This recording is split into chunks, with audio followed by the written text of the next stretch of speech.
Let's take a look at the application demo.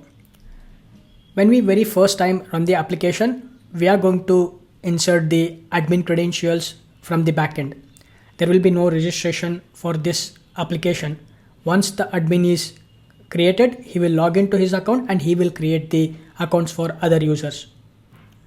So I have already created the admin credentials. Let's log into our admin account.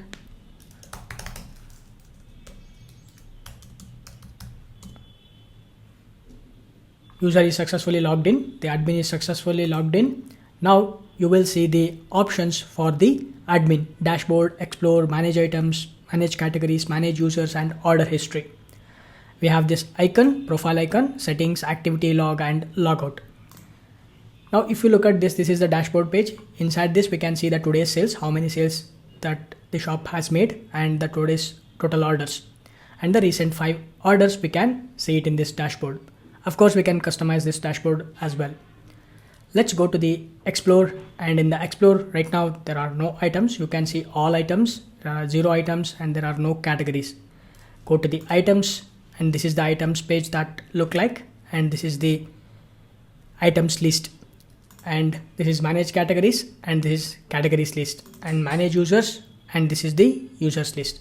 And order history, there are no orders as of now.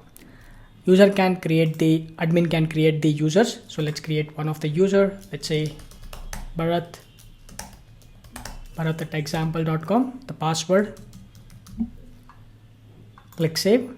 You can see the user is added. We get this toast notification, and you can see Bharat at example.com. At any point of time, the admin can delete the user as well, and we can search the users. For example, you can see by keyword we can search the users. Next, let's open the categories. We can create the categories. We have to add the category image, category name, and description. Let's add the category. Assume that we are creating the software application for an electronic shop or computer accessories shop. Let's add a few items related to computer or mobile. For example, headphones. Let's open this, and category name, headphones, and we can give some description, and background color we can provide. Assume that the background color is cyan, and when we click on this submit, you can see we got a nice card at the right hand side for the category list. Right now there are 0 items for this particular category, and we have this icon to delete the category. Let's go ahead and create one more category, and if I try to submit it directly without entering the details, we get the validation error messages. User has to enter the values. So let's go ahead and add one more category, which is mouses. Add some description, and we can give the background color. And when I click on this submit, we got one more category, mouses. Let's add one more category. For example, earphones.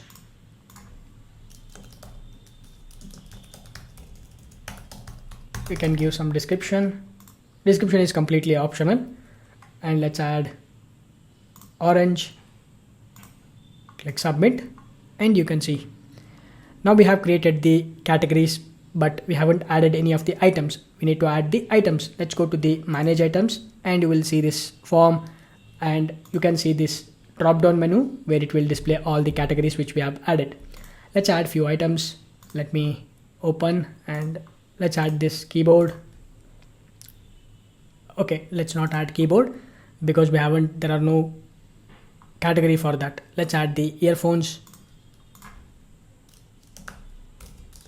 boat earphone. This is going to be earphones, and price, let's say $5.99, and description. And when I click on this save, we can see the card here, the price, the boat name, earphone name, and the category, also the delete icon. And next, let's go to the add one more item. We have to add few items. Let's add headphones. This is going to be Sony headset. Headphones, this is going to be 1900, and click save. We got another category, item which is Sony headset. Let's add one more. We will add mouses, and this is going to be HP basic mouse. Category, let's add mouses, and this is going to be 199. Some description, click save, and you can see. Now if you go to the manage categories, now you can see how many items are there for each category. Headphones 1 item, mouses 1 item, earphones 1 item. At any point of time we can delete this. Next, let's go to the explore, and now you will see all the categories as well as the items. Right now all items has been selected, that is why it is displaying all the items. Assume that if I wanted to filter it based on the headphones, when you click on these headphones, you will see only the headphones. Mouses, you will see only mouses, and earphones, you will see the earphone items. And again, when you clicking on this all items, you can see everything. And here also we can search the items. For example, if I wanted to search for Sony, you can see we get the Sony. We can search the items based on the keyword as well. Next, we need to add the items. Let's say I'm going to add these 3 items, right? Now you can see we got the nice scroll bar. Similarly, for every other manage items and manage categories, we have a scroll bar. When you add more items, you will get a scroll bar. And we need to add the customer name. For example, Raghu, and mobile number we can enter, and we can increment this, and it will automatically increase the price, that item and tax and total, everything it will be increased. So let me increase this, and you can see. Okay, so now we have, this button is going out of the entire column. That is because I have made it as 133%. If I made it to 100%, this is how it look like.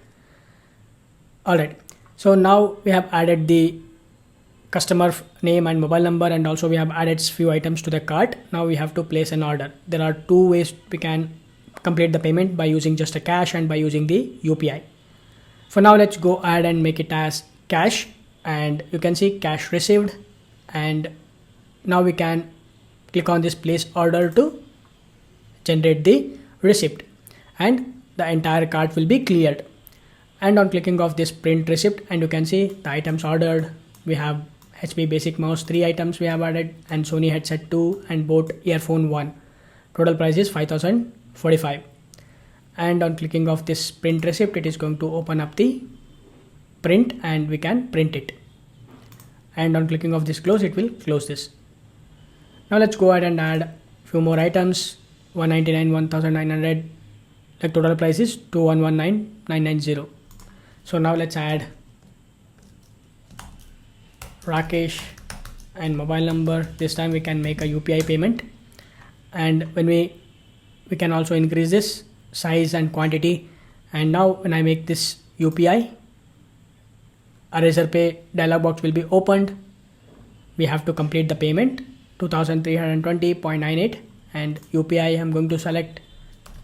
So success at Razorpay, and verify and pay. It will automatically verify the payment, and it will generate the receipt.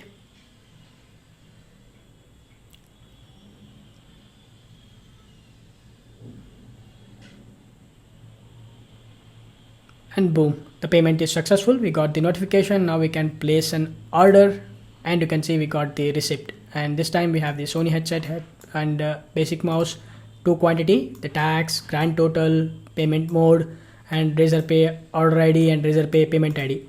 We can print the receipt if we want, or we can close this. Now if you go to the order history, we can see all the orders that has been completed, UPI, cash, and total, how many, when is the item has been placed, and who is the customer, and their mobile number and order ID. Everything we can see it here. Now if you go back to the dashboard, and you will see the today's sales and today's orders, and the recent orders, customer amount, UPI mode, and everything, the status, time, everything, it will be displayed here. This is for the admin. Admin can both manage the items, manage the categories, manage the users, and he can also place orders, and he can also create the billings, everything he can do.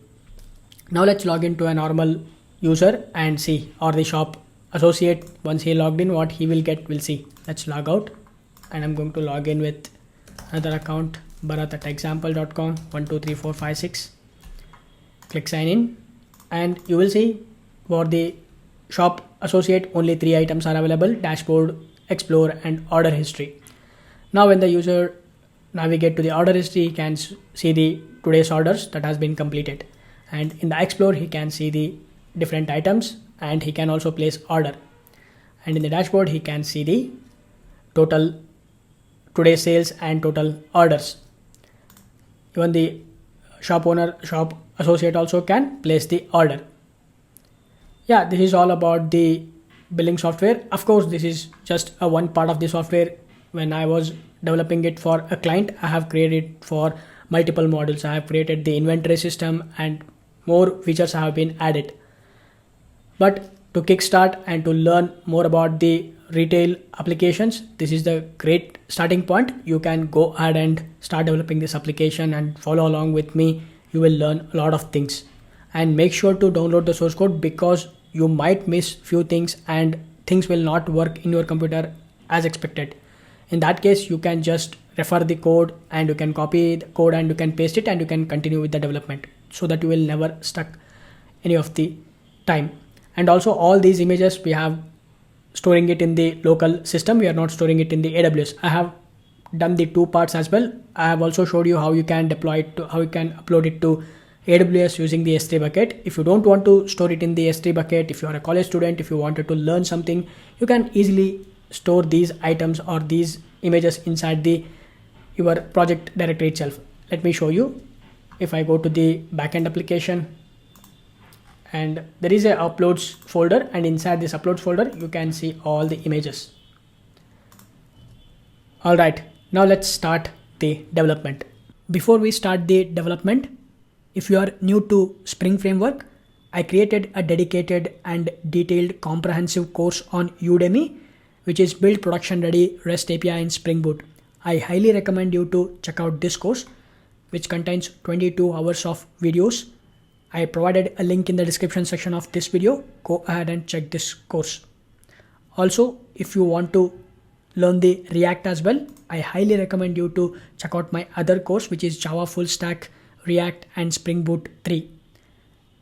This also contains 16 hours of video, which gives you a complete overview and in detail guide about the React and Spring Boot. Both the links will be available in the description section of this video.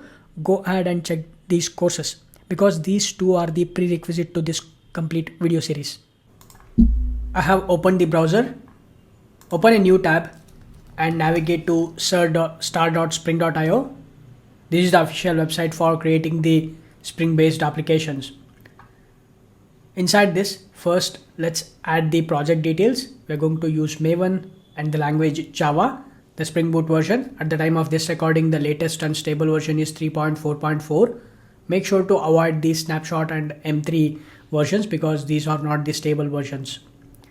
And group ID, I'll make it as in.bhushan Sirigur, and artifact ID, building software, and name I can leave it as it is, and description I can write Spring Boot and React building software.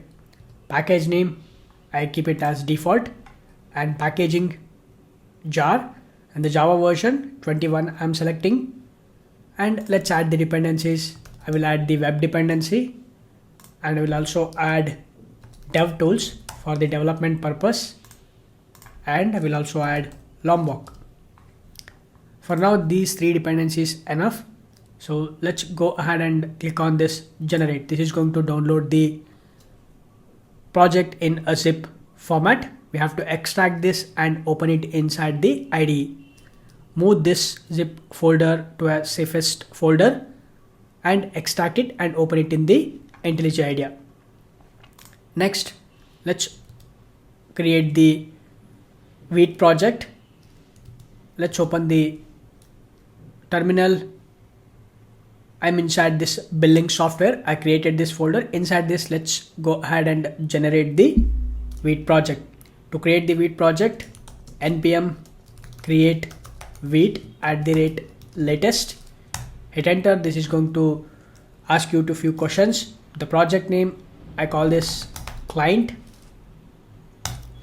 and we're going to select the framework, which is React, and the variant we're going to use the JavaScript, and that's it. Now the project has been created. Now we have to install all the dependencies.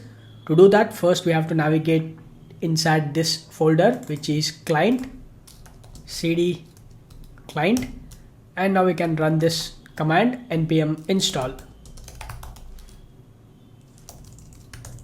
This is going to generate all the dependencies. Let's wait for a few seconds. Depending upon your internet speed, it will take some time. Okay, we have installed the dependencies. Now we can start this. I'm going to execute the command, which is npm run dev. This is going to start the development server on the port localhost 5173. Let's open a new tab, navigate to 5173.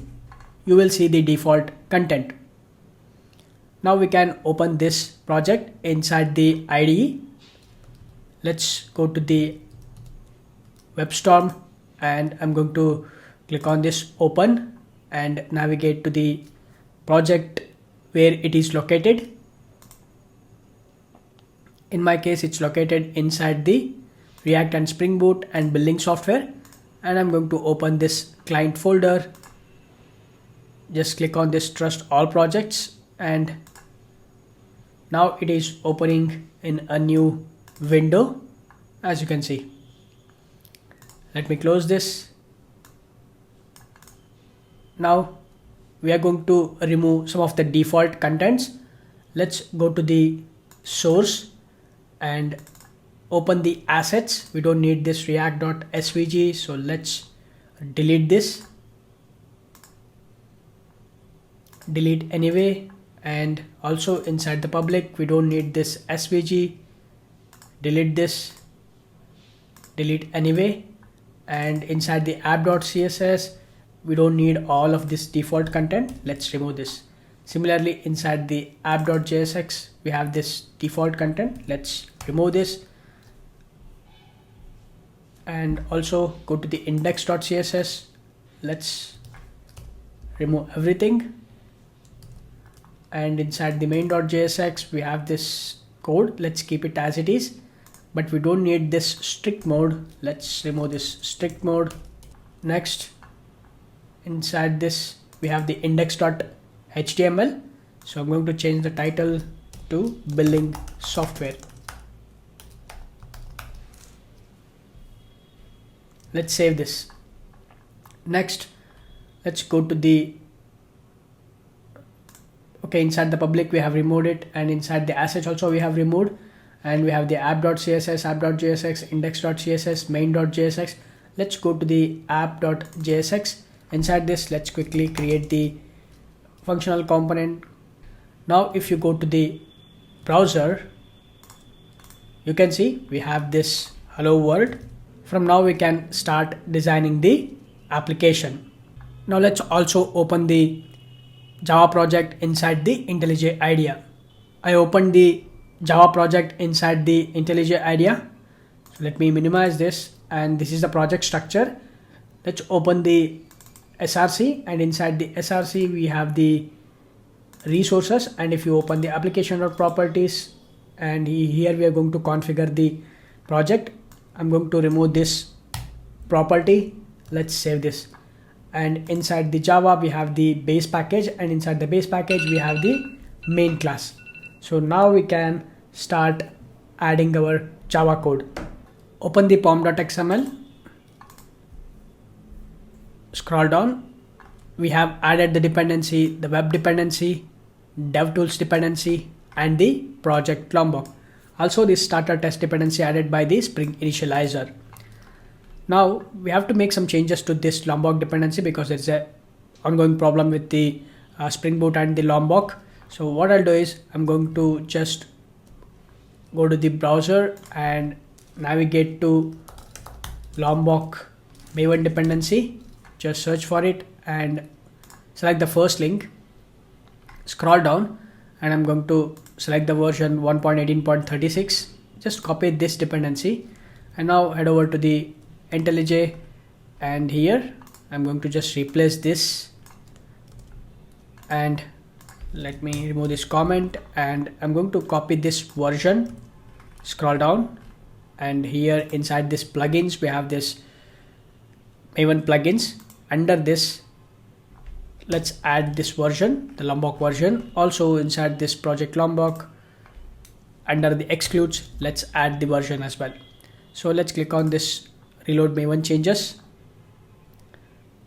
Okay, now we need to make few more changes for the DevTools as well if you are using the IntelliJ. So let's go to the settings, and inside this let's go to the build execution deployment and go to the compiler and select this option, build project automatically, and click apply, and also scroll down, go to the advanced settings and make sure to check this option as well, allow automake to start even if the development application is currently running.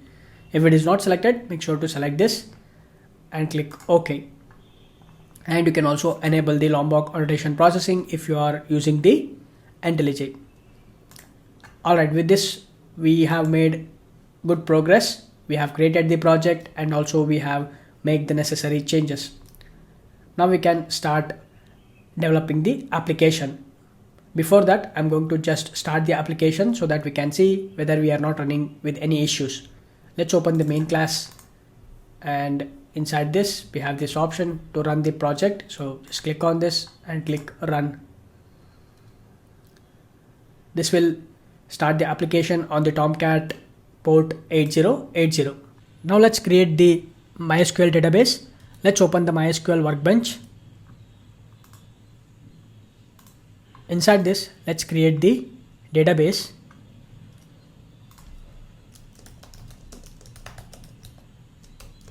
You can give any name for the database. I will call this billing app.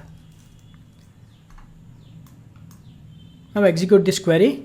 The database will be created. We can refresh this and you can see billing underscore app. The database has been created.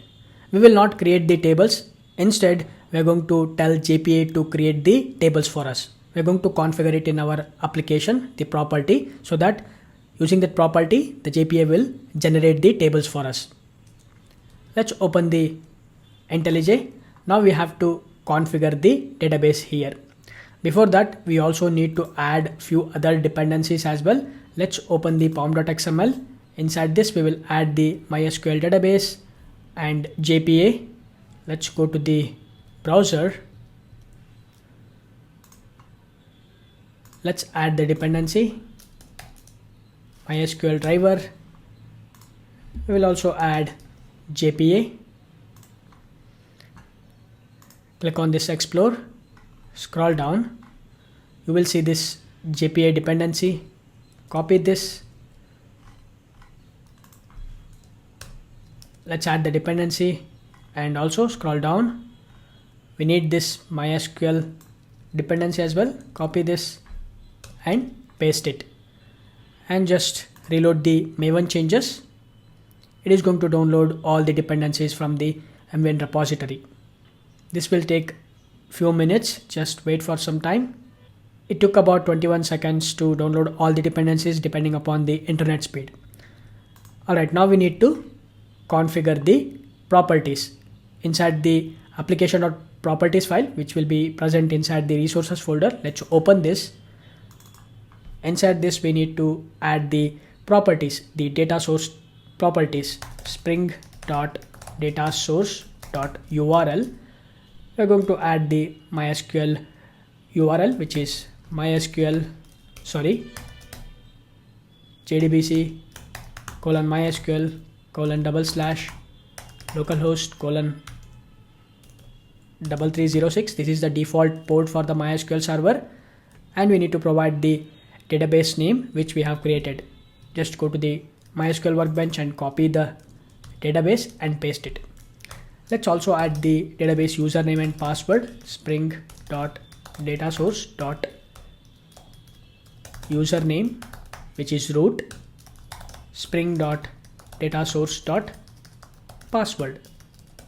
I will add the username and password according to my installation. If you have used a different username and password, make sure to change it here. Okay, now we have added 3 properties. Along with this, we are going to also add one more property, which is the JPA property, which is help us to generate the tables for us.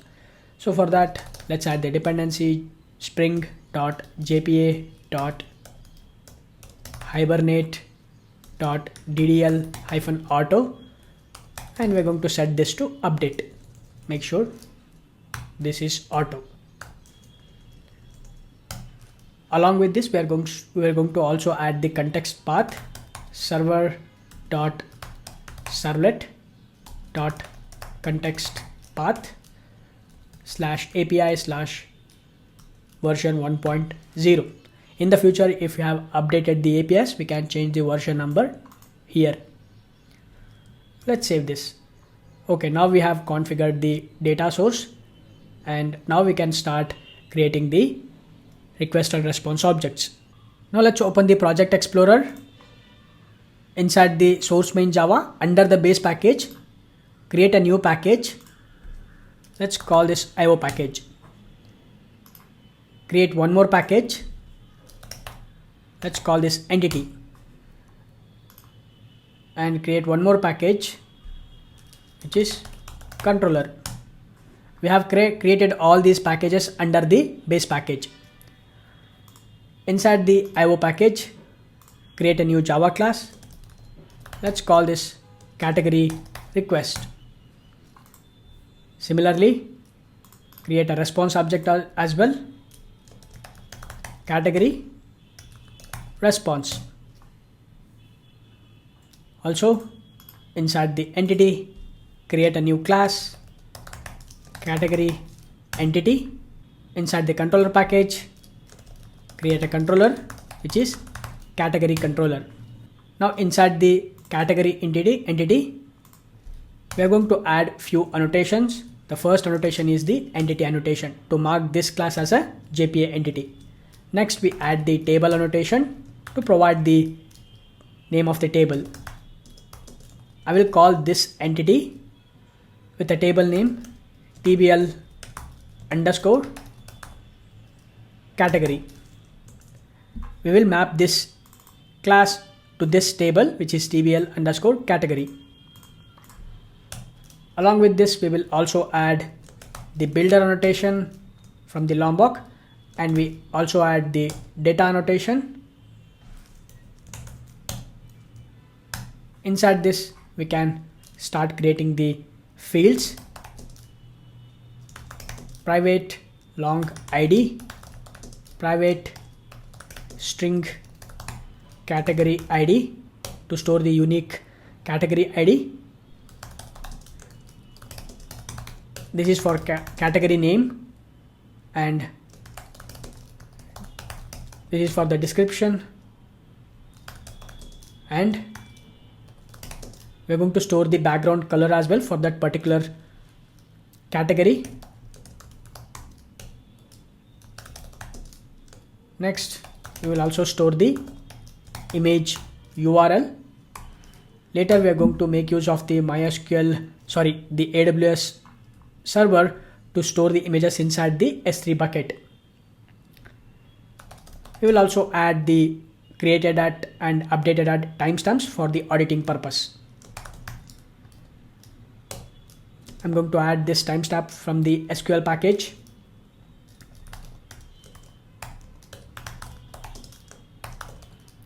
Similarly, I will also add for updated at. Now let's add the annotations, the JP annotations for the ID. We're going to add the ID annotation, and generated value annotation we will add. How we are going to generate the value, that we're going to specify it using the strategy. Generation type dot identity. For the category, I will also add the column annotation and to mark this as a unique column. Unique, I'm going to set this to true. Background color, we can also add unique to the name as well because the category will be unique across the application. So let's add the same annotation for the category name as well. Next, for the created at and updated at. For the created at, I'm going to add the creation timestamp. For the updated at, I will add update timestamp. For the created at, I will also add column annotation, and I'm going to add updatable to false. Whenever we update the record, at that time this created at should not be updated. That's the whole purpose of adding the created at and updated at. Okay, now we have created all the fields to store the category information. Now let's copy all of this and go to the category request and let's paste it. But we don't need these JP annotations. We can remove these import statements because these are the IO objects. So let's remove this. We don't want to send the ID. So let's remove the ID and category ID also. We are not going to send it. So let's remove this. Only we are going to add name, description and background color and image URL. Image URL also we are not going to send it. We are going to generate the image URL. So let's remove this. Only these three fields are enough. Let's remove this and save this. Let's add the necessary annotations. First, let's add the builder annotation from the Lombok. I will also add the data annotation.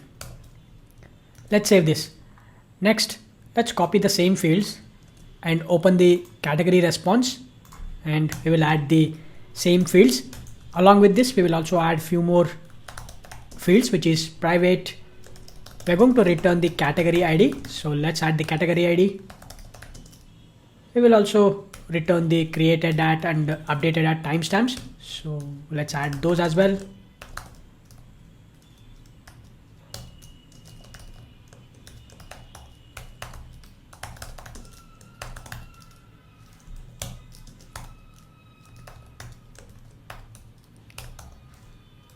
Along with this, we will also add image URL. We want to return the image.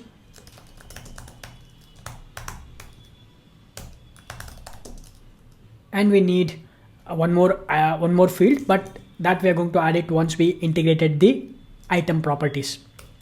So let's enough for these, and we can add the annotations, which is data annotation, and we will also add the builder annotation. Let's save this. Now let's open we have created the category and we have created the request, response and entity. Let's go to the category controller. Let's add the REST controller annotation, and we will add the request mapping, categories, create a new method, public. This is going to return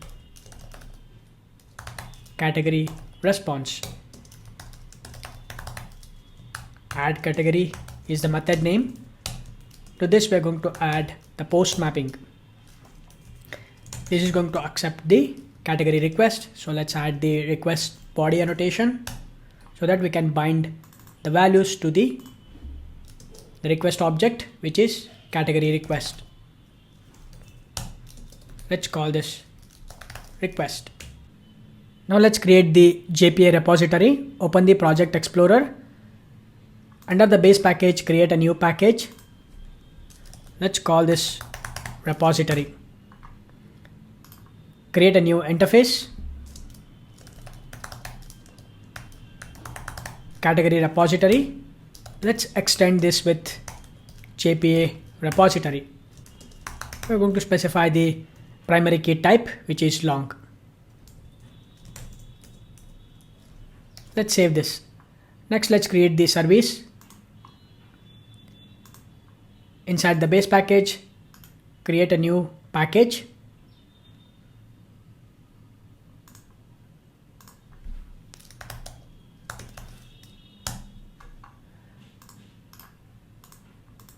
Create a new interface. Category service. Inside this, let's add the method which is add category. This is going to accept category request as a parameter. This is going to return category response. Let's save this. Now we're going to create an implementation class for this category service. Inside the base package and under the service package, let's create the new package which is implementation, and inside this let's create the new class which is category service implementation. This is going to implement the category service.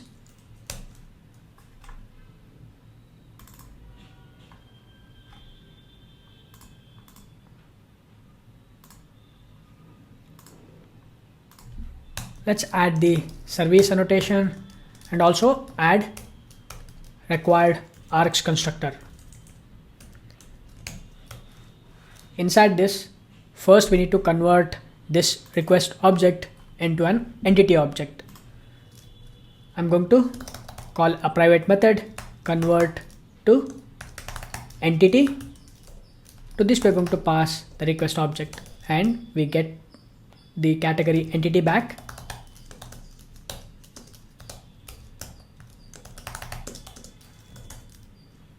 We can call this new category.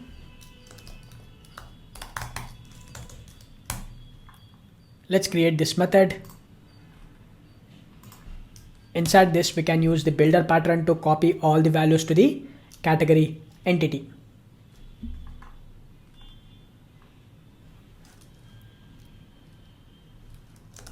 Category entity dot builder. Let's copy the, first of all, we have to generate the category ID. So category ID, we are going to use the UUID dot random UUID dot toString. Let's copy the name,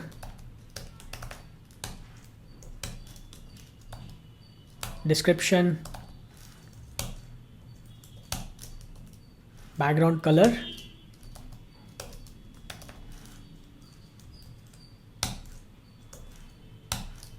and let's call the build method, and we can directly return this. Now we have copied all the values from request object to the category entity, and once we get the category entity, we can directly store it into the database.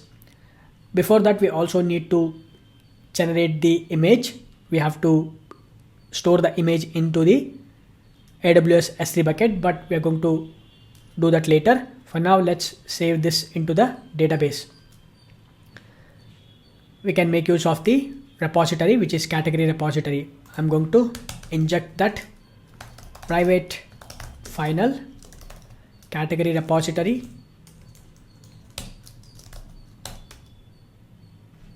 Let's make use of the category repository dot save, and to this we're going to pass the new category. And once we save this, it is going to generate the auto increment ID for the ID property, and we're going to store that in a variable in a object called new category. And now once we get the new category, we have to again convert or copy all the values into the category response. Again, we can call a private method convert to response. Of course, we can use any mapper libraries, but I'm going to keep it simple. So let's call a method which is convert to response, and to this we're going to pass the new category, and we can directly return this. And now I'm going to create a private method. This is going to return the category response. Now we can make use of the category response, and we can use the builder pattern, and we can copy all the values, the category ID,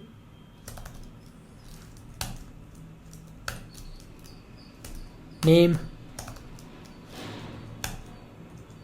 description,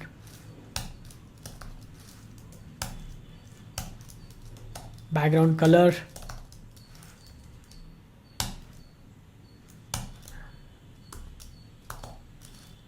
image URL. We will also return the created at and updated at.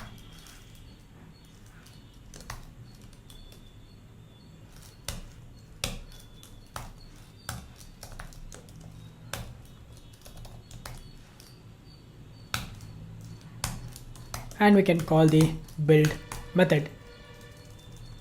Finally, let's return this. Let's save this.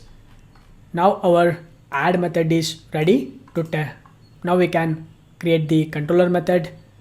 Let's inside the controller we have this method add category, and inside this, first of all, I'm going to inject the service private final category service. Let's call this category service, and I'm going to add the required args constructor from the Lombok. Inside this, we're going to call a method category service dot add, and to this we're going to pass the request object. We get the new category.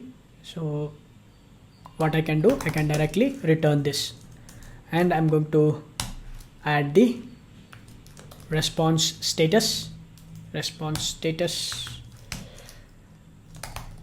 http status dot created.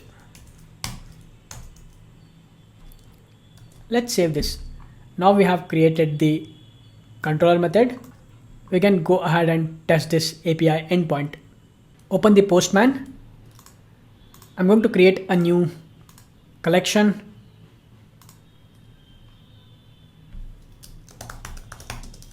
I'm going to call this billing software. Inside this, add a new request. Add category. The request name is going to be a post mapping.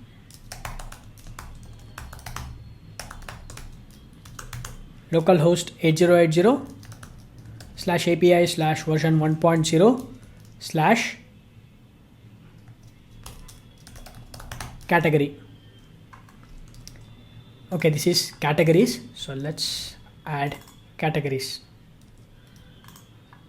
Next, go to the body and select raw, and this is going to be a JSON. We need to pass name. We can call the category name as headphones. Description, all kinds of headphones available. Background color,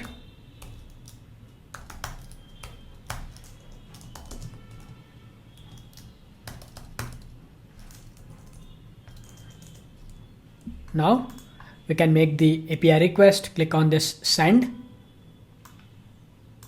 Okay, the application localhost 8080 /API /version 1.0 categories. So let me stop this and restart this again.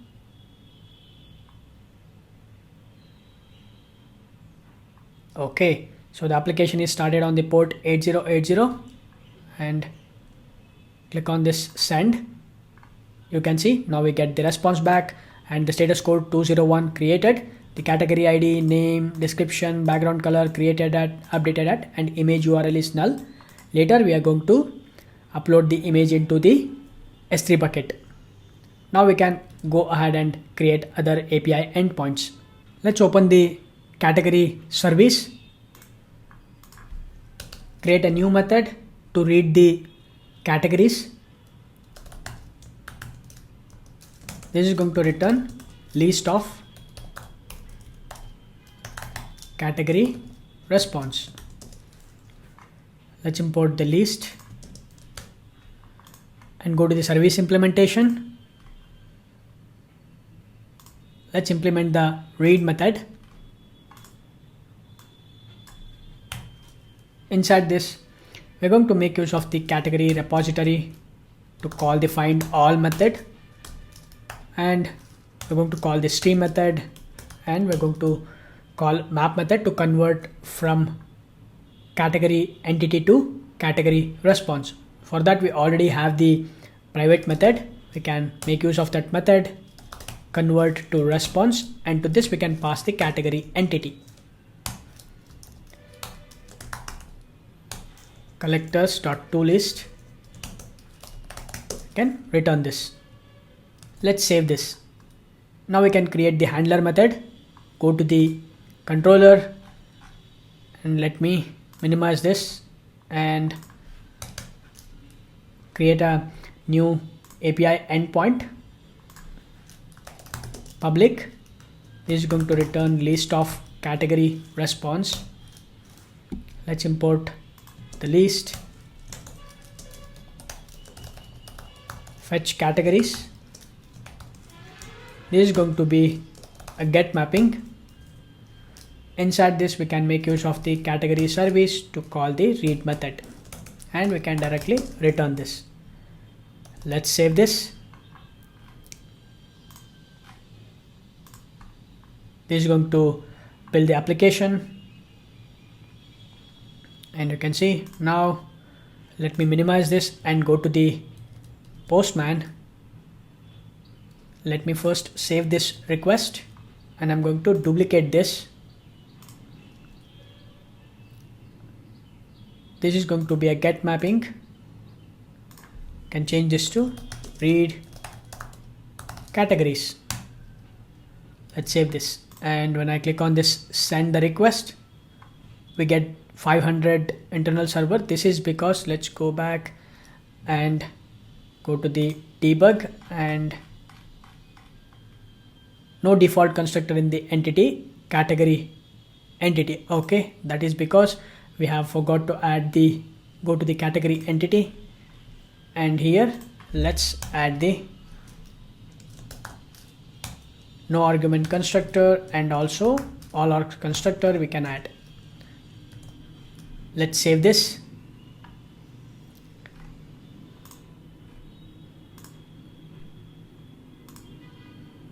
Now let's go back to the Postman and click send. We should get the category list. Let's go to the add category and create one more category. This time let's add earphones. We're going to sell all kinds of earphones, and click send. A new category has been created, and go to the read categories and click send. We get the categories back, the two categories, and we get the status code 200. Okay, now we created the two API endpoints. One is for creating the category and reading the category. Next, we can create the deleting the category. Open the category service, create a new method, void delete. To this we're going to pass the category ID and save this. Go to the service implementation and let's add the method, and we can implement that method. Inside this, first we need to using this category ID. First we need to get the category. We can make use of the category repository dot find by category ID. We're going to use this finder method. So let's go to the category repository and create the method find by category ID, and to this we are going to pass the category ID. This is going to return optional of category entity. Let's import the optional as well and save this. Now inside the service implementation, we call the find by category ID method, and to this we're going to pass the category ID, and this is going to return optional, so we can throw an exception in case if we did not get the category. or else throw new runtime exception. We're going to throw category not found. We can append the category ID as well, and we get the category entity existing category. Now we can make use of the category repository to call the delete method, and to this delete method we can pass the existing category and save this. Now we can create the endpoint, open the category controller, and let's add the API endpoint public void delete, or we can call this remove. Let's add the delete mapping, and we're going to make use of the path variable category ID. Let's use the annotation path variable, and we're going to bind it to the category ID, which is of type string, and inside this I'm going to create a try catch block.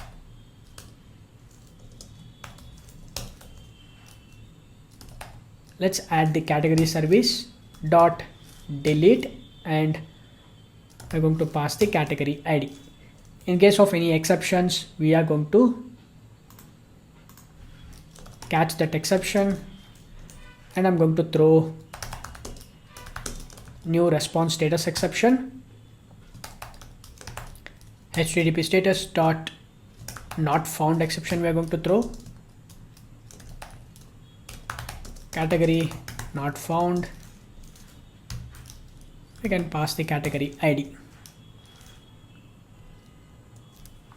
or we can even just pass the message, which is get message. Let's save this. Now we can test this endpoint. Let's go to the Postman. Let's duplicate this read categories request. This is going to be a delete mapping. We need to pass the ID. So let's go to the read categories and take the first one and add it in the URL. We can change this to delete category. Let's save this. Click send. We get 200 OK, and it has been deleted, but we should have added a new response status, which is 204. But let's go to the read categories and we can verify this. Click send. You can see we get a single record. The other one has been deleted. Now I'm going to just add the annotation, which is response status, no content. Let's save this. Let's go to the Postman and now copy the last category, which is earphones, and inside that delete category, let's paste it. I'm going to just remove few characters from the category ID and click send. We get 404 and we should see the message category not found for the ID. Awesome. Now I'm going to just provide the correct category ID and click send. We should see the response status 204, no content, and when I hit the read categories, there is a no empty record. Okay, now we created all three endpoints for the category resource. First of all, I'm going to close all these files.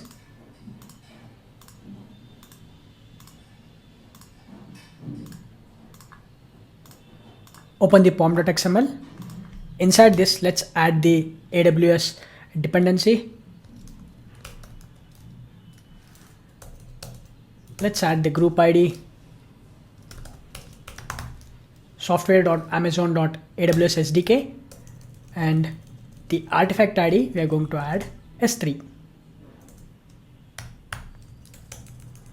The version, I will provide 2.30.31. Save this and reload the Maven changes. This will download the dependency from the repository, from the central repository. Okay, now let's minimize this. And next what we need to do is we need to generate the secret key and access key. Let's head over to the AWS, log into your account. I have already logged into my account. And if you go to this security credentials, you will see this option access keys. I have already generated the access key. If you want to generate the access key, just click on this create access key and it will provide the access key and the secret key. Make sure to copy that, or you can download the file and keep it safe. We're going to use that. Once you created the access keys, next we need to create the S3 bucket. Select the S3 service. Inside this, I have a few S3 buckets. I'm going to create a new bucket. Click on this create bucket and select it as general purpose, and we need to provide the bucket name.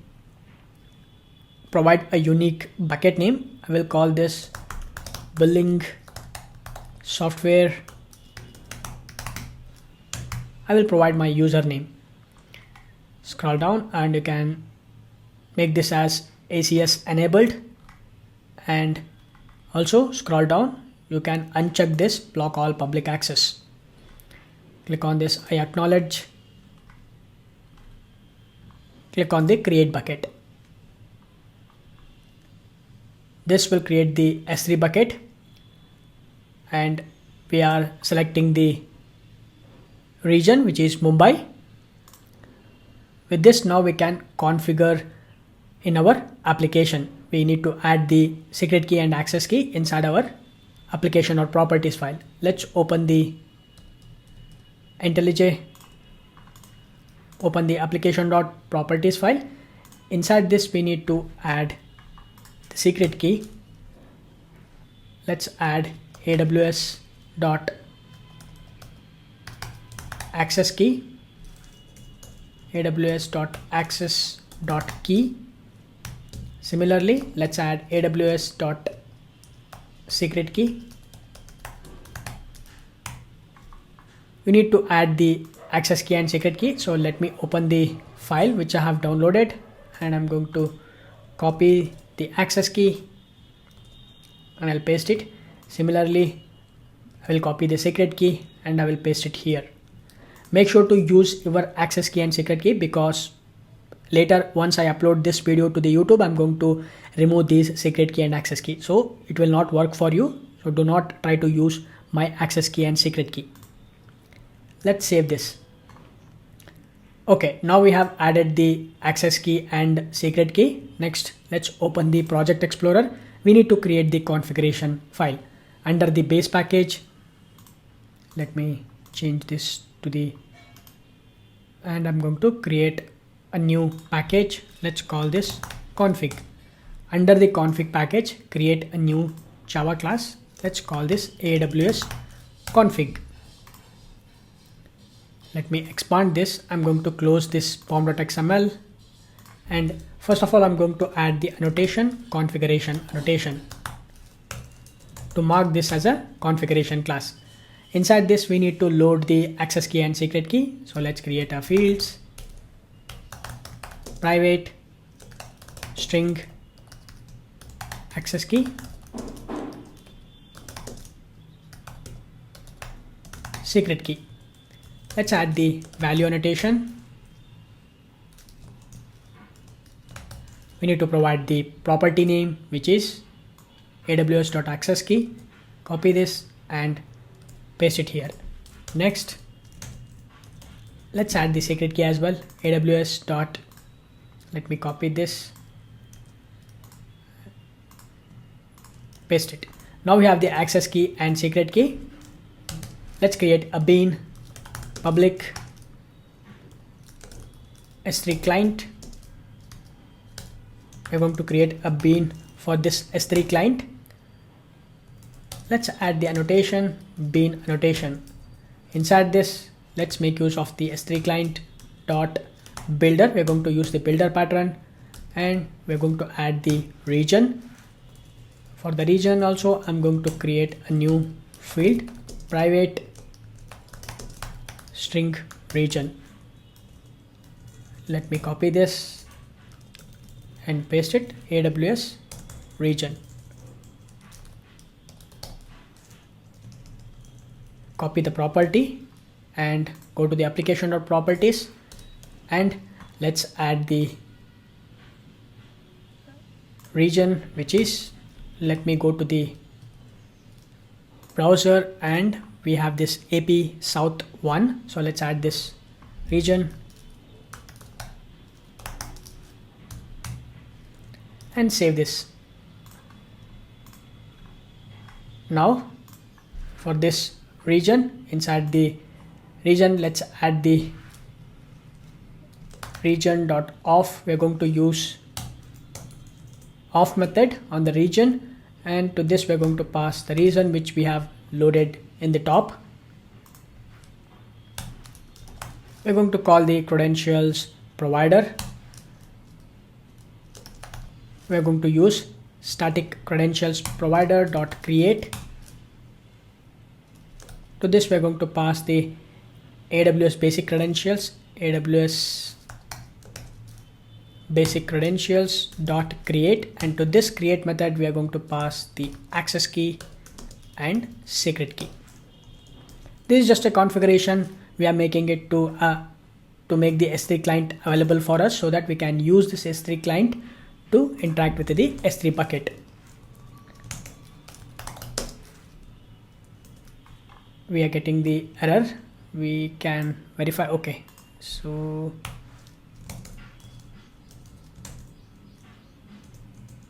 let's call the build method. Save this. Now we have configured the AWS. Inside this we are loading the access key, secret key and region, and we are creating the bean for the S3 client. Let's open the project explorer and create a service. Inside the service package, I'm going to call this file upload service.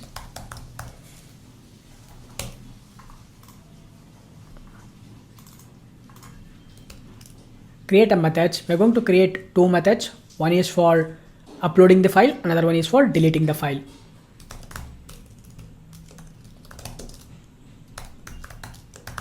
The upload file method is going to return the string, which is nothing but the image URL, and it is going to accept multi-part file as a parameter. The next method is delete file. This will accept the file name as a parameter, not the file name, the image URL. This is going to return boolean. Let's save this. Now let's create the implementation class for this. Inside the implementation package, create a new Java class.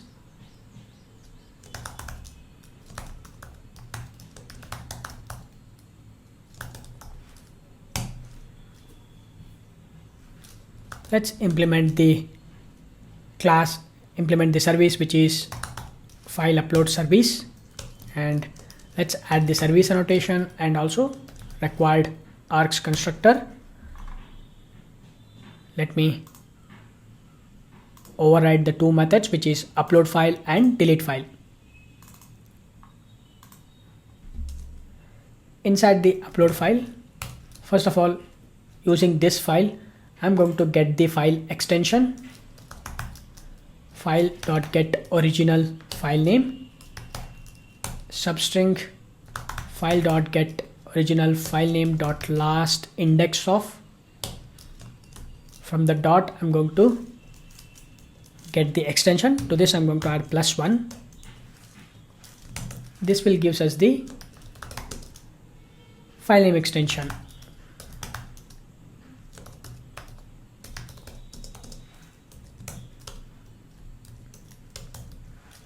Next, we need to generate the key for this file name.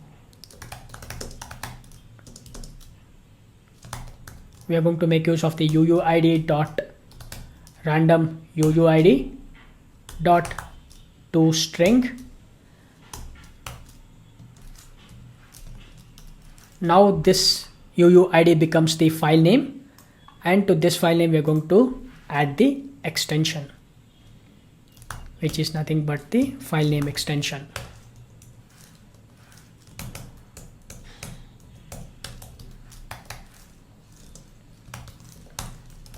Let's add the try catch block. In case of any exceptions, we can handle it in the catch block. We are going to make use of the put object request because we are inserting into the S3 bucket is equal to put object request. We are going to use the builder pattern. To this we are going to add the bucket name. For the bucket name, I am going to load from the application.properties file, private string bucket name. Let's add the value annotation. We can provide the property which is AWS dot bucket name, and the bucket name we can copy it from the AWS. So let's open the bucket and copy this and paste it. Now we can copy the property, add it here. Now we are loading the bucket name and we can make use of that bucket name dot key, and we're going to pass the key which is nothing but this key. So let's add this. This key contains the file name, and I'm going to add the access list, access control list. I'm going to make it as public read.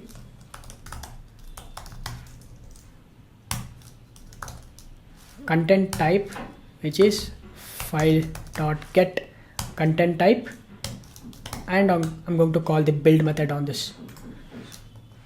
Okay, now we got the put object request, the request object we got, and now we can make use of the put object response. Put object response is equal to, we can make use of the S3 client. So for that, let's inject the S3 client as well. Private S3 client. Let's add the, okay, now I'm going to make this as final so that we are adding the required args constructor. So we can just make this as final, and now here I'm going to make use of the S3 client dot put object. Now to this put object we need to pass the request, which is put object request body dot request body dot from bytes and file dot get bytes. We are going to handle this. So for that I'm going to add the exception here. Let's add IO exception.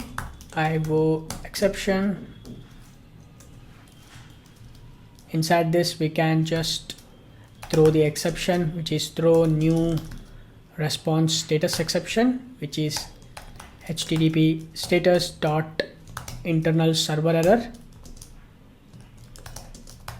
An error occurred while uploading the file.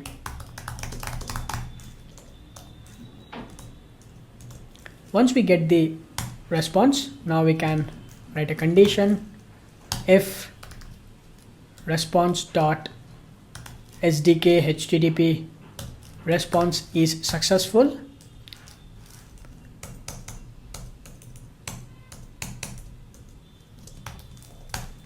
then we are going to return the image URL. So let's frame the URL https:// we need to provide the bucket name bucket name S3 dot Amazon AWS .com / we need to append the key. This is going to frame the image URL for us. In case if it is not successful, again we are going to throw the exception. Throw new response status exception. HTTP status dot internal server error. An error occurred while uploading the image. Now we created a method to upload the file. Let's also implement this delete file method as well. First we need to get the file name. From this image URL we are going to get it substring image URL dot last index of /+1. This will give us the file name.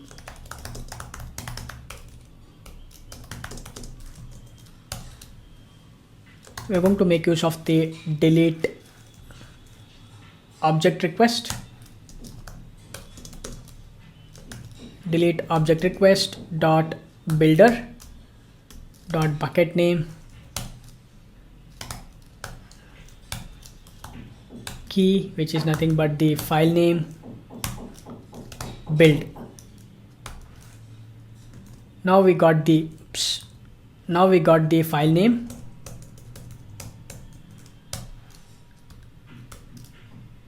Let's make use of the S3 client dot delete object, and to this delete object we can pass the request. Once it is deleted, we are going to return true. Let's save this.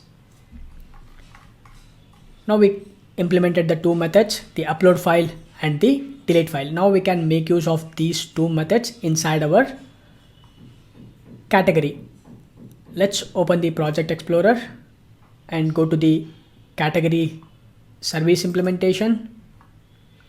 Let me expand this.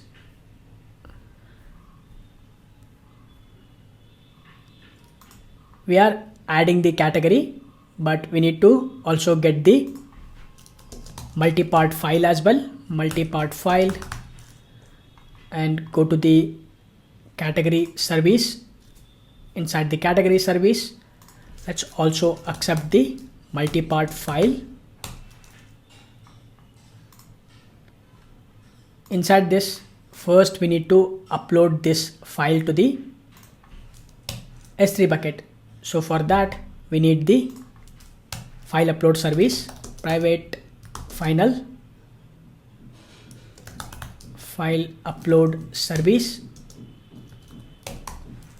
We can make use of the file upload service to call the upload file, and to this we are going to pass the file. This will gives us the URL, the image URL, and this image URL we can add it to the new category dot set image URL. Let's set the image URL, and we are saving into the database, and we are sending the response back to the category response. Similarly, we have this delete category. To this delete category, first we have to delete the category, and then we have to delete from the S3 bucket as well. So for that, first I'm going to make use of the file upload service to call the delete file method, and to this delete file method we need to pass the image URL. The image URL we will get it from the exist category dot get image URL. This is going to delete the file, and also it is going to delete the category. So let me save this. Now we can update the controller as well. Let's open the project explorer, and inside the category controller we are going to make the necessary changes. So let me first expand this And here, first of all, we are not going to accept this as a request body. Instead, we are going to make it as request part, because we are going to send the multi-part file as well as the request body. So that we're going to use the request part, and we can provide the name, which is category, and we are going to send the string. The payload, we are going to send it in the string format. Next, one more request part we are going to accept, which is nothing but the file, which is a multi-part file.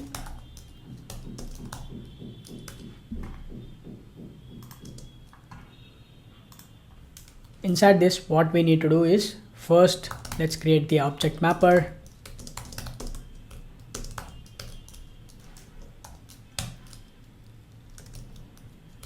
Category request is equal to null. Initially, we're going to set this to null, and inside the try catch block, we're going to make use of this object mapper and to call the read value method, and to this we're going to pass the string, and we're going to map it to the category request. This will give us the request object. It is going to throw an exception. Let's handle it using JSON processing exception.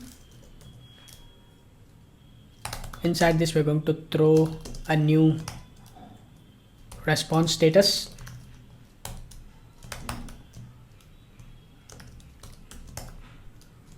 Bad request. We can pass the message exception occurred while parsing the JSON.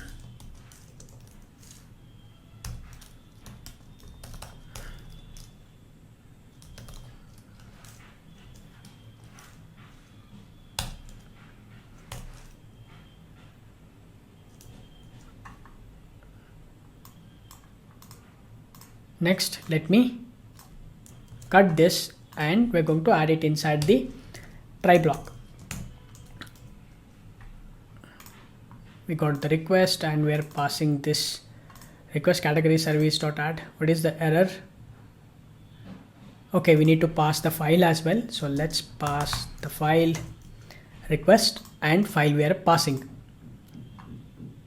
Let's save everything. Now we have added the images to the category as well. We can test our implementation. Before we test the implementation, I'm going to stop the server and I will restart it. We have made a lot of changes, so let's restart it. Okay, application started without any errors. Now let's go to the Postman, and for this add category, let's add the mouse's description. Okay, first of all, let's cut this, and we don't want to send it as a request body. We need to use the form data, and let's add the key, which is category and file. For this file multi-part, for the request part, we're going to make it as file, and for the text, we will pass the payload, the mouses and all kinds of mouses available, background color, and file. Let's select it from the local system, and desktop, I have few images, which is mouse. Select this. Okay, now let's send the request. We are getting 400 bad request. This is likely because there are no constructors. Let's go to the request, which is category request. Let's add the annotations, which is all args constructor and no args constructor. So let's save this, and now we can test the implementation. Just click on this send, and we get the response back, and also we get the image. So let me copy this URL, open the browser, and enter the URL. We should see the image that we have uploaded. Alright, let's actually add one more category. let me change this to keyboard. We are selling all types of keyboards, and let's select the new image, click open. Let me send the request. Before that, let's add this as keyboards and click send. We get the response back, and also we get the image. Let's actually verify it in the database as well. Let's go to the MySQL database and let me expand this. We have this table, so let's actually write a query, select star from category table, execute this. We should see the 2 records. Now let's actually test the delete endpoint as well. Let's go to the, let me save this, and I'm going to copy this category ID and go to the delete category and pass the category ID, click send. 204 no content, and let's go to the read categories, click send. Now we have a single category. We can verify it in the AWS. Let's go to the AWS and just refresh this. We should have a single image. Okay, I think it is not deleting the image, looks like. So let me open this image. Okay, mouse we have, and also let me go back. Let me go back, and the second one, let's open this. This is also mouse. Okay, looks like I have, before showing you to the demo, I have tested it one more time. That's why it is showing it as 2 images. We can verify it. What I'll do is I'm going to just delete everything. Let's go to the read categories, and this is the category ID. Let me add this category, click send. This has been deleted, and now let me reload this and let me delete this. Select this permanently delete and delete the objects. Now there is empty in the bucket. Now let's add a new image and delete it. Let's go to the Postman, go to the add category, and let's add the keyboard, click send. 201 created. We can verify it in the AWS. One image has been created, and let's delete this. Let's go, let me copy the category ID, delete category and paste it, click send. It is deleted. We can verify it. Just reload this and delete it. Okay, our category module is working as expected. Now we can integrate these API endpoints from our React application. I opened the React application inside the WebStorm IDE. First, let's go ahead and add the font. Go to the browser and search for outfit. Select the first link from Google Fonts. Click on this get font, get embed code, and select the import and copy this import statement. Switch to the IDE. Open the index.css. Here, let's add the font. Next, I'm going to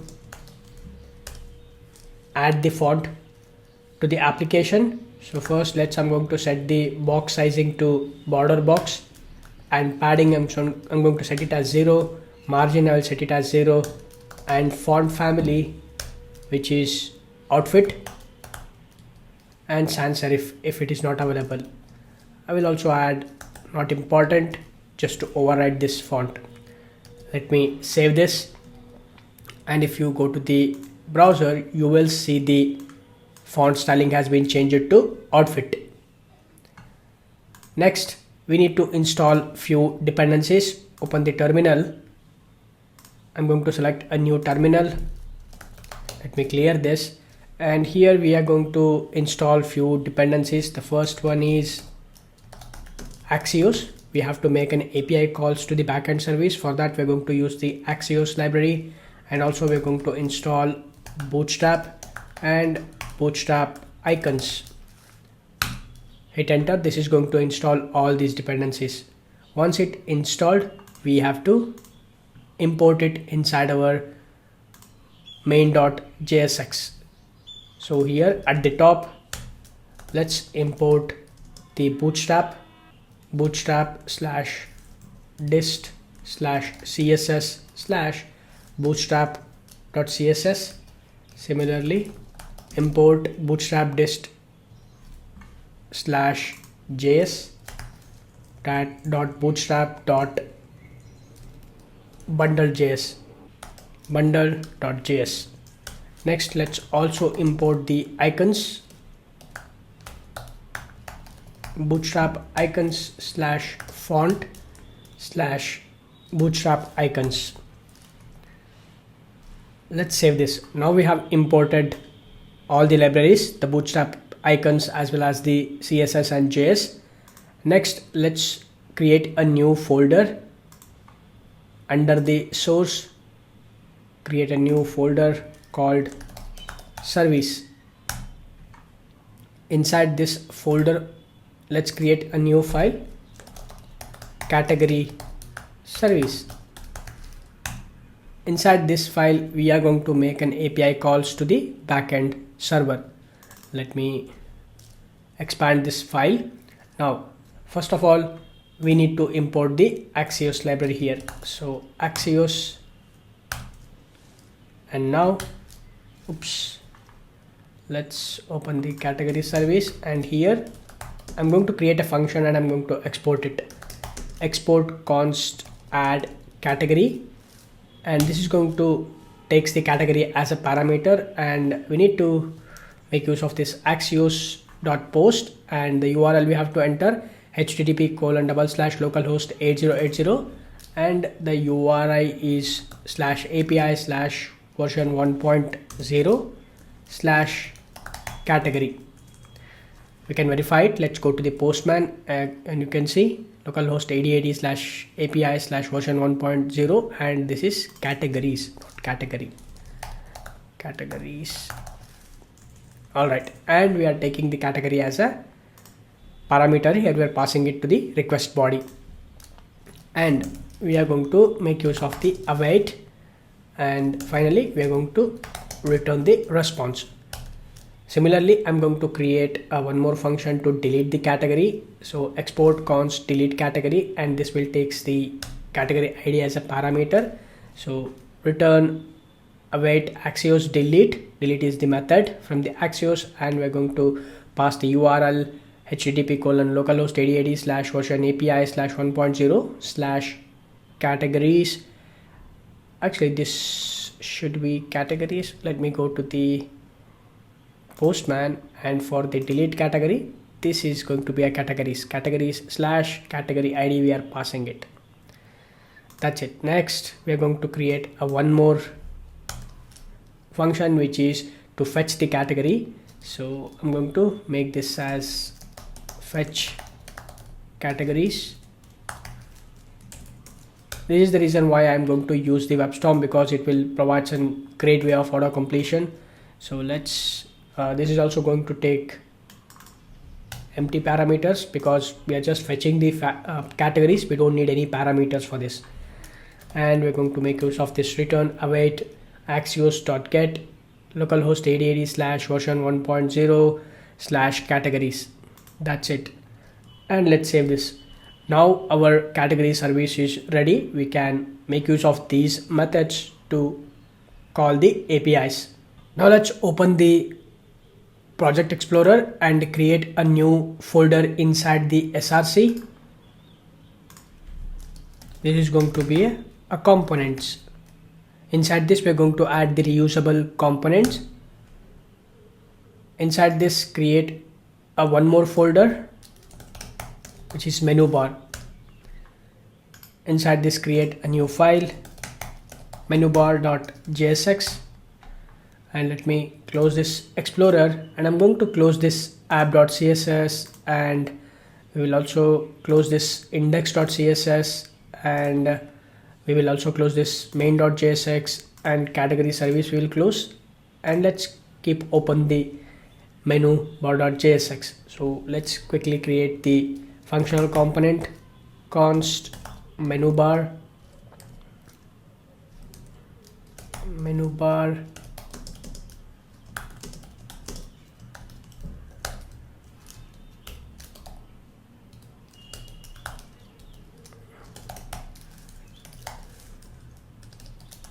we can export it as a default component. Now let's mount this inside our app.jsx.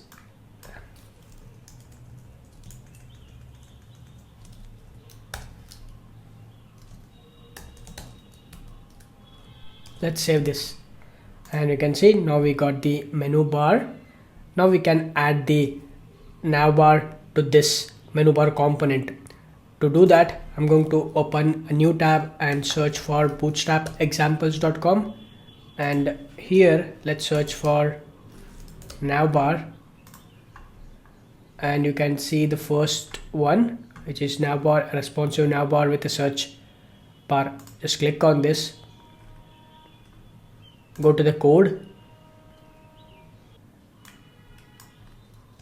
browser, and copy this nav bar and just paste it, and boom, you can see it will automatically replace this class with the class name. That is good thing. And next what we need to do is let's create a one more file, which is menubar.css.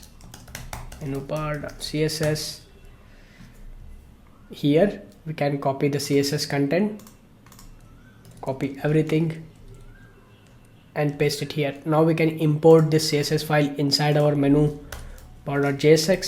import menubar.css, and save this.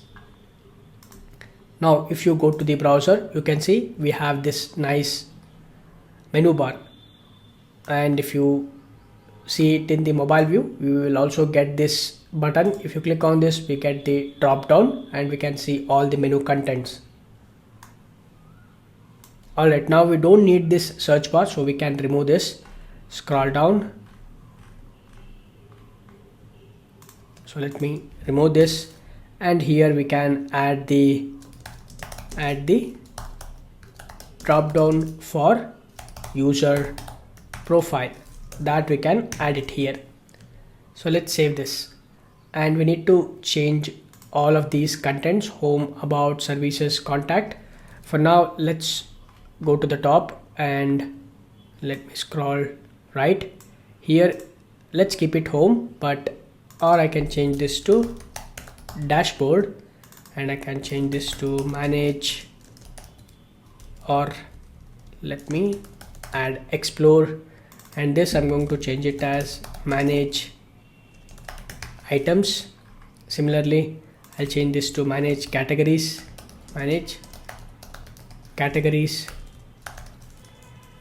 and we will also add one more item, which is manage users. We can change it to manage users. Let's save this, and you can see we have this dashboard, explore, manage items, manage categories, manage users, everything, and we have removed the search box. Alright, let's continue. Now let's replace this logo, and we can add our custom logo. I have already downloaded the logo for our project, and I'm going to copy this and I will add it into the project folder. So if you expand the project explorer, inside the assets folder, let's paste it, and the file name is logo.png. Also, I'm going to create a new file, which is assets.js.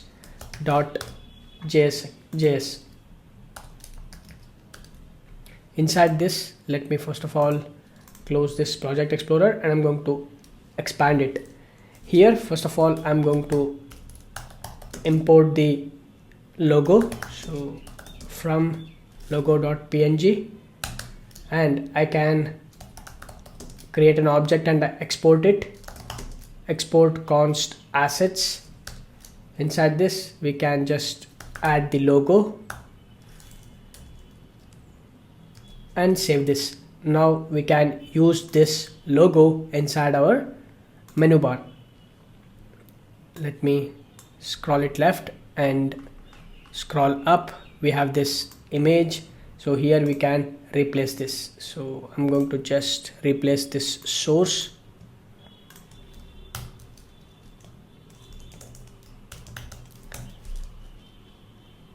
Here let's make use of this assets.logo, and height I'm going to keep it as 40, and the alt I'm going to keep it as logo. Let's save this, and you can see now we have this logo that we have added. Alright, now we can start adding the manage categories content. Now to all of these menu items I'm going to create a pages. Let's go to the project explorer. Under the src, create a new directory, pages. Inside the pages, create a new directory, one for explore, one for dashboard,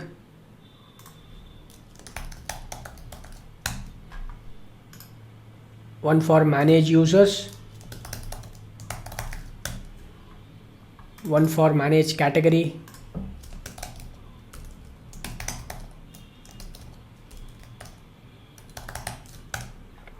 and one for manage users. Sorry, manage users is already done. Manage items,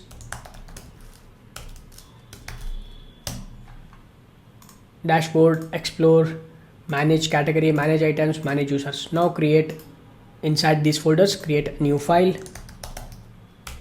dashboard.jsx. Inside this, let's create the functional component, const dashboard.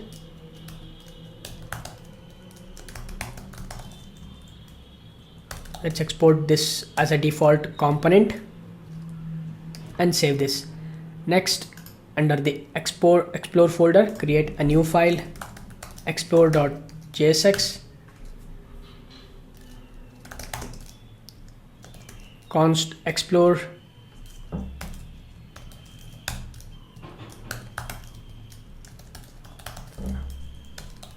export this as a default component.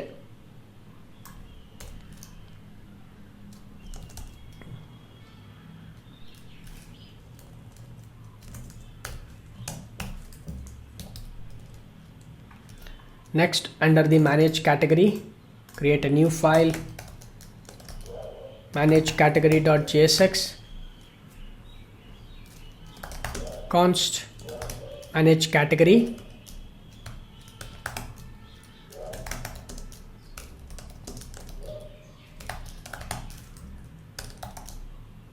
export this and save this. Similarly for the manage users, manage users.jsx,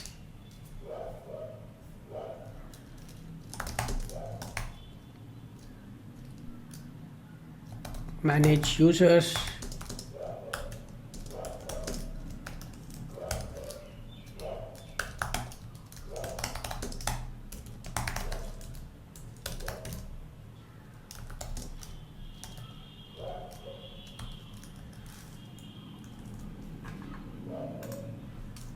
this is going to be manage users.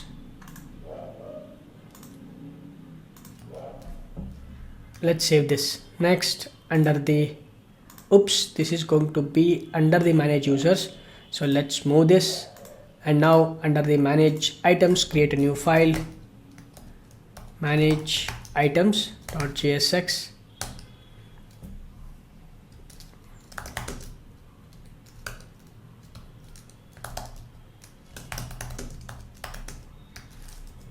let's export this as a default component. Right, we have created the manage users, manage items, manage category, explore, and dashboard. We have also created the components, the functional components. Next, let's go to the app.jsx. We have to install the React Auto DOM to configure this. let's open the terminal, and here I'm going to install npm install react router DOM.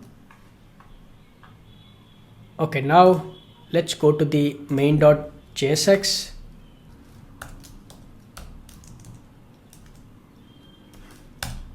And here let's wrap the app component with browser router component and save this. So let's close the main.jsx.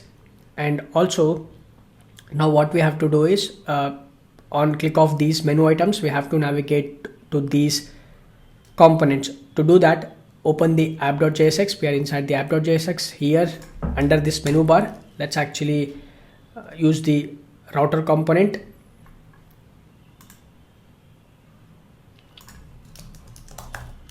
Routes, under this let's create a route.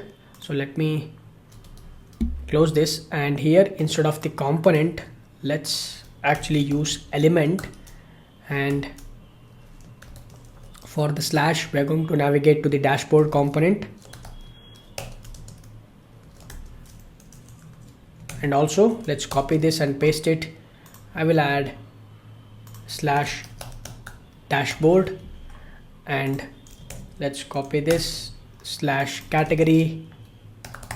We will navigate to manage category. For slash users, we will navigate to manage users. For slash items, we will navigate to manage items. Similarly, for slash explore, we navigate to explore component. Okay, now we are navigating to dashboard. For slash dashboard, category, users, manage users, slash items, manage items, slash explore, and also a default component. Do we have anything else? Category, manage users, manage items, explore. Alright, that's all. These are the items that the user is navigating. And also if you look at the now when the user click on this explore, we have to navigate to the explore component. So for that, let's open the menu bar, and here we have to change this from anchor tag to li. So let's use the link component, and we have to use the to prop slash dashboard. We don't need this area current, remove this, and also let's remove this active. Later we are going to add it dynamically. Similarly, let's change this also to link, and this is going to be slash explore. This is going to be a to prop link slash items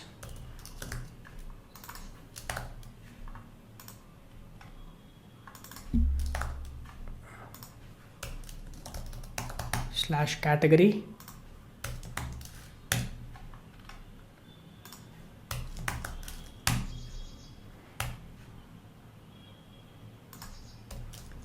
slash users.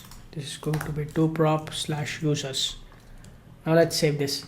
Now let's test it. Let's go to the explore. We are navigating to explore. Manage items. We are navigating to manage items. Manage categories. Manage categories. Manage users. Manage users. Alright, our React router DOM is working as expected. Let's continue and start designing the category component. Now let's design this manage categories module.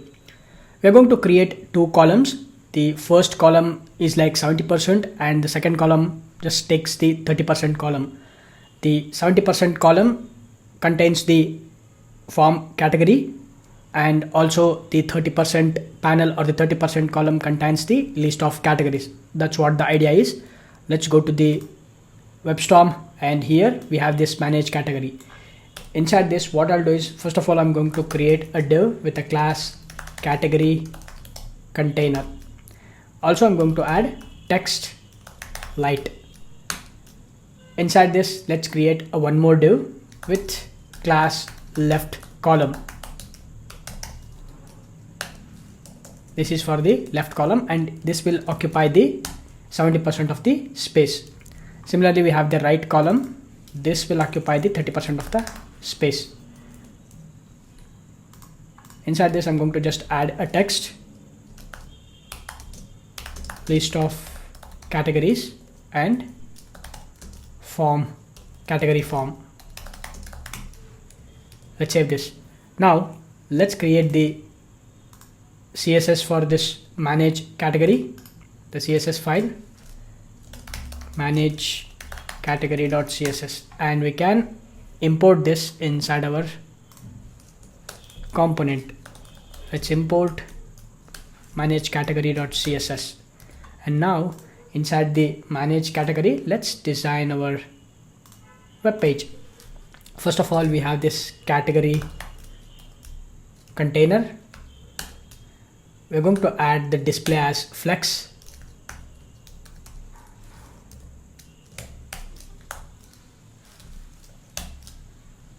Gap, we're going to add 20 pixel. Padding, I'm going to add 20 pixel.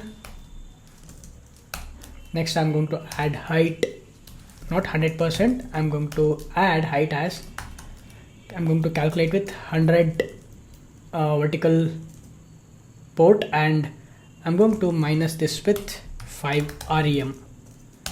And next, box size I'm going to add, which is going to be a border box. Background color I'm going to add, which is, I have a color code which is 2C335. This is the color that we're going to add. Next, we need to add CSS for the left column. For this left column, let's add the flex property, which is 30%. So I'm going to add 0.7. Next, we need to add the border, which is 1 pixel solid. I'm going to add the border as white color. Next, I will add border radius, which is 8 pixel. I will also add padding 16 pixel. Height I'm going to add, which is 100% height. Next, I will add the box sizing, which is border box, and display I'm going to add flex and flex direction, which is column. This is for the left column. Similarly, let's add for the right column.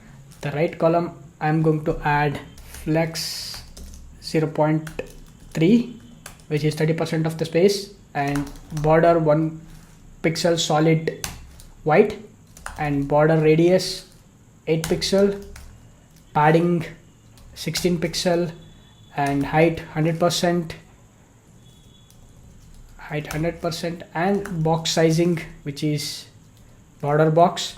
Now we're going to do the same thing for the manage items and manage users as well. Let's open the project explorer and let's create a new CSS file for this manage items, manage items.css. Similarly, manage users.css, manage users.css. Let's import these items inside our components. Let's import the manage users.css.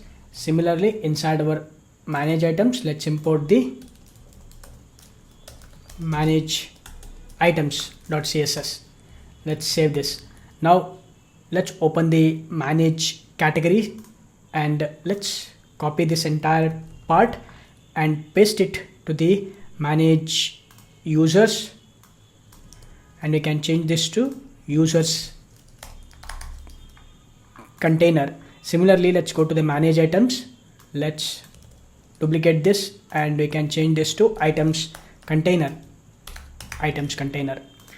Let's save this. Next, let's go to the manage category.css, copy everything and go to the manage items.css. Let's paste it, and also we can change this to items container, and let's go to the manage users.css and add it, and here we can change this to users container.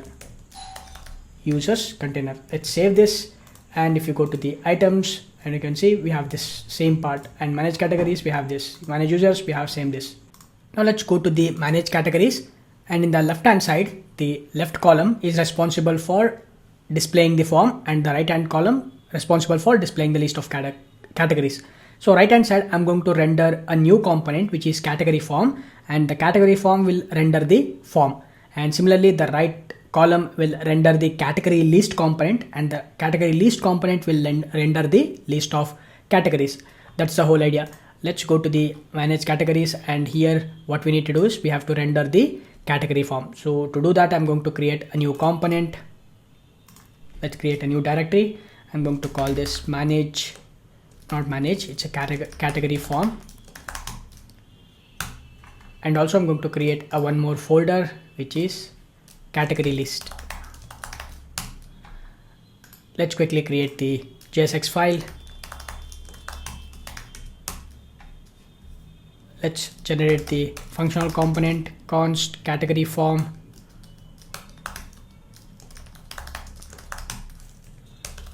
Let's export this as a functional default component, and we don't need any props, so let's remove this. Alright, next let's create a new file inside the category list.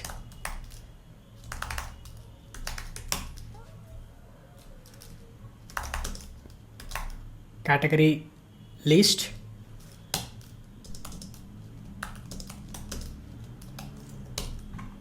This is going to be category list, and let's just add the text.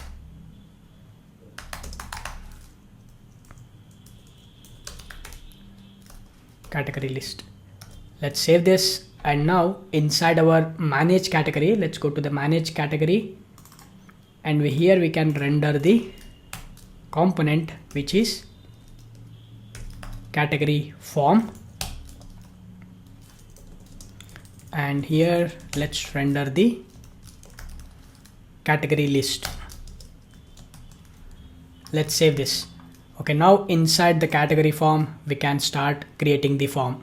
Let's create the form. Let me close the project explorer. Here first of all, I'm going to create a div with a class mx-2 and margin top -2. I'm going to add these bootstrap classes. Inside this, I'm going to create a row which is a bootstrap class, and inside this I'm going to create a card. Also I'm going to add column medium device 8 and also form container. Inside this, let's create the card body, and inside this we can create the form. We don't need this action attribute. Let's remove this. And inside this, first of all, we need to create a div with class margin bottom 3, and also we need to create a label, and we need to add the HTML for, and this is for the category image. Class name we can add form label.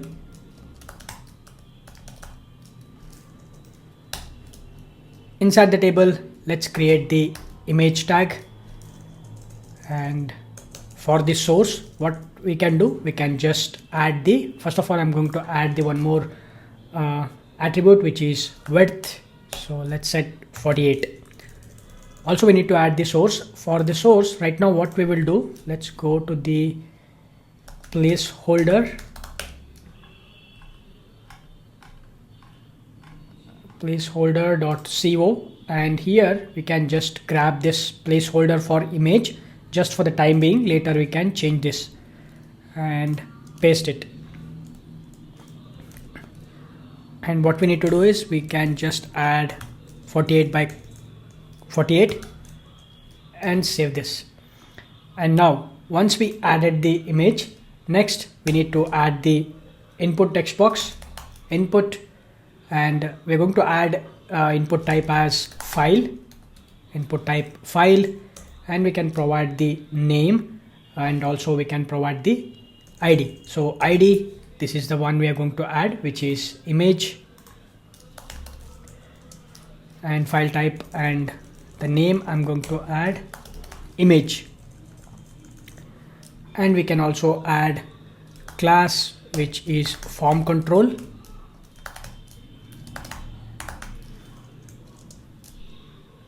and I'm going to make this as hidden.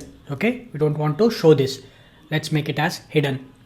All right, next with this, let me save this, and if you go to the browser, this is how it looks, and we have this 48 by 48 placeholder for the image, and this entire part is going to be occupied the form.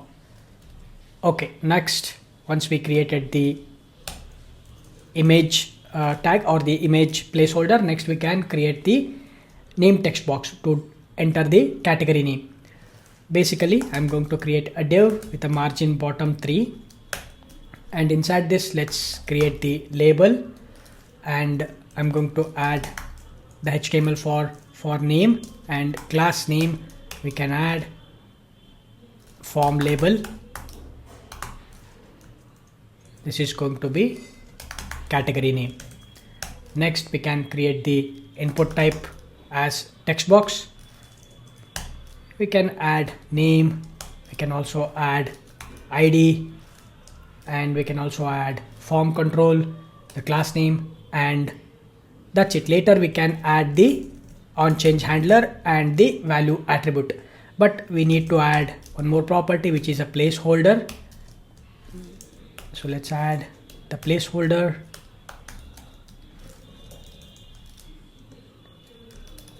category name.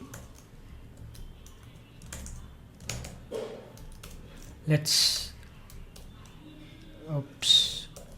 save this, and you can see this is how it looks. We have this name and the text box. On click of this label, it is going to automatically focus the text box. Okay, now we have created the text box for category name. Similarly, let's create the description as well, the category description. So just copy this and paste it, so we can change the things that are required. We can change this to, let me change this to description, and this is going to be a text area, not input text box.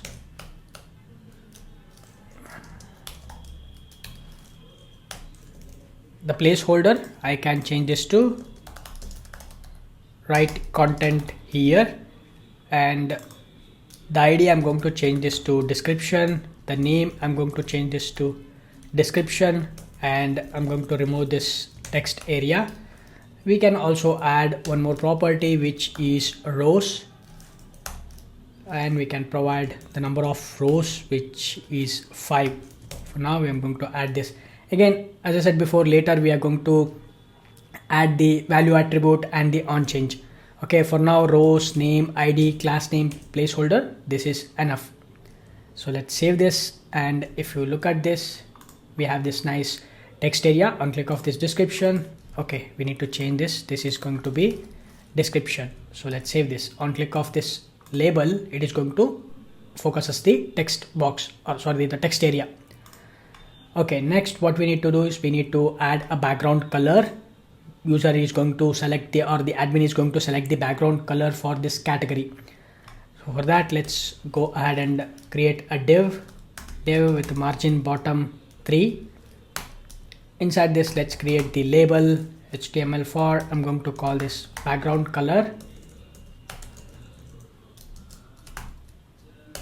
We are going to add the form label. This is the bootstrap class, and we can add background color as the label text. Next, we can create the input type. It is going to be input, it is going to be of type color, and we can provide the name which is background color. ID, this is going to be background color, and we need to add the placeholder as well. So let's add the placeholder. I'm going to provide the default color, I mean like the placeholder text, which is FFF, and also we need to add the onChange and the value attribute, but later we are going to add that. For now, this is enough. So let me bring this to a new line so that, okay, we have added the 4 properties, which is type, name, ID and placeholder. With this, let me save this, and you can see we got this nice background color, so user can select the background.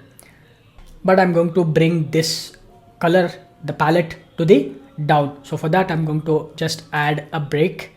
So just between this label and input, I'm going to add the break. Let's save this, and you can see on click of this, you can see we get the palette, the color palette, right? Okay, so what I'll do is, okay, this is black color is enough. Also we can use any other default color. By default it is black color. Later we can set the properties, we can set the state. At the time we can change the color property as well.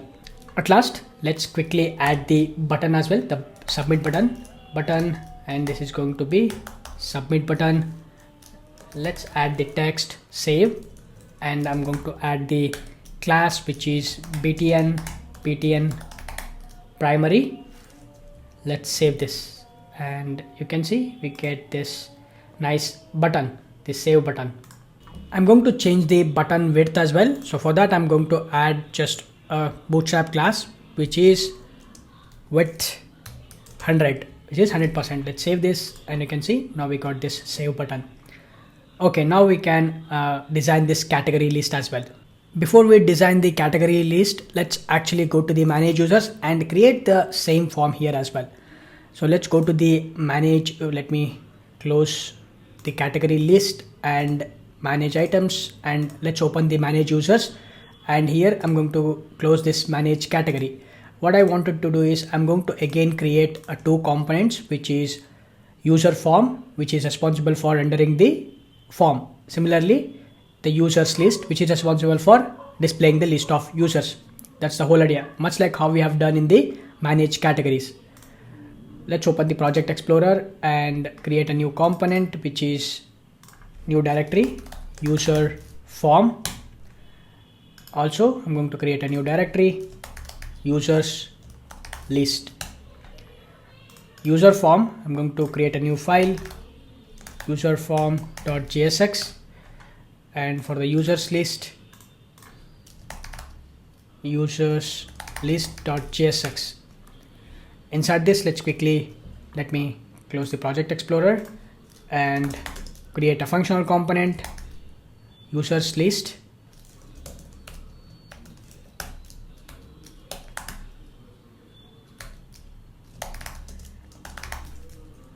Let's export this as a default component.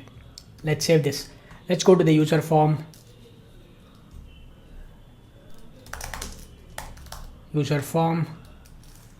and we don't need any of this. Just directly return the JSX, which is user form, and export this as a default component. Let's save this. Now we can render these 2 components inside our manage users. So let's remove this, and here let's render the user form, and here let's render the users list. Let's save this. Now you can see we have this user form, and right side we have this users list. Let's open the user form.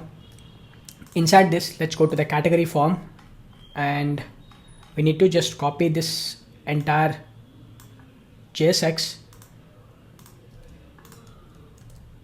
and go to the user form and paste it. We need to make a few changes. So what I'll do is, first of all, we don't need this image, so I'm going to get rid of this image. Next, what we need the name, which is nothing but the name of the person or the name of the user, and placeholder, I'm going to change this to John Doe.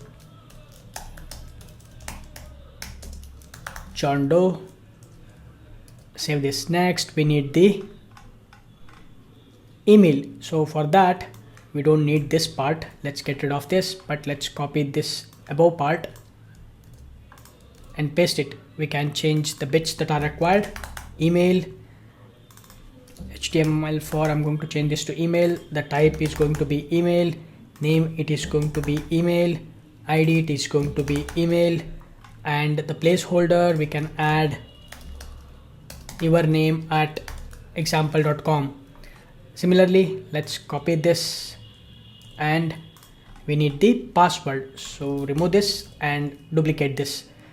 Again, change the bits that are required, which is going to be password, and the label name, it is going to be password, the type password, name it's going to be password, ID it is going to be password, and the placeholder, let's add some stars.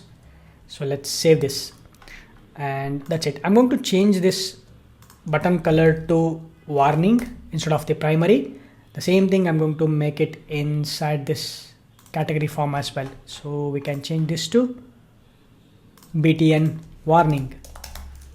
Let's save this, and this is how it looks. This is the form, the user form, and if you go to the categories, and you can see we have this categories form. The same thing, the same form we can duplicate for the items as well. Let me close this manage users and user form and user list. Let's open the project explorer and let's open the manage items.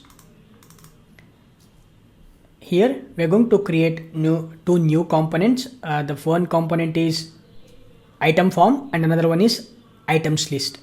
The item form is responsible for rendering the form, and the items list is responsible for displaying the list of items. That's the whole idea of it. Let's go ahead and create a new components. Under the components folder, create a new directory. It is going to be item form. Let's create one more directory, item list, and inside the item form create a new file, item form.jsx, and inside this let's quickly create the components, item form,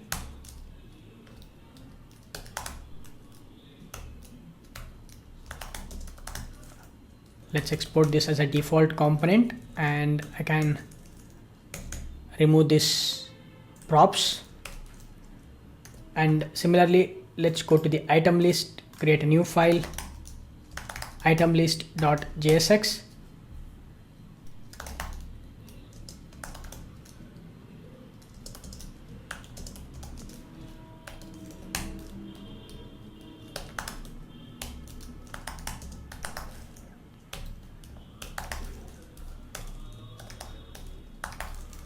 let's export this as a default component. Let's save this. Next, let's open the manage items. Let's render the two components, item form, item list. Now if you go to the browser and inside the manage items, you can see we have this item form and the item list. Now let me close this users list, and also I'm going to close this manage items. Let's directly go to the item form, and here let's copy everything from the category form. Let me copy this, and inside this item form let's paste it. Then now we can change the bits that are required. First of all, I'm going to close this project explorer, and here we need this form. First of all, we need this image first of all for the item as well. And if you scroll down, next we have this name. This is for the to add the item name, and we also need this, but I'm going to change the property name to the placeholder to item name. And scroll down, we need this text area for the description. Let's keep it as it is, and along with this we need one more property, one more form control, which is drop down. So let's add the drop down. I'm going to create a div with a margin bottom 3, and also I'm going to create a label with a class name form label. We can also add HTML for this is going to be category, and the label I'm going to add the text category. And now we can create the drop down, so we can use select, and to this we can add the class name, which is form control, and the name I'm going to add category. ID also I'm going to add it as category. Now for the time being, we can just hard code the option, the value. For now, the first one, it is going to be select category, and next let's copy this and paste it. I'm going to add different options. It is going to be category 1. Later we can import it from the our API. Category 1. Copy this and paste it. This is going to be category 2. You can change this to category 2. Let's save this, and you can see we have this item name and category. Now what we need to do is we need to add this one more form control, which is price. And if you look at this, there is no gap between this category and the label. This is because, okay, I have added it's just a typo error, label, and this is going to be label. Let's save this. Now we have nice gap between the label and the form control. Now let's add a price. So let's create a div with a margin bottom 3, and we need to create a label. This is going to be price, and class name, let's add the form label, and I'm going to add the price as the label text. Next we need to add input type as number type, and we can add name, which is going to be price, ID, which is going to be price, and the class name form control. Along with this, we also need to add the placeholder. So for the placeholder, I'm going to just add the Indian currency, ampersand hash 8377 and semicolon, and I can add, let's say, 200, and save this. And if you look at this, we have this name, item name, and category. We have this 2 category, and price, and description, and background color. But if you look at this, it is going out of we have created whatever the box, it is going out of it. To avoid that, what I'll do is I'm going to add one more div. So I'm going to wrap this entire form in one more div. So let me minimize this, and let's cut this. I'm going to create one more div, and to this div I'm going to add the class name, which is item form container. I'm going to add this item form container. Also, I'm going to add the inline styling. First, I'm going to add the height. I'm going to add it as viewport 100 viewport, and also overflow Y I'm going to add it as auto, and overflow X I'm going to add it as hidden. Let's save this. You can see now we got this nice scroll bar, which looks amazing. Alright, so what we have done is we have just, okay, but we don't need this background color. Let's get rid of this background color. Let me expand this, scroll down. We have this background color. Let's remove this. Okay, now you can see we got this nice content, which is item name, category, price, description. And if any of the content we have added, if the component we have added, we will automatically get the scroll bar as well. Now let's design the explore component. The explore component is actually the biggest component. It is actually going to render the 5 different components. We're going to design this in such a way that it is going to contains 2 columns. The first column contains 70% of the space, and the second column contains the 30% of the space. And again, in the first column, we are going to divide it into 2 rows. The first row is going to responsible for displaying the categories, and the second row is responsible for displaying the items. Similarly, in the second column, the right hand column contains 3 rows. The first row is responsible for displaying the customer form, and the second row is responsible for displaying the cart items, and the third row is responsible for displaying the cart summary. This is the whole idea. So let's start designing this. First of all, I'm going to close all of this, And what I'll do is I'm going to create first of all, let's open the explore component.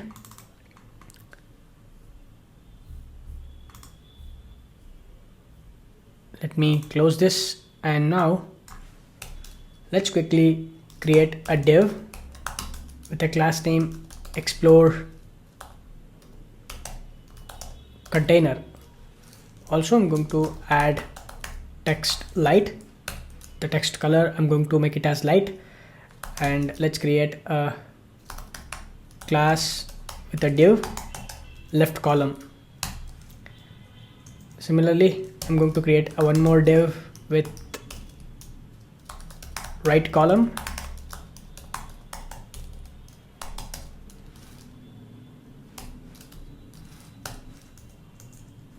And inside the left column, we need to create 2 rows. So for that, I'm going to create a div with a class first row. And also I'm going to create a horizontal line with a class horizontal line.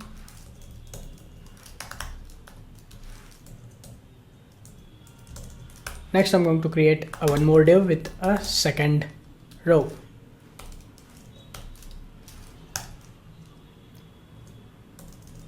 For the first row and second row, I'm going to add an inline style, overflow. The y-axis, I'm going to set it as auto. Similarly, for the second row also, I'm going to add the inline styling as overflow auto. Okay, next we can concentrate on this right column. So I'm going to create a new div with a class customer form container.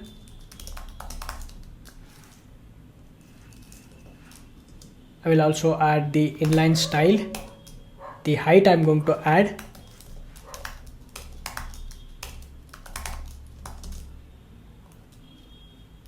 15%.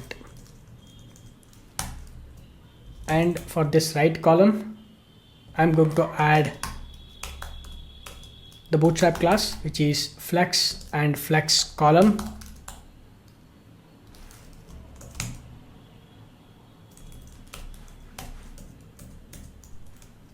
Okay, next I'm going to create one more div, and the div contains, okay, before that let's add the horizontal line, and I'm going to create a class.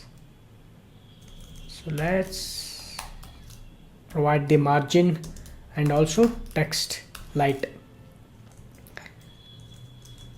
Next, let's create the one more div, the second row, which occupies 60% of the space. So the class name I'm going to create as cart items container. I will also add the inline style to this. The height I'm going to add 55%, and overflow Y I'm going to make it as auto. This is going to display the cart items.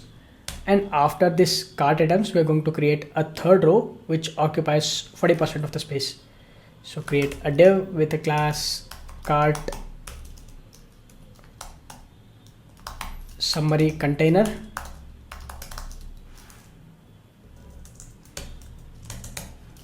I can create the inline style. The height, I'm going to set this 40%. 40%, and we don't need this overflow anymore. Let's remove this. Okay, now we can calculate it. Let's say 55 plus 15, it's going to be 7. It's going to be 60, 70, 70 plus 40, it's going to be 110. But looks like we have made some mistake. This should be 15, and this is going to be 55, and this is going to be 30. Okay, so let's save this.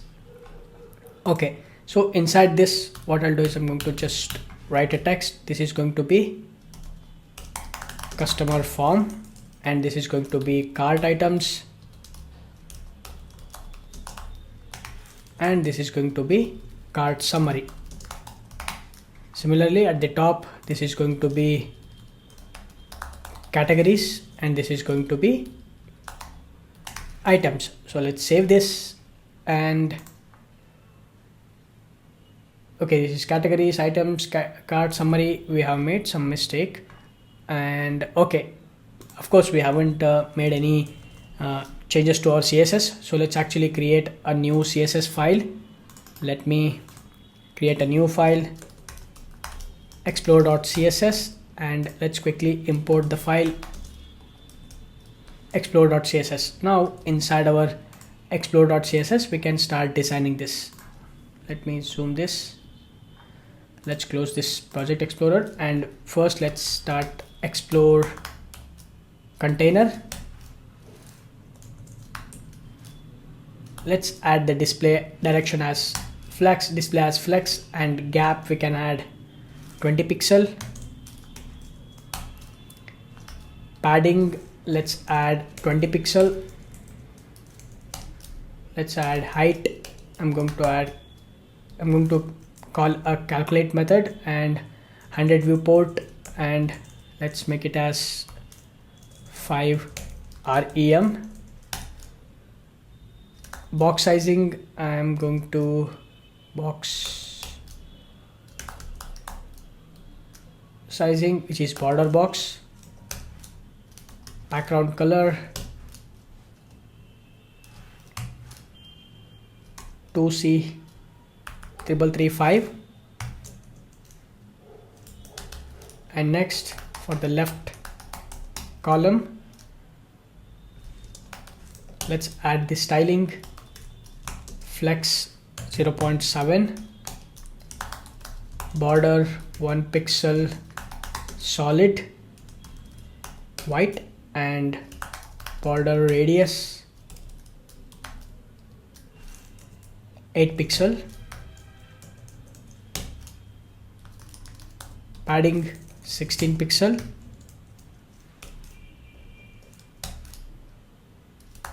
box sizing border box, height 100%,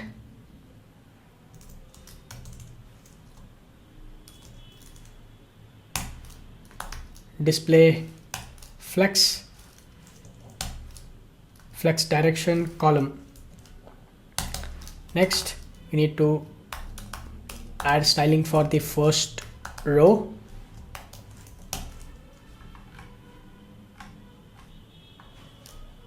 Let's add flex 0.3, box sizing border box, and for the horizontal line, let's add the styling margin 20 pixel and 0 pixel. Border, I'm going to set it as 0. Border top, I'm going to set it as 1 pixel solid white. Next, let me create some white space. Let's add the CSS styling for second row. Flex 0.7, box sizing border box, and next right column, let's add flex 0.3, border 1 pixel solid white, and border radius 8 pixel, padding 16 pixel, height 100%,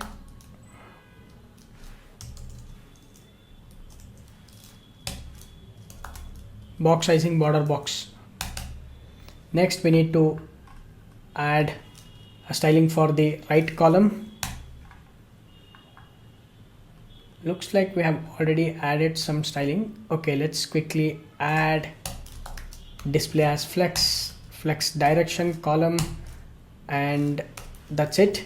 And next we need to add for the cart summary container.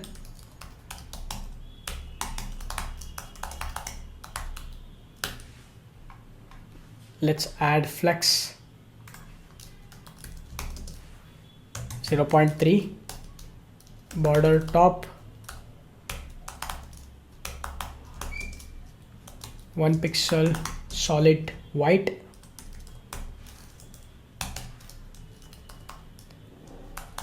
cart item, let's add the background color,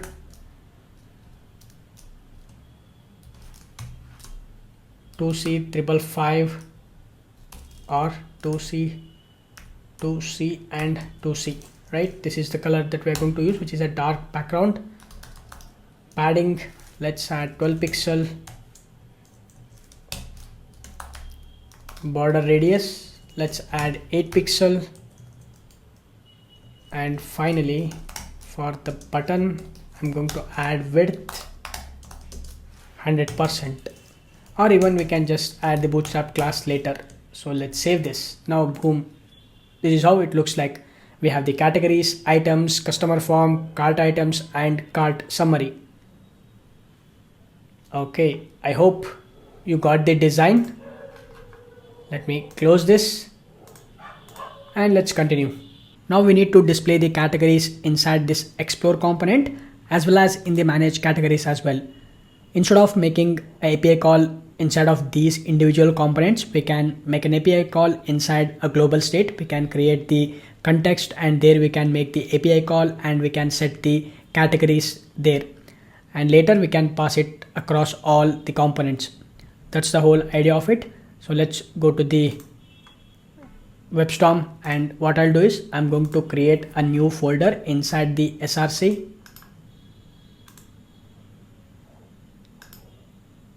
I'm going to call this context.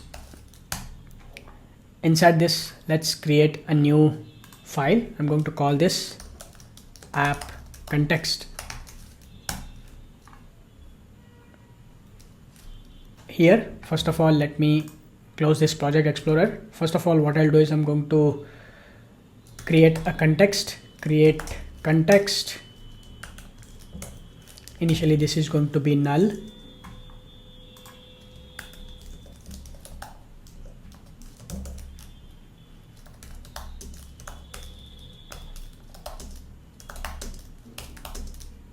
We can call this app context. So let me import the create context. Next, we need to create the provider. So and export it. Export const app context provider. This is going to take props.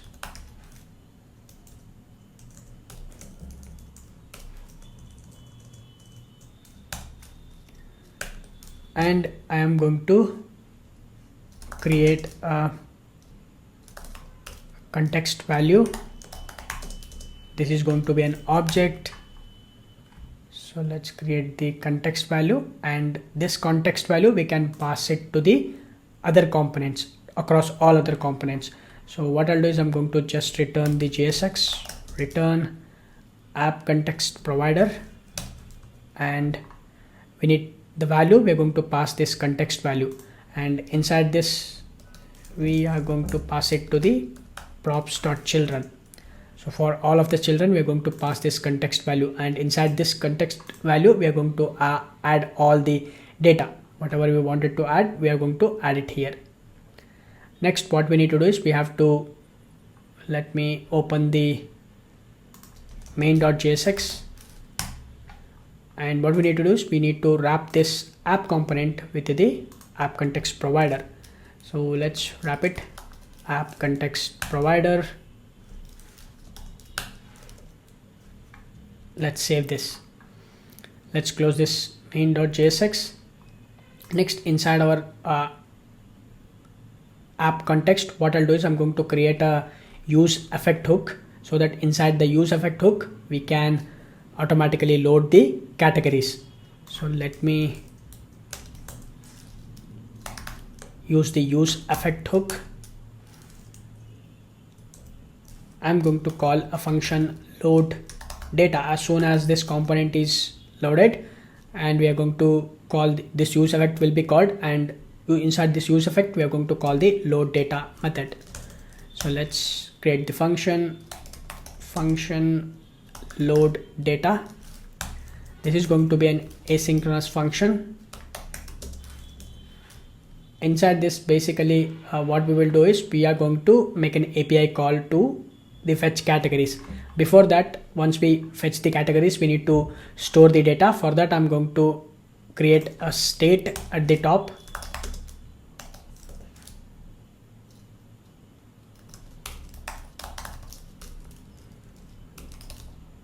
Categories, set categories. Similarly, I'm going to create one more state for items, but we can create it later. Now we can make use of this set categories to set the data once we make an API call to the categories. So we have already created the service methods. So if I open categories service, we already have this methods, so we can make use of this fetch categories method inside this. So let's use fetch categories, and this is going to be an await function, and we will get the response back. And now we can set the categories response.data. Using this, we are setting this later. Here inside the load data only, we are going to load the items as well. But for now, we are fetching the categories. That's completely fine. So let me save this. Now what we can do is we can retrieve these categories anywhere inside our application. Anywhere in our application, whatever the components we want, we can grab these categories.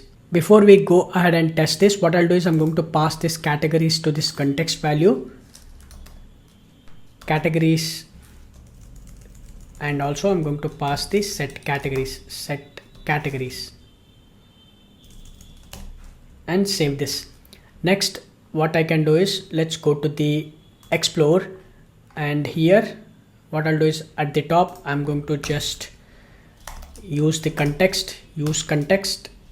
This is going to give us the categories, and we need to pass the context, which is app context. Let's save this, and I can log this to the console, the categories. So let's save this.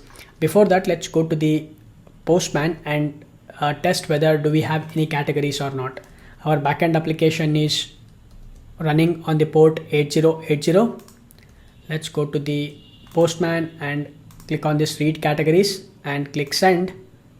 There are no records inside the categories, so let's create the categories, add category, and let's create a category for the keyboard. So first of all, I'm going to just remove this, and now let me expand this, and keyboards description, all kinds of keyboards and background color, and the file I'm going to upload the keyboard.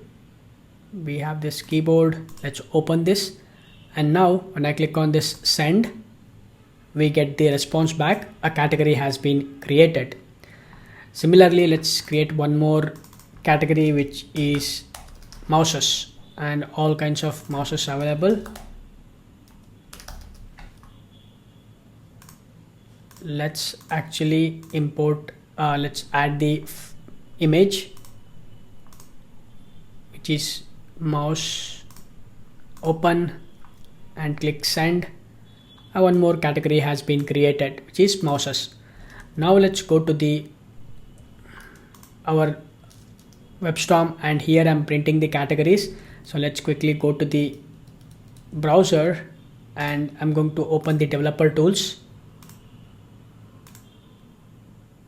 Inside the console, let's go to the Explore. We are getting an empty array. Okay, this is likely because, okay, let me reload this, and we are getting a very nice error. This is because the CORS policy error. We haven't configured the CORS, and just for time being, what I'll do is let's go to the category controller, and I'm going to add the cross origin. So let's add cross origin, and I'm going to provide as star. So this is going to accept all the host names. Later, once we integrate the Spring security, we can restrict it. So let's save this, and this is going to restart the application. Let's wait for some time.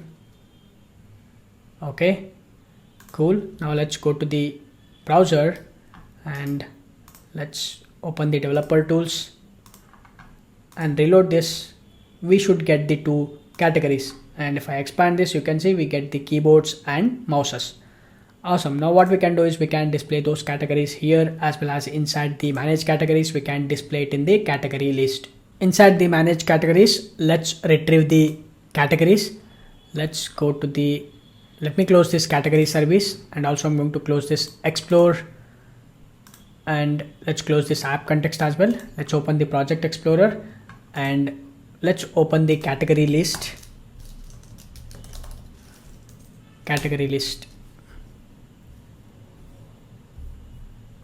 First of all, what I'll do is I'm going to use the context, and we can retrieve the categories and the context name, which is app context. Once we get the categories, we can iterate over those categories and we can display it. So first of all, what I'll do is I'm going to create a div, and I'm going to add the class category list container. So later we can style this class, we can add the style to this class. And also I am going to, for this category list, I'm going to create a CSS. So let's create a new file, category list.css, and we can import it.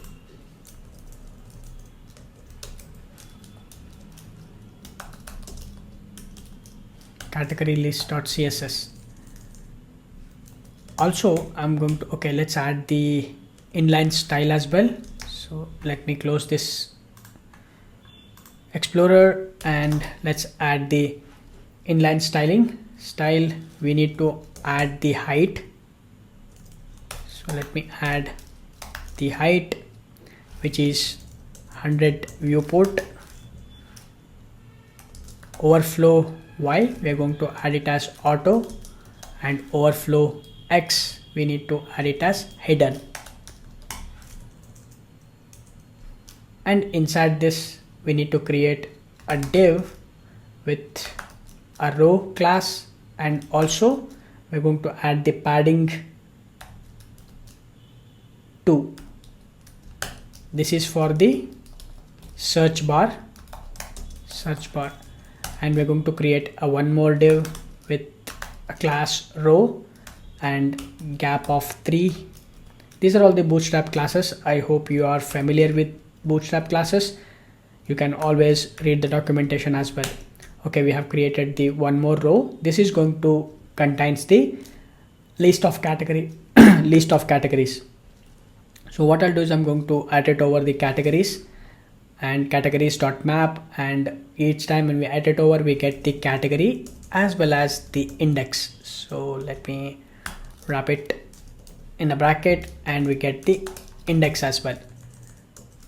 And inside this, let's quickly create a div with a class card. We're going to use the Bootstrap class with a padding 3. And also I'm going to add the inline style. I'm going to add the background color, which is going to be category.bg color. This is the background color. This is the one that we have stored in our database, so that we are going to, whatever the user will be selecting from this background color palette, the same palette color we are going to store it in the database, and that we are going to add it to the background color for the card. Next, I'm going to create a one more div with a class deflex and align items center.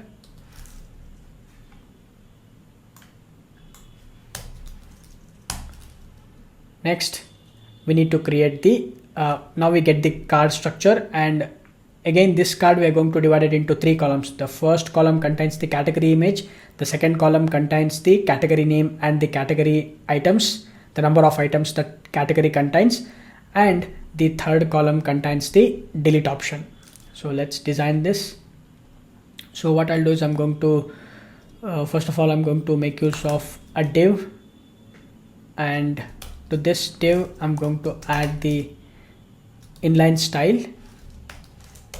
We can use margin right, which is 15 pixel, and also we need to add the index. So this index we have to add it as a key. So let's add key, add the index, and also okay, I think we have missed one more thing, that is, so let me wrap this inside one more div with, I'm going to add key as an index, and I'm going to add column 12. It should occupy the entire space. So for that we're going to add column 12, and inside this let's add this card, and also we're going to add this flex, and inside this we are adding the inline style margin right 15 pixel. Inside this we need to create the image. So image, we can make use of the category dot image URL, category dot image URL, and for the alt we can add category dot name, and we can create a class which is category image. Later we can add the CSS styling. And next, let me do one thing. After this first column, this is the first column,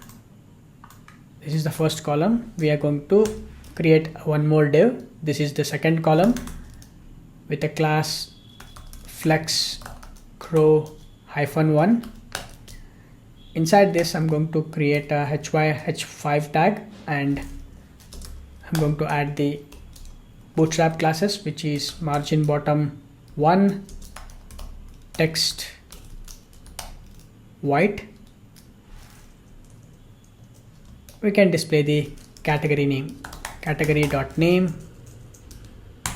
Next, let's use the paragraph. Let's add the class name, margin bottom 0 and text white. Category.items, this is going to be the number of items. And next we can create the third column. The third column contains the delete button. We can add the classes btn -danger and btn small, and we can add the bootstrap icons. So let's use the bootstrap icon -trash.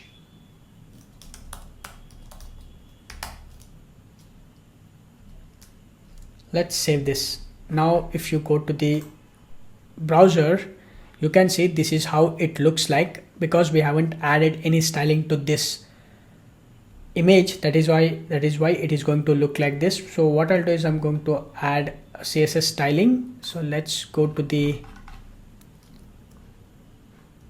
category list, and I'm going to add a CSS class to the category image. We're going to add width 60 pixel. Next we will add height, which is going to be 60 pixel, and border radius 10 pixel. Also I'm going to add border which is 3 pixel solid white. Let's save this. And now if you look at this, this is how it is going to look. And what I'll do is, for some reason the background color is not working. Actually it is working. The problem is we have added the background color as white for all of these cards. That is why it is looking white for all of this. And we need to add this search bar at the top. So that's we're going to add it later. But for now the categories is displaying. This is fine. So later we can change the background colors. Actually let's change it now itself. Let's go to the database and let me open this billing app. Let me display this. Right now we have this -FFF. We can, so let me add some different colors so that it will look nice. So what I'll do is I'm going to change this and I'm going to add this as the background color. Similarly I'm going to change this and let's add the background color as this. So let me click on this apply, click close. Now if you go to the browser, let me reload this. So you can see now we have this keyboards and items. Right now the items is not coming because we have not retrieving it from the database, but later we are going to fetch the items as well for this particular category, how many items we have added. So for now we can hard code it, or even we can just leave as it is. Or let's go to the WebStorm and I'll just change this to category.image URL. This we can change this to 5 items. So let's save this. And if you go to the browser, this is how it looks like, 5 items, keyboards and mouses. And we have this delete button. It is not working as of now because we have not added any functionality, but our basically the categories list is working as expected. Now let's actually create the search bar at the top of the category list so that we can filter the categories based on the keyword. Let's go to the code, and what I'll do is I'm inside this category list. We are going to create a new row. So we're going to create a new row using the bootstrap class. And what I'll do is I'm going to also add padding, and inside this let's quickly create the input group, and I'm going to add margin bottom, and inside this let's create the input box. We need to provide the name. I can call it as keyword, and ID, let's say keyword, and placeholder search by keyword.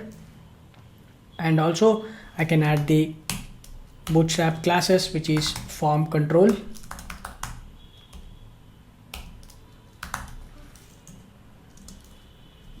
and I'm going to attach the on change event. But before that, at the top I am going to create a state.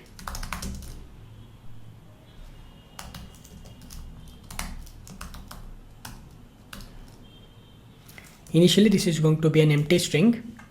Now I am going to attach the on change event. So first of all I'm going to bring this to the next line. I'm going to attach on change, so I can use the inline arrow function, and I'm going to set the search term, and I can use e.target.value. Next I'm also going to attach the value attribute,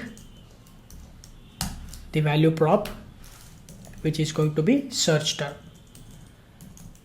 Now let's save this. And also I am going to, since I'm going to use an input group, I can add the bootstrap icon. So let's quickly create the span and I can add input group text, and I can add background as warning. Inside this I can use the bootstrap icons.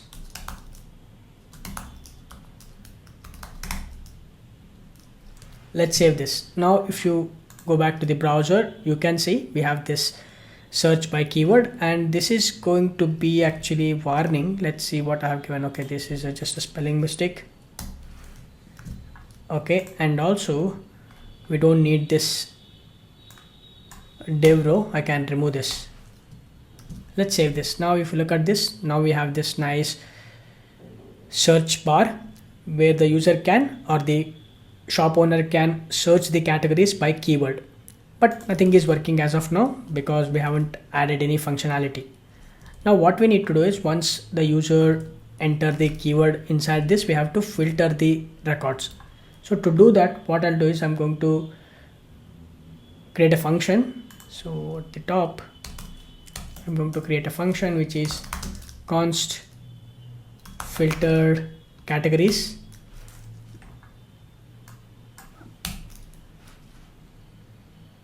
I can use this categories which we are coming from the global state categories dot filter, and each time when it is loop through we are getting the category, and inside this I'm going to, let me do one thing. So inside this what I'll do is I'm going to just make use of the category, this category. I'm going to make use of this category dot name, and I'm going to call it to lowercase, and I'm going to make use of this includes method to search in this search term dot to lowercase. So if it is available, then it is going to, if it is contains, then it is going to filter it in this filtered categories. Now I can use this filtered categories to loop through the items. Instead of categories, I'm going to use the filtered categories. Now let's save this, and now there are no entries for this particular keyword. Let's remove this. Now if I say BO, you can see we get this boats. Similarly, if I search for SE, you can see mouses. Okay, this is how we can search the categories. Now we can focus on this deleting the category. For this icon, we are going to attach the onClick event. Let's go to the code, and here we have this button. Now what we need to do is we need to attach the onClick event. So let's attach the onClick event, and to this onClick event we are going to make use of the arrow function, inline arrow function, and I'm going to call a method delete category, delete by category ID. This is a function that we are going to call, and to this function we are going to pass the category ID, category dot category ID. Now we need to create this function. So at the top I'm going to create this function, const delete category or delete by category ID. This is going to take the category ID as a parameter.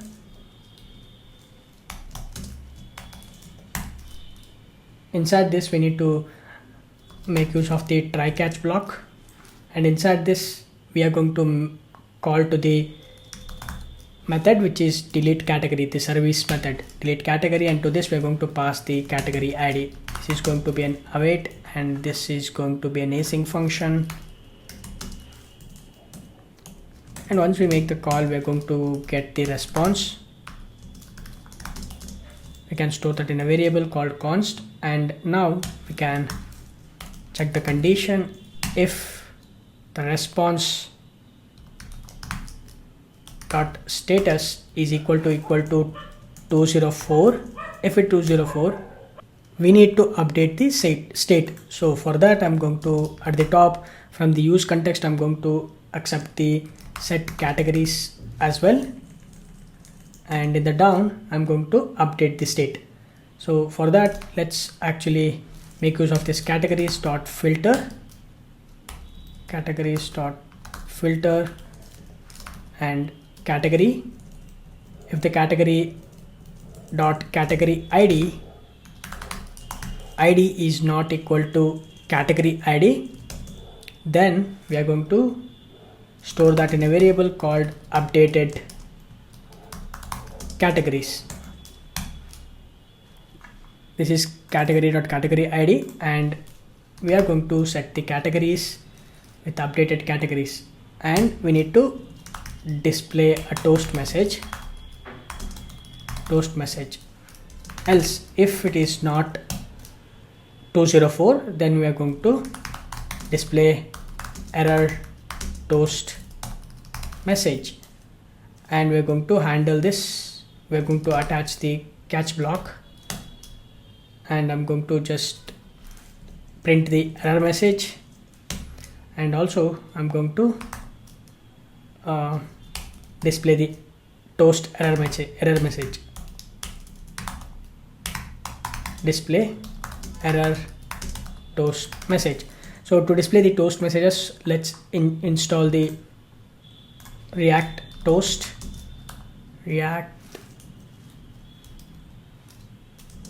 messages. We are going to install this React hot toast. So let's open this, and to install this we can make use of this. Let's go ahead and install this package npm add React hot toast. So let's open the terminal. Let me clear this. Npm install React hot toast.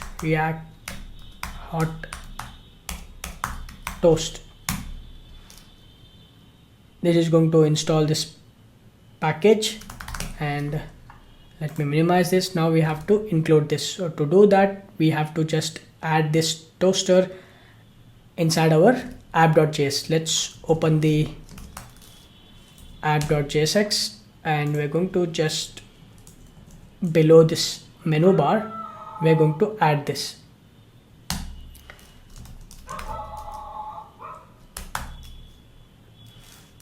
We are going to add this toaster. So let's add toaster from the React hot toast. Let's save this. Now we can make use of let me go to the category list, and here let's add the toast messages.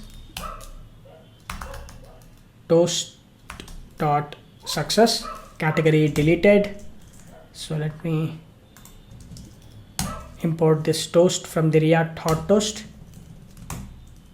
Also in the error, we are going to display toast.error.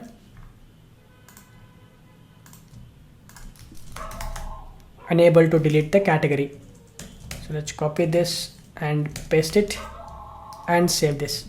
Now we can test our implementation. Let's go back, and here we have this keyboards and mouses. Let's click on this keyboards. You can see category deleted. Similarly, we can also delete mouses. You can see category deleted. Awesome. Our delete functionality is working as expected. Now we can concentrate on adding the category. Now let's start working on this category form. First of all, what I'll do is I'm going to just change this size of this form. I'm going to make this form should occupy the entire space of this left hand column. So to do that, let's actually close this app.jsx and category list. Let's open the category form, and here I'm going to make use of this column MD. Instead of 8, I'm going to make it as 12. So let's save this. Now if you look at this, you can see it has occupied the entire column. Now at the top, what I'll do is I'm going to create a new state const. First I'm going to set the loading.set loading. Initially this is going to be a false, and also I'm going to create a state for image set image. Initially this is going to be false, and next I'm going to create a state for data set data, and this is going to be an object, name, empty string, description, empty string, and background color. The initial value, I'm going to make it as white. Okay, next what we need to do is we need to attach the onChange handlers.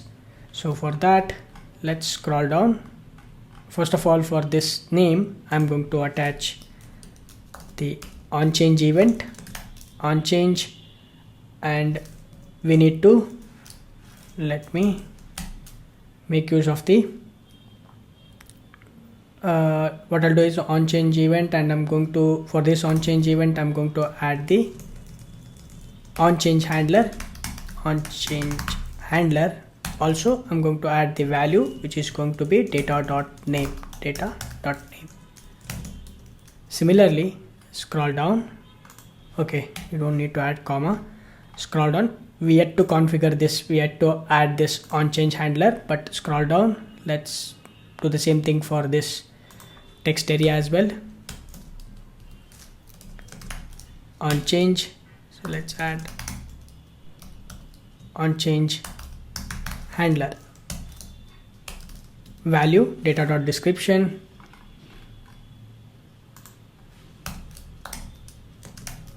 onChange, onChange handler, value, data.background color. Let's save this. Now let's scroll down, scroll up.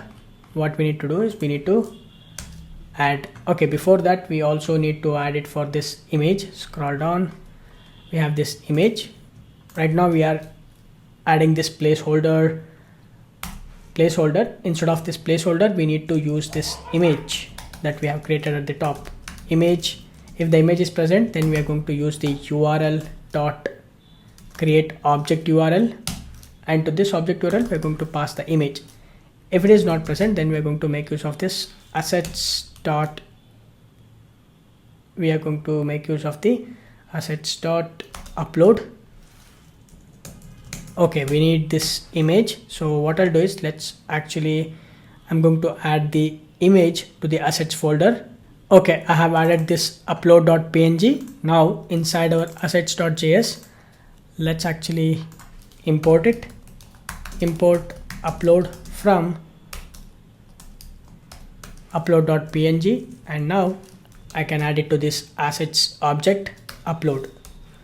Let's save this, and now here I can, let me close this project explorer, and I can use assets.upload, and we don't need this. Okay, let's add the width, let's keep it width, and here I am going to make use of the onChange event, and to this onChange event we are going to create an inline function, set image e.target.value, not the value, we need to, since this is going to be an file type, so we're going to use files, and we're going to take the first file. Let's save this. Okay, now let me go ahead, and at the top what I'll do is I'm going to add the onChange handler. So we need to add the onChange handler, const onChange handler, value dot target dot value, const dot name dot e dot target dot name, and let's make use of this set data, and we need to make use of the spread operator,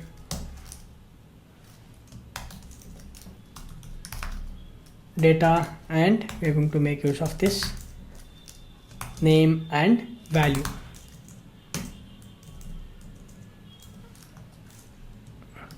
This is going to be onChange handler, and save this. Now I'm going to, okay, let me comment this loading first, and now what I'll do is I'm going to use the use effect hook just to print the data. So the dependency I'm going to pass data, and I can log this to the console data. Let's save this. We are getting some error. Okay, this is going to be on change handler.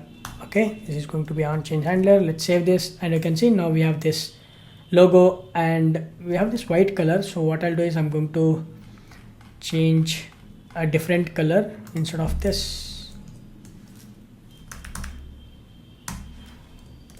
Let's use this color. Okay, this is the default color for the background. And now let me do one thing. Let's go to the developer tools. Let me clear this and reload this.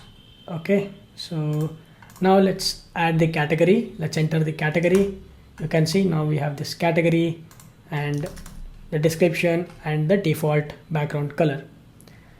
Okay, now what we can do is we can pass this to the API to save the records into the database. We can make the API call. Let's create a rf function const on submit handler.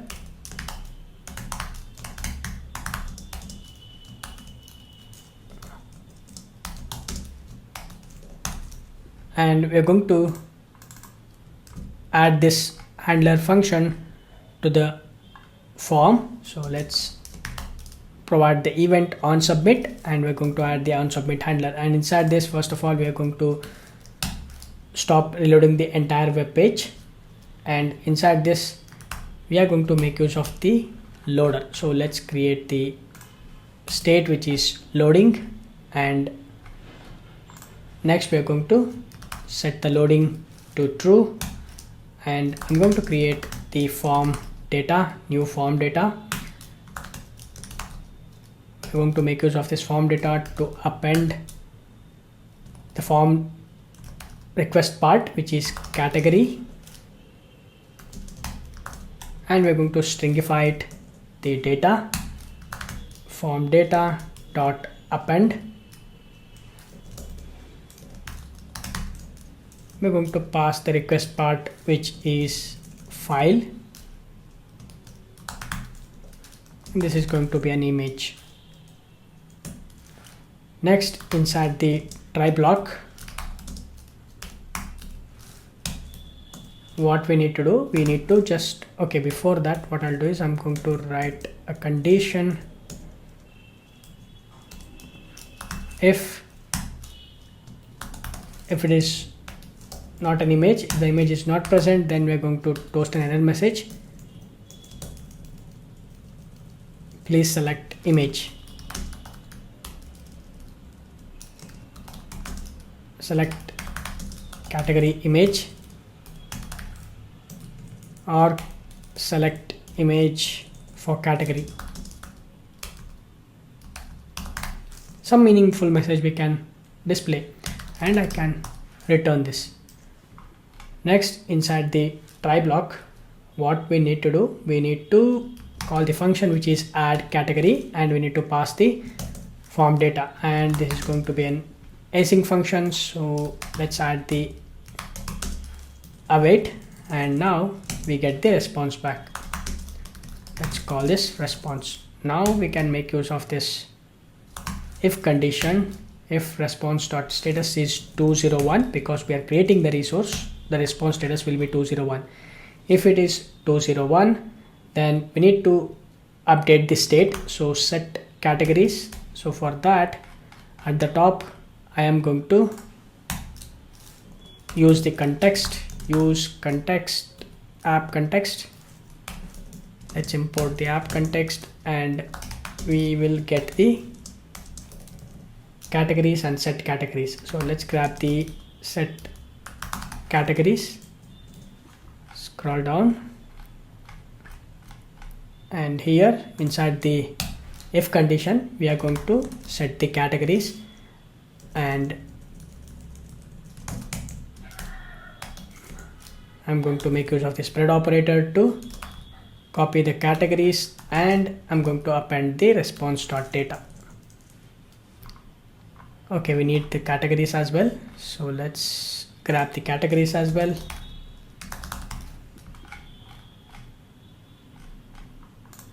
Okay, next we are going to display a toast message category added.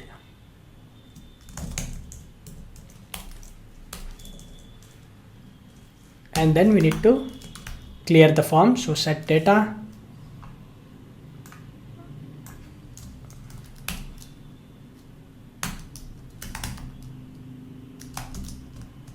for the name I'm going to set an empty string, description empty string, background color the default which is 2C and set image I'm going to set it as false, and if anything goes wrong we need to display the toast message console.log console.error. We will display the error message, and also we will display the toast message error adding category. And we need to add the finally block. Inside the finally block we are going to set the loading as false. Okay, now what we can do, we can test our functionality, but before that what I'll do is I'm going to scroll down. We have this button, so let me bring this to the next line. So we have this button. I'm going to make use of the disable property, so disabled, and I'm going to add the loading, and here instead of the save I'm going to add this conditionally. So if it is loading, then I'm going to display it as loading. If the loader is true, then I'm going to add a text loading, otherwise I'm going to display it as submit. Let's save this. Now let's go to the browser, and here let's add the new category, the category which is mouses, and we need to display the content, that is some cool mouses available. Background color, for now what I'll do is, let's go here or here, we can choose any one of this. Okay, let's choose orange. Let's close this, and now we need to attach the category image as well, which is mouses.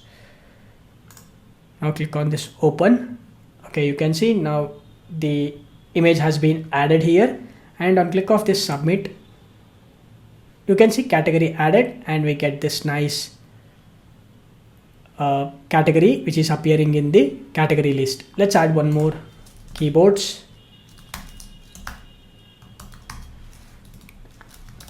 Some cool keyboards are available. We can use this cyan. Okay, without selecting the image, let's click on this submit. Let's see what will happen. You can see select the image for category. Okay, looks like our this loading got stuck here. This is because, let me reload this. Okay, that's okay, that we can verify it later, but for now let's add keyboards and some cool keyboards available.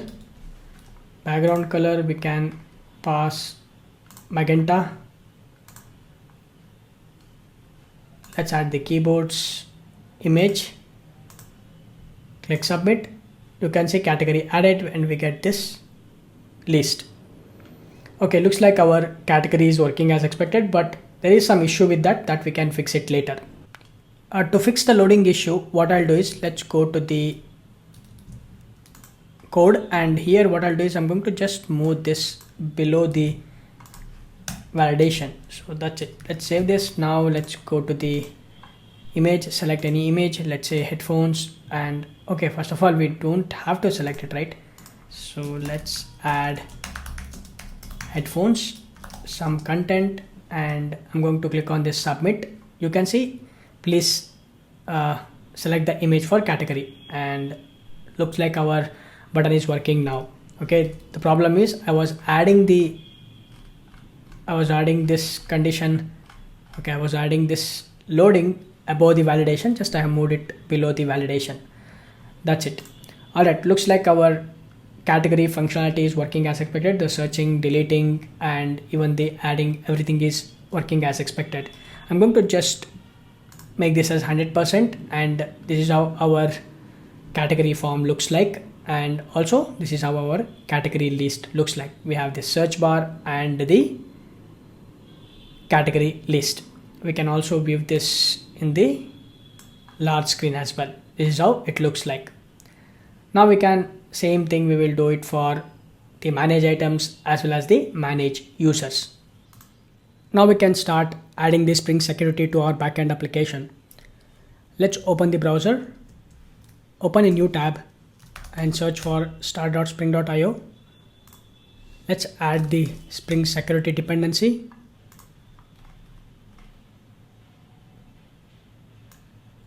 Copy the dependency, open the pom.xml. Let's add the dependency. Along with this, we are going to add two more dependency, which is related to JWT, because we are going to use the JWT token based mechanism for authorization and authentication. So let's add those two dependency as well. These are the two dependency that we'll be adding. You can find these dependencies link in the description section of this video. And I'm going to reload the Maven changes. Okay, next, let me close this pom.xml. Next, we need to create the configuration class. Let's open the Project Explorer.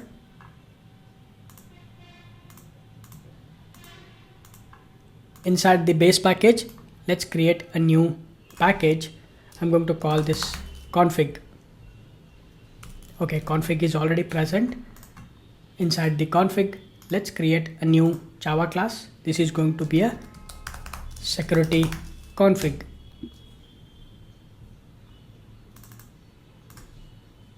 First, let's add the annotation, configuration annotation, so that inside this class we can create the Java beans.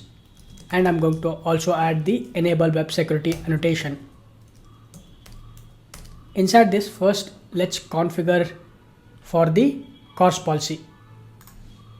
I'm going to create a method public CORS filter, which is from the spring.org.spring framework. I'm going to call this CORS filter. Inside this, I'm going to create a new object, new CORS filter. To this, we are going to pass a private method, which is CORS configuration source. We need to create this method, but I'm going to just return this, and I'm going to add the bean annotation. So this is going to be a Java bean. Now we need to create this method. This is going to be a private method. Inside this, we can configure the CORS policies. And this is going to be a return, not the CORS configuration. Instead, it is going to return the URL based CORS configuration source. Inside this, first we need to create the object.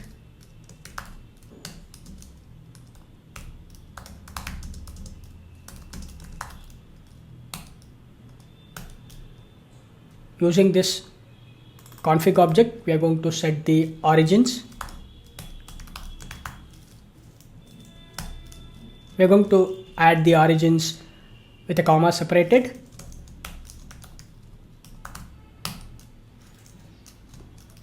For now, we have only one host.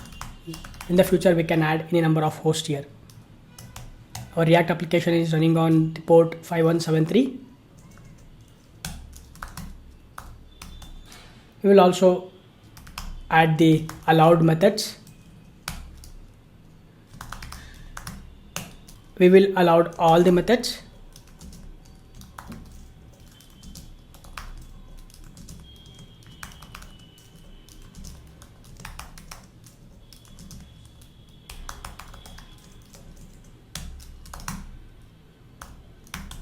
Next, we will also set the headers, the allowed headers.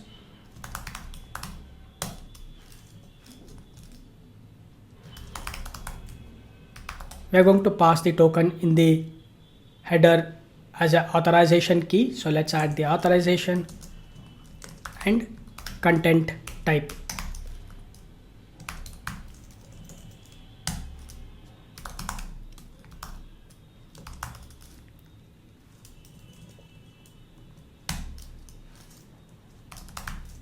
We will also set the allowed credentials to true. Next, we need to create the object for this URL based configuration source.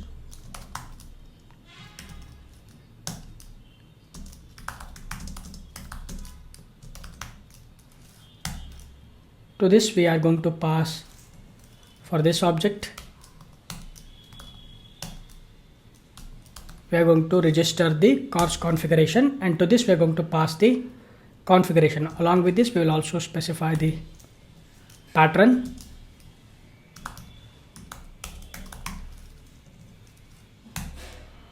And we are going to return the source. Now we can add the course filter so that we can remove that cross origin that we have added in our category controller.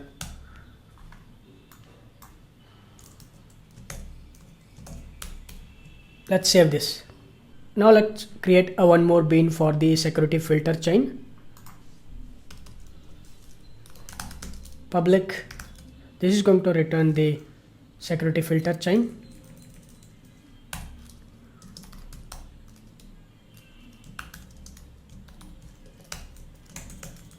This is going to take the HTTP security as a parameter. I will mark this as a bean annotation.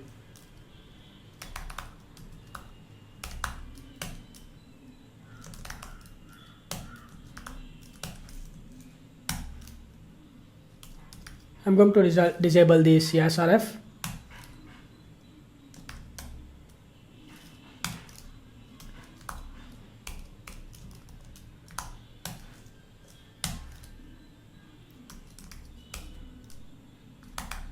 I'm going to authorize the requests.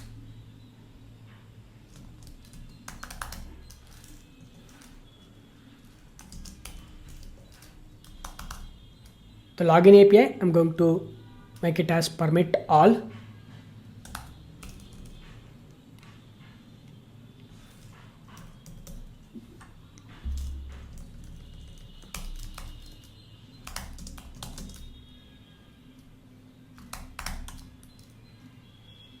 I will provide the request matches, which is /login, and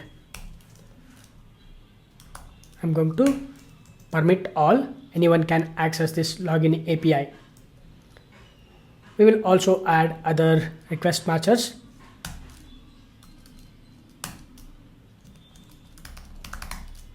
The /category /items. These can be accessible only user having a role called user and admin. So I'm going to call a method has any role. User can access this, and admin. The user is nothing but the shop owners.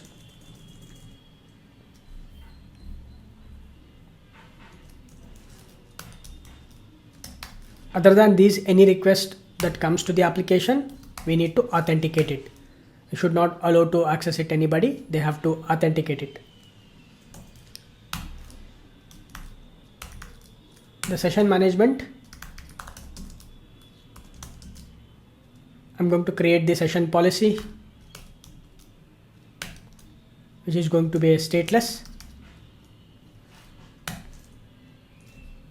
Later we are going to add a filter chain along with this, but for now we can just directly return the HTTP, and we need to call the build method on this. This is going to return an exception. I'm going to add throws an exception.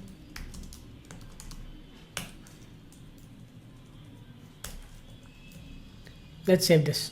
Now let's open the category controller. Here we are going to prepend the admin to the post mapping and the delete mapping, because only admin can create and delete the categories. What I'll do is I'm going to just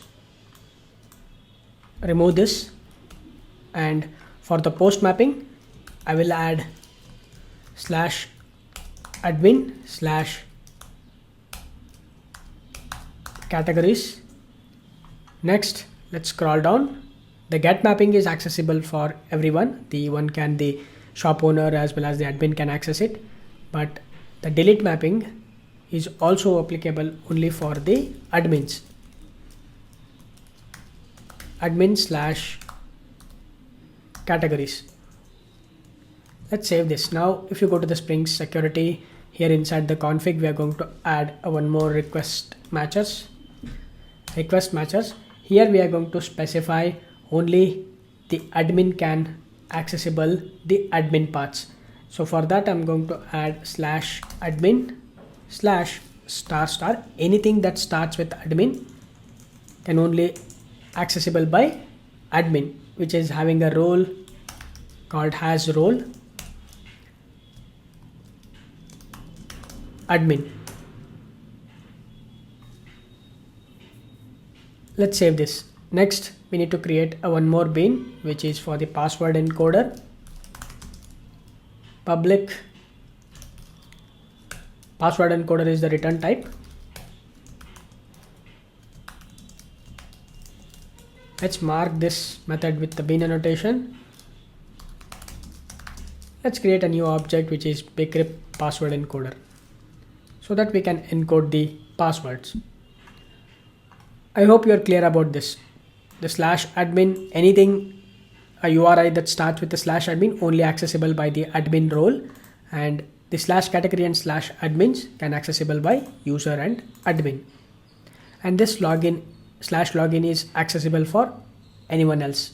Next, create a JPA entity for user. Let's open the Project Explorer. Inside the entity package, create a new Java class.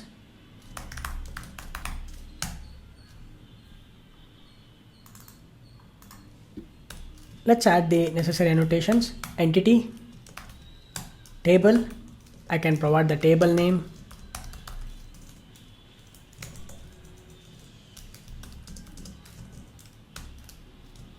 I will also add builder annotation.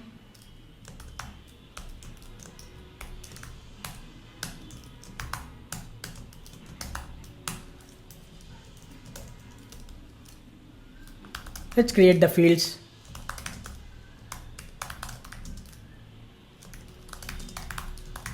This user ID is nothing but the UUID. We're going to create the unique identifier in the Java side, and the above one is created by the database.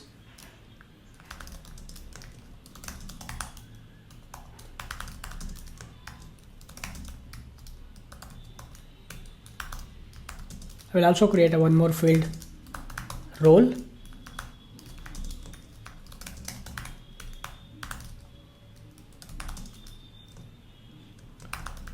I'm going to created at and updated at timestamps for the auditing purpose.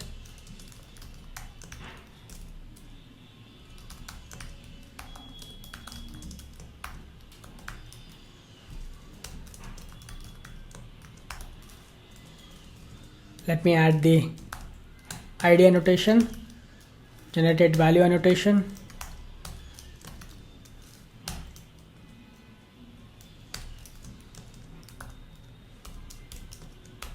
I will add the column annotation. And I will make the user ID as a unique.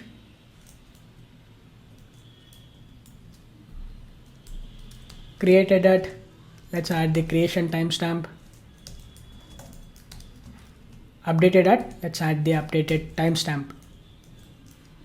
For the created at, I will add the column annotation, and I'm going to make updatable to false. Let's save this. Now we have created the user entity. We can create the IO objects. Let's create JPA repository for user entity. Open the Project Explorer. Inside the repository package, create a new interface.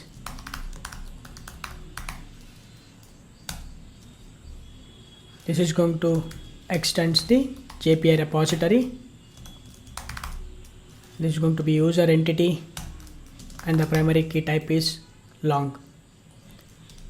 Inside this, I can define two methods, find by email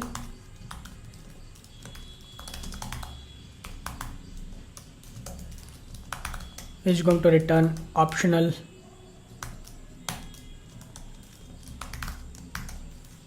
the type user entity. I'm going to create one more finder method, find by user ID.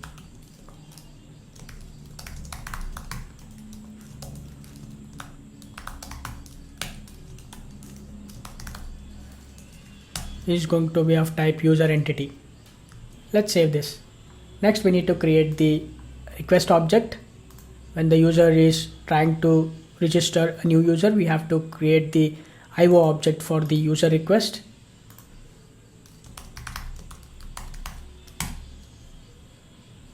I will also create the user response, the response object. Now let's open the user request. Let's define the methods, the fields, private string name,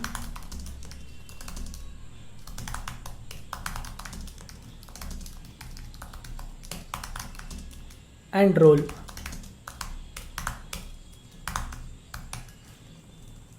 We're going to just add one-to-one mapping, one user having only one role. Let's add the Lombok annotations.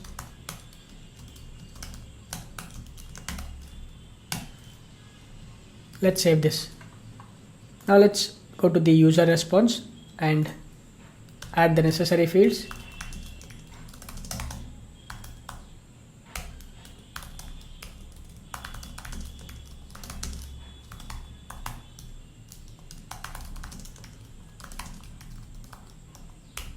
Name, email, and password.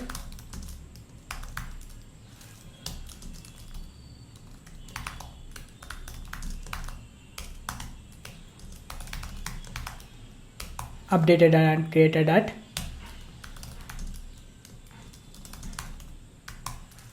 And we are going to return the role as well.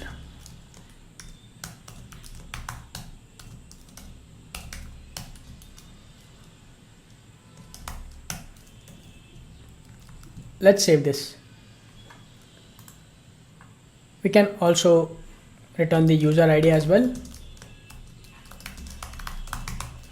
Now let's create the user detail service class. We are going to override the method load user by username to get the user details.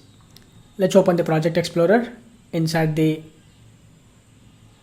service and inside the implementation package, let's create a new Java class, app user details service.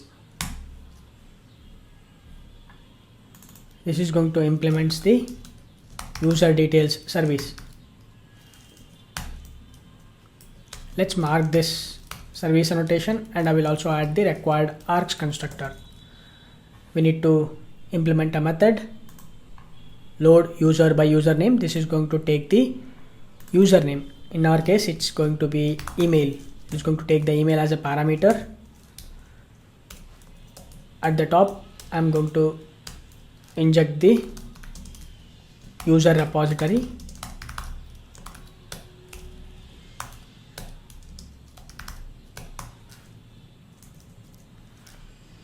Let's make use of the user repository dot find by email. This is the finder method we are going to call. We will pass the email as a parameter. This is going to return optional. In case if the user entity is not found, we are going to throw an exception or else throw, and I'm going to pass a lambda expression.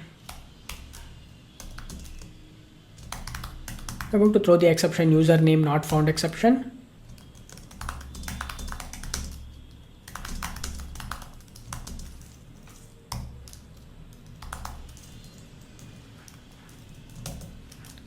This is going to give us the user entity.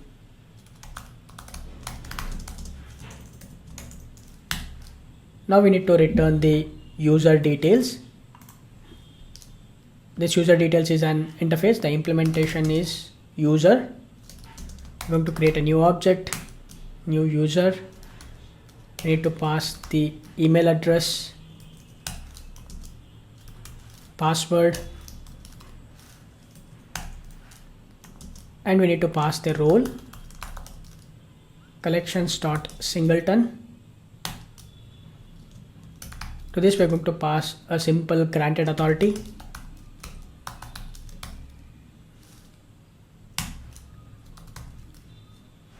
Existing user.getRole. Let's save this. Now our user details class is ready. We can make use of this. Now inside the security config, let's create one more bean for authentication manager.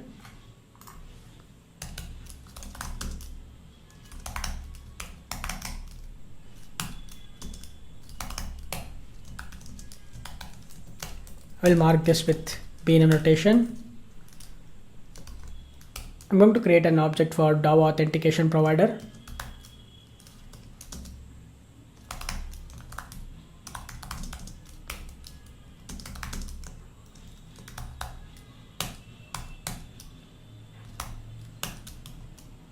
We're going to set the user details service. We need to inject the user details service. At the top, I'm going to create a field, app user details service. Let's add the required args constructor. We can pass the user details service object. We will also set the password encoder.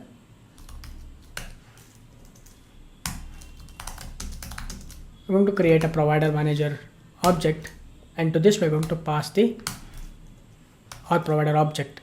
This is going to give us the authentication manager. Now let's create an IO object for auth request and auth response. This is basically for the login API. Open the project explorer, inside the IO package, create a new Java class auth request. Create one more Java class auth response. Inside the auth request, let's define the fields.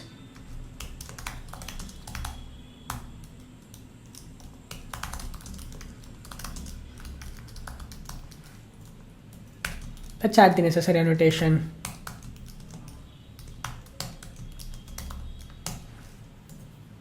Let's go to the user auth response. Let's define the fields: private string email,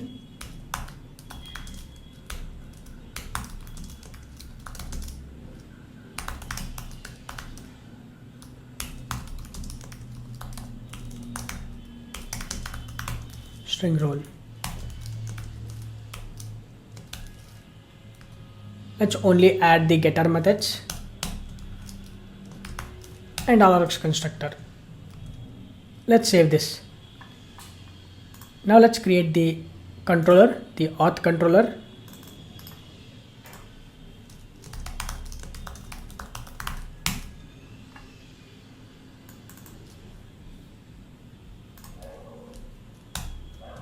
Let's mark this as REST controller. Let's add the required args constructor. Now let's create a handler method.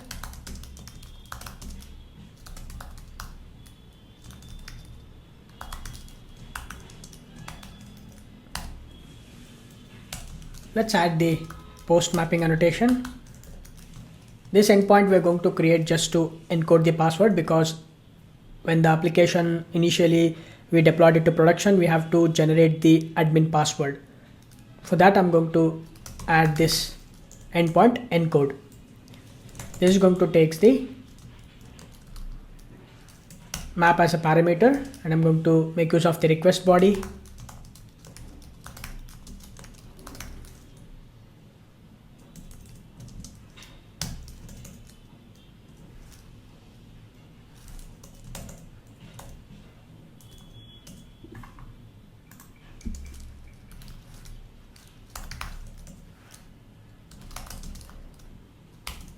we need to make use of the password encoder. I'm going to inject it.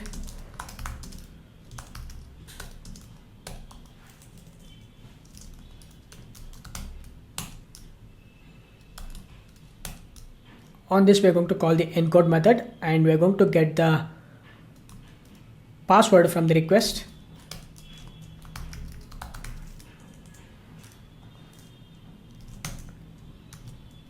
This endpoint helps us to encode the password. Now create a login endpoint.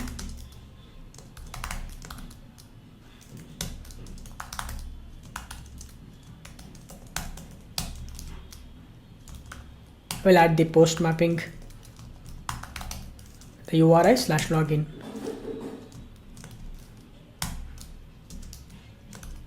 We're going to accept the auth request and we're going to make use of the request body annotation.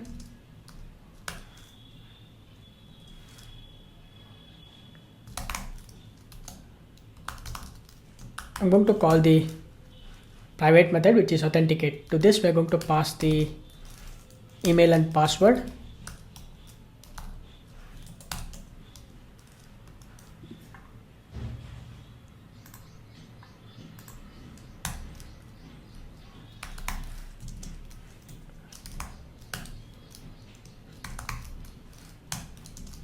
We're going to add the try catch block.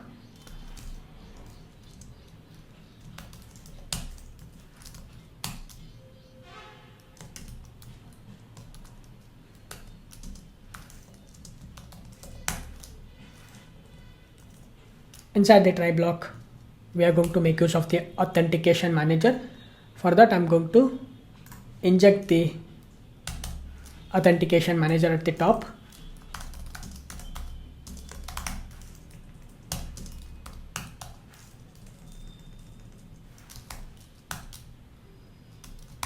There is a method called authenticate. This will authenticate the credentials. We need to create an object username password authentication token and we need to pass it to this authenticate method. To this constructor, we are going to pass the email and password. In case of any exceptions, we are going to catch the exception and we are going to throw an exception.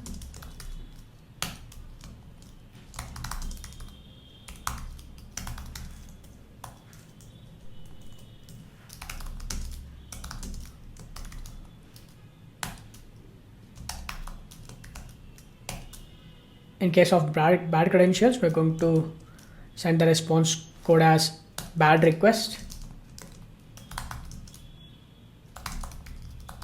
and we will send a message.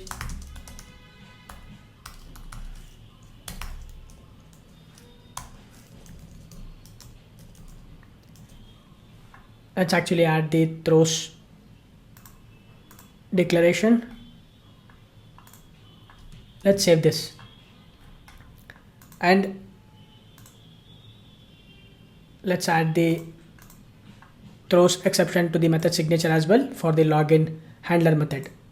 Once we authenticate it, we need to generate the token because this is going to just authenticate the user. Once the user is authenticated, we need to generate the JWT token.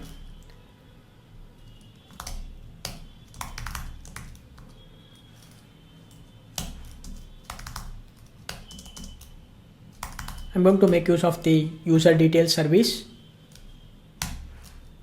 to load the user by username.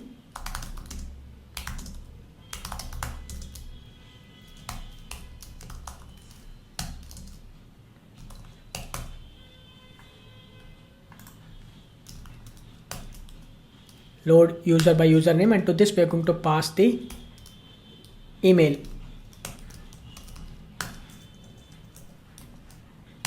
Once we get the user details, now we can generate the JWT token.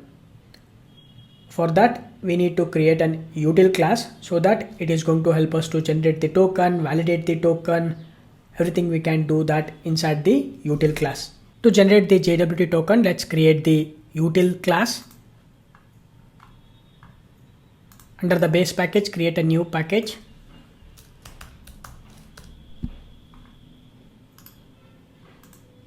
create a new class, JWT util. This is just a util class. It contains some utility methods. So in order to save some time, I have already copied the code and I'm going to paste it here. You can find the code in the description section of this video. First of all, I'm going to add the component annotation because this is going to be a component. Let's import the necessary packages, user details, hash map. Let's add the JWTs. We're going to make use of the util package. We need to add this secret key. We're going to add it in just a bit. Let's import the claims.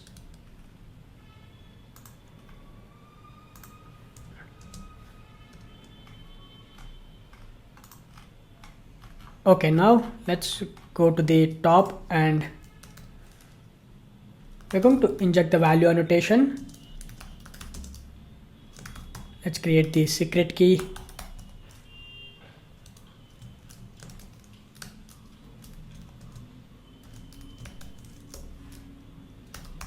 jwt.secret.key. Now let's copy this.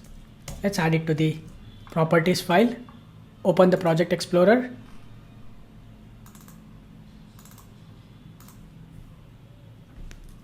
Let's add the token.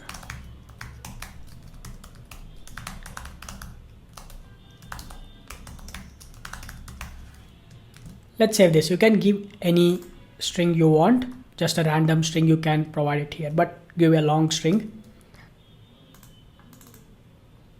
Now if you open the JWT util, it contains the utility methods. As I said, it is going to provide the utility methods like generate token, create token, extract the username from the token, extract the expiration from the token, and extract the claims, all claims, and these expired, validate token. Like this, it is going to provide all these utility methods, and we can make use of these utility methods to generate the JWT token.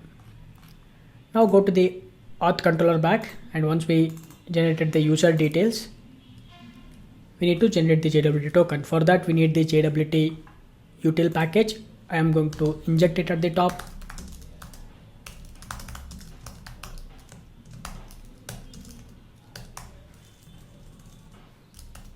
JWT util dot generate token. You can see this is going to take the user details as a parameter. That is why we have get the user details.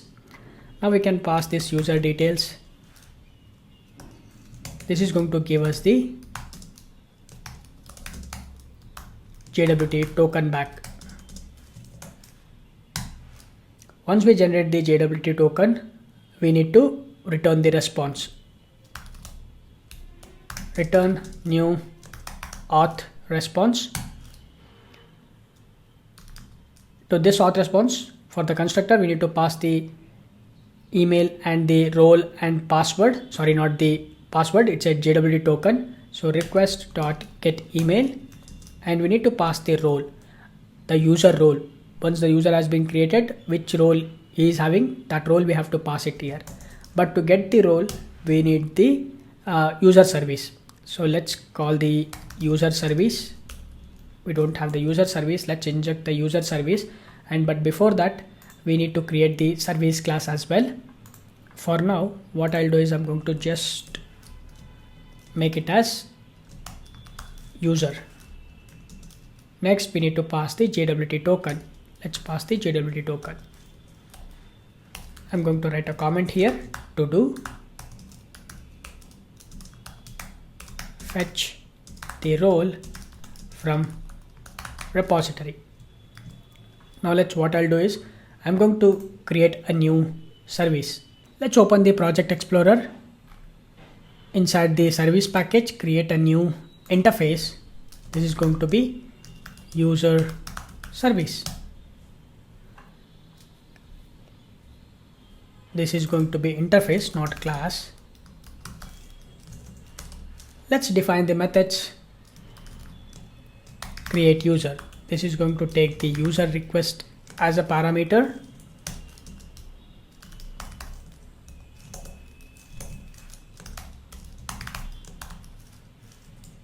User response is the return type. Get user role. This will be responsible for returning the user role.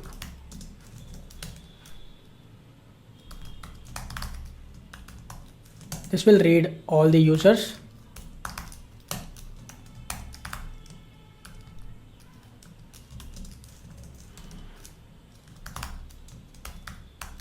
Delete user.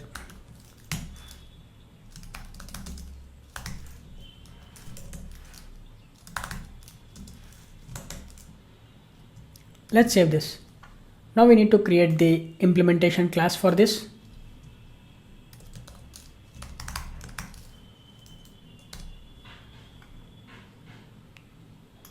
Inside the IMPL package,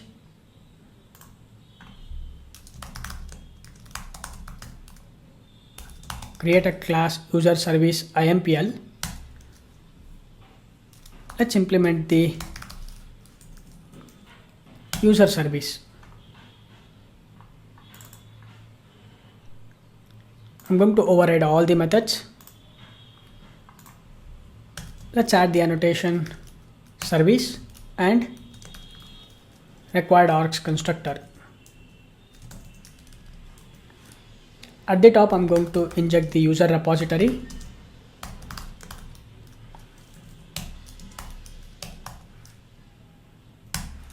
I'm going to inject the password encoder also, because while creating the user, we have to encode the password.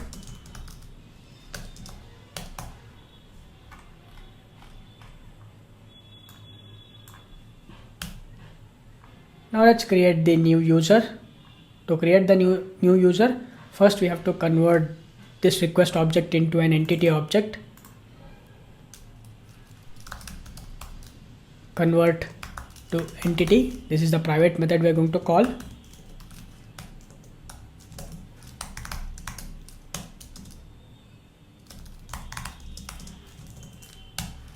Once we get the new user, we can make use of the user repository to save the object.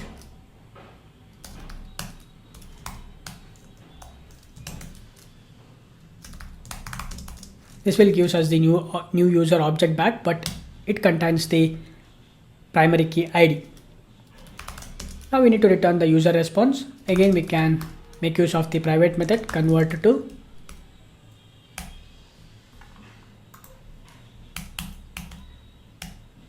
Okay, looks like my keyboard is not working. Let me actually put it into a charging.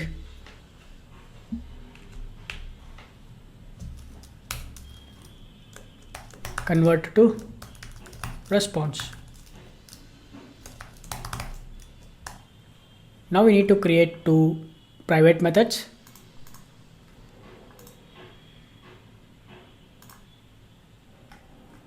First, let's convert to entity method. This method we can focus on. So what I'll do is I am going to make use of the user entity to call the builder method. On this, we are going to generate the user ID. For that, we are going to use uuid.random uuid.toString.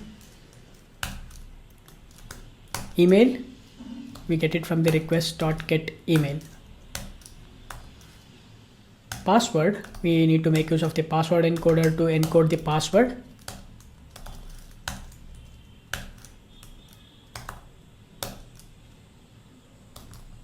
Request.getRole. I'm going to convert it into to uppercase.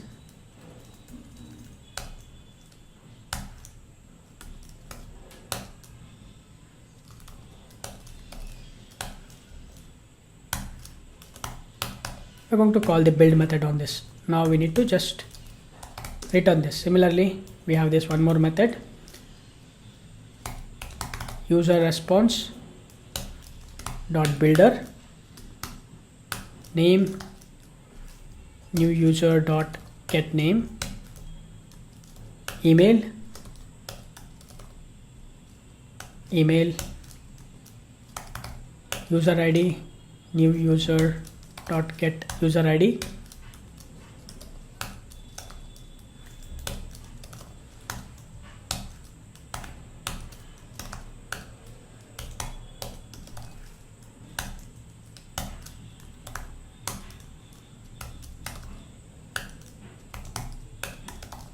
get role.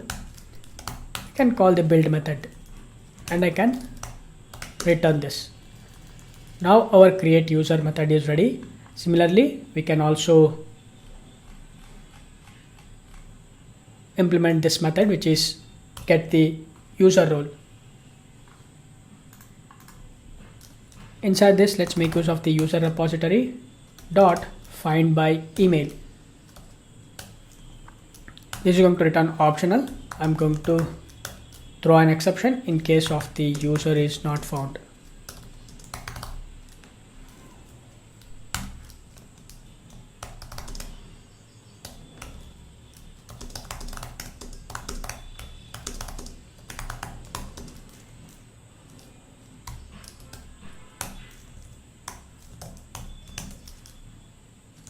We get the user entity back.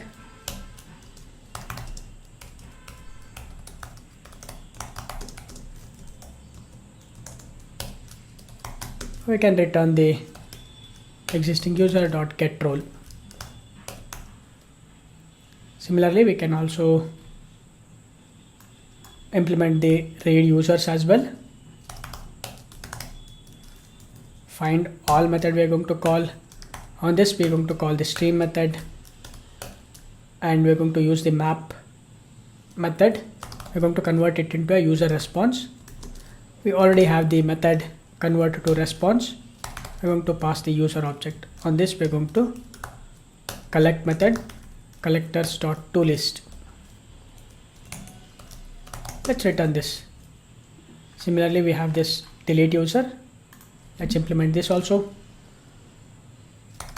User repository dot find by id, find by user id.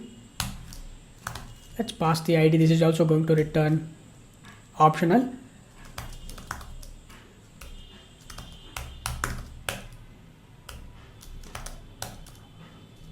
We can pass the lambda expression.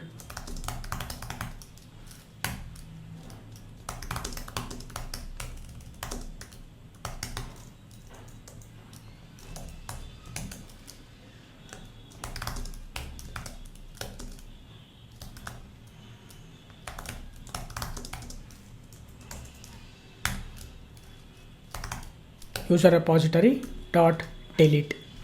To this delete, we will pass the user entity, which is the existing user. This will delete the user from the database. Let's save this. Now we can go back to our auth controller and let's go to the auth controller, and here let's remove this. We can make use of the user service. At the top, I'm going to inject the user service.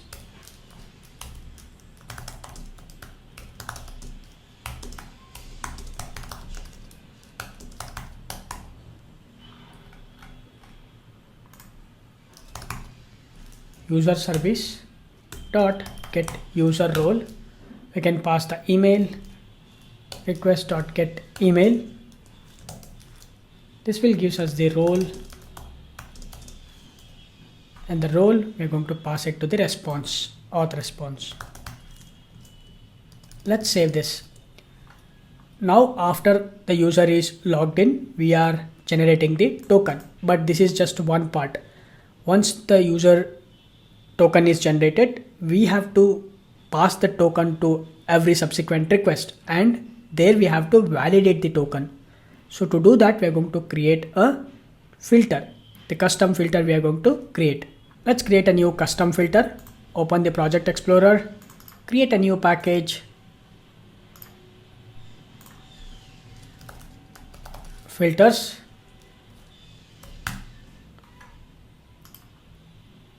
create a new Java class, JWT, request filter.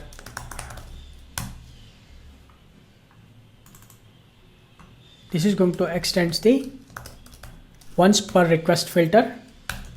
Let's add the component annotation. I will also add the required args constructor. First of all, I'm going to inject the app user detail service. This is the user detail service.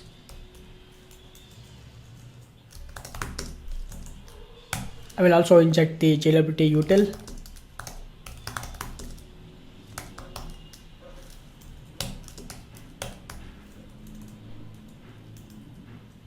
Let's override the method do filter internal. This is the method that we need to override. This gives us the request and response and the filter chain. First of all, I'm going to get the token from the header. So request.get header. The authorization is the header. This will give us the JWT token along with the bearer keyword.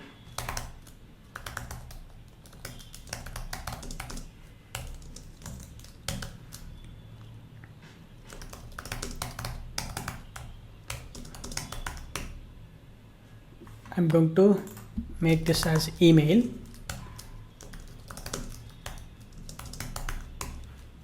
I have created these two variables and I'll set it null. Now I can check the condition. If authorization header, if it is not equal to null, then we need to check authorization header. It is going to start with the keyword bearer. If these two conditions satisfies, then we are going to extract the token only, leaving the bearer keyword.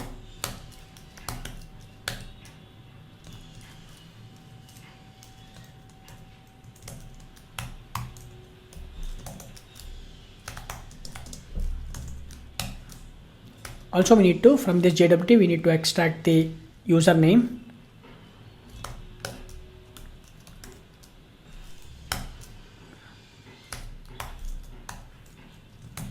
This will gives us the email. Once we get the JWT and email address, then we can make use of the one more condition.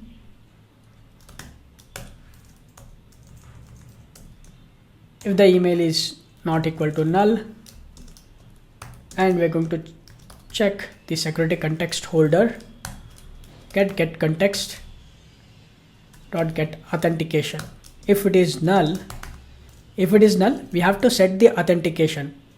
That's the whole idea of it. That's why we are going to check for the null. If the context having a null authentication, then we have to set the authentication. To do that, we are going to first make use of the user detail service dot load user by username. I'm going to pass the email. This will gives us the user details.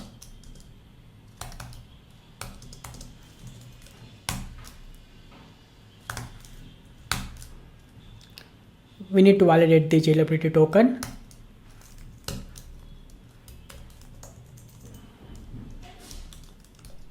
Validate the token. We need to pass the JWT and user details.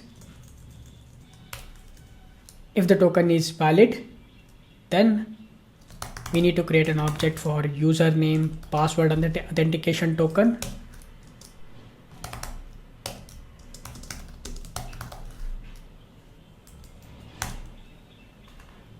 Let me bring this to the next line. And for this constructor, we need to pass the user details, and the credentials we need to pass null. User details dot get authorities we need to pass. Authentication dot set details. Web authentication details source. and build the details, and to this we're going to pass the request object. Finally, the security context holder we need to set get context dot set authentication token we are going to set. Finally, we need to just continue the filter chain dot do filter. Let's pass the request and response. We need to continue the filters, so let's save this. Now our filter chain is ready. We have to register this inside our security config. Inside our security config we have this bean security filter chain. Here we have to register that. At the very end I'm going to add filter before. We need to declare a variable for the filter.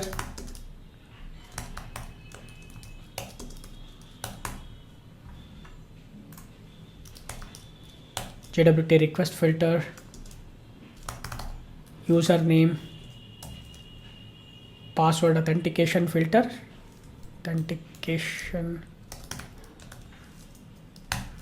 dot class. Let's save this.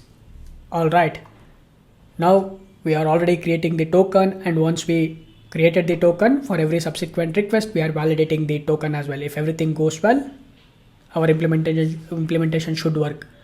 Let's test this. But before we test our implementation, we also need to create the controller to register the new user, delete the user, and read the users. So let's open the project explorer. Inside the controller, create a new Java class, user controller. Let's add the REST controller annotation. I will also add required args constructor. Inside this, first let's inject the service private final user service. Let's create the handler methods public,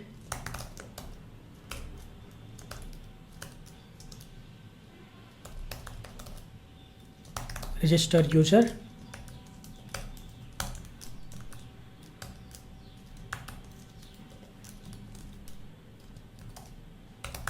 register, and I'm going to add the request mapping, and these endpoints are only accessible for the admin. I'm going to prepend with /admin. Since in our security config we have added the /admin/**, only admin can accessible these endpoints.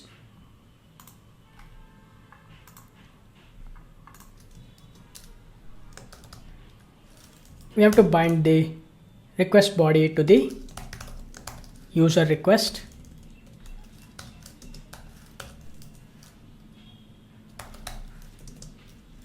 Inside the try block, let's make use of the user service dot create user, and I'm going to return this. Otherwise, I'm going to throw an exception.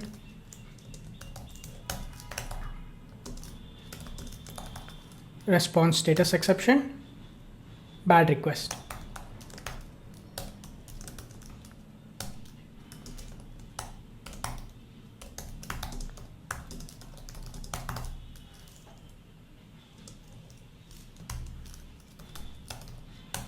You can print the message, the exception message. Next, we can create the reading all the users.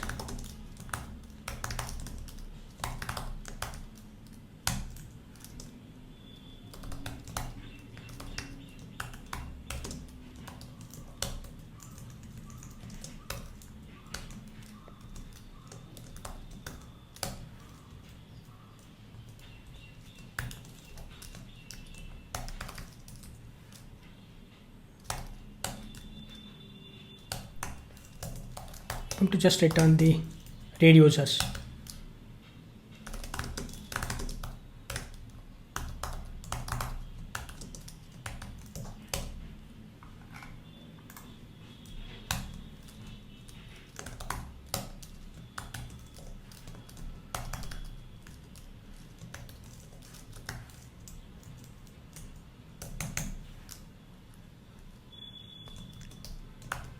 Let's accept the parameter using the path variable.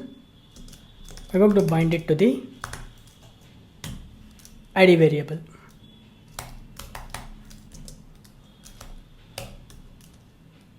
Delete user, and we're going to pass the ID. We're going to catch the exception in case of something goes wrong.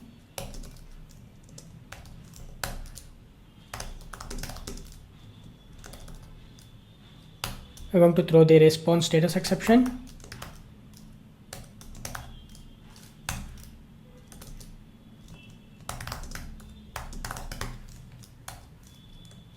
Let's save this. Alright, now we have created the endpoints for the user profile. We can register a user, we can read all the users, and we can delete the user. We can test our implementation. Now to test the implementation, we have to make a few changes. The first of all, if you open the auth controller, we have created this endpoint encode. This is responsible for generating the password. The initial first record, we are going to insert it from the backend. So for that, we have to need the encoded password. We're going to insert the admin role. We are going to insert the admin record from our backend. So for that, first let's go to this security config. Here, if you look at this, the permit all, we are only giving it to login. I will also add encode so that now we can make an API request to this encode to generate the encoded password. That is the first step. So let's go to the Postman, and I'm going to duplicate this request. The request name, I'm going to change it to encode password, and this is going to be encode the endpoint. The body, we need to pass, let's pass the password, and 1 2 3 4 5 6, this is the password I wanted to encode, and this is going to be a post request. So let's save this, and before that, let's start the application, and I'm going to start the application. Hopefully we don't get any errors. Awesome, our application is started without any errors. Let's go to the database, and let me reload this. It should be generated the users table. I have also written a SQL query, insert into table users. We are inserting one record, bhushan example.com, the role admin, the admin role we are inserting. There will be only one admin available for this application, and current timestamp and UUID we are inserting. Now we need the password. We cannot insert the raw password, because if we enter a raw password and later we cannot, while logging in, it is the raw password, it is trying to encode it and it is going to compare it. At that time it will get failed.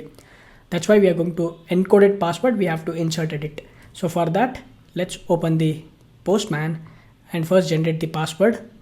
Click send, we get the password. So let's copy this password. This is the encoded password for this particular password.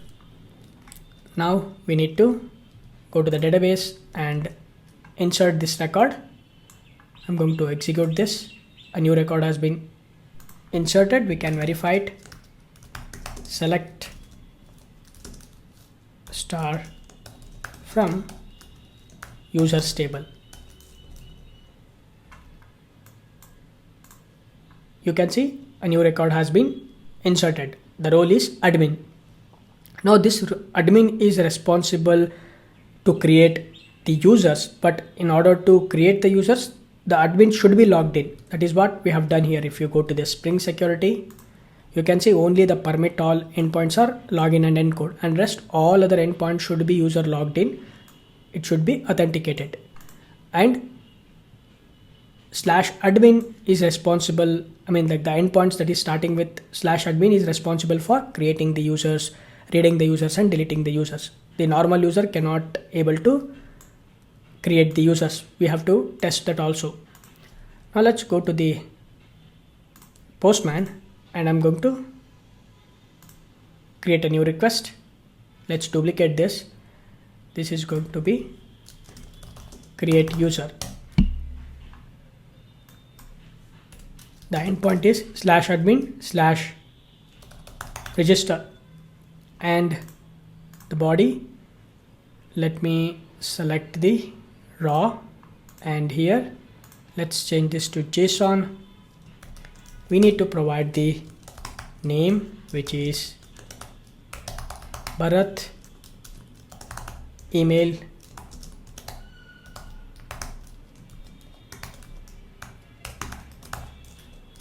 bharat@example.com. Password, we can enter the password. This time we don't have to generate the password. So here anyhow, while registering, we are actually already encoding the password. Role we need to add. The role we are going to add is the user. Role underscore user. With this we can test our implementation. Before that, let's verify we are making everything. This is going to be /admin, and only the admin is okay. First the user has to be login, because to create the user has to log in, and he should pass the JWT token in the header. So for that I'm going to again duplicate this create user, and we can change this to login. This is going to be a login API.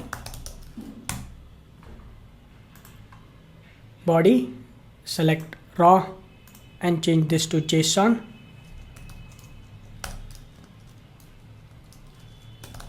Email, bhushan@example.com.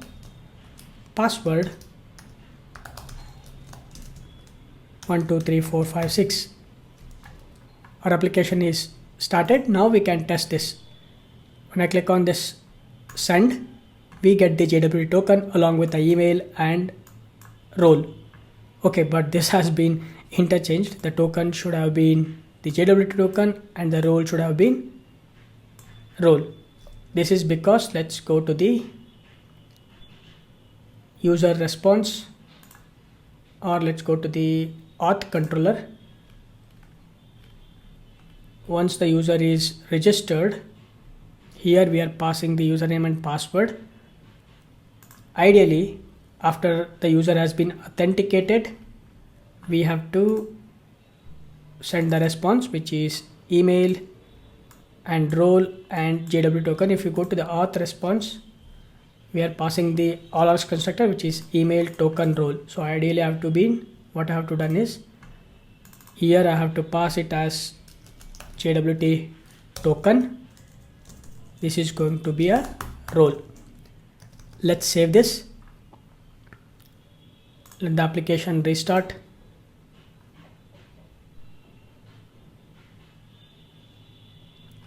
Application is restarted. Go back and click on this send again. Now we get the token and the role. Let's copy this token. Go to the create new user. Inside the headers, let's pass the authorization, bearer, and the JWT token. Now we can test the implementation. Let's click on this send. We get the 200 back. User ID, name, email, password created and updated at, and role. And the password is anyhow we are coming null, but we should never add the password at all. And also we have to change this to 201. Let's quickly make these changes. Let's go to the user controller. We can add the response status, http status dot created, and let's go to the user response. We don't need this password. Remove this. Also scroll down. We have to add the response status for this delete user as well. Response status, no content. Let's save this. Now Bharat, let's log in as a Bharat because Bharat is a user, and let's try to create a new user. Whether it will work or not, we'll see. It should be given as forbidden because Bharat is just a normal user and he is not able to create new users. Let's go to the login. Bharat, the password is same. Click send. The Bharat is logged in. That's completely fine. But let's see whether he can able to create the new users. Create new user. Go to the headers and pass the JWT token. And inside the body, we can change this to Ramesh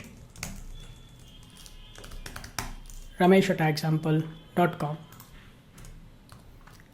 Click send. We should get the for button. Awesome. It is working as expected. Let's go to the login and let's log in as Bhushan at example.com. We get the JWT token, copy it, save this and save the login API also. Now let's create a new API, the request to test the delete endpoint. Let's duplicate this. This is going to be delete user.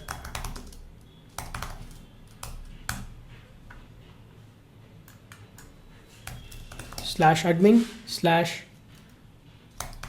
/users/user ID we need to pass. Let's go to the create user first let's actually create the read users.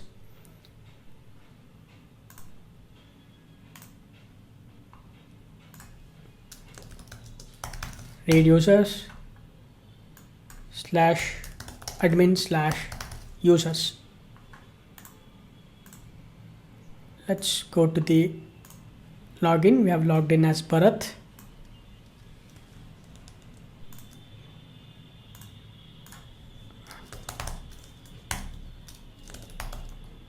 Let's add the token.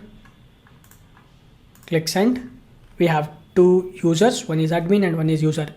Now let's take the Bharat's email address and go to the delete user. Let's pass the ID here and we need to pass the authorization.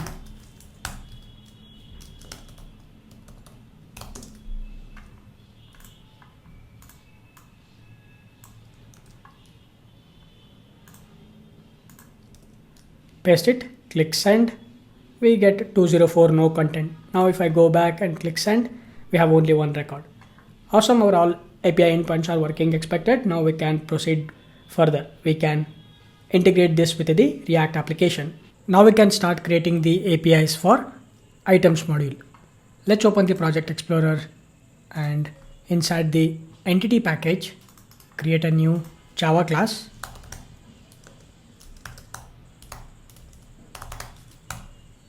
With the name item entity. Let's create the fields private long ID.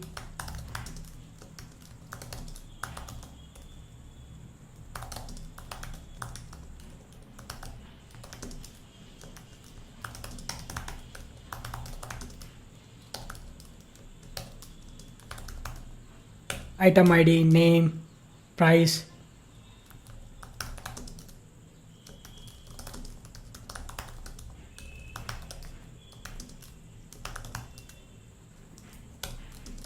I will also add created at and updated at timestamps for the auditing purpose.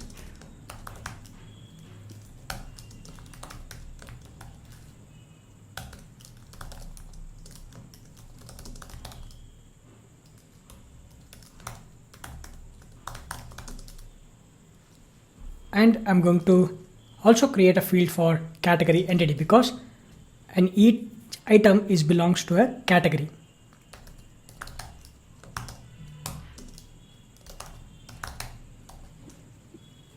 Now we can add the necessary annotations. Let's add the entity annotation, table annotation. We can provide the table name.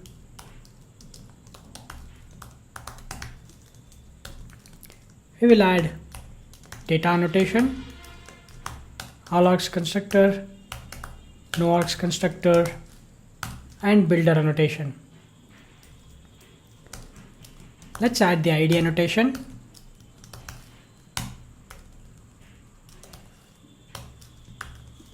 Let's add the strategy.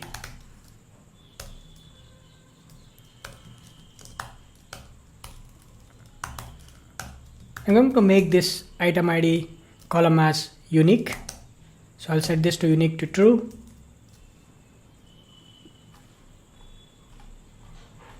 Next, for the created at and updated at, I'm going to add creation timestamp and I'm going to make updatable as false. Update timestamp. For the category entity, I am going to add the annotation many to 1, which means many items belongs to one category. I can add the join column annotation. I can provide the column name, which is category ID. Nullable, I'm going to set it to false. Also, I'm going to add on delete.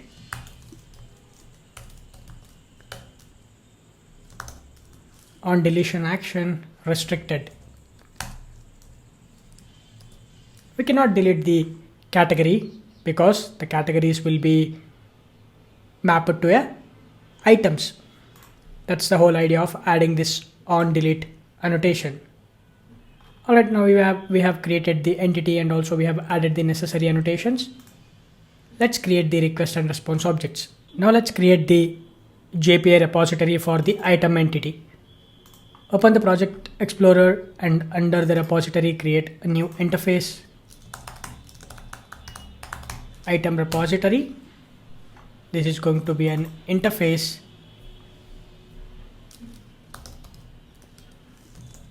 This will extend the JPA repository.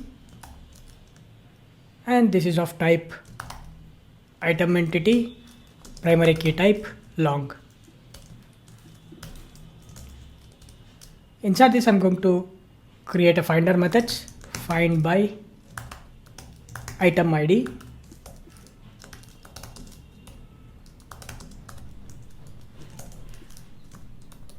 This is going to return optional, which is of type item entity.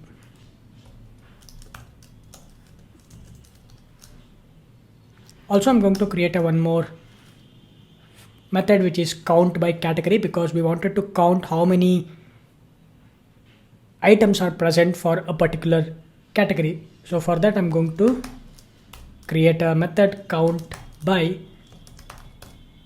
category ID.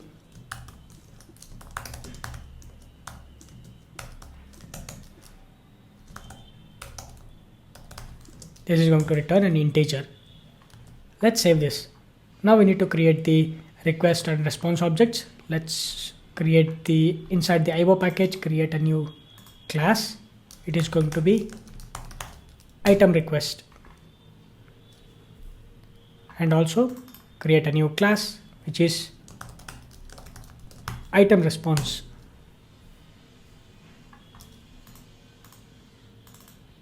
Inside the item request, let's add the data annotation, all args constructor, no args constructor, builder annotation.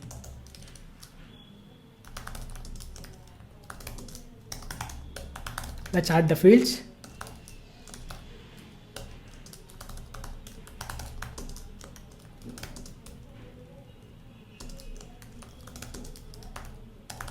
Category ID, private string description. We'll also return the item ID and save this. Okay, this is actually a request, so we don't need to add it, but we have to add it in the response. So let's copy this, open the item response and add all of this. Let's also add item ID. Let's add the necessary annotations. We will add the data annotation, all args constructor, no args constructor, builder annotation. Along with these fields, we are going to add a few more fields, which is category name,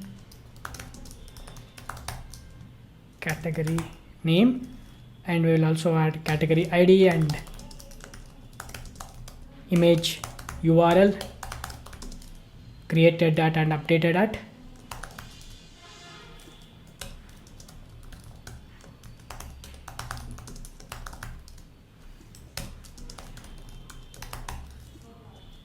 Let's save this. Alright, our item response and request objects are ready. We can create the service and service implementation and the controller. Now we can create the service and service implementation. Open the project explorer. Inside the service package, create a new interface, item service.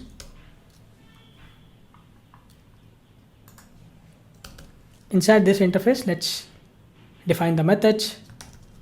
The add method, it is going to accept item request as a parameter. Also multi-part file. This will return item response.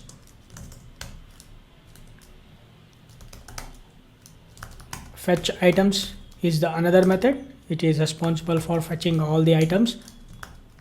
It is going to return item response.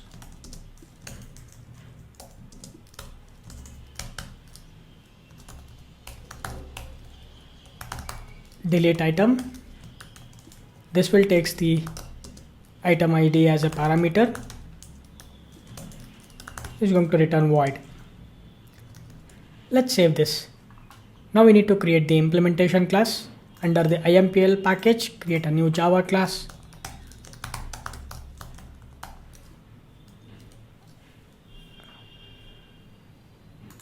This is going to implement the item service.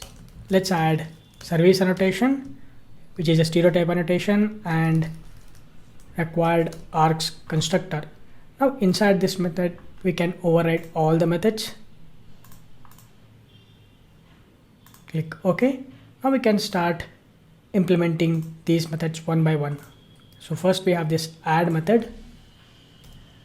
To this add method, first of all, we need the upload file service class. We need to inject private final file upload service.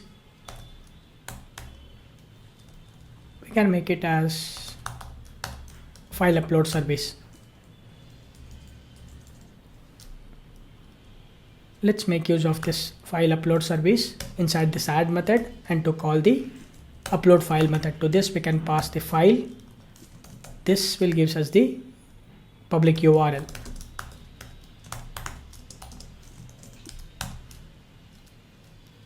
Next we need to convert this request object into response object. Let's create the private method convert to entity.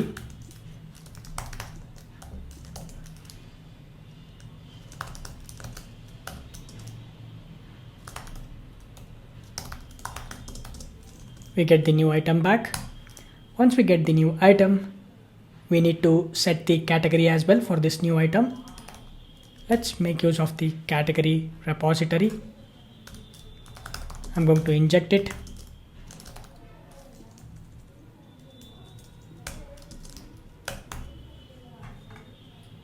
Let's make use of the category repository dot find by category ID. We will pass the request dot get category ID. This is going to return optional. If the category is not found, then we are going to throw an exception. We can pass the lambda expression, new runtime exception, category not found.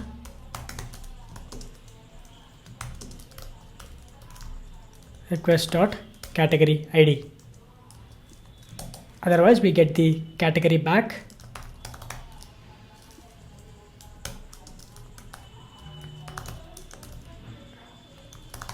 Existing category. Once we get the existing category, we need to set this to the new item.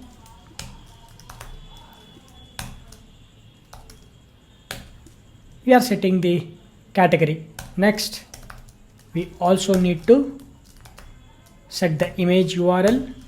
Set image URL, and we're going to set the image URL that we have generated from the upload file service. Next we need to save the item, for that we need the item repository. Let's inject the item repository as well.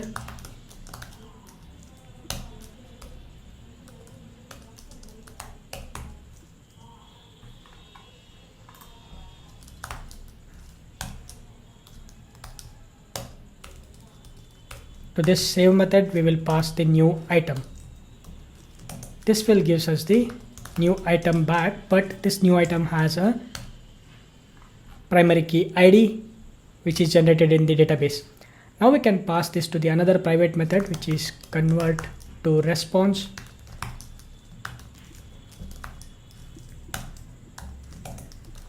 This will gives us the item response back. Now we need to create these two private methods. First, let's create the convert to entity method.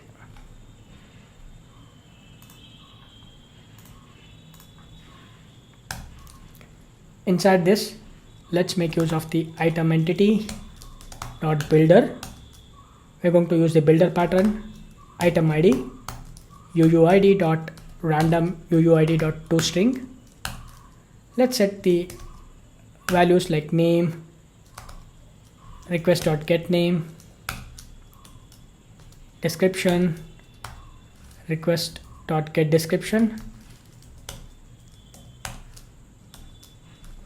price, request dot get price. On this we can call the build method. Let's return it. Once we get the item entity back, we can convert this into a response using this new item. Let's make use of the item response.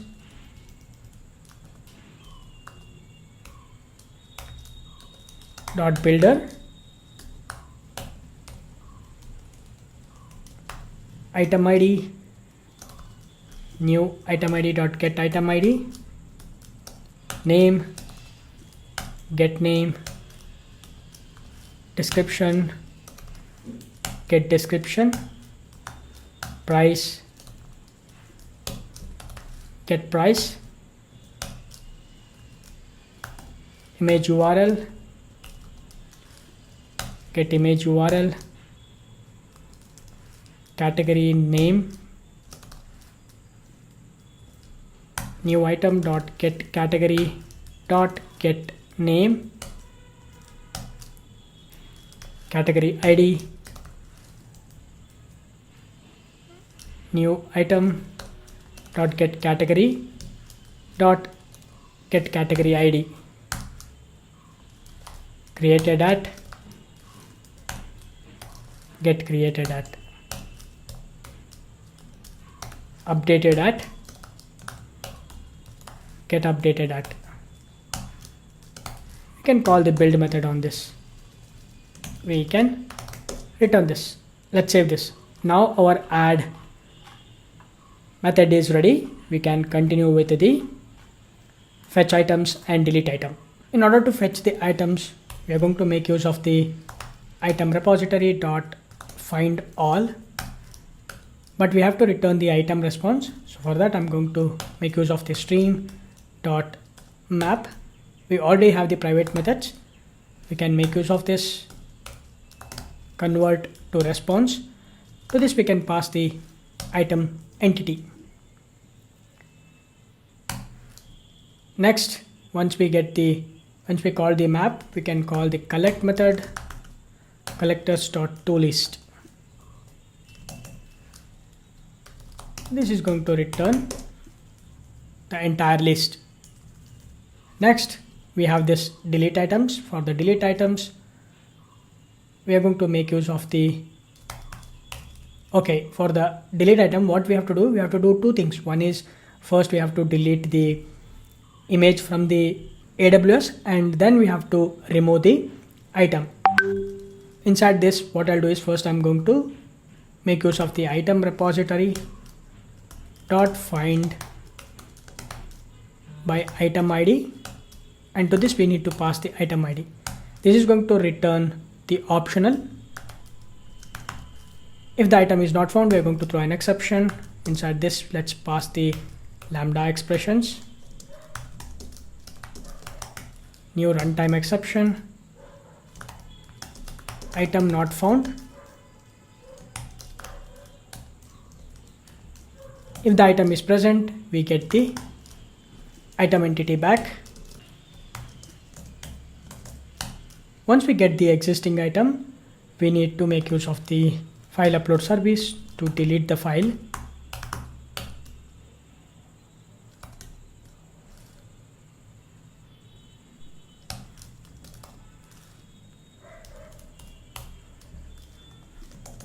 This is going to return boolean. Boolean is file deleted. Now we can write the condition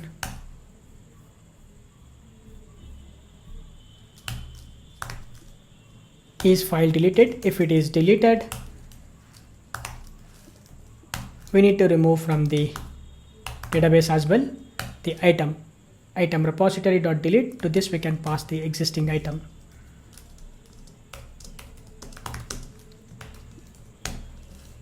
Else, let's throw an exception, response status exception.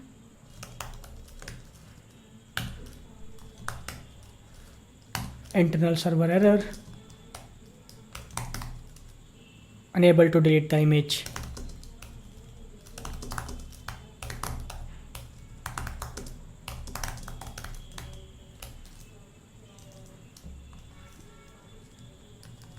Let's save this. Alright, now we have implemented all the methods: delete item, fetch items, and add item. Now we can create the controller and we can test these API endpoints. Let's create the controller. Open the Project Explorer. Under the controller package, create a new Java class, item controller.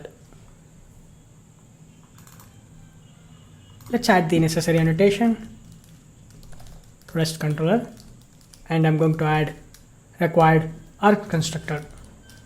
Inside this, first of all, I'm going to inject the item service because we need to make a call to the service. So let's inject the item service. First, let's create the API endpoint for adding the item.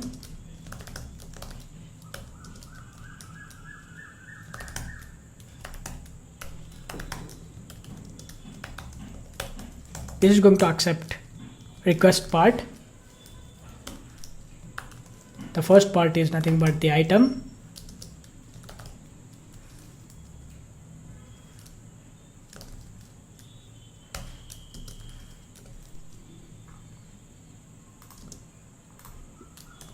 And the second part is file, which is nothing but the image.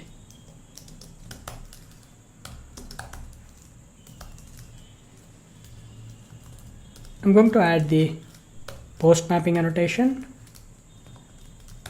This add item is only responsible for adding the admin. That is why I'm going to prepend with /admin. Inside this, I'm going to make use of the object mapper.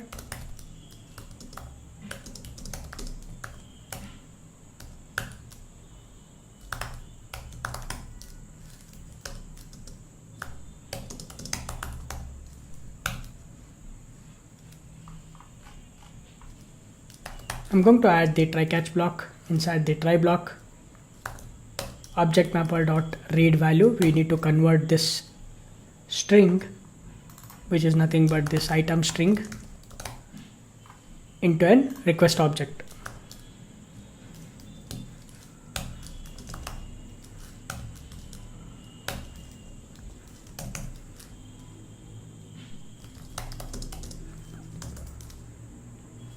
This is going to be item request. Make use of the item service dot add, or this is going to be, sorry, this is not item string, this is going to be item service dot add, and to this we will pass the item request and multi-part file. We're going to handle the exception, JSON processing exception.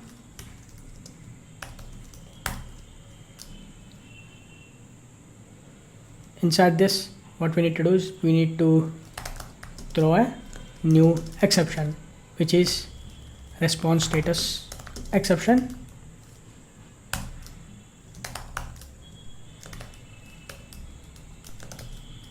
Bad request. I can print a message, error occurred while processing the JSON.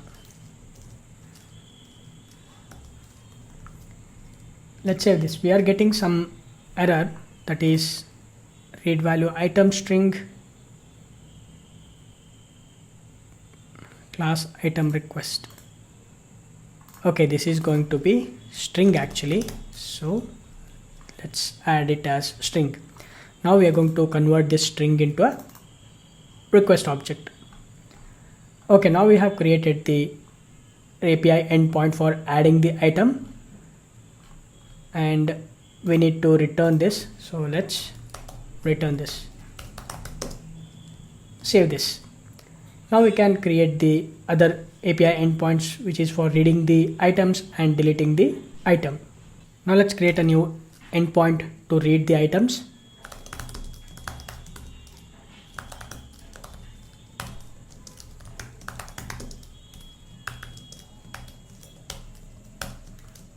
Let's add the get mapping annotation and the URI /items.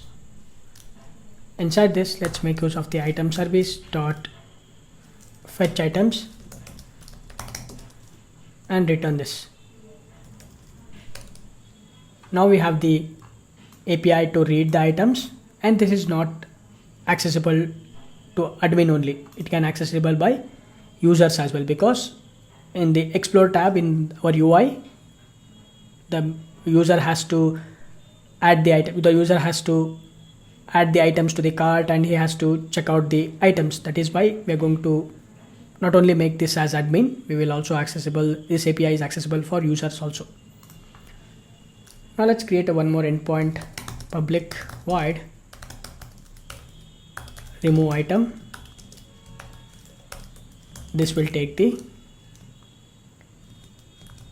path variable as a parameter, path variable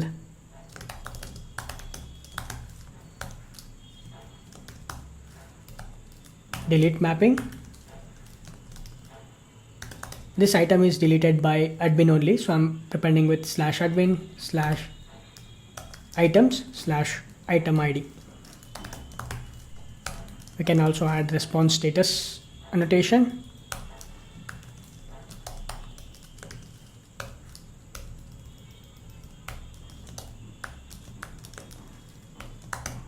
No content.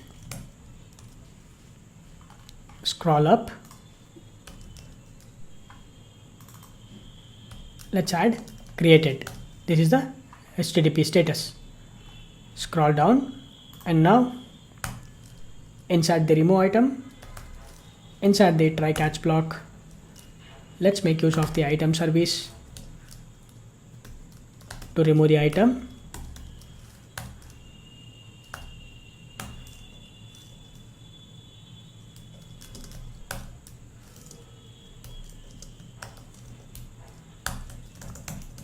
We need to handle the exception. We're going to throw a new response status exception.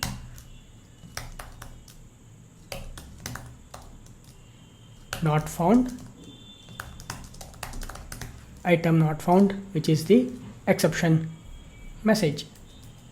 With this, now we have completed the API endpoints for the item module. We have the add item endpoint, read items endpoint, and remove item endpoint. Out of this, the remove item and add item are accessible by admin and users both, but read items are accessible, the add item and remove item, these APIs are accessible only by admins, but the read items is accessible by user as well as the admin. Let's save this. Now we can test these API endpoints. Before we test the API endpoints, we need to make one more change. Let's open the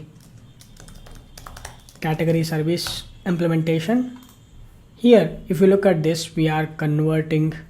Let me see where it is. Okay, this is the convert to response. Here, we need to actually add the items as well. We wanted to display it in the user UI. Let me open the UI as well.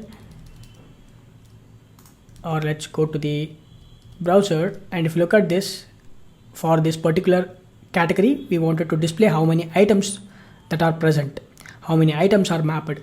So to do that, what we need to do is we need to, inside this, we have to set the items. We have this items property. Okay, let's go to the category response, and inside the category response, let's create a field, private integer items.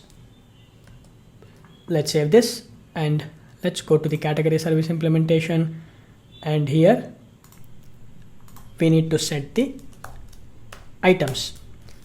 How do we get the items? We need to make a repository call. I'm going to inject the item repository at the top, private final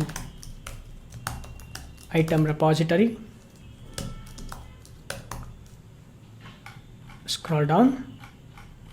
Let's make use of the item repository dot count by category ID. We're going to count the items, how many items are present for a particular category ID. That is why we are making a count by category ID, and we can pass the category ID. How do we get the category ID? Using this new category dot get ID. This will gives us the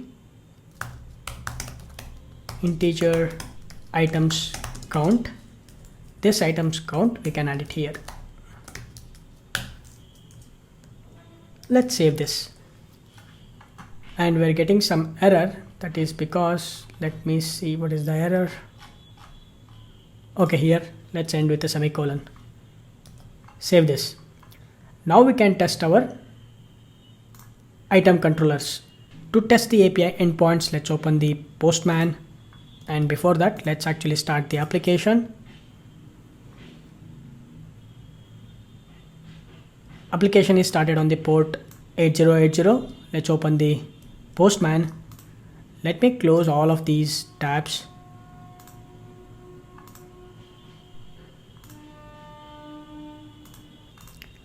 Let's duplicate the create user, or even we can add category. Let's duplicate this.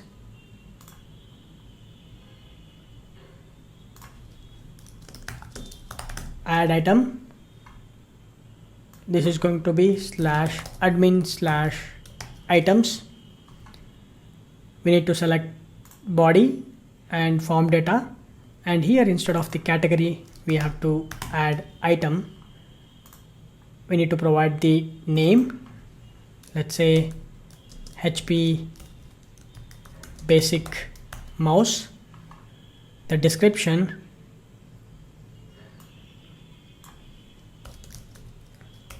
basic mouse from HP. We don't need the background color, but we do need price. So let's add the price,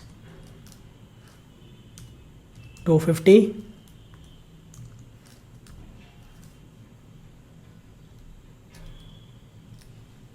And we also need to add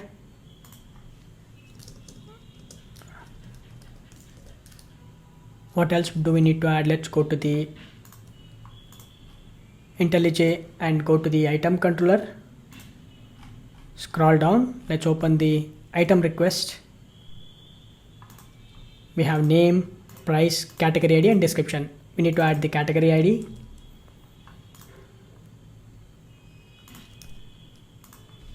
The category ID, we will get it from the database. Let's go to the database.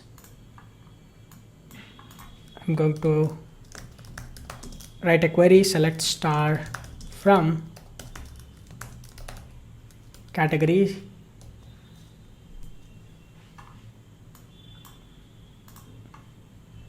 we have two category. One is mouses and keyboard. Let's add the mouses category ID. Copy this and paste it. But in order to add this, first the user should be logged in. Let's go to the login API. Let's send the request. We get the token back. Copy this, pass it in the header, authorization value. We also need to add bearer. Click send. We get 403 forbidden. Okay, looks like something is wrong. Let's do one thing. I'm going to just delete this, but I'm going to add a file. This is going to be file. Let's select a new image.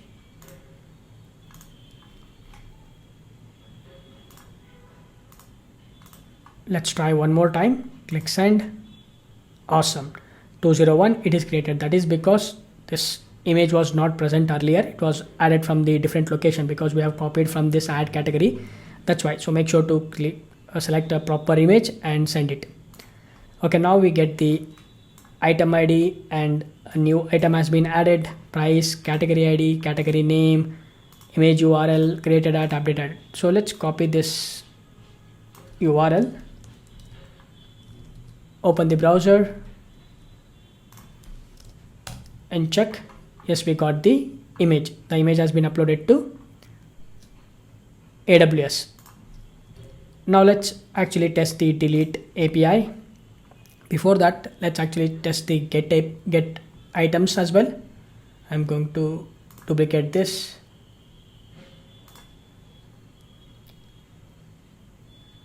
This is going to be items.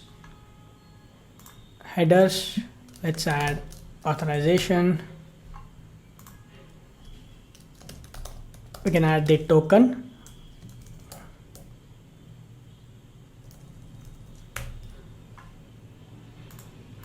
Copy the token.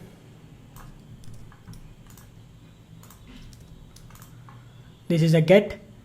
I'm going to change this to read items. Click send. We get the items back. Right now there are only one items. I'm going to copy this. We can test the delete as well. Delete item.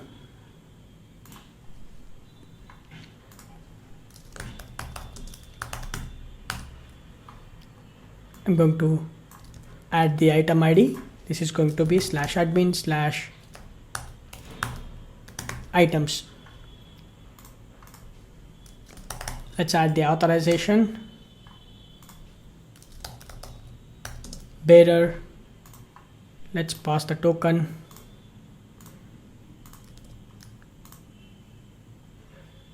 Click send. We get 204, no content. Now let's go to the read items. Click send. We got the empty response. Awesome. Look like our items APIs are working as expected. We have done so many things in the backend. Now we can start integrating all these APIs with our front-end application. Okay, now we can start integrating the login API into our React application. Let's open the project explorer. Before that, what we need to do, as of now, the category APIs will not work because we have added the authentication and the JWT token mechanism so that all of our API endpoints will break because we are not passing the bearer token. Before that, before we fix all those things, what we need to do is we need to make few changes in the URL as well. Let's go to the service file, which is, let me open this category service and let me expand this. If you look at this, we are just using the /categories. Now we don't have to use this /categories. We have to use /admin/category for the add category and delete category. Let's add admin/categories. Similarly, admin/categories for delete and add category. So let me verify this. Let's go to the Postman and let me close everything. and open the read categories. For this read categories only we have categories, but for the add category we have slash. For add category this should be slash admin and slash categories. Let's go to the delete category. Let me go to the delete category. This is going to be slash categories. Okay, ideally what we have to do is we have to append the slash admin. Just like if you look at the add item, we have prepended with slash admin. Similarly, if you go to the delete item, we have prepended with slash admin. Similarly, if you go to the read items, we have just added items. Similarly, for the categories also, we have to do the same thing. Let's go to the IntelliJ. Let me minimize this and let me close everything and open the category controller. What we need to do is, okay, yes, look at this. We have already added the slash admin for the post mapping, slash admin for the categories, but we forgot to update it in the postman. So let's go to the postman, and here let's open the add category and prepend the admin slash categories. Similarly, let me save this and go to the delete category. Let's prepend this admin slash categories and save this. Now let's go to the WebStorm, and here let's add the admin and admin. We have already done that. Now we have fixed the URL. Next, what we need to do is we need to pass the bearer token. So to pass the bearer token, what we need to do is first we need to create the login page, and once the user is logged in, we have to store the token inside our local storage, and then when we're making the API call, we have to fetch the token from the local storage. That's the process. Let's close this and open the Project Explorer. Inside the pages, create a new folder for login. Inside this, create a new JSX file, login.jsx, login.css. Let's create these two files.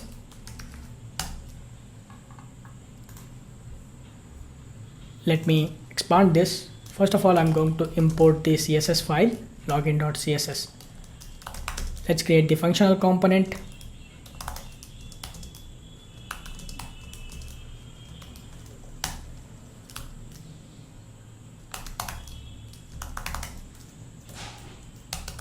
Let's export this as a default component. Now we have created the login component. Let's save this. What we need to do is we need to start designing this login page. We have to add the background image, and also we have to create the form, and we have to make an API call to log into the application. What we will do is let's go to the Project Explorer, and here I have already added the inside the assets folder. I have already added the login-bg image. This is the image that we are going to use. This is the image that we are going to use. We are going to use this image to add the background for the login form. Next, let's open the assets.js. Inside this, first let's import and add it to the assets object.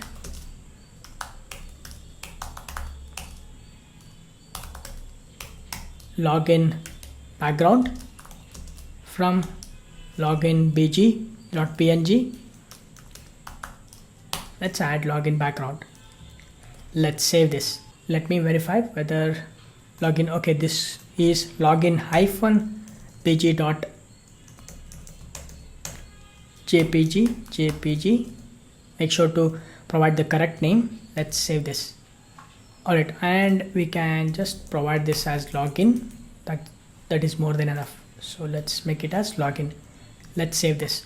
Alright, now we have added the background image to the assets object. We can use this assets object wherever we want. Let's close this, and we need to also add the login.css. So we have to add a little bit of styling. So let's add that.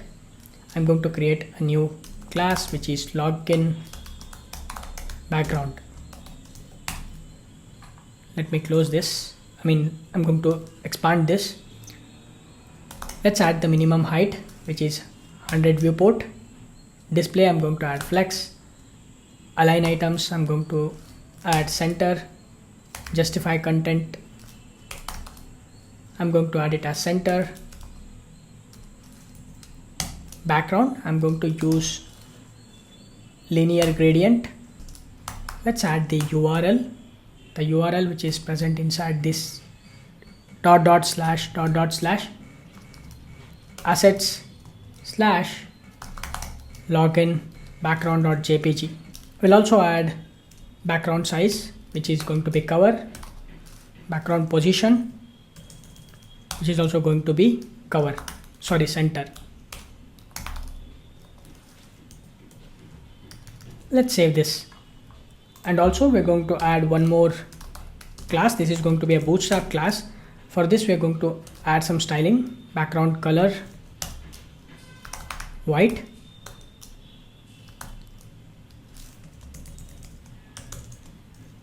width 100%,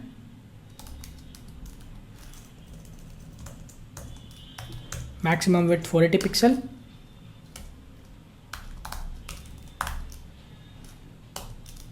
border none, box shadow,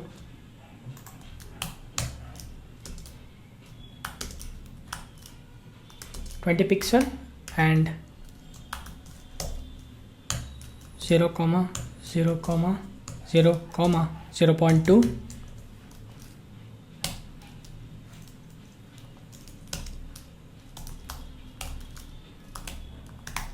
Card body,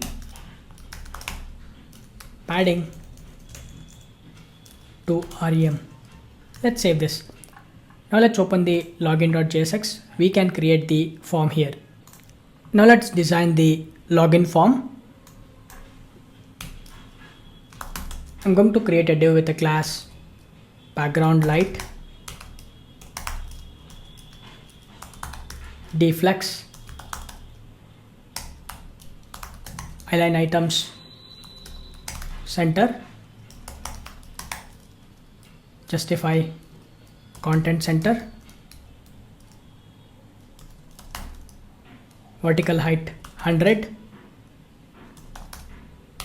I'm going to create a custom class which is login background. Inside this, let's create one more div.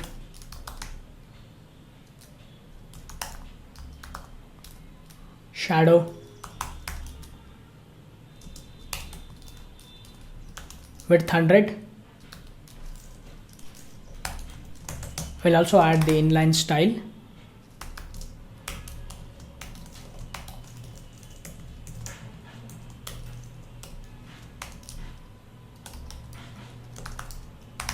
Maximum width 480 pixel.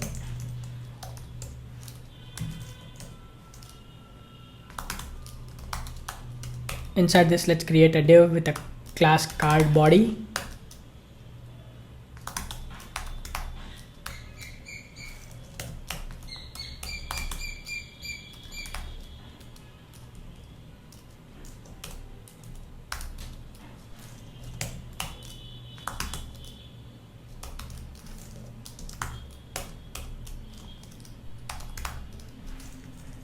Text center.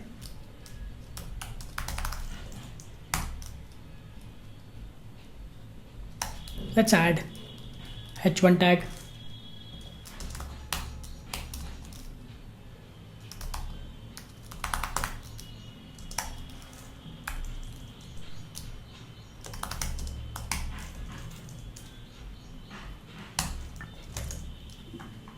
let me remove this. Let's create a paragraph.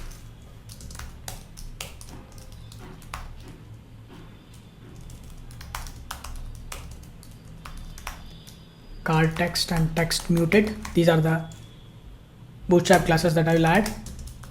Sign in below to access your account.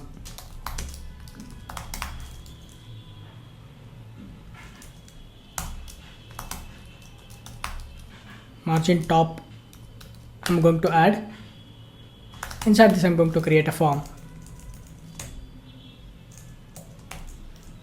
Inside the form, let's create a div with a margin bottom 4, label form label text muted. I will add this email, the HTML for the label text. I'm going to provide email address. I'm going to create a new input type text. The name, I'm going to add email, the ID, email, placeholder, just I'm going to add some email address, your name at example.com, class name, form control,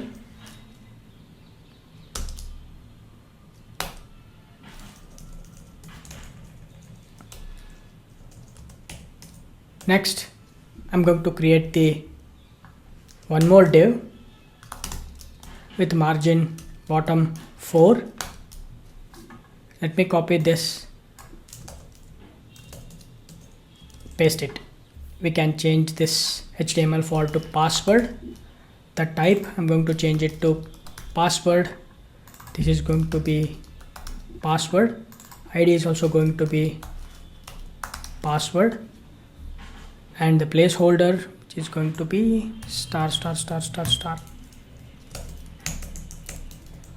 The label text, password.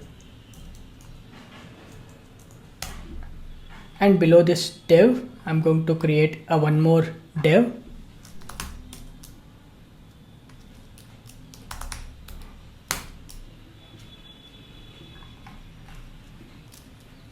Create a button with a class btn, btn dark and btn large. We can add the text, sign in. Type, I'm going to add submit and save this. Now our login page is ready. Let's go to the app.jsx. Let me zoom in. Inside this, I'm going to create a new route.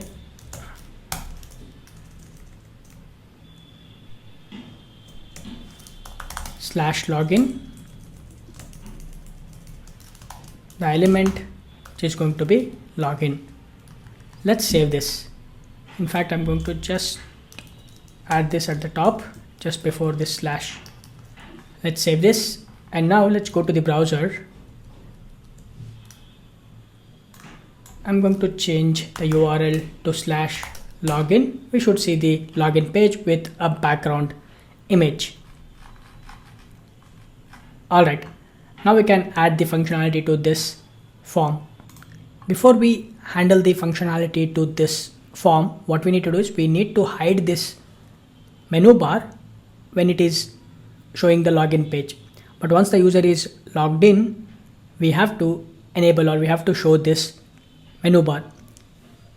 To do that, what I'll do is let's go to the code and here let's open the app.jsx. Here inside this, we are just displaying this menu bar, but I'm going to display this conditionally. I'm going to just at the top, I'm going to use location hook. Now we can make use of this location. If the location dot path name is not equal to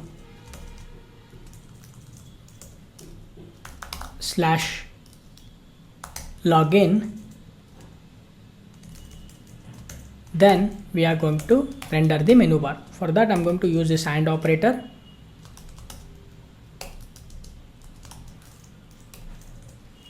Now let's save this. And if you look at the browser, you can see now we have just only the login screen. We don't have this menu bar. But if I navigate to any other page, let's say if I go to the items, you can see we get this menu bar. But when I go to the login page, I don't see this menu bar. This is what I wanted to do. Okay, next thing what I need to do is let's go to the code and let me close this app.jsx. Inside this login at the top, first of all, I am going to create a state loading and set loading. I'm going to set this to false. Next, I'm going to create a state which is going to be data and set data. This is going to be an object and it will contains email and password. Email initially it's going to be an empty string, password it is also going to be an empty string. Next, I'm going to create an onChange handler, const onChange. Okay, before that, let me do one thing. Let's go to the input tag. Here I'm going to add the onChange event, and to this onChange event I'm going to attach the onChange handler, and also I'm going to add the value which is going to be data.email. Similarly, for the password also I'm going to add onChange event. For this I'm going to add onChange handler. The value it is going to be data.password. At the top, for the form also I'm going to add on submit. This is going to be on submit handler. Let's quickly create the onChange handler.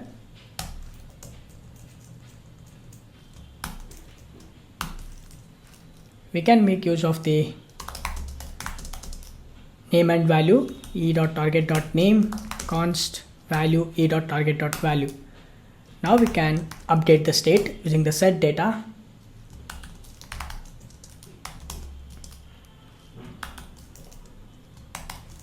We can use the spread operator and we can set the property name and value. This is going to be onChange handler. Similarly, let's create the onSubmit handler. First, we need to stop reloading the entire web page. e.prevent default. This is going to be an async function. Inside this, I'm going to set the loader to true. Inside the try catch block, we need to make an API call. To make the API call, first we need to create the service method. This is going to throw an exception. We're going to handle that exception inside the catch block, and I can print a message, the toast message, toast.error. Email or password invalid. In the finally block, we are going to set the loader to false. Okay. Next, what we will do, we are going to create the service method and we can make an API call. Okay, now let's create the auth service and we can make an API call to the login endpoint. Let's open the project explorer. Inside the service, create a new file. I'm going to call this auth service.js. Let me expand this, and first of all I'm going to import the Axios library. I'm going to create a function and export it. Export const login. We're going to pass the email and password, and this is going to be an async function. Inside this, we can make use of this Axios to call the API. This is going to be an await, and the URL, which is going to be http://localhost 8080/API/version 1.0/login, and to this we're going to pass the data. Let's save this. Now we can make use of this method, which is login method, and open the login.jsx. I'm going to just log this to the console, log.error, and let's print the error.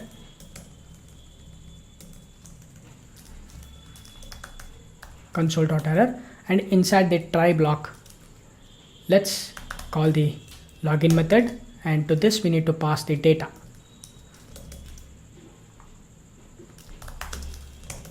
Now let's store the response, and we can make use of this response to check if the status is 200. If the status is 200, then we need to show the toast, that is login is successful.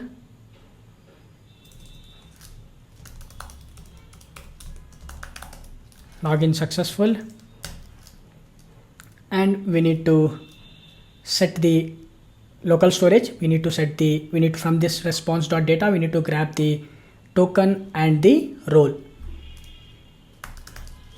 Local storage dot set item token response.data dot token. Similarly, we also set the role as well. Role response.data dot role. These two items we are setting it, and also we need to, what we need to do is we need to navigate to the dashboard. Once the user is logged in, we have to navigate to the dashboard component. For that, I'm going to make use of the use navigate hook. I'm going to call this navigate. Scroll down, navigate / dashboard.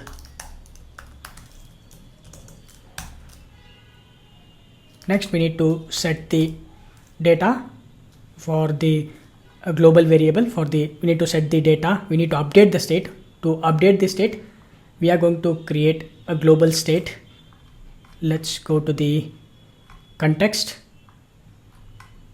which is the app context. Let me expand this, and I'm going to just increase this. At the top, I'm going to create a state, auth set auth.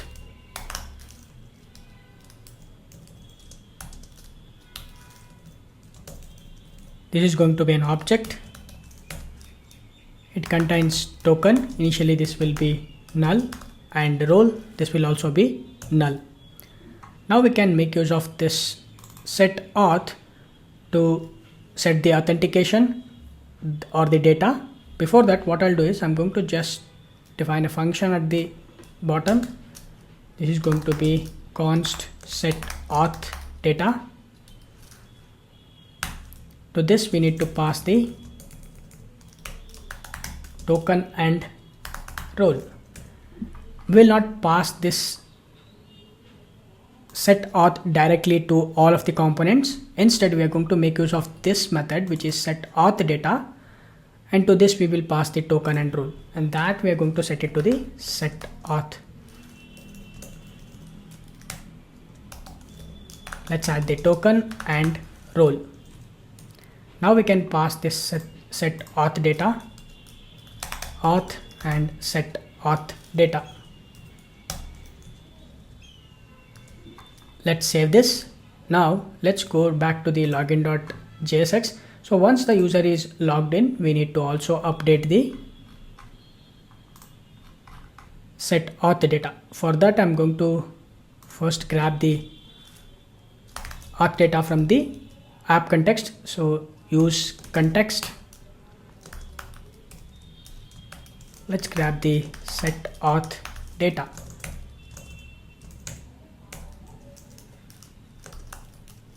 App context.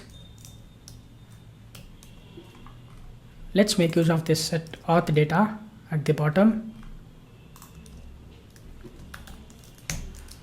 To this, let's pass the token, but we don't have token directly here. So let's make use of this response.data.token and response.data.role. Let's save this.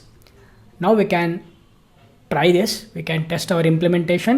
Let's go to the browser, and here the user is, we already have a created account Bhushan example.com and 1 2 3 4 5 6.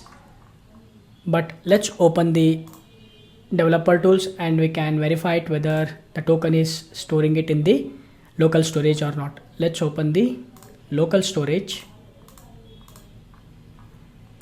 click sign in. Okay, email and password is invalid. This is because, let's go to the database and verify whether do we have that user or not. Bhushan at example.com and 1 2 3 4 5 6 is the password. It should have been logged in, but let's go back to the Postman and verify it. Bhushan at example.com 1 2 3 4 5 6. But from the browser it is not allowing to log in. Okay, actually it is allowing because the token is storing it in the local storage, but we get the message that is user and password is invalid and it did not navigate to the dashboard. This is likely because, let's verify it in the code what we have done. This is response.status is 200 and here we are sending 200 as okay, but why it is not allowing us? So we get the response back and that response.status is 200. If it is everything goes well, we have to navigate to the dashboard. Looks like it is not working. We can debug this. Let's go back and response is undefined. Okay, response is undefined. Let's go to the login. Okay, we are not returning actually. Okay, let's return this. Now save this. Now let's test it. I'm going to click on this sign in. Yes, now we are navigating to the dashboard and you can see we are able to see the menu bar, and also in the storage we can able to store the token as well. Looks like our login implementation is working as expected. Let's continue. Now we are storing the token inside our local storage. Let's update our category service. Before that, also let's open the login.jsx, and here for the button, the sign in button, we have to make few changes. We have to make use of this loader. I'm going to add the disabled attribute and I'm going to set it as loading, and here the text I'm going to change it dynamically. If it is loading, then if it is the loading is true, then we are going to show the text loading. Otherwise we are going to show the text sign in or login. Anything is fine. Let's save this. Okay, next let's go to the category service. We need to update these endpoints. We need to pass the bearer token as well. Let's pass the headers,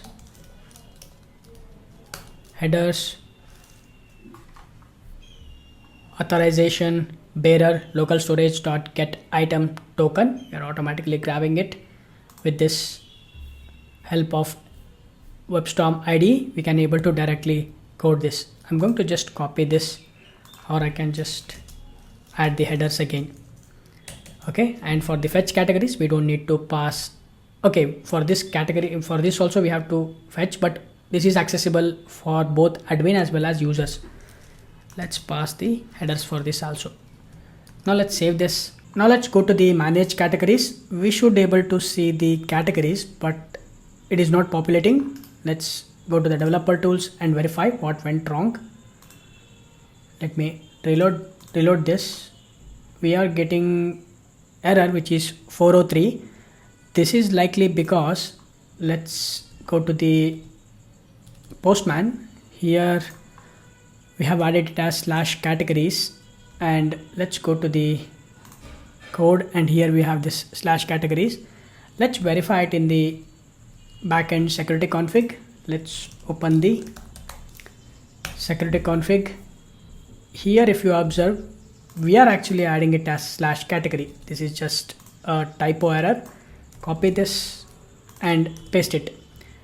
And also let's go to the category control. I noticed one thing, we have added the mapping for everything, but for the get mapping we haven't added anything. So let's add slash categories and save this. Let it rebuild. Alright, now let's clear this and let's go to the browser and reload this. We should be able to see the items, and not the items, the categories. Now let's add a new category and it should populate here. And let's actually verify it in the local storage whether we are able to store the token and the role admin and the token both are storing. Let's actually add a new category. This is going to be headphones. Let's add the image, headphones, all types of headphones available. We can select the background color, which is going to be brown. Click submit. You can see category added, headphones. All right, our APIs are working as expected, but we have to make changes to these items. Once the category is added, we have to populate how many items are present to these items. For the category, how many items are present, that we have to update it. We will do it soon. Now we already completed the backend APIs for the manage users and manage items. What we need to do is we need to consume those API endpoints. Before that, first let's create the service files and we will make the API calls.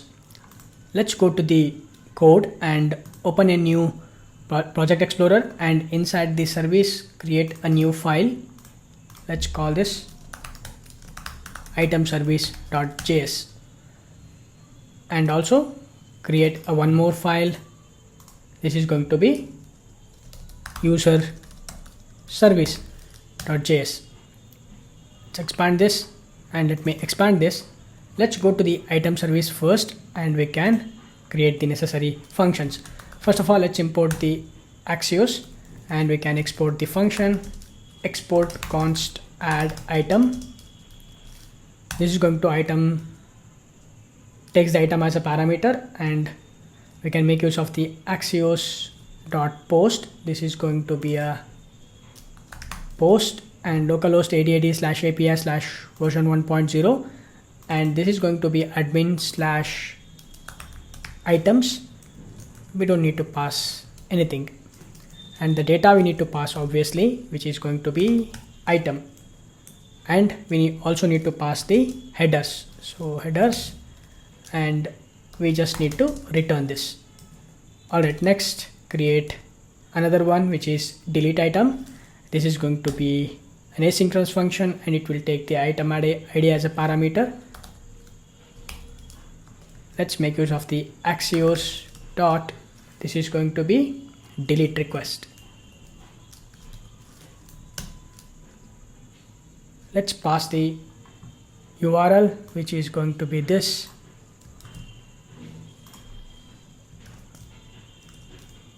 /items. Let me remove this double quotes. / let's add the item ID. We need to pass the headers. Let's pass the headers. We need to, this is going to be an await, and I'm going to return this. Next, we also need to export one more function, which is fetch items. Export const fetch items. This is also going to be an asynchronous function, and we're going to return the axios.get 8080/API version 1.0/ it is going to be items, and we need to pass the headers. Let's pass the headers, and this is going to be return this. Okay, now we have completed the item service. Let's make the necessary changes in the user service as well. First of all, let's import the Axios export const add user We will get the user from the parameter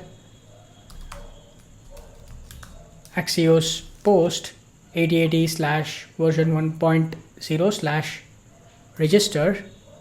This is also going to be slash admin slash register. This will takes the user as a parameter, and also it will take the headers, that is going to be authorization header. We need to await this, and it is going to return this. Next, export const. This is going to be delete user. It will take the ID as a parameter Axios dot delete. Let's copy the URL,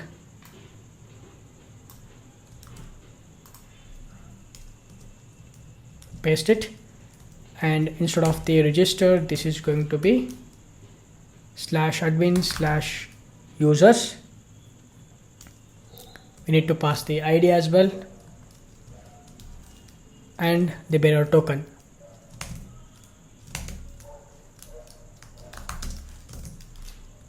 Let's return this also. And finally, we have the get users. So let's call this fetch users, and inside this Axios dot get, we can pass the URL,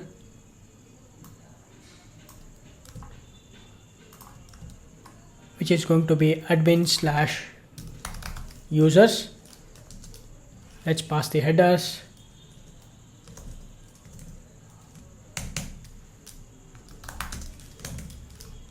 and return this. Let's save this.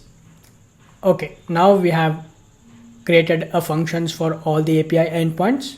Now we can call these functions inside our components. Now let's consume these user API endpoints in our manage users. Let me close all of these files. Let me open the project explorer, and we have this manage users. Let's open this JSX file. Inside this, let's make an API call. We're going to make use of the use effect hook. At the top, I'm going to create a state users set users. This is going to be an empty array initially. Next, I'm also going to create a state for loader. This is going to be false initially. We can also create error state, but let's keep it simple. Inside the use effect hook, I'm going to make use of the asynchronous function, async function fetch users, or I can call it as load users. Anything is fine. Inside this, I'm going to create a try catch block. Inside the try block, first of all, I'm going to set the loading to true, and let's call the function which is fetch users. We get the response. Once we get the response, we need to set the users. Set users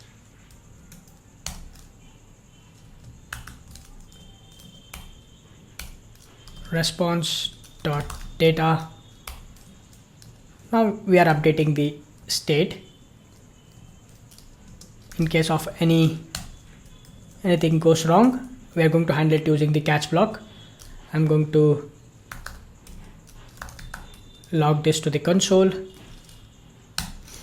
I'm going to print a toast message, toast.error.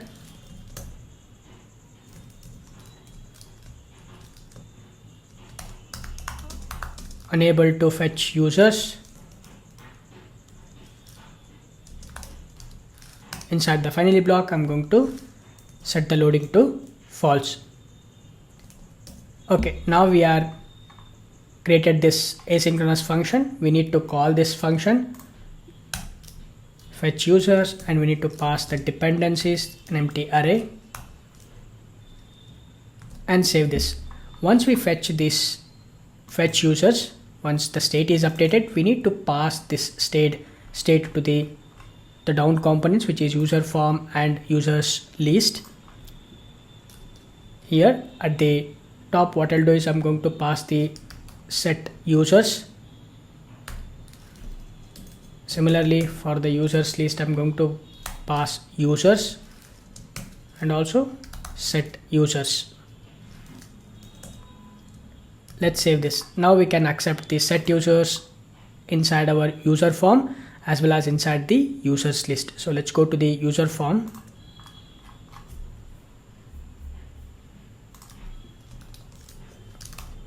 Set users, let's accept it, and also let's go to the manage users and go to the users list.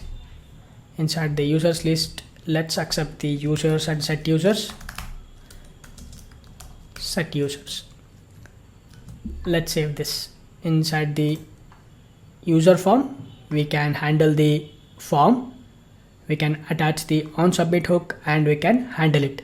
Inside the user form, at the top, let's create the state. We're going to create a state for loading.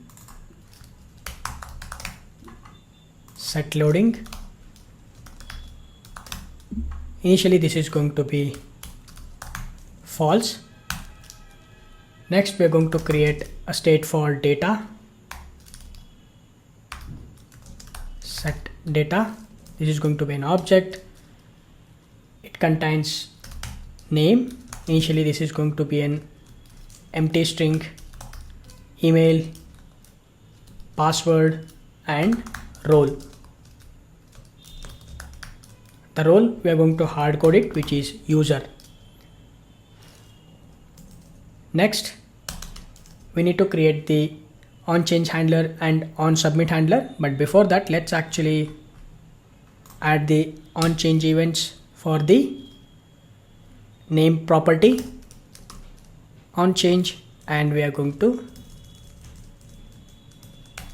attach on change handler, the value data.name. Scroll down for the password on change handler, value data.email for the password on change handler, value data.password. That's it. And here I'm going to handle this text conditionally. Before that, I'm going to add the disable property. Disabled, it is going to be loading, and I'm going to write a text.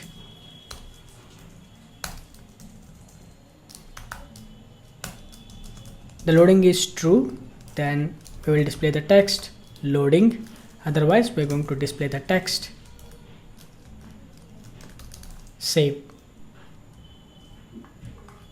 At the top, let's actually add the, before that, for the form also, I'm going to attach on submit. We're going to attach the on submit handler.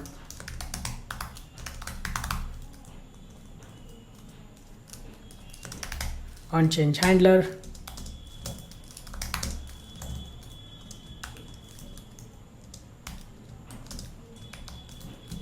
we need to get the value and name property.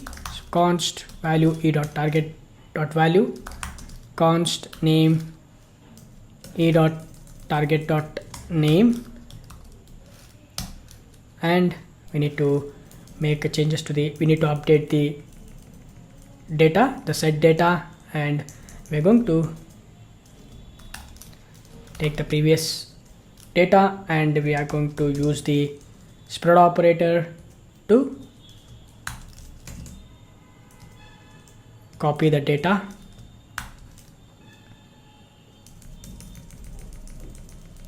Alright, next what we need to do, let's create the function const on submit handler. First we need to stop reloading the web page. Then we can make an API call. Let's make an API call inside this. Before that, first we need to set the loading to true. Let's write the try catch block inside the try block. We need to make a call to the service, which is add user. Let's pass the data, and this is going to be an asynchronous function. So let me attach async.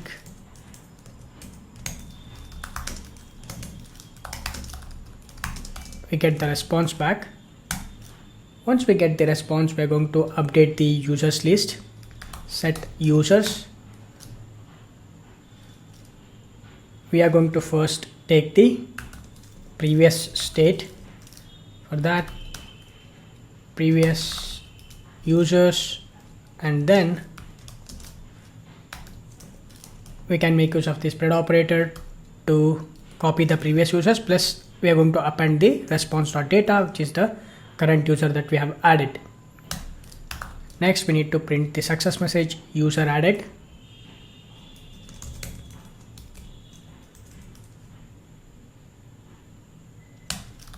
And after that, we need to clear the form. So set data,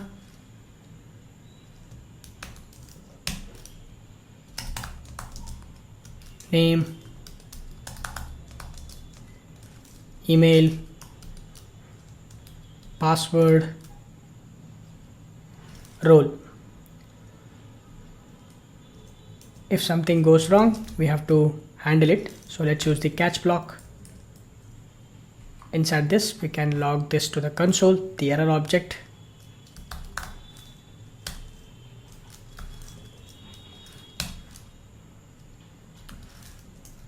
We can print the error message.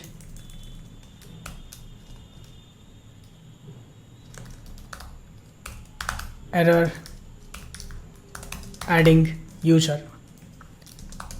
Inside the finally block, we're going to set the loading to false. With this, now we can test our implementation.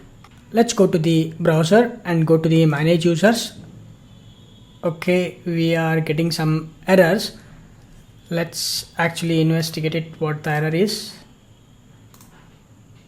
Response is undefined fetch users. Looks like, let's go to the manage users. Okay, this is because we are calling the fetch users of the service file, and the same function we also created here. This is calling recursively. In order to fix this, I'm going to just make this as load users, and in the down, I'm going to make this as load users. And this one we can import it. Let's import it. Now this should resolve the problem. Let's go to the manage items and go to the manage users. Yes, now the issue has been fixed, but let's actually add the user. I'm going to minimize this. Let me reload this again. Yes, there are no errors. Let's add the new user. Assume that in the database we do not have any records. Let's go to the users.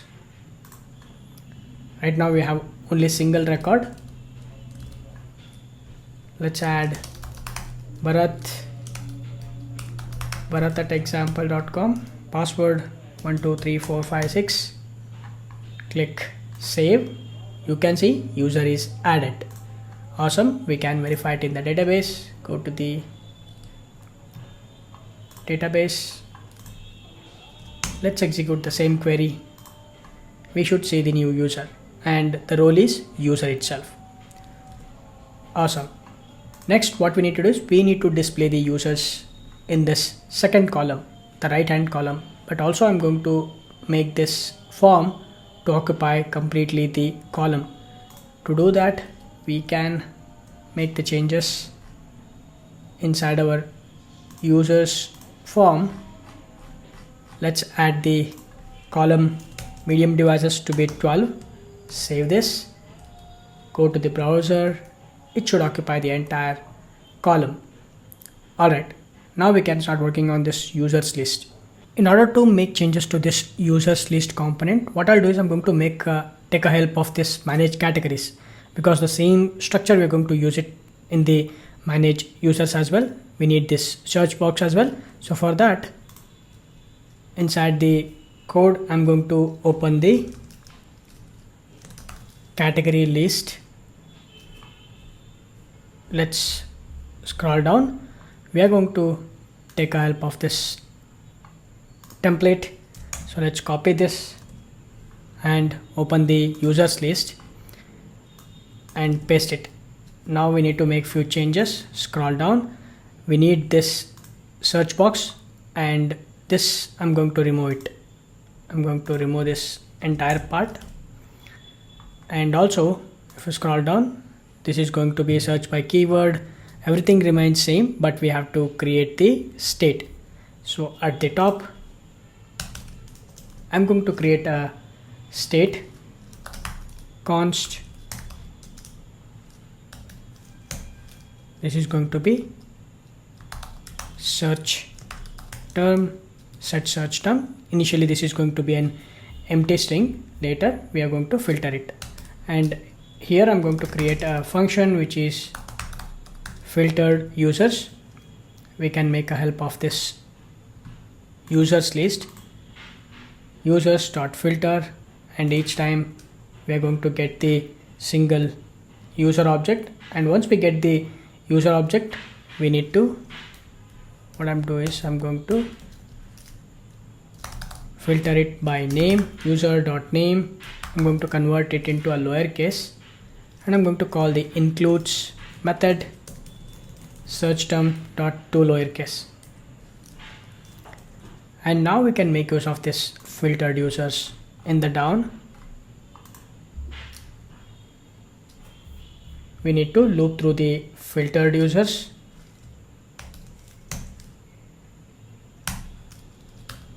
Filtered users dot map, and each time when we loop through this filtered users, we get the user and the index. We can make use of this index to add the key. This is going to be index.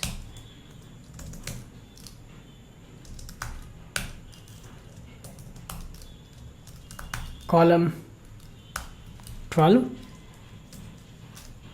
Inside this, let's create the card, padding 3, background dark. Inside this, I am going to create one more div,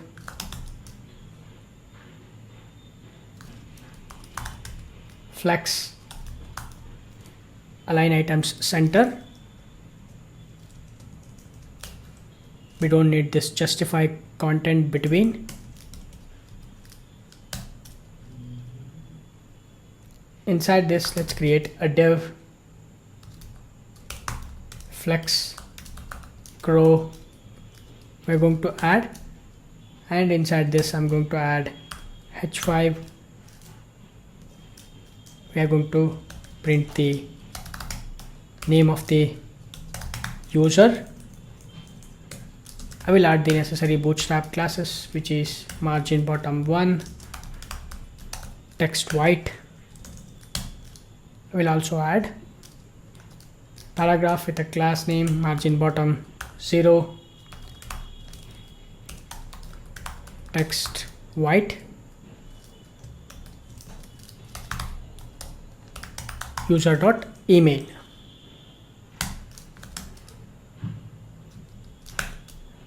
Next, we can create a button, the delete button, btn, danger, btn, small. Let's add the icon, bootstrap icon, which is trash.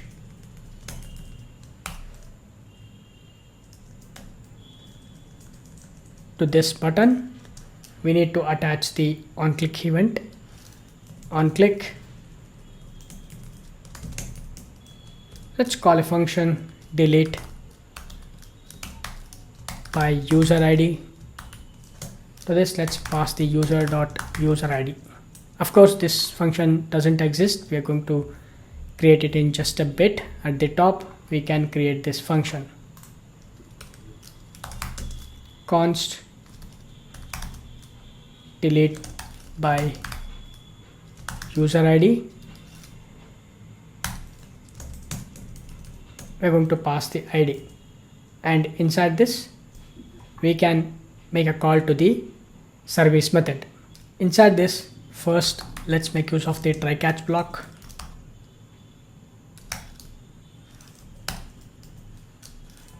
Inside the try block, we can call the method, which is the service method. Delete category and delete user. To this we will pass the ID, and this is going to be an asynchronous function. So let's add the async keyword.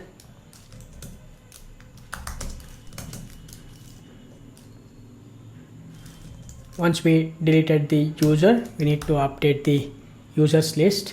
Set users. First we're going to get the previous state. Next we need to update the, let me do one thing, we don't need this extra bracket. So previous users, we're going to make use of the spread operator, and we are going to copy the users, previous users. Okay, here what we need to do is, actually once we get the previous users dot filter user ID is not equal to the, this is going to be user ID. If it is not equal to the user ID, then we are going to update the set users. We are just updating the, this is going to be ID. We are just updating the set users. We need to update the state. And I'm going to print a toast message. Let's print a toast message. Toast dot success user deleted, and inside the catch block, let's log the error message.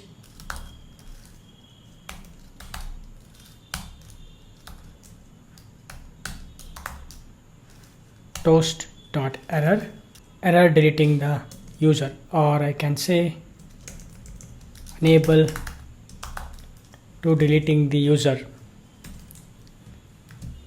Let's save this. Now we can test our implementation. Let's verify it whether we are attaching the on-click event or not. Yes, looks like everything is set. We can test it. And let's go to the users. You can see we can able to see the two users, Bhushan and Bharat. And also I can search the user by keyword, let's say th, and you can see Bharat. And I can search for HUAN and Bhushan. And now we can delete the user. I'm going to, first of all, let's add a new user. Let's say Ramesh at example.com. Password 123456. Click save. User added. You can see it is updating the list as well. I'm going to click on this delete, and user is deleted. Awesome. Our users module is working as expected, and also go to the categories. The categories also working as expected. Next, we should concentrate on this manage items. Let's add the functionality for adding the new item. Let me go to the, first of all, let's close all of these files. Open the project explorer and open the item form.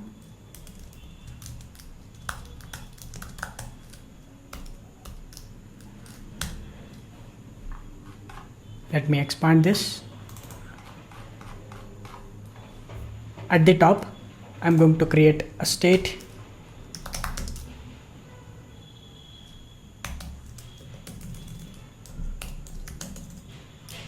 Image and set image. Initially this is going to be false. Also I'm going to create a one more state, data set data.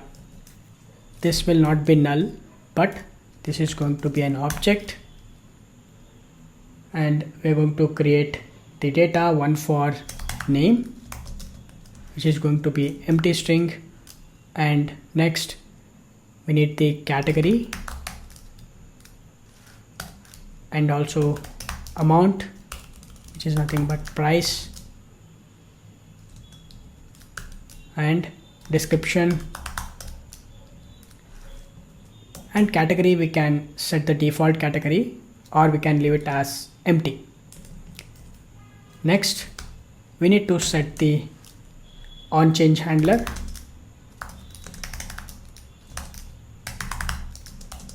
I'm going to create a function.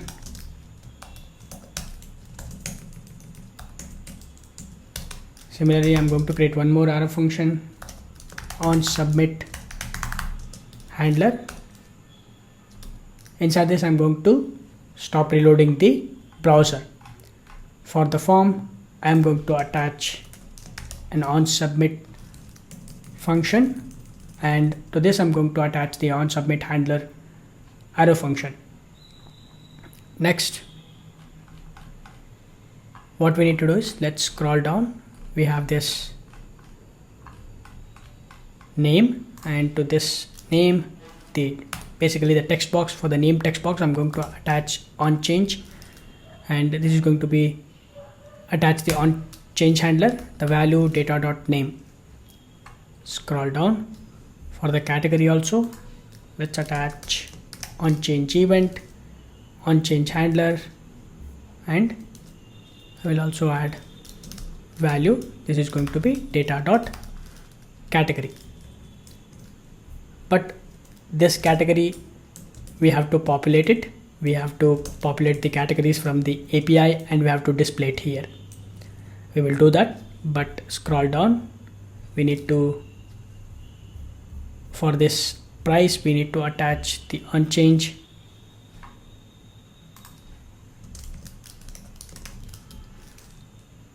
handler and value data.price.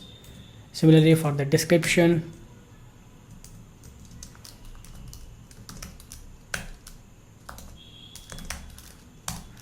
onChange handler, value data.description. Next, scroll down here. I'm going to create a one more state, which is loading.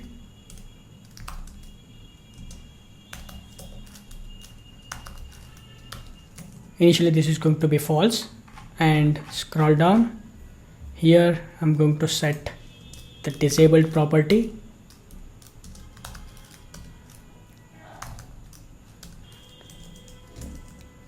and I'm going to print the text based on the condition. If the loading is true, then I'm going to print the text loading, otherwise it's going to be saved. Let's save this.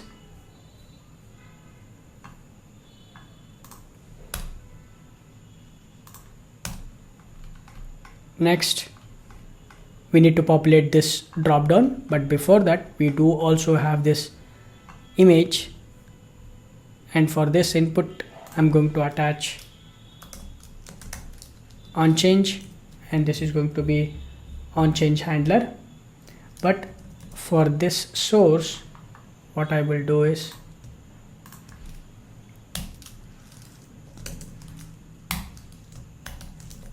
I'm going to check if the image is present. If the image is present, then we are going to make use of the URL dot create object URL, and to this we are going to pass the image. Otherwise, assets dot upload, and here we're going to add the onChange event, and to this onChange we're going to create an arrow function, set image e.target.files, and now we are selecting the image. Next, what we need to do is we need to also populate this categories. So in order to populate that, we need the categories. So at the top, let me grab the categories. The categories will be getting it from the app context. We have stored that. So const, let's grab the categories, use context and app context we are going to pass. Okay, now we got the categories. We can make use of this. Scroll down.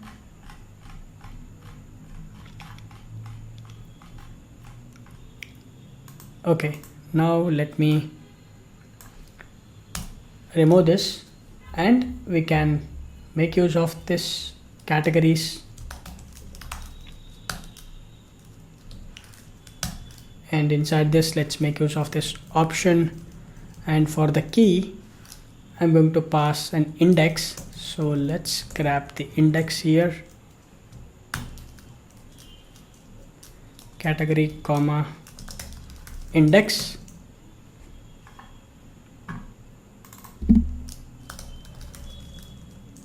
For the value, I'm going to pass category dot category ID, and for the text, category dot name. Let's save this. Now, if you look at this, we got 3 categories: mousers, keyboards, and headphones. And now we can add the image, but before that, at the top we have to fill this on change handler as well as the on submit handler. So inside the on change handler, what I'll do is I'm going to get the name and value, const value e dot target dot value, const name e dot target dot name, set data. Let me update the set data state.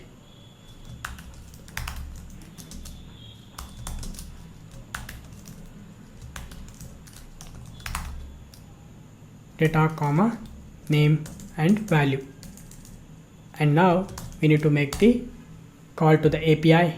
So inside the on submit handler, let's actually first set the loading to true. Let's create the form data because we are passing the file as well as the data. So form data append, this is going to be item data form data dot append file comma image.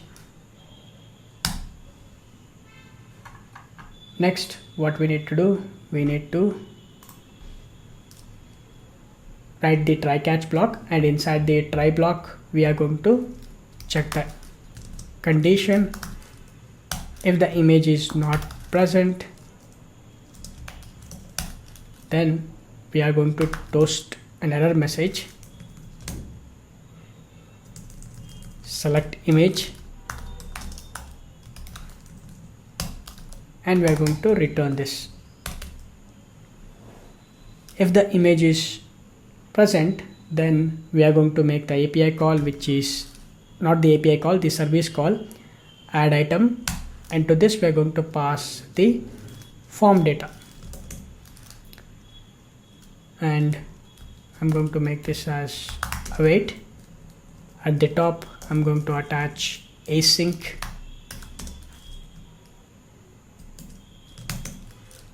This will give us the response if response.status is 201, then we need to update the set items data. So for that, what I'll do is, let's go to the app context. Inside this, just like how we are making a call to the categories like fetch categories. Similarly, we're going to make a call to the fetch items. Then we can update the items data, and those set items data, we are going to pass it to the other components. We're going to add it to the context value. Inside this app context, first let's call the await fetch items. This will give us the items data. We're going to store that in a variable called response, item response. And now let's update the state. For that, I'm going to create the state. This is going to be an empty array.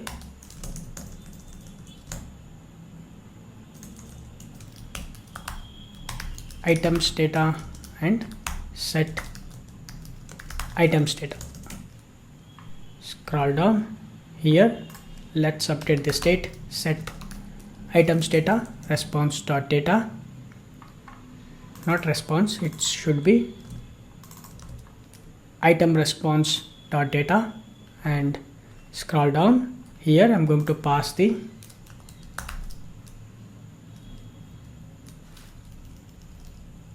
item data and set items data. Let me go to the top. This is going to be items data, so items data. Save this. Now we can accept these items data and set items data inside our components. Let's go to the item form. Here let's grab the set items data.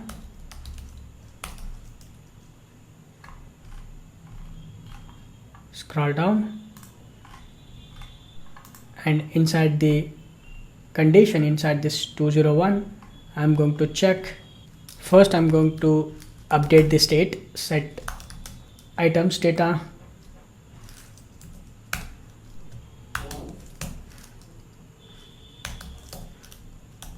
I'm going to use the spread operator, items data.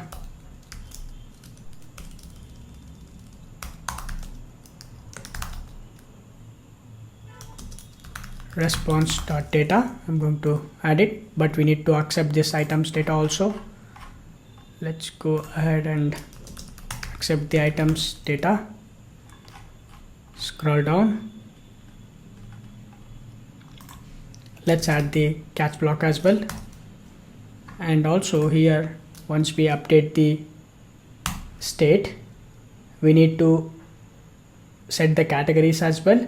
We need to update the categories count basically, because once the user is added the items, we need to increment the count of that particular category, because at the end of the day, user is adding an item and that item is mapped to a category, and we have to increment the count. Let me add a to do, update the category state. Okay, now what I'll do is, once we update the categories, I'm going to just toast a success message, that is item added.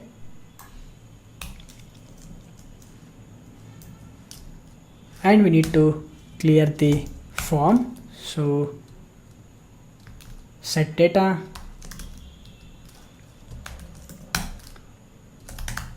name, it is going to be an empty string, description, empty string, price, empty string, category, empty string. Basically this is a category ID and not the category. At the top also, I'm going to make it as category ID, because we are in the value what we are storing here. If you look at this, scroll down, you can see we are storing the category ID.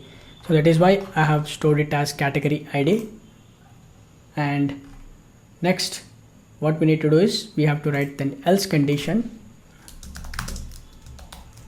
If it is not 201, we have to toast an error message, that is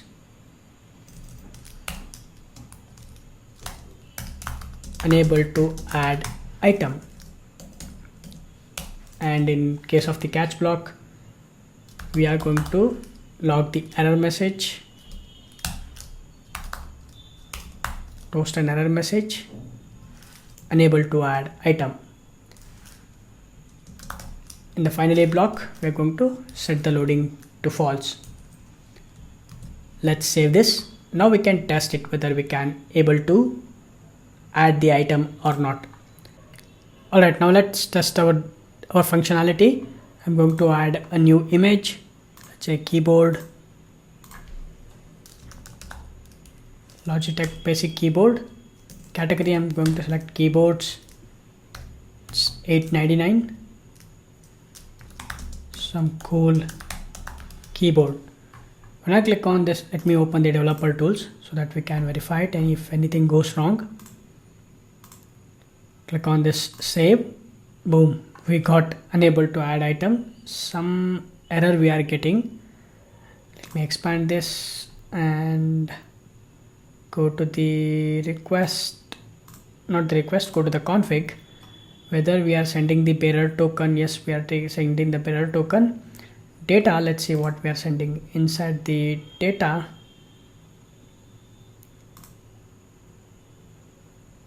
scroll down and request, and inside the response we are getting as 403, but in the request, let me see what we are sending in the config. Let's go to the data. Okay, this we should have been send it as object only. Looks like we have made mistake. Scroll down. Okay, here we should have been make it as json.stringify, then we have to send it. Okay, let's save this, and now let me clear this. Click on this save. Still we are getting unable to add. Now let's verify. Go to the config, and in the data we are sending name, category ID. Category ID, it is going it as empty, and a new property has been added. It's category. Looks like we made mistake in the while creating the set data object. Let's go back, and here this is going to be category ID. This is correct. Scroll down, and here category ID. In the drop down, okay, this is category ID, and also this is category ID. Let's save this. Now let me clear this, and I'm going to just reload this just for the safer side. Let's add keyboard, Logitech basic keyboard, keyboards, $5.99. Some cool keyboard. Click save. Boom, the item is added. Everything is cleared, but except this image. This is because, let's go to the code at the top. When we clearing the form, we forgot to add set image. I'm going to set it as false. Alright, now let me refresh this, and everything looks fine. What we have to do is, we have to, once we have fetched the items, we have to display it here in the item list as well. We have to make changes to the item list component as well. Anyhow, we are already fetching the items. If I go back to the code, and if I open the app context, we are already setting the items data. We just have to retrieve the set items data from the list component, and we have to display it here. To display the items, let's go to the code, and we're going to take a help of the category list.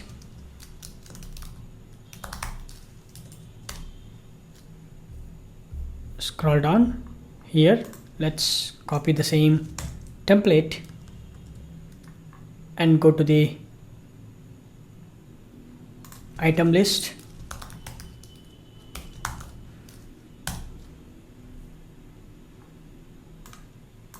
let's paste it. We need to make few more changes. So let's scroll down here. What I'll do is I'm going to just remove this, and I'm going to create a state at the top for the search term.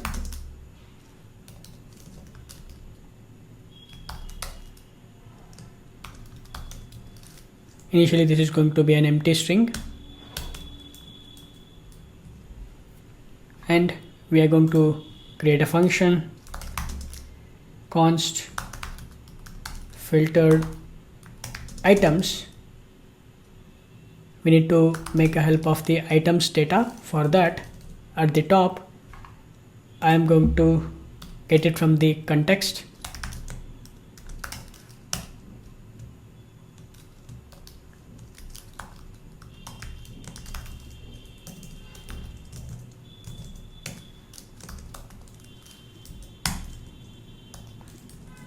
Let's make use of the items data dot filter. We get the item,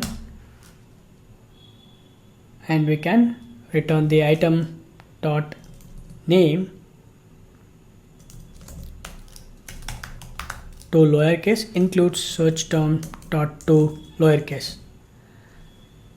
This filter items we can make use of here. Filtered items map, and inside this we are going to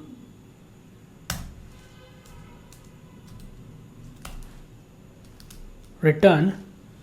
We're going to construct the card. We're going to make use of the bootstrap card, but before that, here we are getting the set search. At search term we are updating the state, and we are also using the value search term.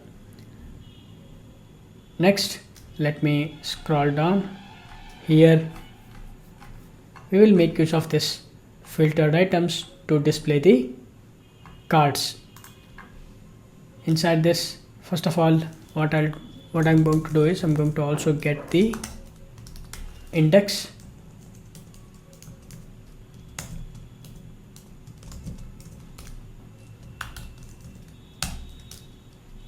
Let's create the div, and we will provide the class bootstrap class, which is column 12.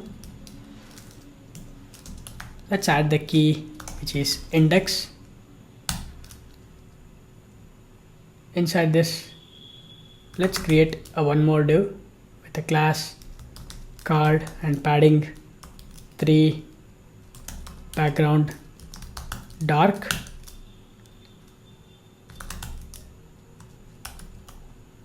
deflex, align item center, but we don't need this justify content between.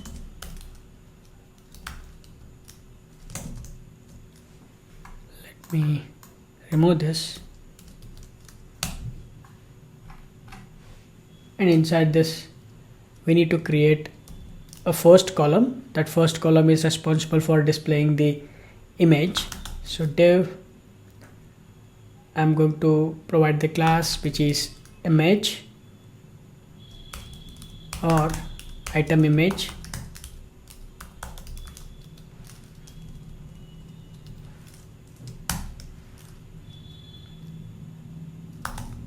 Let's display the image.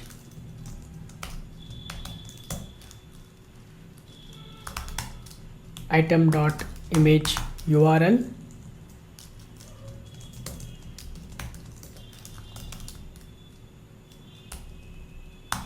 Item dot name. This is going to be alt. Next, I'm going to create a one more div, which is going to be a second column. Div flex grow.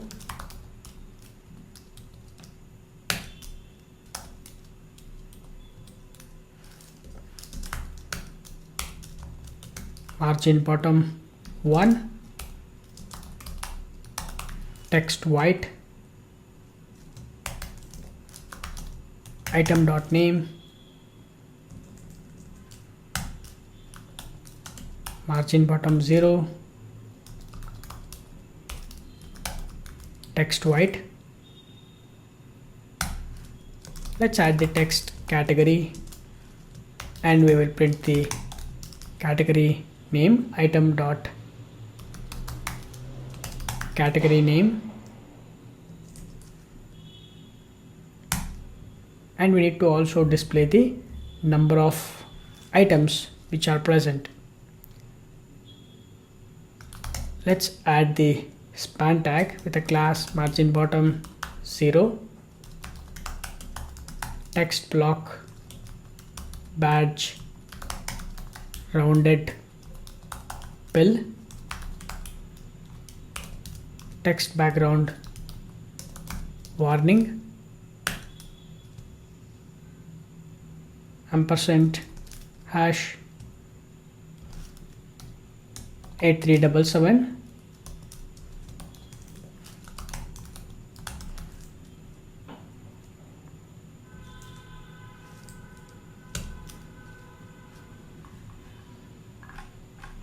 Let's create a third column.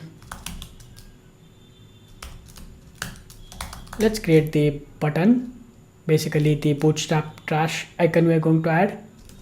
btn danger, btn small. Let's add the bootstrap icon.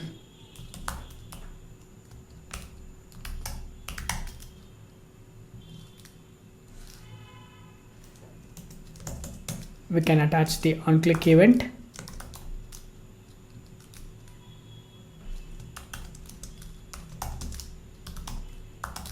Remove item dot item ID we are going to pass. Now we need to create this function which is remove item. At the top, let's create an arrow function, remove item.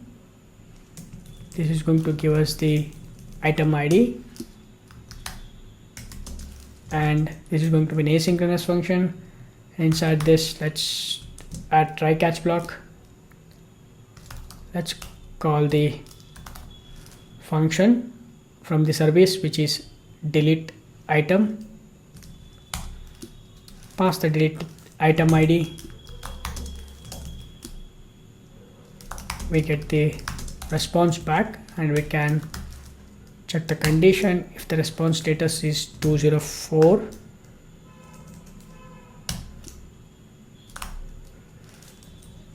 items data dot filter, we need to update the state. Item dot item ID is not equal to item ID.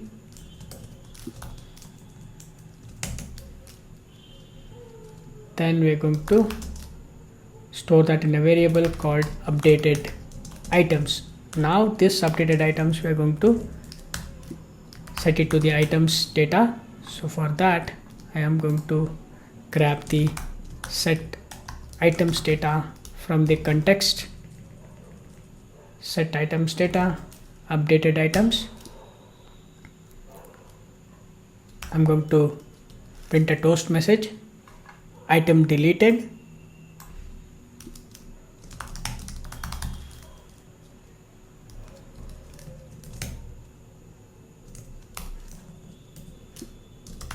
else we're going to print a error toast message, unable to delete item, and we're going to handle the exception inside the catch block.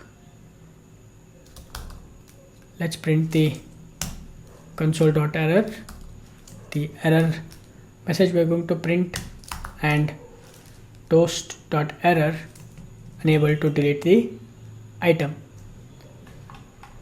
Alright, now let's save this. Let's go to the browser. You can see this is how it looks like, but we have to make some styling to our image. So let's go to the code, and here I'm going to import a CSS class which is item list .css. Of course, we haven't created the CSS file. Let's create the CSS file.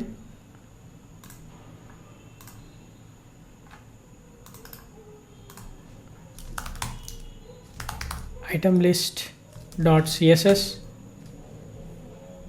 Let's go to the item list, and here we are creating this class for the image item image. Copy this. Let's add the CSS styling to this. Width I'm going to add 60 pixel. Height I'm going to add 60 pixel. Border radius 10 pixel, and border 3 pixels solid white. Make it white. Let's save this. If you go to the browser and image, what I'll do is go to the image. I'm going to provide a width which is going to be 48. Let's save this, and if you look at the browser, you can see this is how it looks like, but still something is wrong with our content. Let's go to the code, and here I'm going to just remove this width, but this is going to be added to the image. And for the div, I'm going to add an inline style.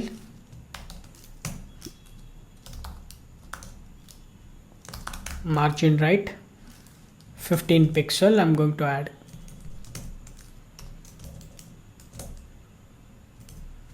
Now let's save this. If you look at the browser, yes, this is how our card look like. Right now we have only one item, that is why it is displaying one item. Now what I'll do is I'm going to add a new item.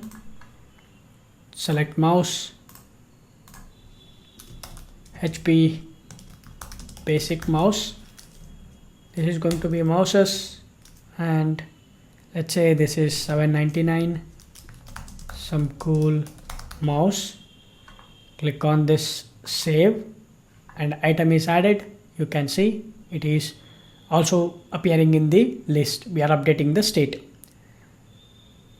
And now I can search by keyword. Let's say HP. It is going to filter the records. Let's say key, and it is going to display the keyboards. And now when I click on this delete icon, it is going to delete the item. Awesome. Our delete the manage items are working as expected. The one last thing what we need to do is let's go to the manage categories. Here if you look at this, we are adding the items, the categories along with the items, the how many items are present. Right now we are hard coding it. Actually we should have been fetch it from the database. We are already fetching it from the database. What we need to do is we need to fetch it from the, we have to display it in the UI. So let's go to the code and open the category list, and here scroll down. We are making it as 5. So let's remove this. Let's make use of the category dot items, or if it is not items, then it could be item count. So first let's save this, open the browser, and boom, mouses 0, keyboards 1 items, and headphones 0 items. What I'll do is I'm going to add one more item, and let's see whether it is going to update the category list or not. Let's go to the manage items. This time let's add headphones, boat basic headset. This is going to be headphones, and it's $199. Basic headphone. Click save. The headphone is added, and if you go to the categories, it should have been updated, but it is not updating. That is because if you go to the category list, not the category list, the item list, we have added the message. Somewhere we have added the message, not here. I think in the category list we have added a to-do message. Okay, that is in the item form. Yes, if you go to this item form, here we are making a to-do to update the category. So let's actually update the categories also. So first we need to grab the categories.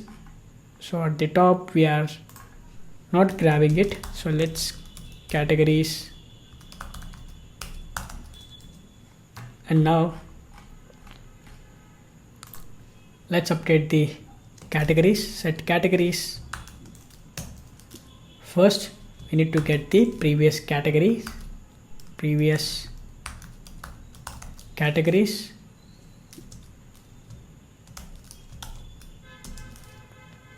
and once we get the previous category, what I'll do is previous categories, and to this previous categories I'm going to loop through it. Let's use the map, and I will get the category.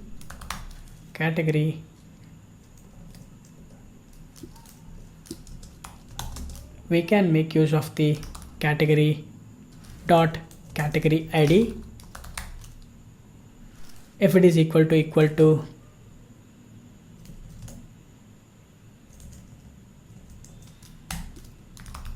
data dot category ID, then we are going to use the spread operator to add the category, and for the items I am going to make use of the category dot items plus 1 I am going to make. Otherwise I am going to just add the category. Now let's save this. This is going to be a bit complicated at once, but if you analyze it carefully you will understand it.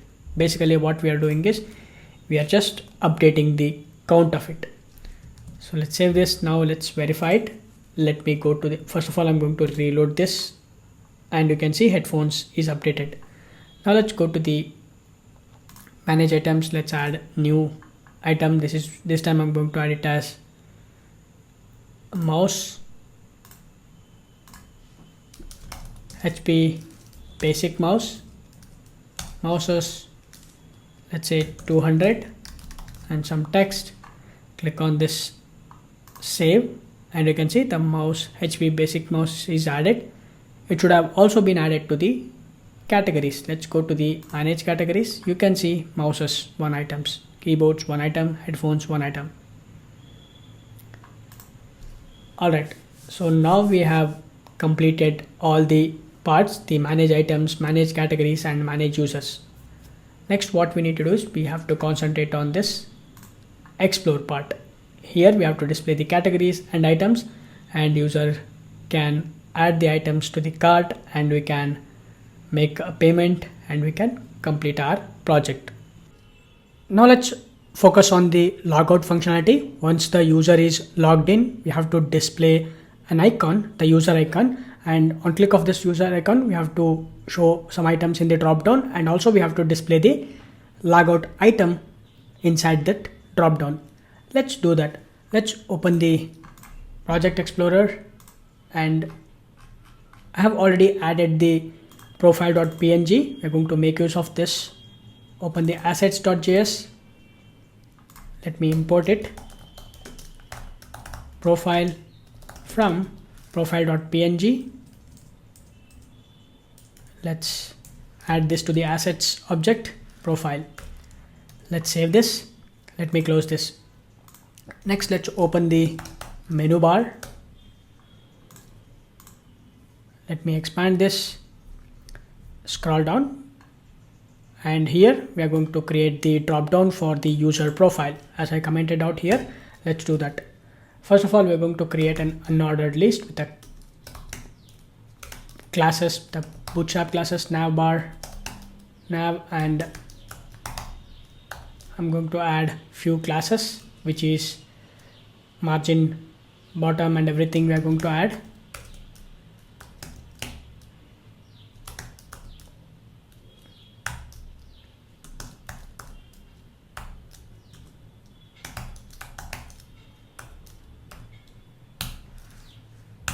Inside this, I'm going to also create li with a class nav item.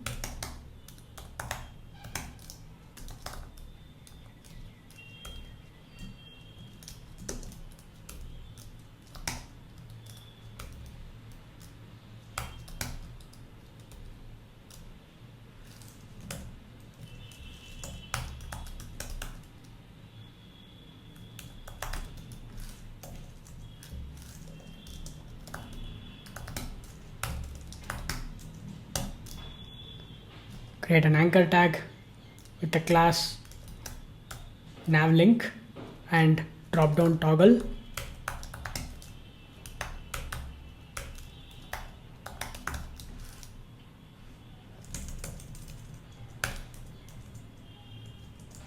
Inside this, we will just add hash. We're not going to add anything, but I'm going to add the ID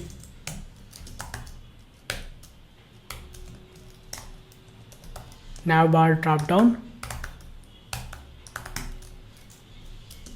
Role, I'm going to add button,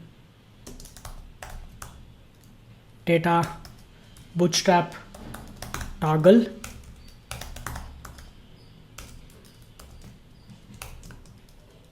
Drop down, area expanded, it is going to be false.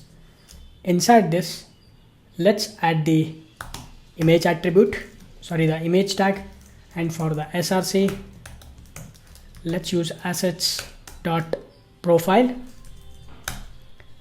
and alt we are not going to add anything, but height I'm going to add 32, width 32 by 32. Next, let's add the inside this, let's create the unordered list, the nested unordered list with a class drop down menu,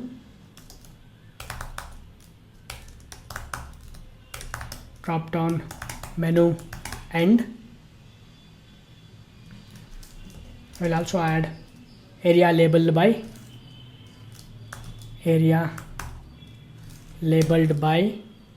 this is going to be navbar drop down, the ID which we have given at the top, the same thing we are going to add it here.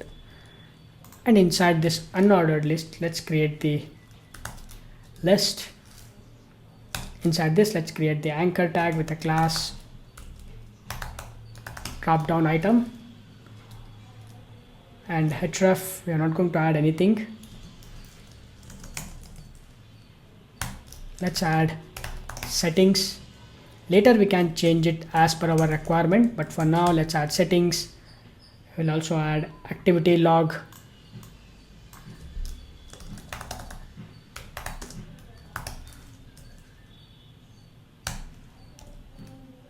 next I'm going to add a drop and horizontal line.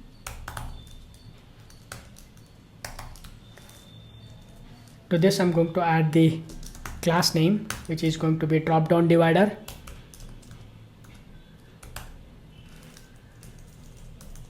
And next, instead of the settings, we are going to add the logout. We can add the on-click event logout. We need to create this function at the top. Let's create it. Const logout. It's going to be an arrow function. Inside this, we are going to logging out from the application. So but let's save this, and if you look at the browser, you can see we got this nice icon. And if I shrink this, you will see this button, and you can see the drop down icon, drop down menu, and on click of this again it will close this. But now we got this icon. On click of this, you will see the settings, activity log, and logout. On click of this logout, we need to log out from the application. Okay, now what I will do is, inside this, first of all, I am going to remove the token and role from the local storage. Remove token, remove the item, which is going to be role. Next, we need to update the state as well. So for that, I'm going to grab the set auth data from use context, from the app context. Set auth data, and to this auth data, we need to pass null, the token and the role, and we need to navigate to the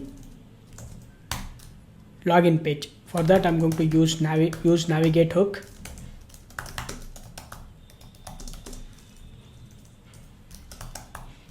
Navigate / login.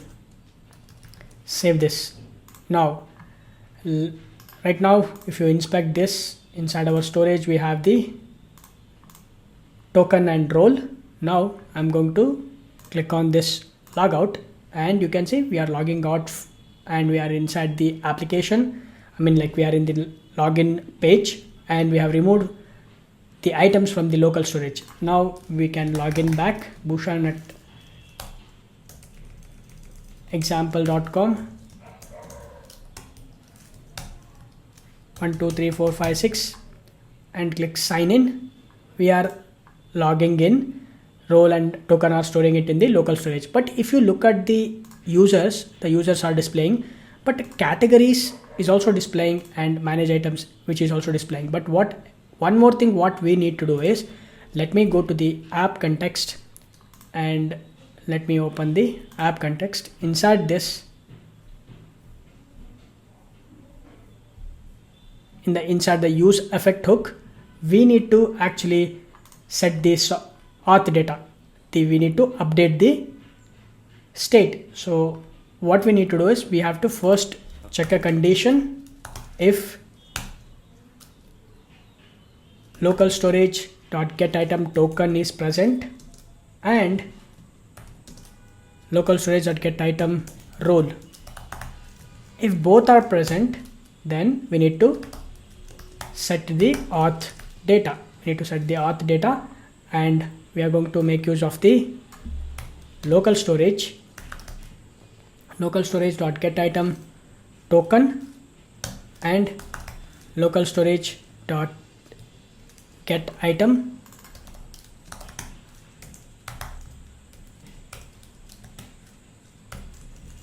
this is going to be role. We need to get these two items, and we need to set it to the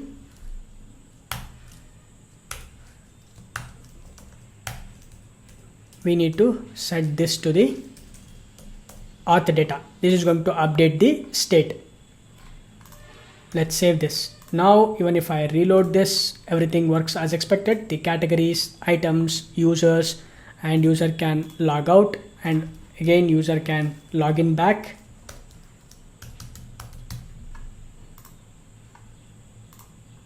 You can see everything works as expected.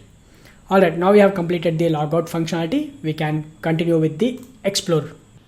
Now we can start focusing on the explore component. As I said before, this is going to render 5 different components: the categories, items, customer form, cart items, and cart summary.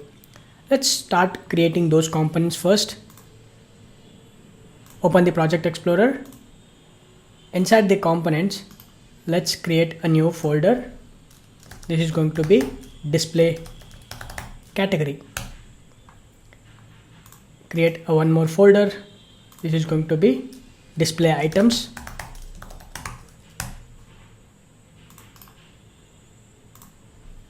we're going to create a customer form.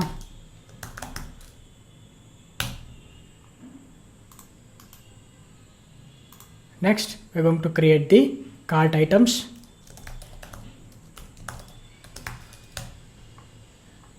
And cart summary.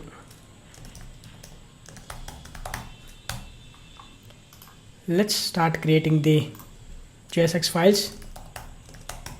Cart summary.jsx.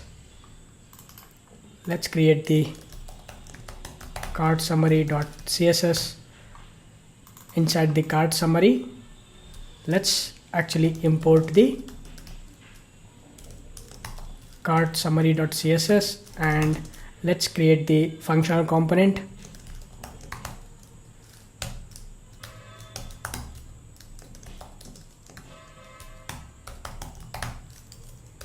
Let's export this as a default component. Let's save this. Let me close this cart summary and cart CSS. And now let's open the customer form. Inside this, let's create the customer form.jsx. We'll also create a CSS file, customer form.css. Let's import the CSS file.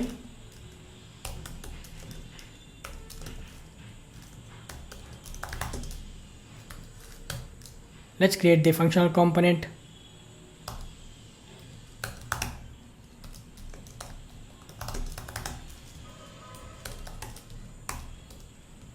And save this. Next, we have the display category. Display category.jsx. Let's import the CSS file as well, display category.css.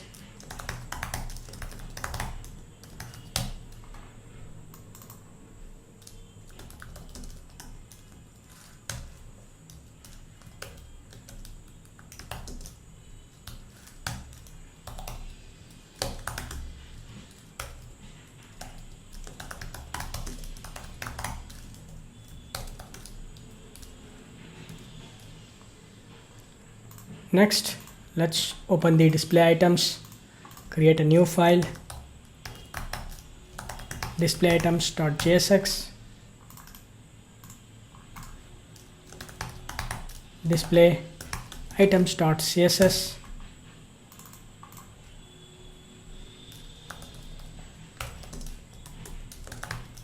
display items.css,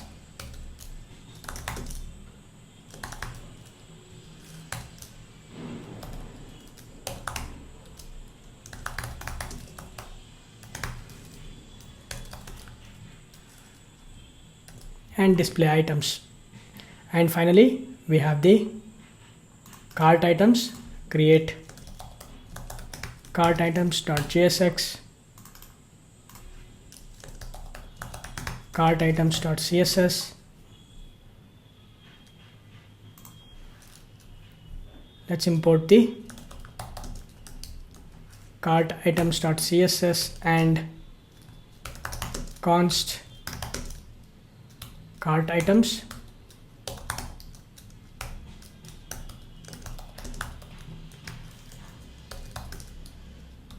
Export default cart items and save this. Okay, now we have created all these components. Let's actually render these inside our explore component. Inside this, we have this categories. So let's render the display category. Here, display items,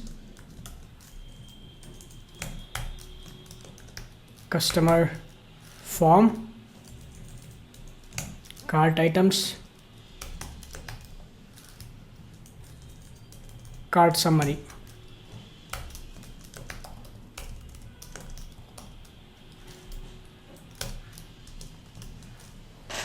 And save this. Now if you look at this, everything looks same, but now we are rendering these separate components. Now we can start displaying the category and items inside this components.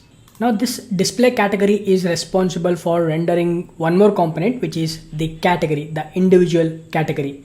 So we need to create a one more component, that is a reusable component. Inside this components, create a new directory, which is going to be category.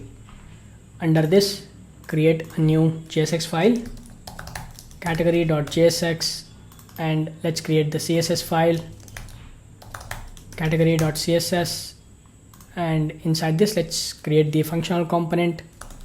First let's import the category.css and const category, and I can export this as a default component.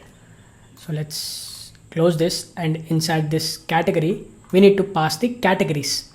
The categories we will get it from the app context, so we are making use of this use context. We can pass this as a prop. This is going to be categories, and inside the display categories we can accept the prop. I can destructure this and I can accept the categories. Now we can make use of this categories to display the categories using the display category component, that which we have created just now. Inside this, what I'll do is I'm going to create a div with a class row, and I'm going to provide a gap of 3. I will also add the inline style, width 100%, margin 0. Inside this, let's loop through the categories.map, and inside this we also need the index, but okay, we don't need the index. We can use the category ID because the category ID will be unique. Div and the class column md3 and column small device, it's going to be 6.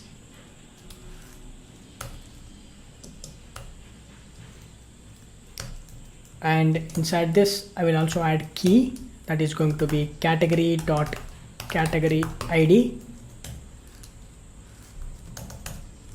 I can add the inline style, padding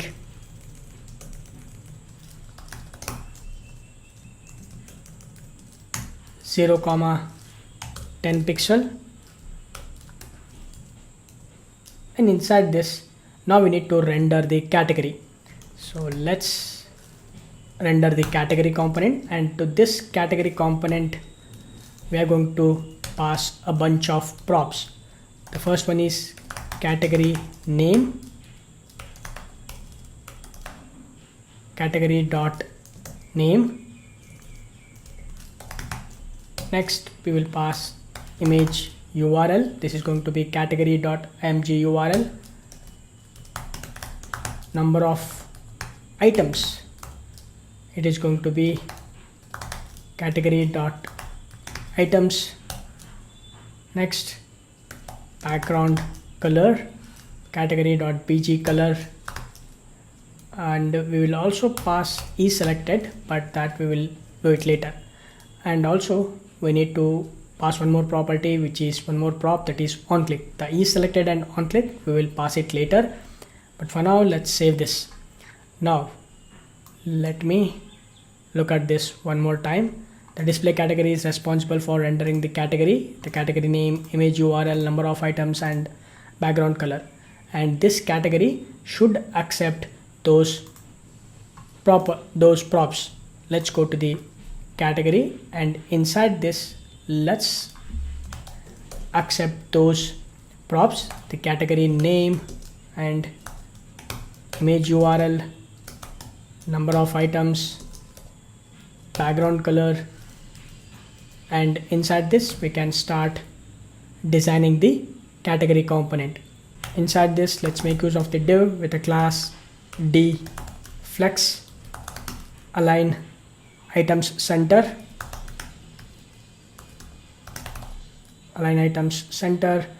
and padding 3, rounded, and gap of 1, position relative, category hover. So these are the classes that we are adding. Let me actually see. And next, inside this also I'm going to add the inline style as well. So let's actually add the inline style. Inside this, let's add the background color. This is going to be BG color, and cursor I'm going to add it as pointer. Also we need to add the on click event, but let's add it later. And here let's create the div with a inline style that's going to be position relative, margin right 15 pixel, image, let's add the class which is category image,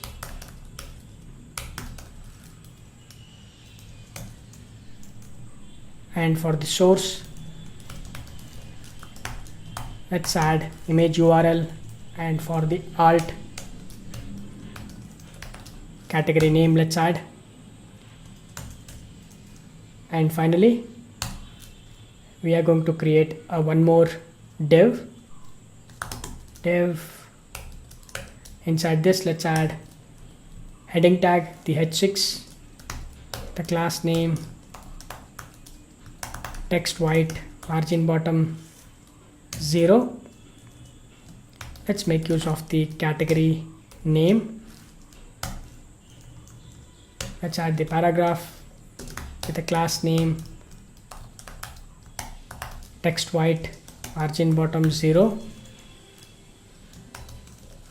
Let's display number of items, and this is going to be an items. Finally we will add one more property that is going to be selected, but later we are going to add it. But let's save this, and boom, you can see we get all these categories which is displaying here: the mouses, keyboards, headphones, and number of items which are present for those particular category. Now let's add some CSS to these individual category. On hover of these category, it should actually pop up. So let's go to the category.css,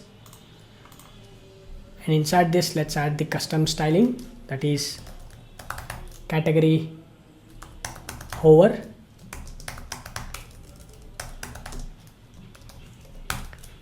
Let's add transform. We are going to add translate y -5 pixel,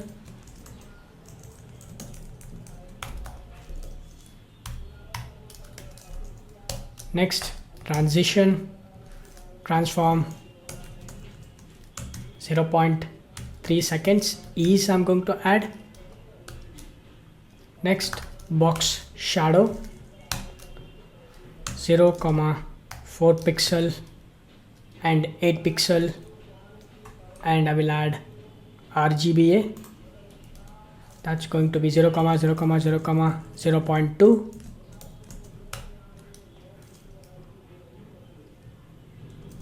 and save this. Next let's add active category class, position absolute, right 16 pixel, top 20%, transform translate y -50%, width 12 pixel, height 12 pixel, and border radius 50%, background color white. Next let's add one more class which is category image, width 64 pixel, height 64 pixel, border radius 10%, border 3 pixels solid white, and save this. And you can see this is how it looks like. And now on hover of this, we have to like make some animations. So for that, we already added this hover, but we have to add the code here. So in order to add the code, we need to get the is selected, which category have been selected. So to do that, inside our explore component at the top, I'm going to create some state, and I'm going to remove this console log. Let's create the state const. This is going to be is the category selected, set selected category, and let's use the use state hook. This is going to be initially an empty string. We need to pass this selected category and set selected category as a prop to the display category. So let's pass this. Selected category and set selected category. Now inside the display category, let's go ahead and accept these props.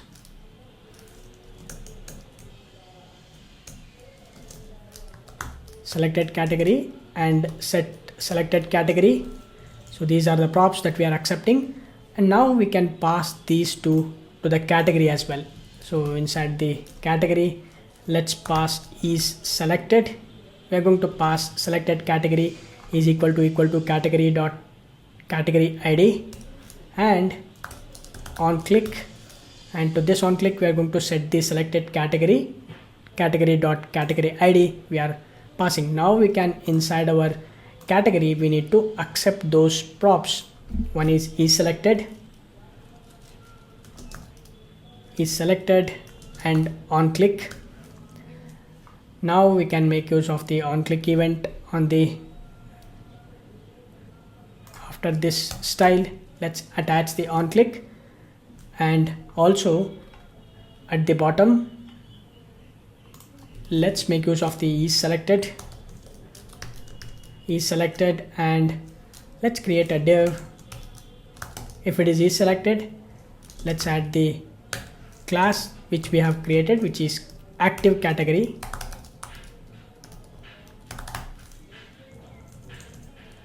and save this. Now on click of this, you can see dot has been selected. Now select this and select this. You can see this way we can filter out the items based on which category have been selected. For that, we are going to use this. Alright, I have noticed one thing on hover of these cards, there is no animation is happening. This is likely because let's actually go to the explore.css and go to the category.css. We have added this category hover, and looks like this is not mapped anywhere. So let's go to the category, and okay, this is going to be category hover. Now save this, and now you can see on hover of these items, you can see a nice animation. Alright, now we have made these changes. Now also let's display the items in the down. Now let's work on the display items component. Display item components will be responsible for displaying the items. Let me close all of these files. Open display items. Inside this, I'm going to create a div with padding 3. I'm going to create a row. Inside this, we need to make use of the items data, and the item data we will be getting it from the context. So let's use context hook. We will use, let's grab the items data,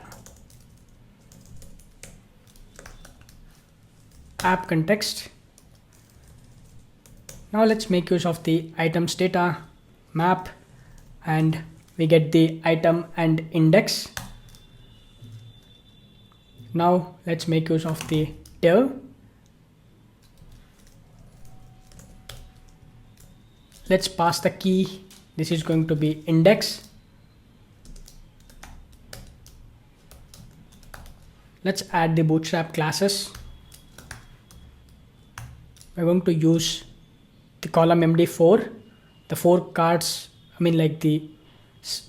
For every row, we are going to display 3 cards, which occupies 4 into 4 into 4. That is equivalent to 12. In small devices, we are going to display 2 items, which is 6 plus 6, 12. And inside this, we are going to render one more component, which is going to be an item component. The item component is responsible for displaying the items. So we need to create the item component.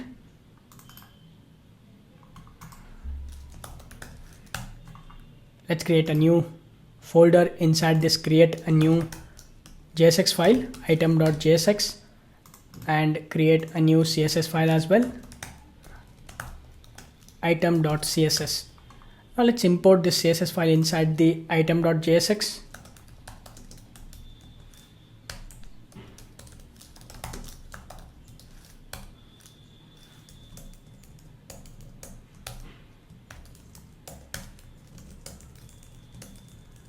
This will not take any prop, and we can display a text item. Let's export this as a default component and save this. Now let me go to the display items, and to this item, let me import this item component. And to this item, we need to pass few props, that is item name. This is going to be item.name. We will also pass price, item price, item.price, item.image. This is going to be image URL, item ID, item.item ID, and save this. Now we need to accept the props inside this item component. Now let's go ahead and add the styling for item.css. Let me expand this, and let's add a styling for a custom class, which is item card. On hover of this, much like how we have done for the categories, on hover of the categories, how we are going to make an animation. Similarly, we are going to add the same animation. This is going to be transform translate y minus 5 pixel, transition transform 0.3 seconds. I'm going to add ease box shadow 0.0,4 pixel, 8 pixel, and RGBA 0,0,0,0.2.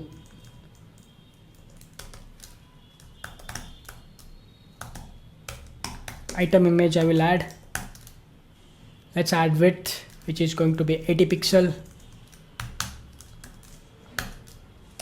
height 80 pixel, border radius 10 pixel,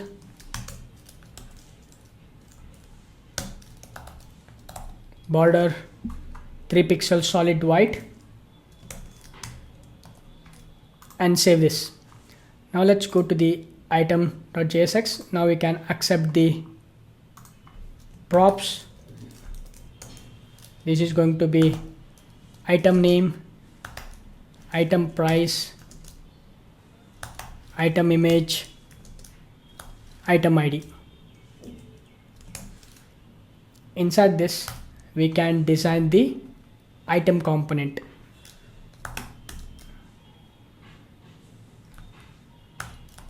Padding I'm going to add background dark, I'm going to add rounded, shadow small, height 100, flex I'm going to add, align items center I'm going to add, and item card. Inside this we need to create the first column. The first column is nothing but the item image. Let's create a div. I'm going to add inline style, position, relative, margin right, 15 pixel.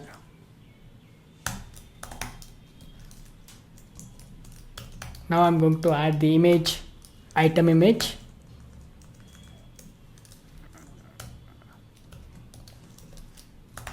item name,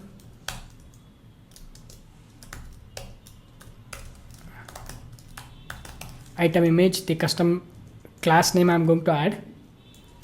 This is the first column. I'm going to add the second column, flex grow,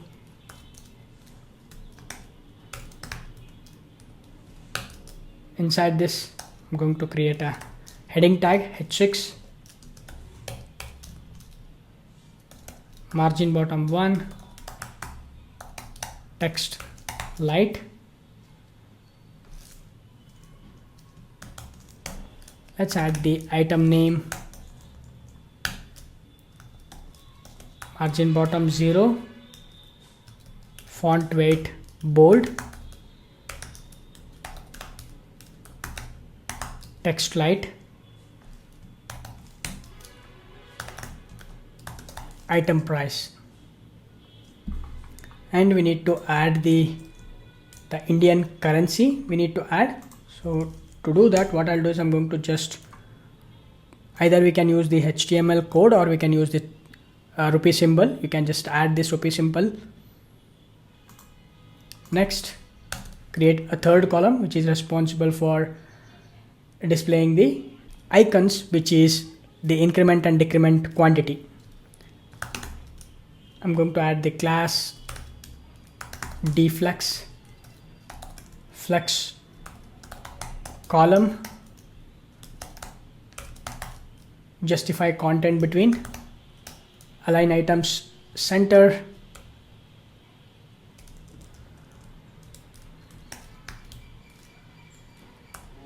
I will also add the inline style,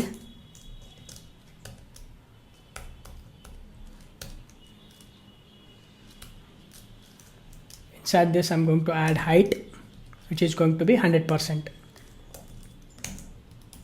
Inside this we need to make use of the cart icon, so let's use the bootstrap icons, cart plus, this is going to give us the plus symbol, and font style 4, and text warning I'm going to add.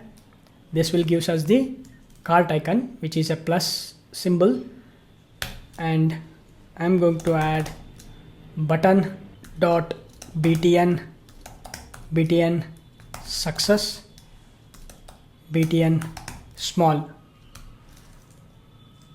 To this, let's add the on-click event, on-click handle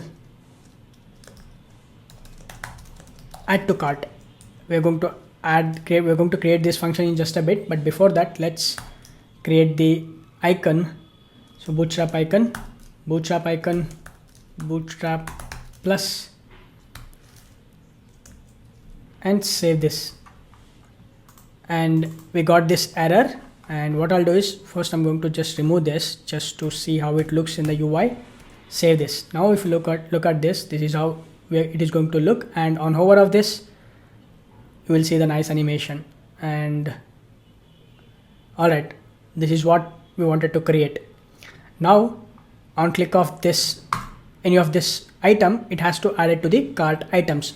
And also we need to create a search box top of this items so that we can search the items. And also on click of any of these category items, we have to filter the items based on that. These are the things we need to handle. Now let's quickly create the search box above these items. In order to do that, we are going to create a new component, the reusable component, and the display items will be responsible for rendering that reusable component. Let's open the project and open a new project explorer, and under the components create a new folder. This is going to be search box. Create a new JSX file.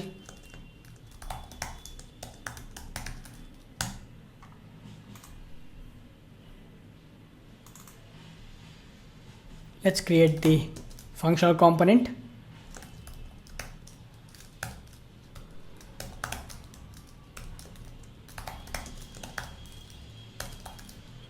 Export this as a default component and save this. Now let's go to the display items, and just above this row we are going to create a new we are going to render the search box, and for that I'm going to create a div with a class deflex, justify content between, align items center, and margin bottom 4. Inside this I'm going to create a div. Let's create one more div, and this div is responsible for rendering the search box.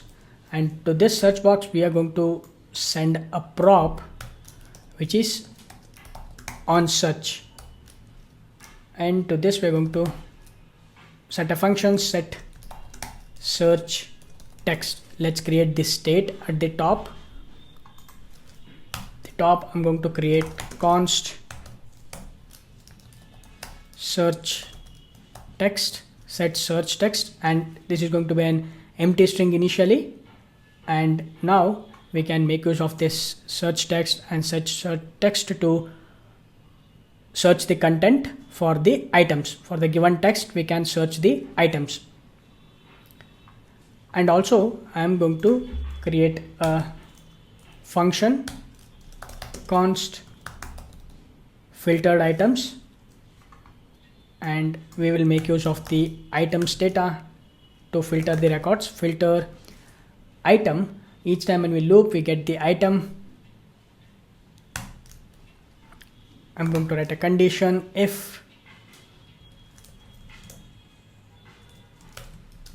the search text is not present, not the search text. Let me do one thing. I'm going to just filter out return item dot name dot to lowercase includes search text dot to lowercase, and now this filter items we are going to add it here and save this. And if you look at this, now we got this search box, and also we are looping through the items. Initially we are passing an empty string, that is why we can able to see all the items. Now we need to add the search box. For that, here we are going to update the template.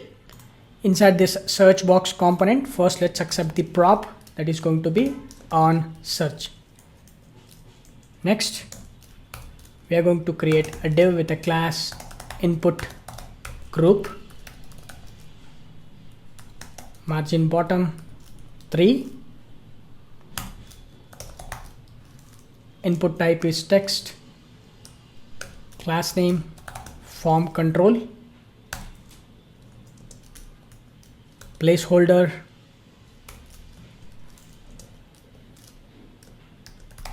search items, value which is going to be search text,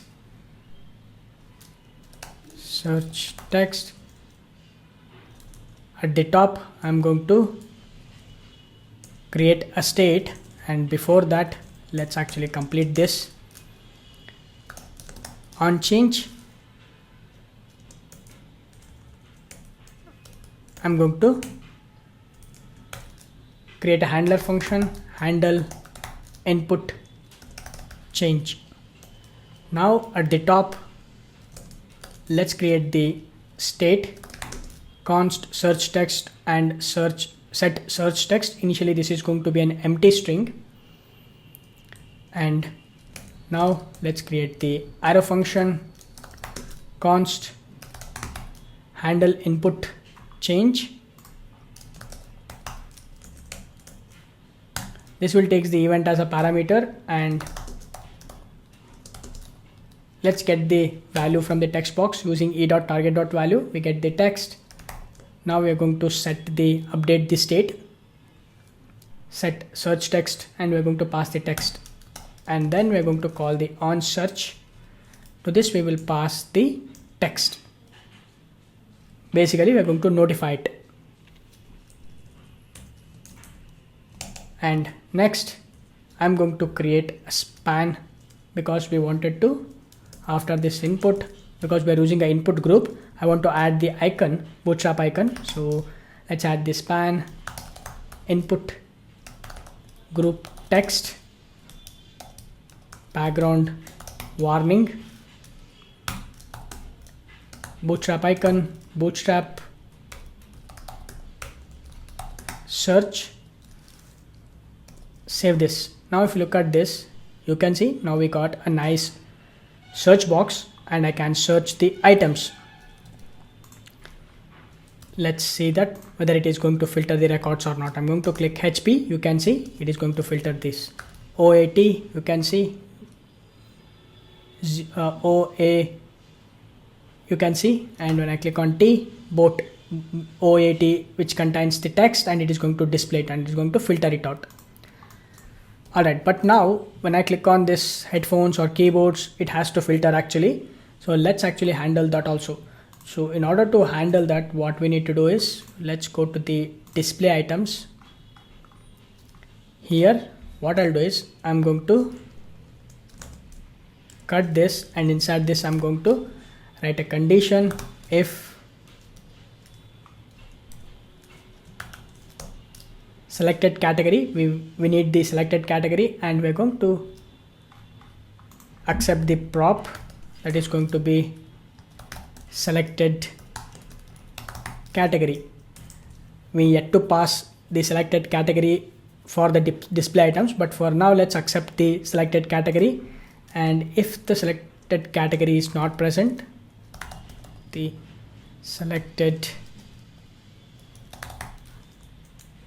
the selected category is not present, then we're going to just return true. This is going to be selected category.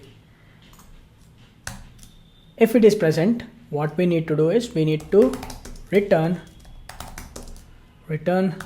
item dot category ID equal to selected category. And next I'm going to add a filter item.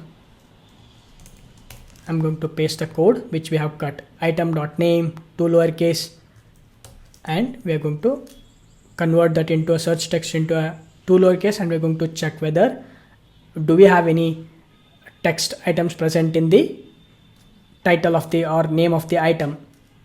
That's the whole idea of it. And save this. Now let me reload this, and now none of the items have been selected, and it is going to display everything. But when I click on this mouse, okay, we had to pass the selected category. So for that, let's go to the display items, and here we have this display items we are selecting, but let's go to the explore, and inside this explore, the display items we need to pass the selected category. So let's pass the selected category and save this. You can see the mouse is selected, and we can able to see the mouses. When I click on these keyboards, we can only see the keyboards. When I click on these headphones, only the headphones can able to see. So this is how we can filter the records. Now let's work on this customer form. Let's open the Project Explorer. Let me close all of these tabs. Let's open the customer form. Now let me remove this. Let's create a div with a class padding 3, margin bottom 3, deflex, align items center. We don't need this justify between, but we need gap of 2. Create a label HTML for customer name, column 4. Let's add the label text customer name.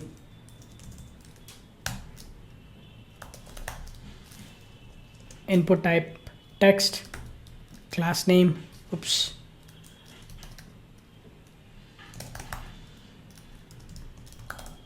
form control, from control SM,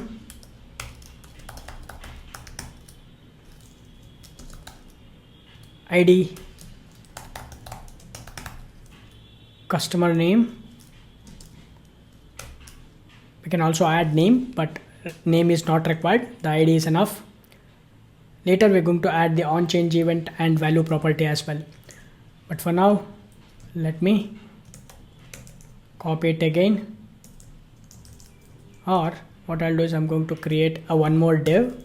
So let's copy this. This is for the mobile number, customer phone number. Let's change this to customer mobile number.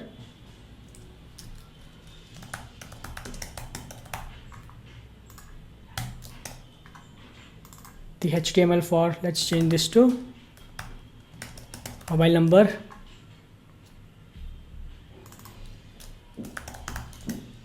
mobile number.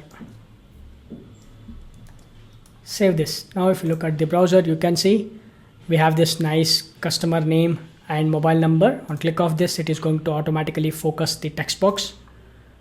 Now we need to capture the customer name and mobile number. For that, we need to pass the customer name and mobile number from the explore component. Let's open the explore component, and inside the explore component at the top we are going to create few states.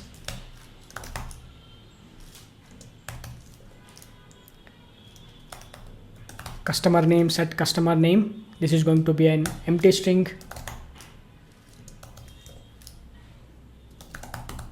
Mobile number, set mobile number. This is also going to be an empty string. And now we need to pass these informations to the customer form. So we have this customer form. Let's pass the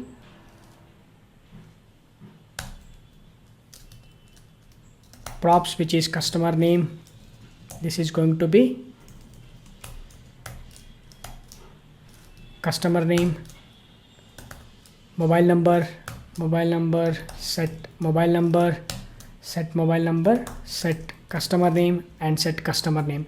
Now we can accept these props inside the customer form. So here at the top, I'm going to accept it one by one. Customer name, mobile number, set mobile number, and set customer name. Now we can add the onChange events. OnChange. To this onChange event, we are going to pass an inline function, set customer name e.target.value, and for the value we will pass the customer name. Similarly, for this, let us pass the onChange event and set mobile number e.targetValue.value mobile number.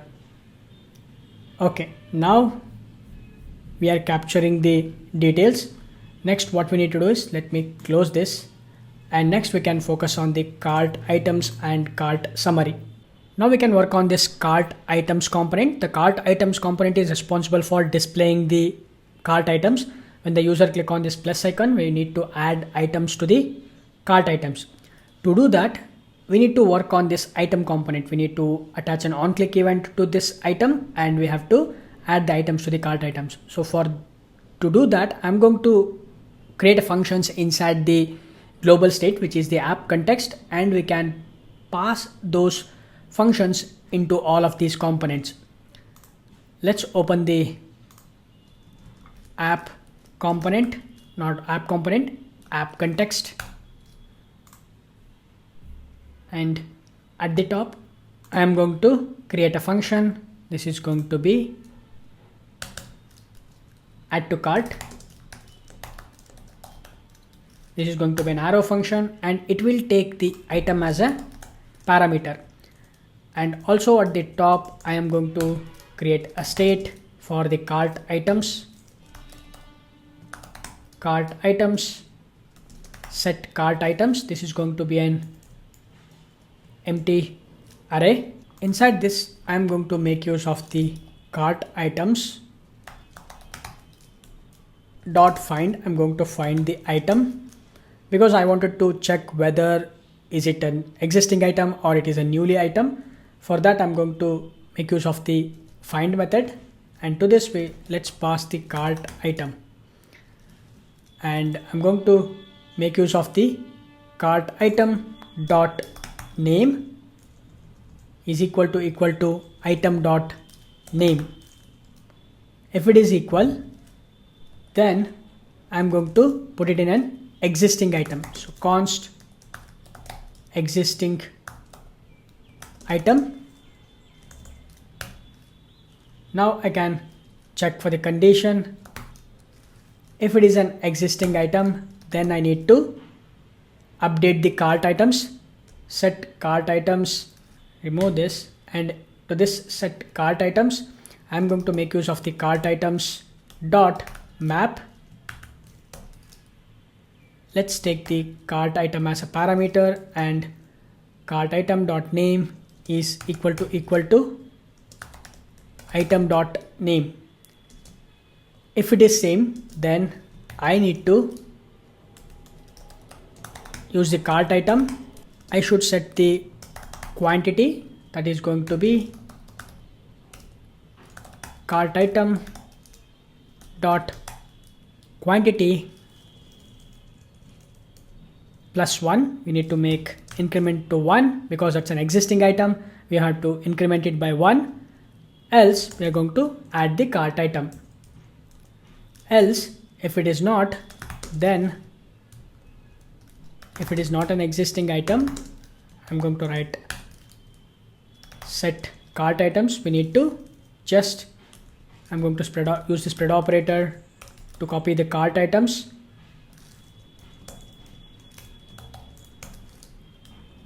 Item comma quantity, that is going to be 1. If it is not an existing item, then we are adding it for the first time. I'm going to add the quantity as 1. Now we have this function is ready, this add to cart. We can pass this add to cart to the context value add to cart. And now we can accept this add to cart inside our item component. Let me open the item component. We have this button. I'm going to attach the on-click event. To this on-click event, I'm going to attach an handler function, handle add to cart. We can define the function at the top. First of all, I need to get the add to cart function from the context. So use context add to cart. It will be getting from the app context.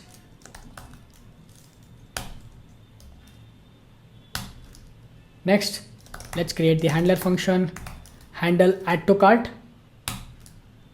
Inside this, let's make use of the add to cart function And to this, let's pass the object. We need to pass the name. It is going to be an item name, and price, item price, and quantity. I'm going to add 1, and item ID. I'm going to pass the item ID and save this. So now we are adding the items into the cart, and now this will automatically, if you go to the function, it is going to automatically update. Let me go to the function, which is add to cart.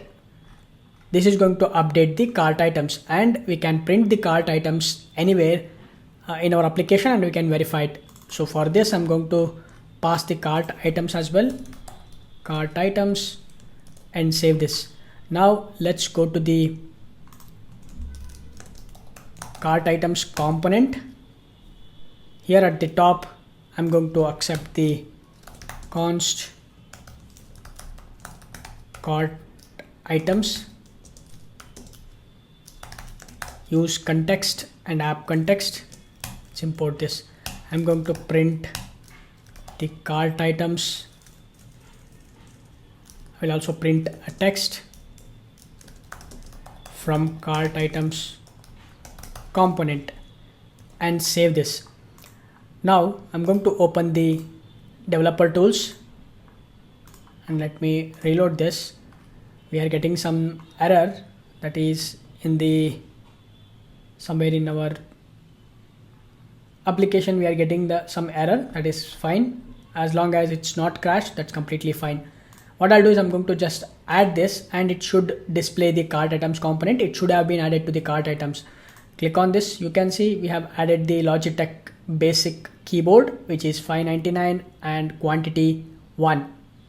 I'm going to click on this again, and it prints an object, and this time you can see the quantity becomes 2. Now we can loop through the cart items here, and we can display it here. Now we can update the cart items. So let me remove this div, and also I'm going to remove this console.log as well. Inside this, first let's make use of the div. Let's add some bootstrap classes.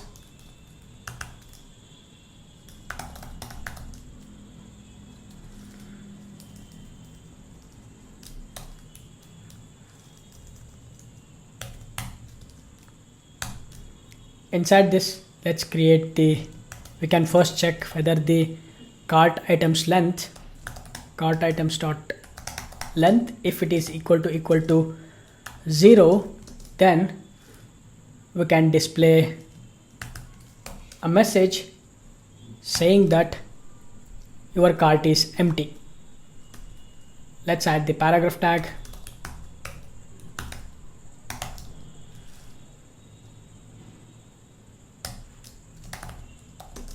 Your cart is empty. Else, otherwise, we need to display some content. Let's make use of the div and some bootstrap classes.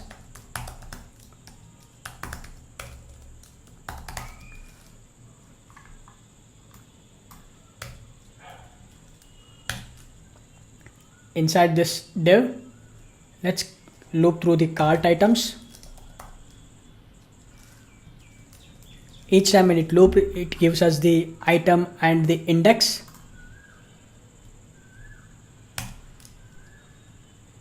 Now let's make use of the div.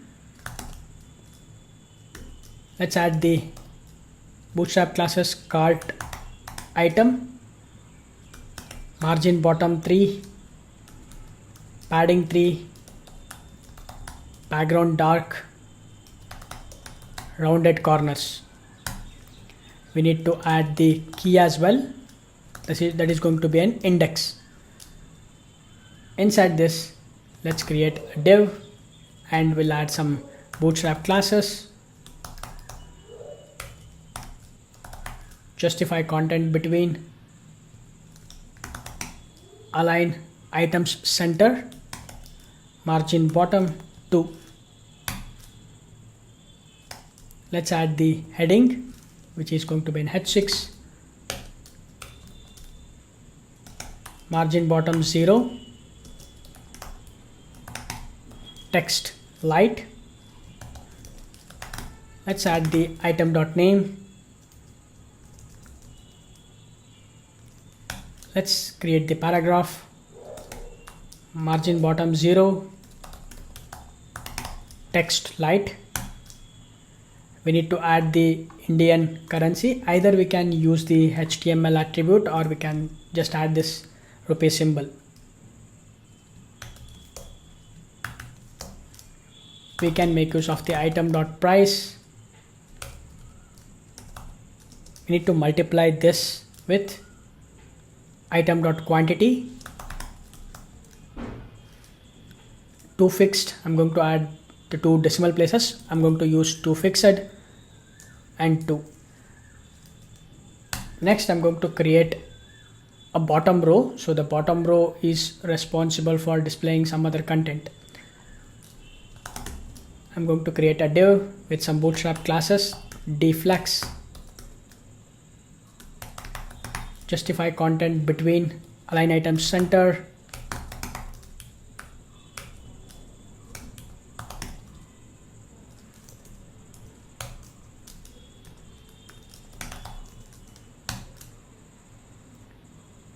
let's create one more div with deflex, align items center, gap of 2, create a button, btn danger, btn small. Let's add the on click event,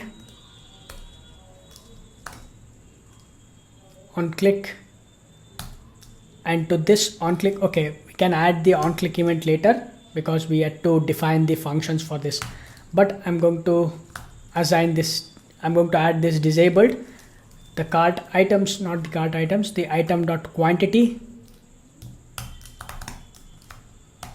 item.quantity is equal to 1, then we need to disable this. Quantity is equal to 1, then we are going to disable this, and inside this I'm going to add the bootstrap icon. This is going to be a minus symbol. Next, I'm going to create a span with a class text light. We can display the item quantity, item.quantity,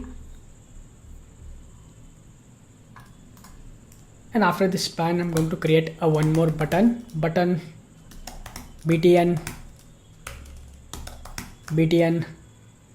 primary and btn small. We need to add the on click event, but that we're going to add it later. And inside this, let's add the bootstrap icon, bi and bi plus. We need to add the on click event also, that we are going to add it later. And after this button, we are going to create a one more button, that is for the delete icon, button btn danger, btn small,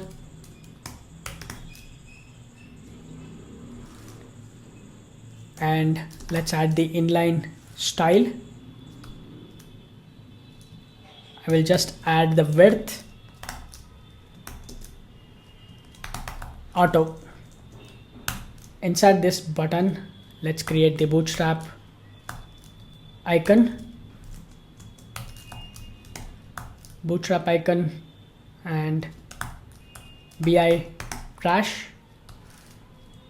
and save this. Later we need to add the on click event to this button also. But now if you look at this, see, this is how our items looks like. We have this item name and the quantity. Right now we have added two items, this Logitech basic keyboard. It is added to the cart items with the two quantity and the delete icon and the price. Now in the cart items we are displaying the items, but we have to work on these delete icon and the clicking on this plus icon, incrementing the cart, and minus icon, removing or decrementing the cart items. That we are going to do it by creating a functions inside our app context. So let's open the app context, and here, just like how we have added the add to cart function, we are going to create two more functions. That is going to be remove from the cart, remove from the cart, and also update quantity, const update quantity. And this remove from the cart is going to accept the item name, not the item, that is going to be accept an item name, or I can just accept it as item instead of the item name. And here I'm going to make use of the set cart items. We're going to update the state. Inside this, let me remove this. Let's make use of the cart items to filter out the item. So this is going to give us the item.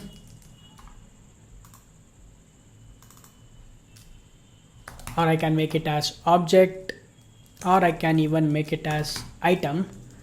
And here I'm going to make use of the item dot name, item dot name, if it is not equal to the item name.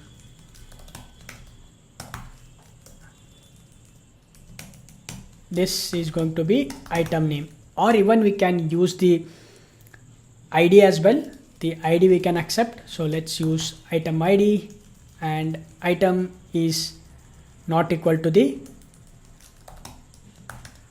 item ID.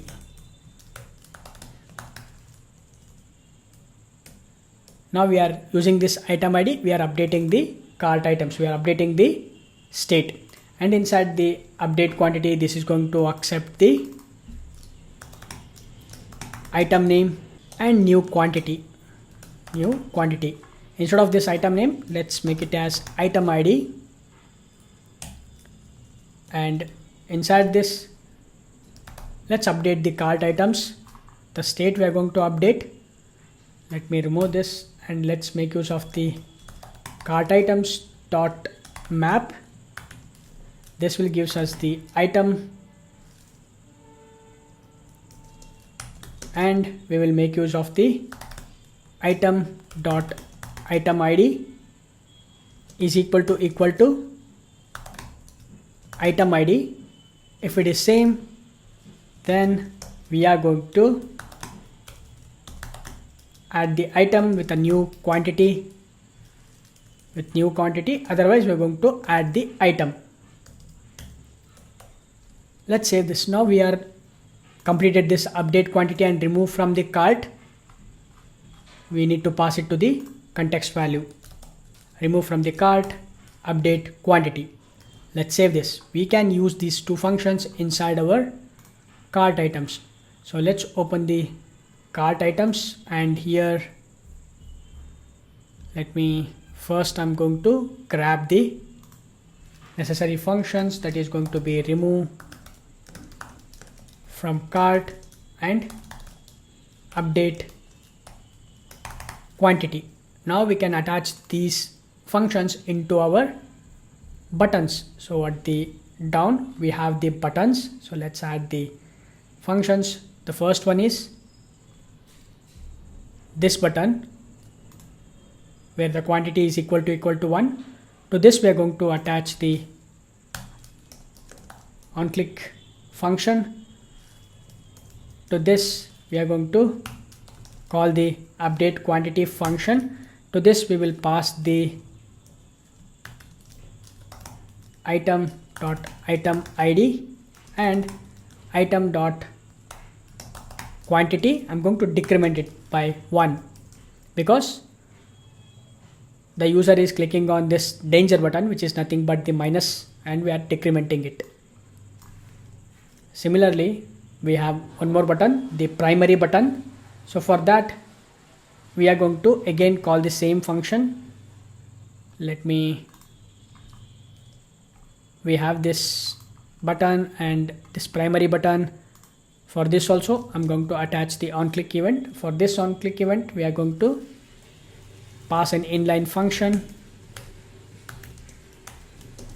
update quantity, and we will pass the item ID and item quantity +1 we are going to pass because the user is clicking on the plus icon. We have to increment it. And similarly, we have this last button, and here I am going to attach the onClick, and to this I'm going to call the function that is remove from the cart, and to this I'm going to pass few things, that is item ID I'm going to pass, and save this. Now we can test our implementation, and right now our cart is empty. Let me reload this, and that is because we have reloaded the application and it has been removed. We are not storing it anywhere or in the database. So what I'll do is I'm going to click on this plus. You can see the item has been added, and click on this plus, it is incremented, and the price is also incrementing. Click plus, it is incrementing, and I'm going to minus this, it will decrement, and click on this minus again, it will decrement, and you can see the button has been disabled. And even if I add plus icon here, and it will increment it, and when I click on this delete, it is going to delete from the cart items. Alright, looks like our cart items is working as expected. We can continue with the cart summary.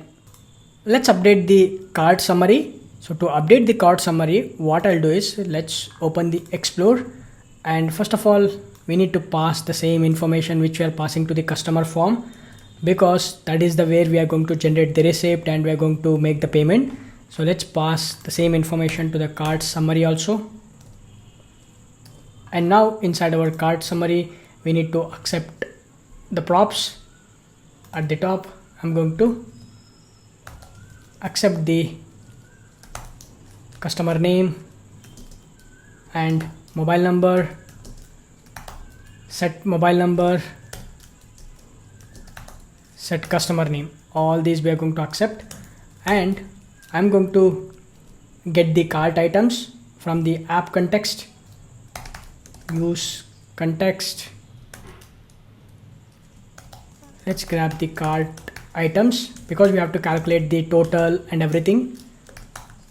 App context. Next we need to calculate the total amount. So I'm going to create a arrow function, total amount. Using the cart items, we can use the reduce, and this will give us the accumulator, and I'm going to make it as total and the item, and we can make use of the total plus item dot price. We need to multiply this with item dot quantity, and we're going to add it to 0. So this will give us the total amount, and once we get the total amount, then we can calculate the tax as well. So we can add the tax, which is going to be 1%. So total amount multiply 0.01%. We got the tax. Next we can calculate the grand total. So total amount plus tax, this will give us the grand total. Alright, now we can display these informations inside the cart summary. So to work on this, I have already designed it. So I have made my mind to how we can design the cart summary. I'm going to add the content. So margin top 2, and I'm going to add cart summary details.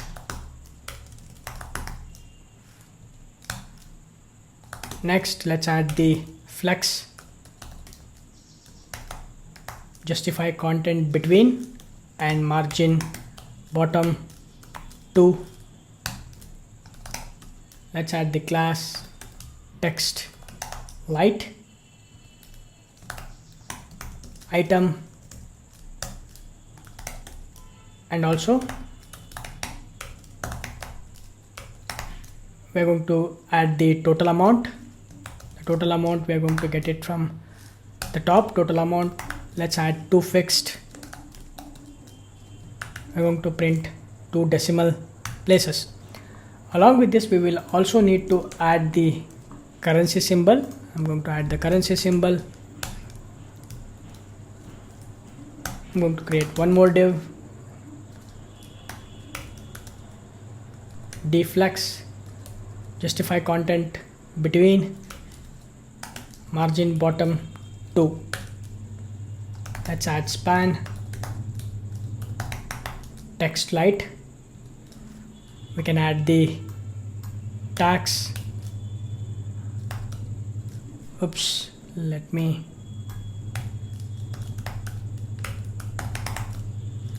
alright, this is not working. Let's do one thing.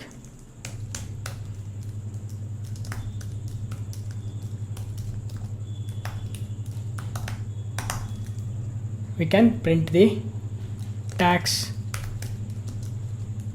This is going to be 1%. Of course, we can change it as per your requirement, but I'm going to just add it 1%. Next, we need to display the tax. So for that, tax.to fixed, 2 decimal places we're going to display. Copy the currency. Next, I'm going to create one more div. Basically, I'm going to just copy this and paste it, and this is going to be margin bottom 4, and I'm going to change it to total instead of the tax, and this is going to be grand total, 2 fixed, 2 decimal points. Now if you save this, this is how it looks, the item, tax, and total. Next, we will also need to create one more div for the action buttons. We need to add the payment buttons. Create a div with flex and gap of 3. Create a button with btn success flex grow 1. To this, we also need to add the on-click event and disabled property, but that we're going to add it later. And here I'm going to add cache. I'm going to create one more button. Just copy this, paste it. This is going to be btn primary, and I'm going to add UPI. The UPI I'm going to add later. We're going to add the on-click events, but for now let's keep it as it is. And after this, we also need to display one more component, that is receipt popup. So let's add the, of course we haven't created this component, but I'm going to add it, receipt component. We can create this receipt popup. So let's open the project explorer, and under the components create a new directory, receipt popup.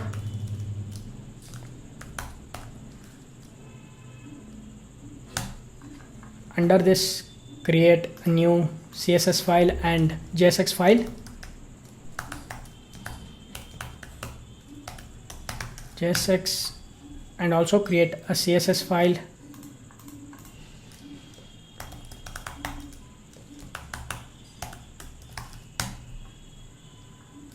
Let's import the CSS file first. Create an arrow function.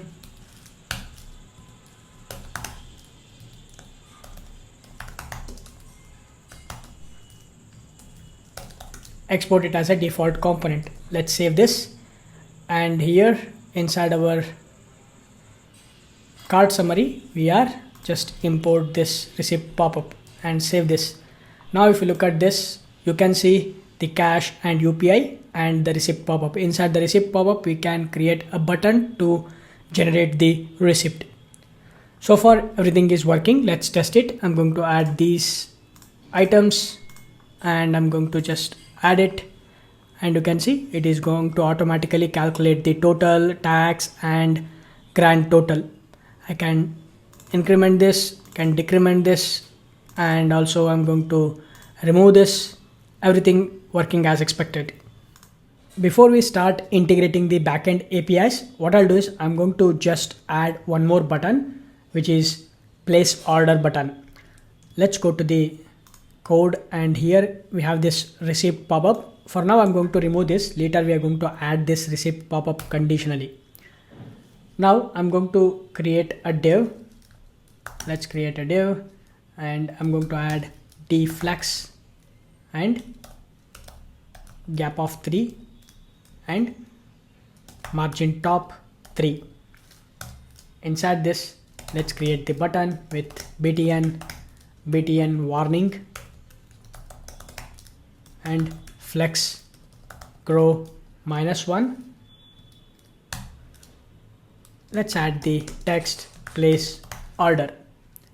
Let's save this, and if you go to the browser, you can see we have this place order, cash, UPI and the item, tax, total, everything.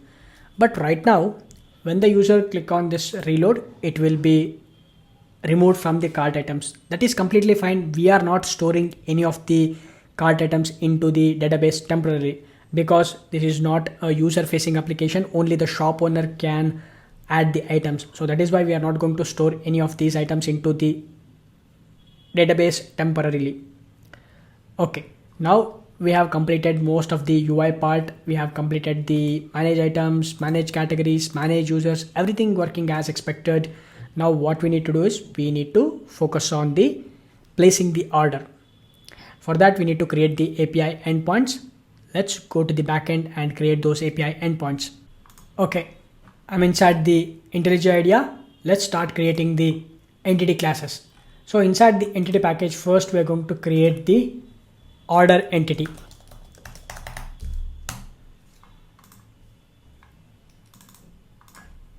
Let's add the necessary annotations. I will provide the table name tbl_orders.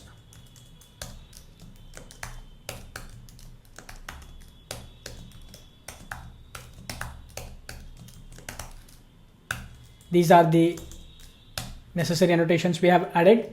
Next, let's create the necessary fields.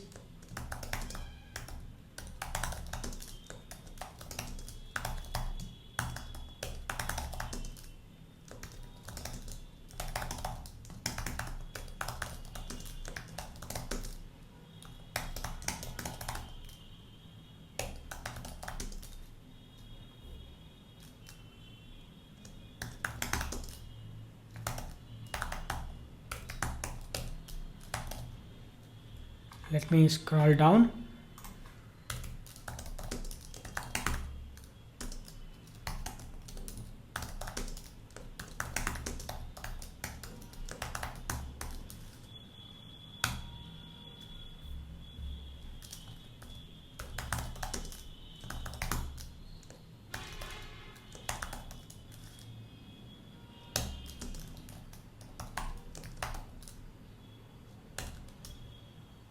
We have created ID, order ID, customer name, phone number, subtotal, tax, grand total, and created it. Along with this, we are also going to create a method that is going to be a protected on create. We need to generate the order ID. So I'm going to just use the annotation @pre-persist. Before we are going to save it into the database, we are going to just call this function on create, and it will automatically call this function, and we are going to generate the order ID. So this dot order ID is equal to I'm going to create the order ID. I'm just use the ORD. This is the prefix I'm going to add, and I will make use of the system.current time milliseconds. Next, we are going to generate the created at is equal to local datetime.now. Let's save this. Along with this, we will also create two more entity classes. One is the order item entity and another one is payment details. But before that, what I will do is I'm going to add the necessary annotations, the ID annotation, generated value annotation, generation type identity. Next, I will also add one more annotation, that is going to be one-to-many annotation, but that we are going to add it for order item entity. Okay, now we can create the order item entity class. Let's create the order item entity.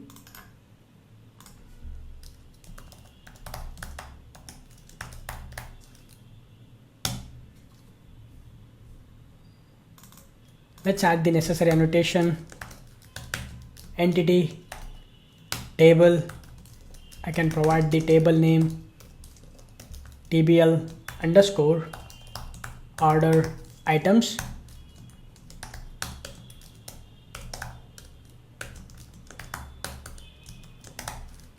No argument constructor, all args constructor, data and builder annotation.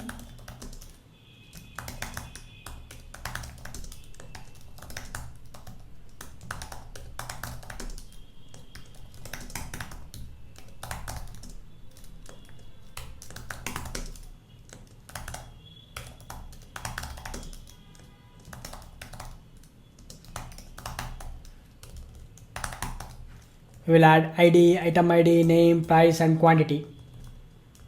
Let's add the ID annotation, generated value annotation, strategy, generation type dot identity. And we can also add the column annotation,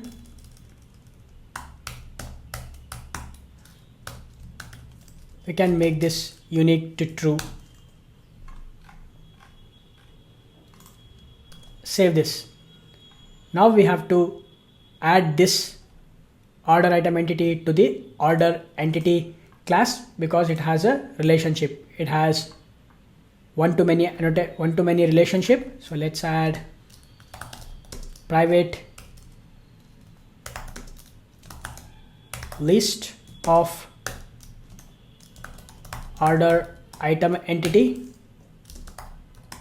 items new array list.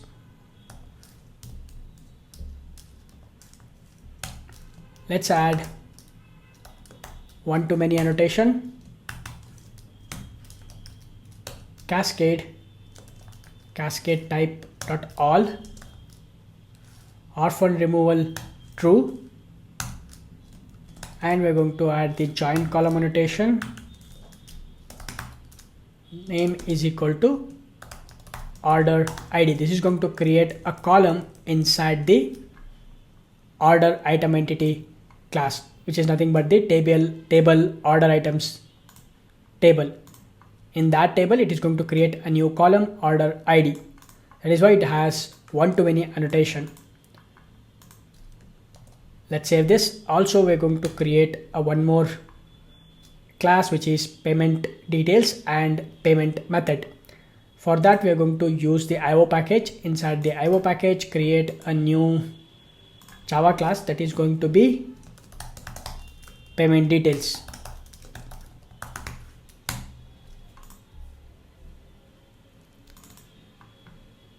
Inside this, let's quickly add the annotation. This is going to be an embeddable data and no args constructor, all args constructor, builder annotation. Inside this, private string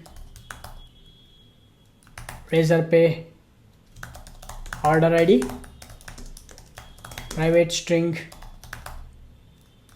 RazorPay payment ID, private string Razorpay signature private payment status. We are going to create an enum payment status. This is going to be an enum. It has pending,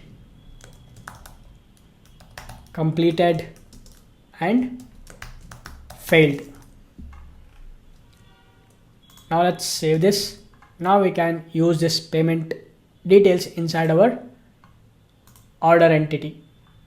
So inside order entity, let's create a field private payment details. Payment details. We will add the embedded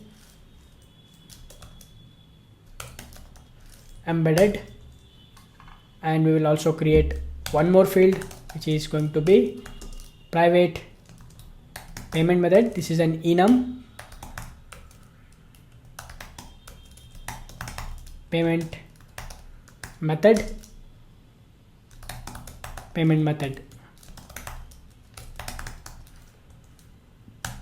This is going to be enumerated. Enum type, it is going to be a string. Now we can create this payment method inside the IO package.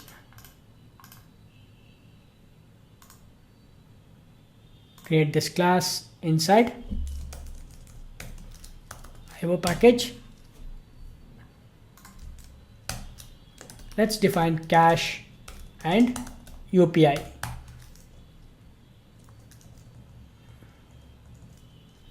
This is going to be enum and save this. Okay, let's save this. Now our order entity and order item entity has been ready. Now we can create the repository and service classes. Now let's create the repository for order item and order entity. Inside the repository package, create a new interface. This is going to be order entity repository. This is going to be interface. I'm going to extend this with JPA repository, order entity and long. Inside this, I'm going to define few finder methods. Find by order ID. This will take the order ID as a parameter and it will return optional of order entity. Next, I'm going to create one more finder method, find all by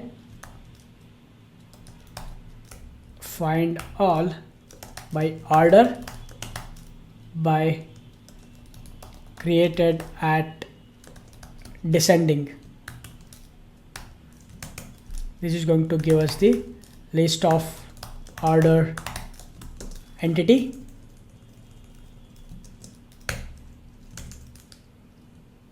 And save this. Next, we need to create the order item entity repository. Order item entity repository. This is going to be an interface.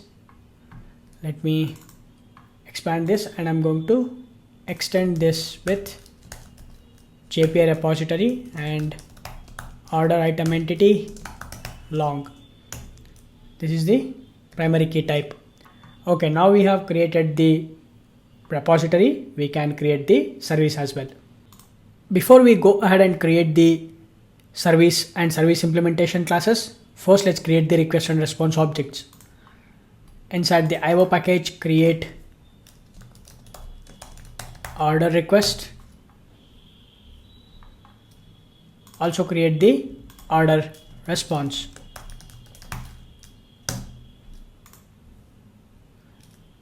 Let's go to the order request. Let's add the necessary annotation.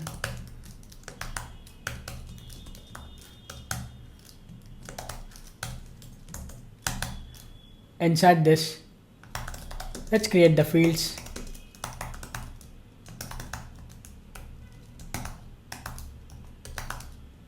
Customer name,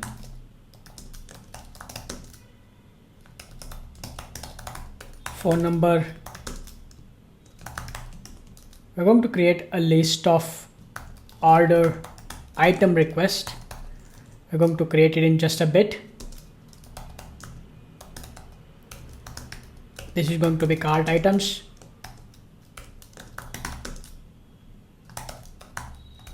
Subtotal.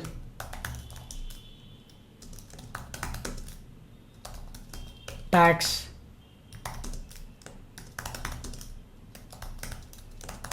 Grand total.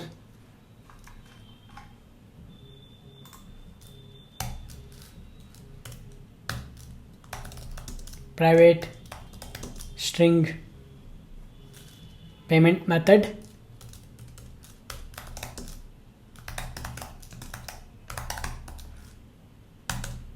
Now let's create an inner class. Public static class order item request. Let's add the data annotation, all args constructor and no args constructor. Inside this, first of all, let's import the list and private string item ID, private string name, private double price, private integer quantity. We don't need this item ID. Let's remove this and save this. And next, okay, actually we need the item ID, so let's add the item ID. And now let's open the order service. In the order service, we're going to create most of the fields as it is. So let's copy, and inside this let's paste it. One more field I'm going to add, which is private string order ID and customer name, phone number and subtotal, tax, grand total and payment method. And cart items, I'm going to change it to just items. And also we're going to add local date and time created at payment details, private payment details. Along with this, we will also add the payment method. This payment method is going to be actually payment method, which is the enum. Okay, next we have the item ID, name, price and quantity. This remains as it is. We can add the builder annotation and save this. Looks like now our order service, order response and order request is ready, but I will add the data annotation, no args constructor and builder annotation. Here also in the order request, oops, this is going to be order item request and okay, sorry, this is build annotation, and save this. Now we can create the service class and implementation class. Now we can create the service and service implementation. inside the service package, let's create an interface order service.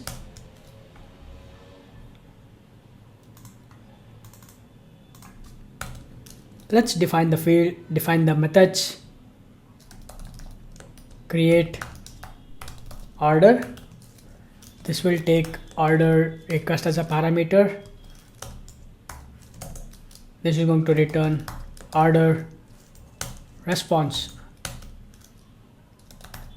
Next, we're going to create delete order. This will take order ID as a parameter. It will return void. Next, get latest orders. This is going to return list of order response, and save this. Now we can create the respective implementation class, and before that I'm going to also create one more service class, that RazerPay service, but that we will create it later. Now inside this implementation class, create a new class which is going to be order service implementation. This will implements the order service.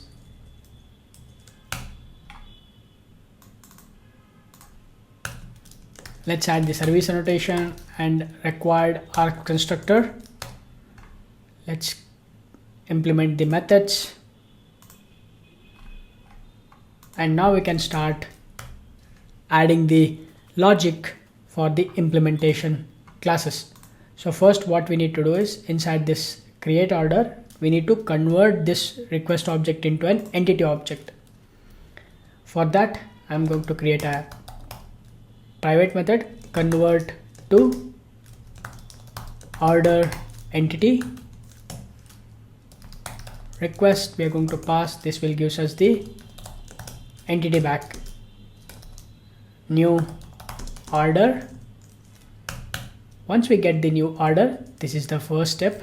The second step is to create the payment details. We need to create the payment details. For the payment details, I'm going to create an object, payment details, new payment details. Let's set the status, payment details dot set status. Inside this payment details, we need to set the payment status. Okay, I forgot to add one more field here, private payment status. This is going to be a status, and save this. Now if you go to the order service implementation, we have this set status.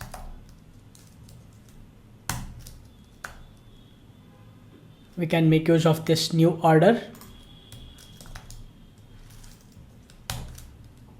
dot get payment method.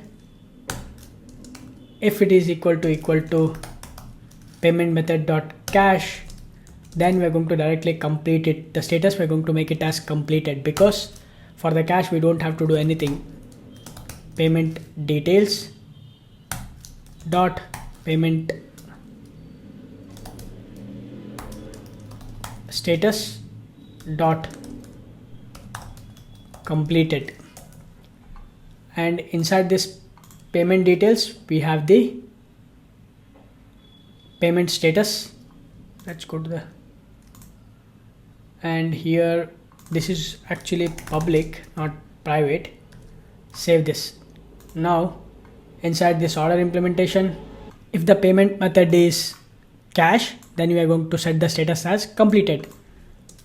Otherwise we are going to the payment details dot payment status, we're going to set it as pending. If it is not, if it is an UPI, we're going to set the status as pending. Next, new order dot set payment details. Let's set the payment details. This is the second step. The third step is we need to get the order items. So for that, let's use the request dot get cart items, and let's loop through this. Let's use the stream API. Let's call the map method, and to this map method we can call a private method convert to order item entity, and let's collect this collectors dot to list. We need to create this private method. Let's create it in just a bit, but before that, new order dot set items, we can set the items. I'm going to store that in a variable list of order item entity, order items, and this we are going to pass to the new order, and we can save this into the database. We are setting the set items order, new order dot set items, and we're passing the order items. And after this, the fourth step is to call a repository method, which is order entity repository. I'm going to inject it at the top, private final order entity repository.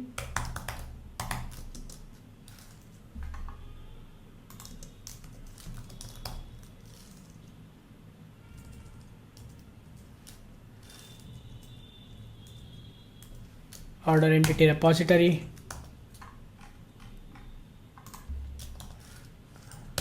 dot save. To this we can pass the new order. This will gives us the new order back with an auto incremented ID, and we can convert it back to the response. So convert to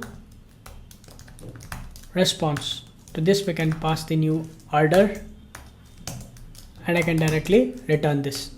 Now we need to create these three private methods. So let's create it one by one.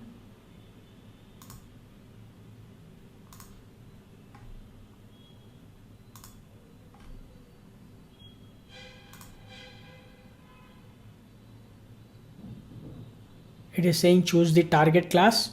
We will create it inside this service implementation. Okay, now we can start creating these private methods, convert to response and convert to order entity. So first let's actually add it to the convert to item repository, sorry, the item order entity. First we need to use order entity dot builder. To this let's set the customer name, request dot customer name. Next, phone number, request dot get phone number, subtotal, request dot get subtotal. Next, tax, request dot get tax,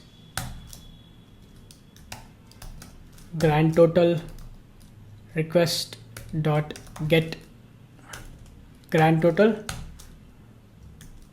payment method dot value of, request dot get payment method.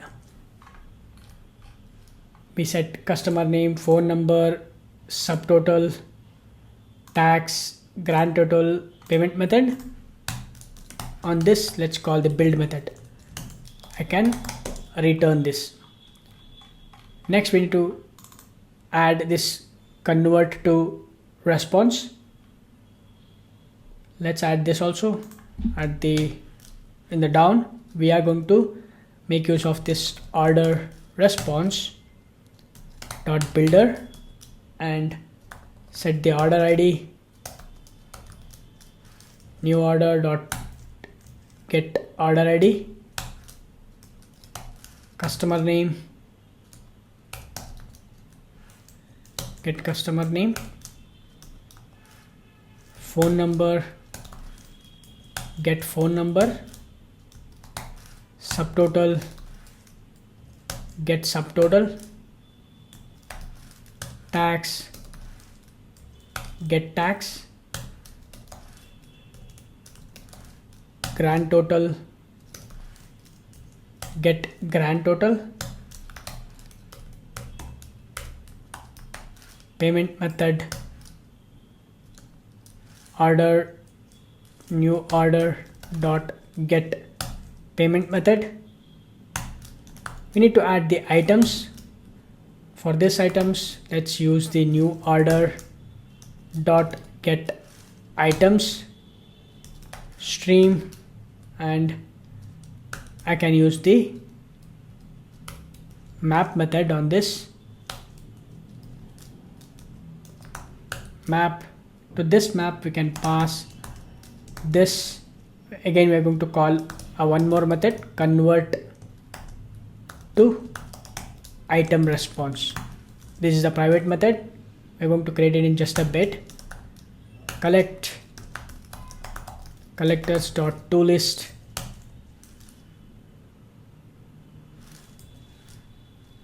next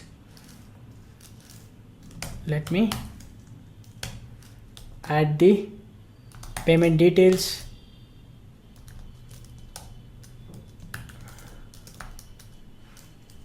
new order dot get payment details, created that, new order dot get created that. Finally, we are going to call the build method and we need to return this. Now we need to create this private method. Let's create this, save this. Now let's complete this method, which is convert to order item entity. This is actually going to return order item entity, and inside this let me actually make use of the order item entity dot builder. Let's add the item ID. We will get the order item request dot get item ID. Next, name, order item request dot get name, price, order item request dot get price, quantity, order item request dot get quantity. Let's call the build method and we can directly return this and save this. Next, we have one more method, which is convert to item response. Convert to item response, but this is going to return order response, but this method that just now we have added, this is going to return order item entity, but for this we need to add item ID, name, price, quantity, and we will get it from the order item request, but for this we will get it from the order item entity. Now we can create the order response dot builder, order response and order convert to item response. This is actually going to return order response dot order item response. Inside this order response let's go to the order response, order item response. This is, let me change this to order item response. Save this. Now we can make use of this builder order response dot order item response dot builder item id order item entity dot get item id name order item entity dot get name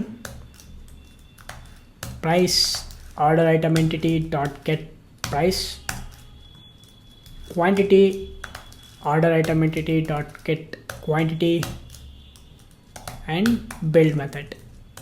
I can return this and save this.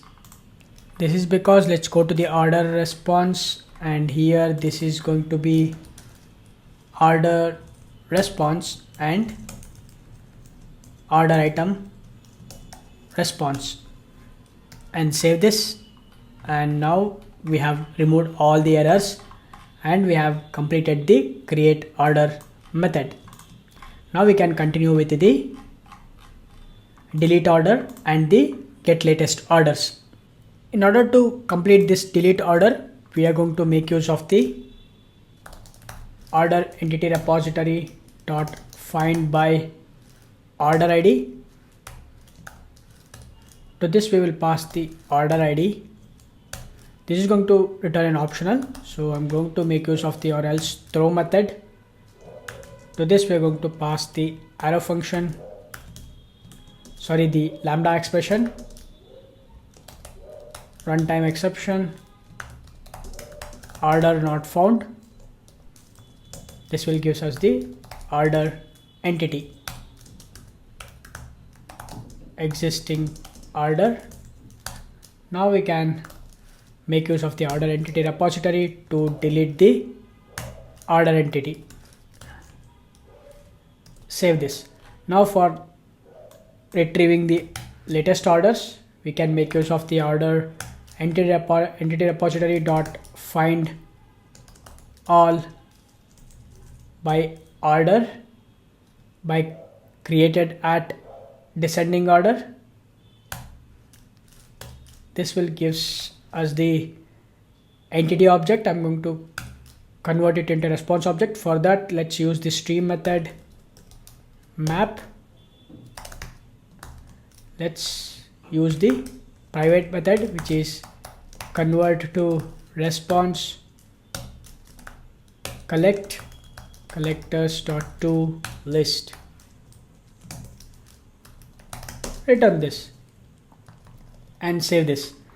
Now we have completed all the service methods. We can create the controller and we can test the endpoints. Let's create the controller. Inside the controller package, create order controller. Let's add the REST controller annotation, and I will add the request mapping annotation. This is going to be /orders. I will also add required args constructor. We can inject the service private final order service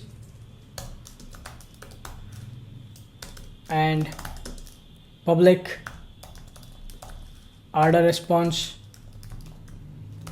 create order.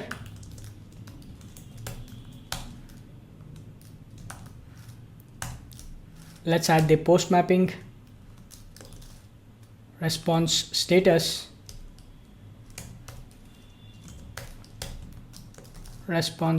I'm going to add it as created because we are creating the order. HTTP status dot created. Let's bind this to the request object order request.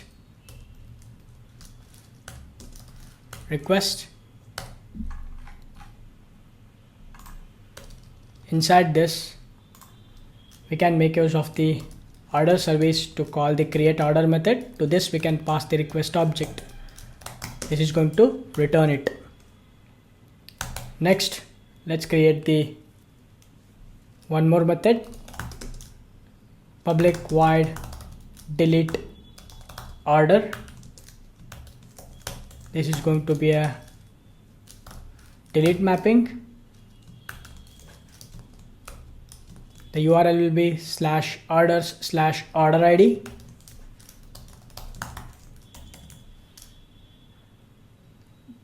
Let's accept the variable, path variable string order ID. Let's use the order service dot delete order. To this let's pass the order ID. Next, I'm going to add the response status, http status dot no content. Next, public, this is going to return list of order response, get latest orders.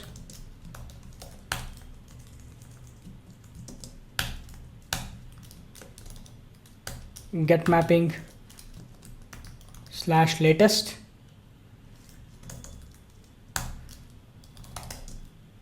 Let's make use of the order service to call the get latest orders and save this. Now we have created the endpoints for the order controller. We can test these API endpoints. Now let us test our implementation. I'm going to start the application in the debug mode. Alright, the application is started on the port 8080. Let's open the Postman. Let me save everything, and I'm going to create a new request which is going to be a post request.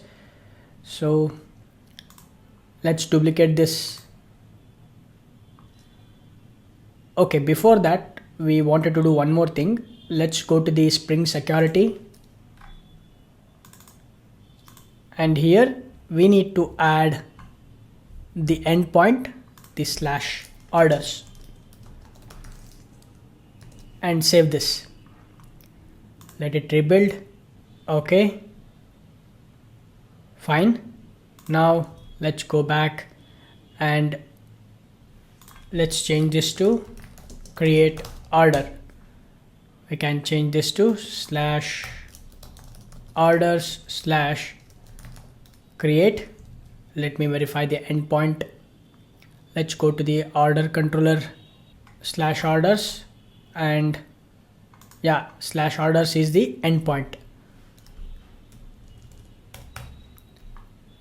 Let's go to the body, and we don't need to send form data. Instead we have to send it to raw. This is going to be a JSON. We need to pass few things. Let's go to the order request and copy all of this and paste it.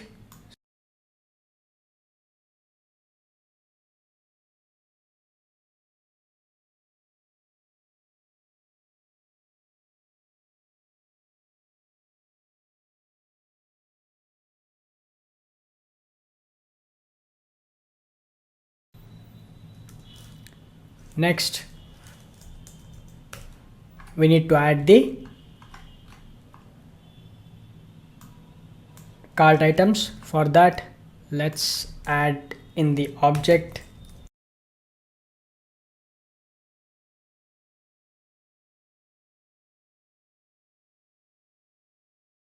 Alright, so let's quickly start adding these informations.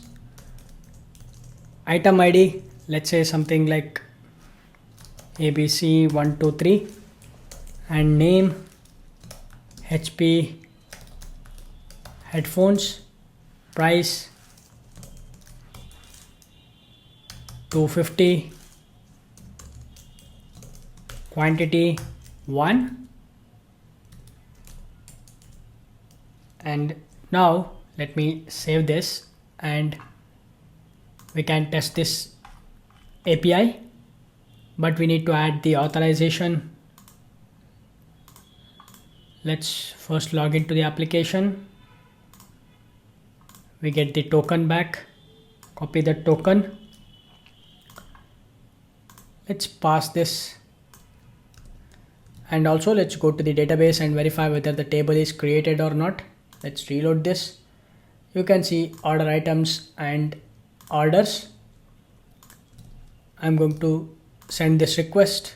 We get 201 created. The order ID, customer name, phone number, items, subtotal, tax, grand total, payment method, created at, the payment details, everything is null because we are not using the online payment. The status is completed.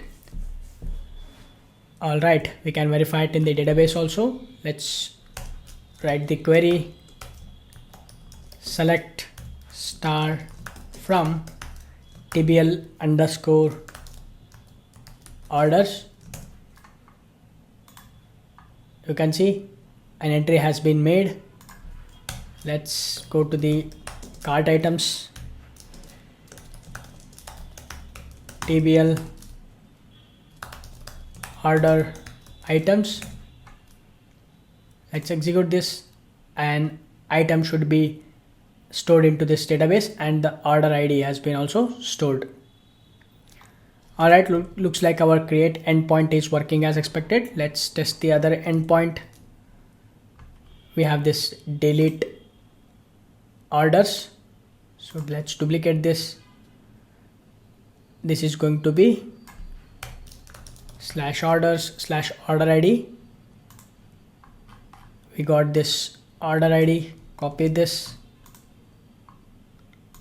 paste it, and inside this is going to be a none, but headers we need to pass the authorization. Copy this, paste it. Authorization localhost 8080 version 1.0 orders, order number, click send. 204 no content, it should be deleted from the database. You can see, and also it should delete it from the order items. You can see from both the tables it has been deleted. And we should have also done the fetch orders, but it didn't work. Okay, let's create one more time. I'm going to click on this send. A new record has been created with a new order ID. Now we can go to the read orders, duplicate this. This is going to be a get mapping /orders, or what is the endpoint? Let's verify it. /latest. So this is going to be /orders/latest.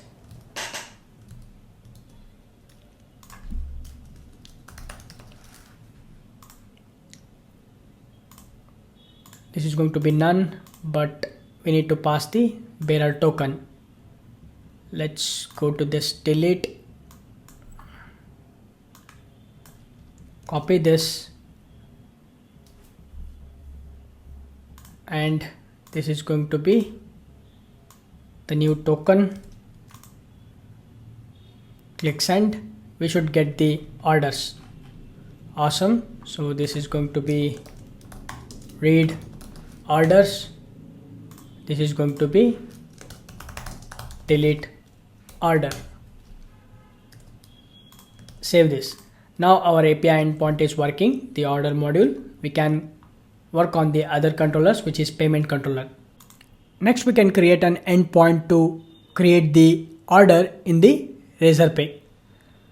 First, we need to add the dependency. Open the pom.xml. Inside this, we are going to add the dependency, the RazorPay dependency. I'm going to just copy one of the dependency and paste it. Let's change this group ID to com.razorpay artifact ID.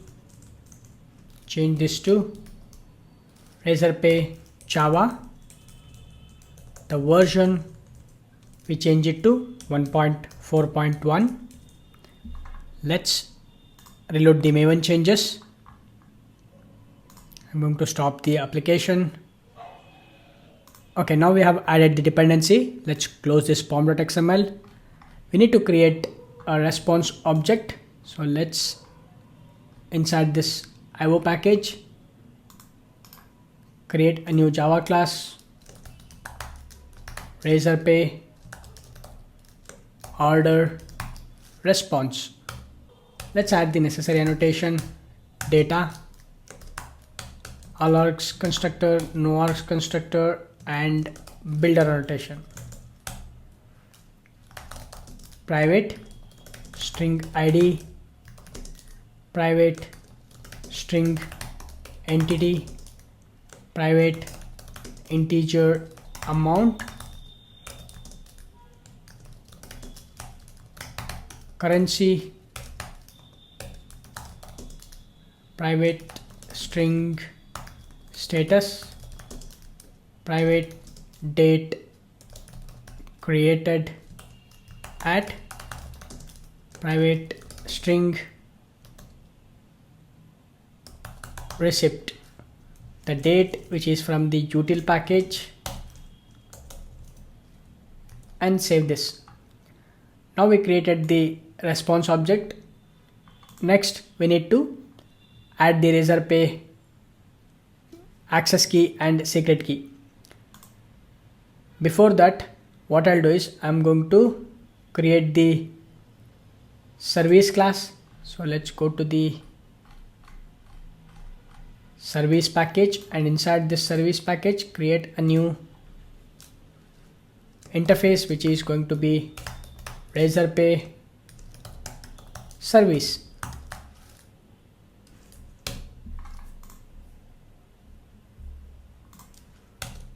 Inside this, let's define the method, create order. This will takes amount and currency. This will also throws an exception which is RazorPay exception. This will gives us back the RazorPay order response. Save this. Next, create the implementation class, that is RazorPay service IMPL. This will implements the RazorPay service. Let's add the service annotation and required args constructor. We can implement the method, that is create order.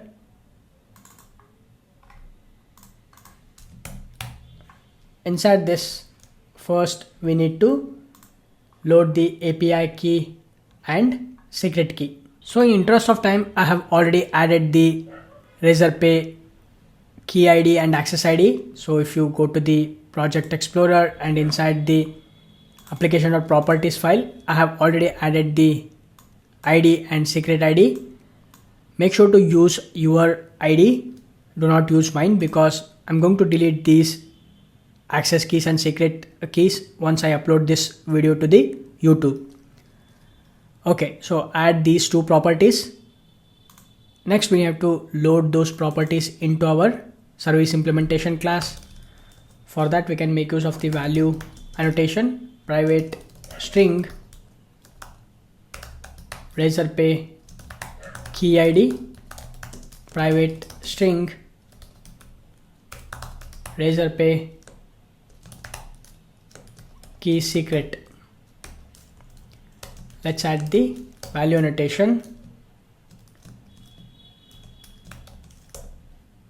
and let's add the property name which is razorpay.key.id. Copy this, paste it. We can change this to RazorPay key.secret. Inside this, we can make use of the RazorPay client.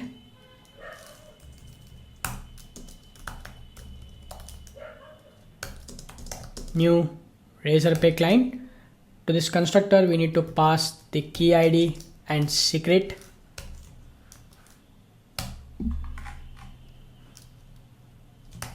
I'm going to create a JSON object. This is going to be an order request.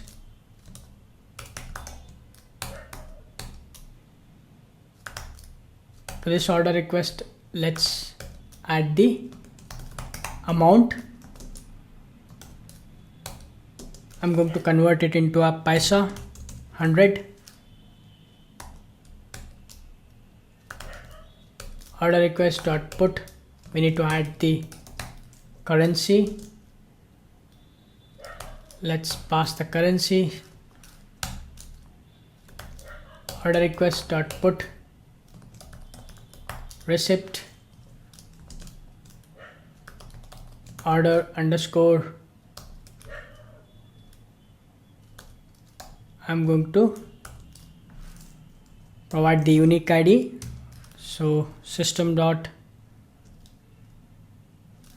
let me add receipt ID, system dot current time milliseconds,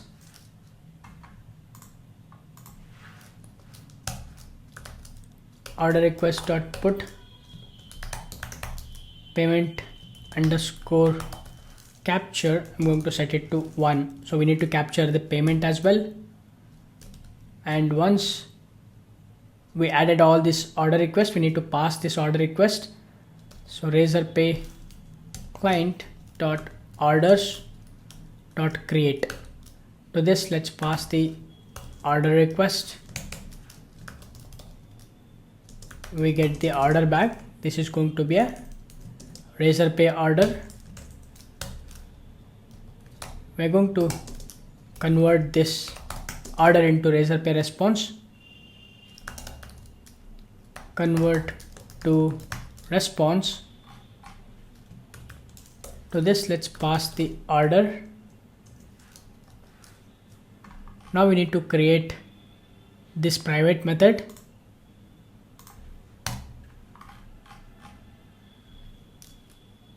Inside this, let's make use of the RazorPay order response dot builder. Let's pass the ID order dot get. We need to pass the key, which is going to be ID entity order dot get entity amount order dot get. Let's pass the amount currency order dot get currency status order dot get status created at order dot get created at receipt order dot get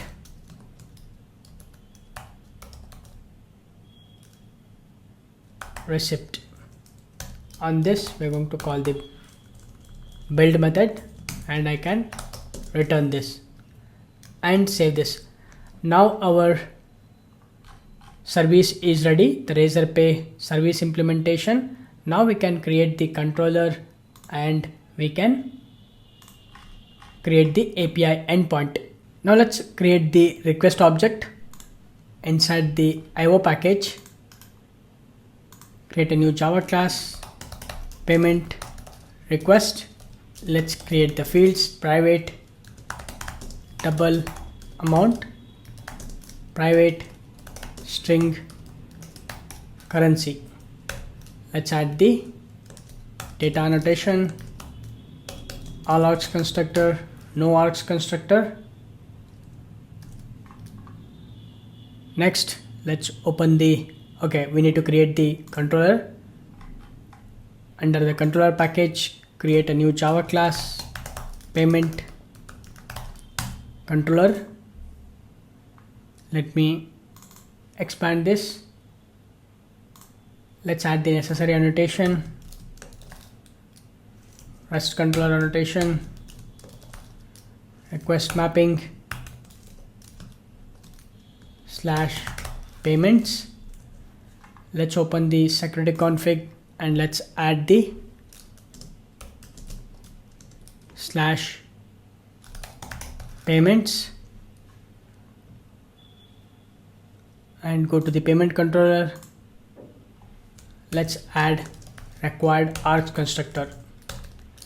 Inside this, let's inject the RazorPay service.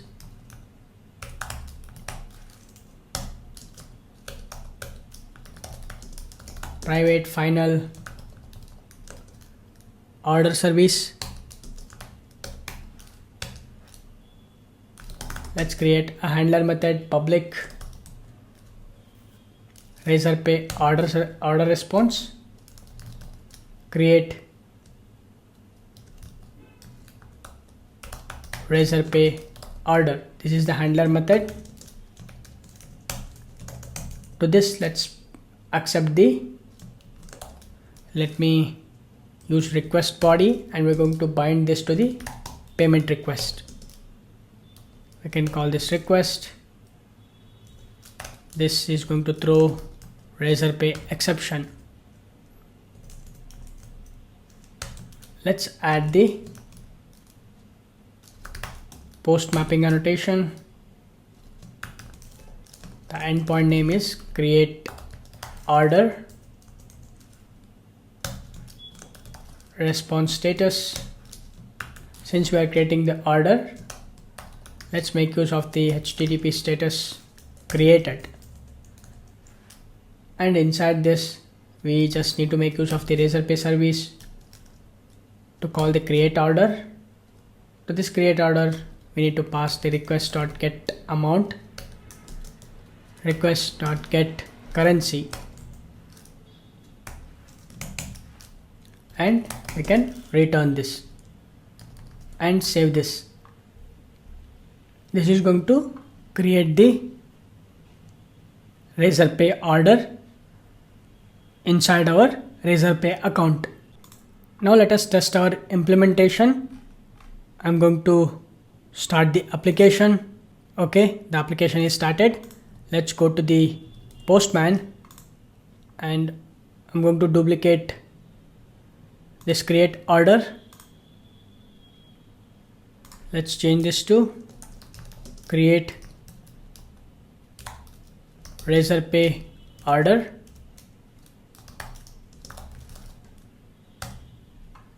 This is going to be /payments /create order. The body, let me remove this. We need to pass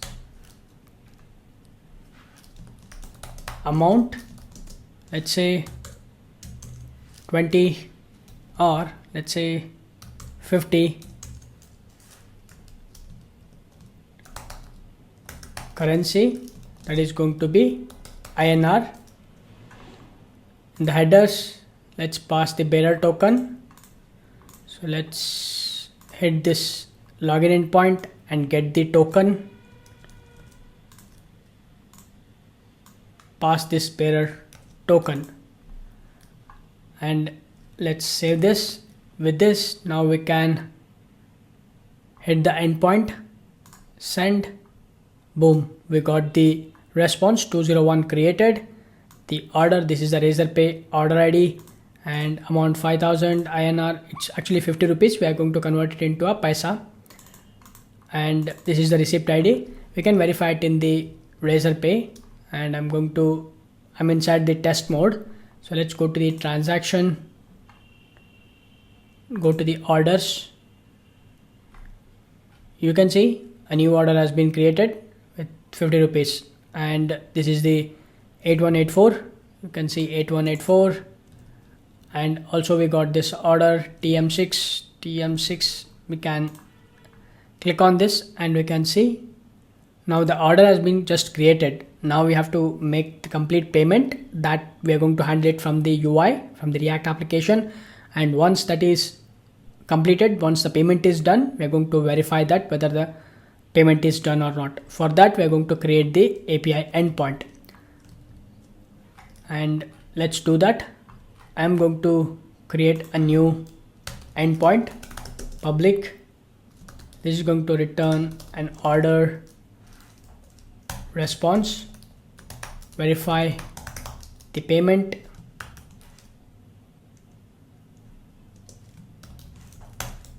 Let's add the post mapping annotation. This is going to be /payments/verify,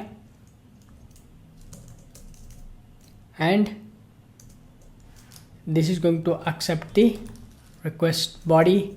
We're going to bind it to the payment verification request.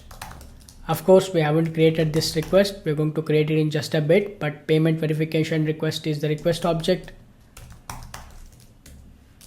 Inside this, we are going to make use of the order service. Let's inject the order service at the top. Oops, this is actually a service implementation.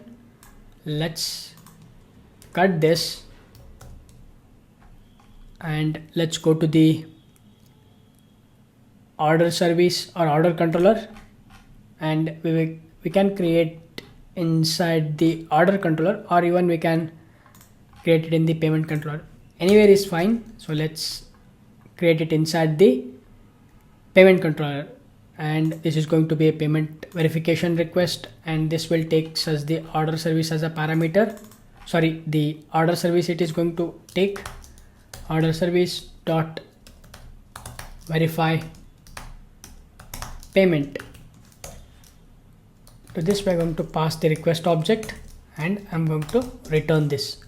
Now we need to create this request object. So first let's create that request object. We're going to create it inside the IO object, IO package, request, create a class, and we are going to create it inside the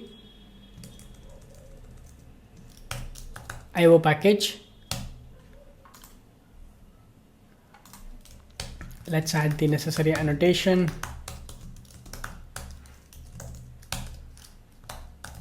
Private string RazorPay order ID, private string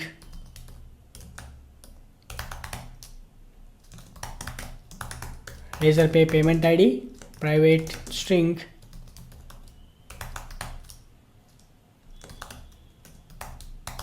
RazorPay signature, and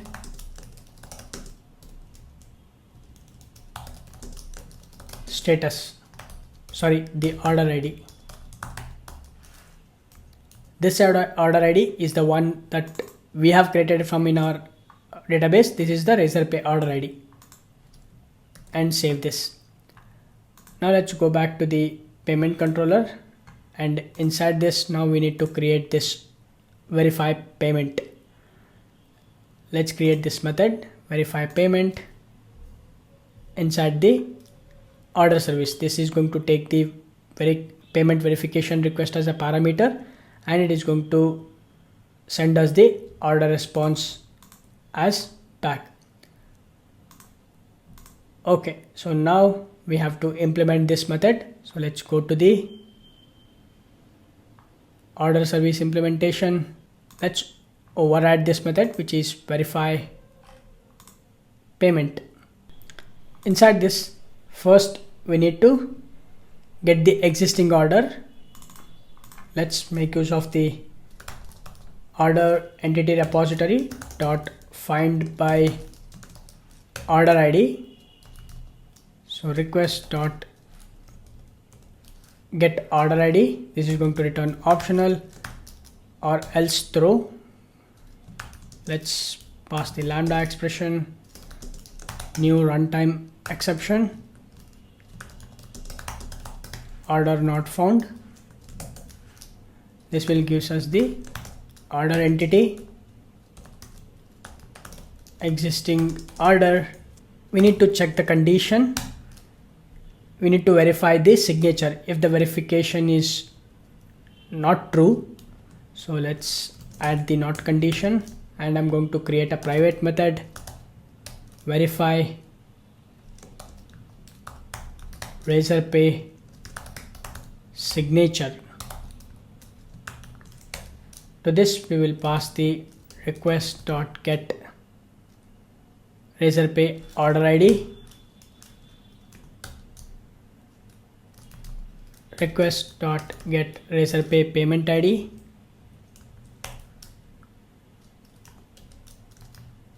request.get RazorPay signature. We need to pass all this information, and this will give us whether the signature is verified or not. For now, what I'll do is, for the time being, I'm going to just create a private method. Let me create this private method, and I'm going to just return true. But in the production, we have to make a lot of changes.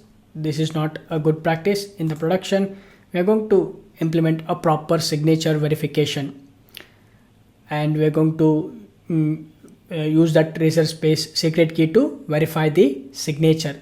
But for now, the time being, since this is not a production grade application, I'm going to just return it as true. But this is not the good practice for the production grade application. Alright, next what we need to do, once this got failed, if it is the verification is not true, then we're going to throw an exception, throw new runtime exception, payment verification failed. Next, we need to make use of the payment details. For the payment details, we need to set every information. Payment details, new payment details. We need to use the existing order to get the payment details, and to this payment details we are going to set the information like the signature, order ID and payment ID. Payment details dot set RazorPay order ID, request dot get RazorPay order ID, payment details dot set RazorPay payment ID, request dot get RazorPay payment ID, payment details dot set RazorPay signature, request dot get RazorPay signature, payment details dot set status, payment details dot payment status, payment details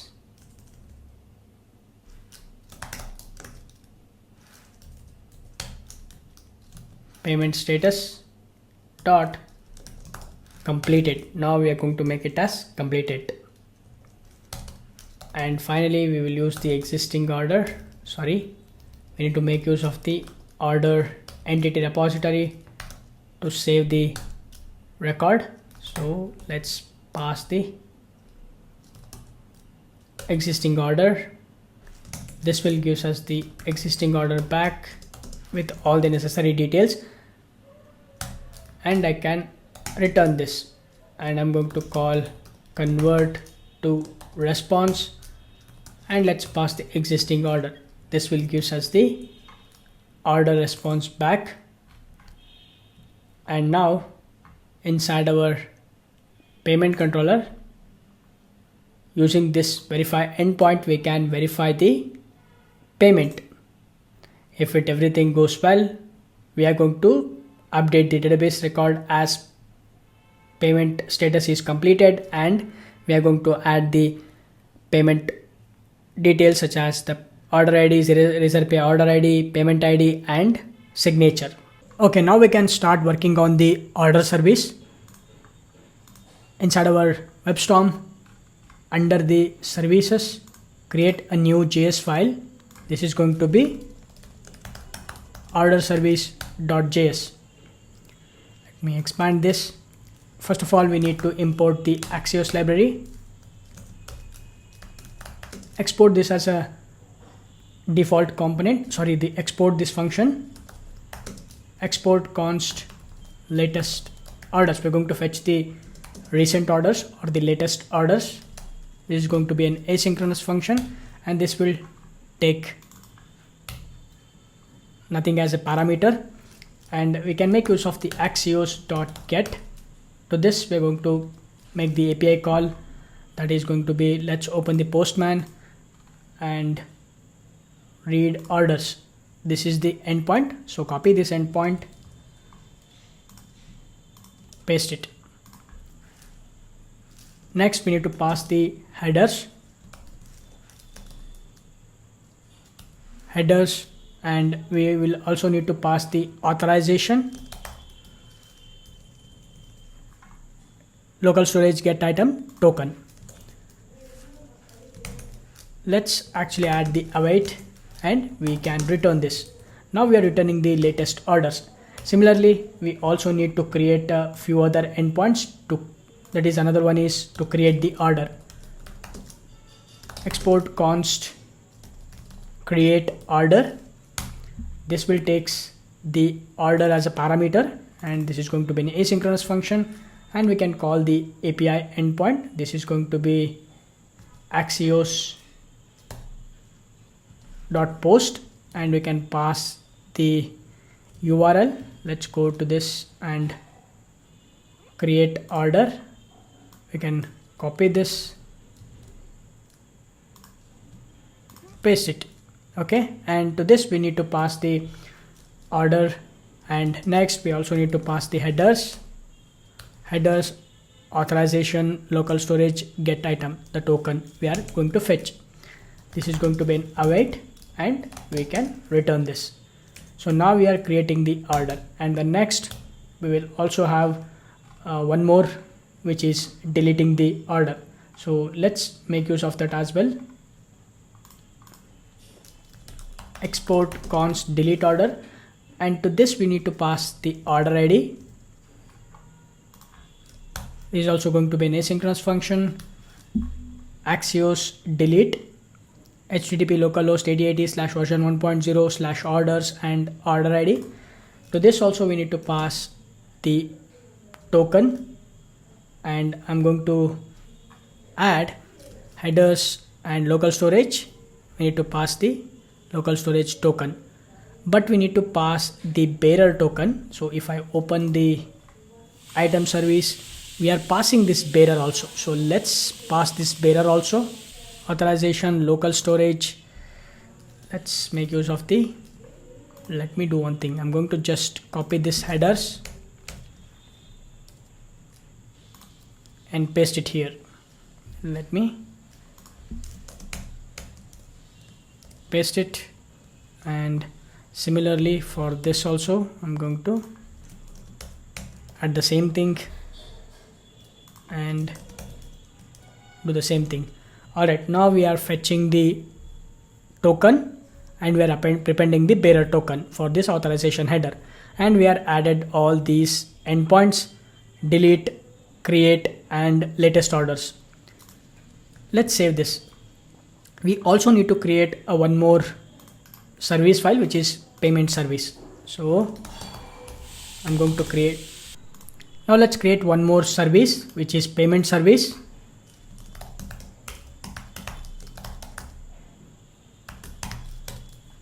Let me expand this. Inside this, first let's import the Axios, create a function and export it, create order, create RazorPay order. This is going to be an asynchronous function, and this will gives us the data that will contains the amount and currency, and inside this we can make use of the axios.post. To this we need to pass the API endpoint /payments/create order, and we will pass the data, and also we need to pass the headers, and we are attaching the bearer as well. So this is going to be an await, return this. Next, let's create one more API endpoint. This is to verify the payment. Export const verify payment. This is also going to be an asynchronous function, and to this we're going to pass the payment data. Inside this, let's make use of the Axios dot post.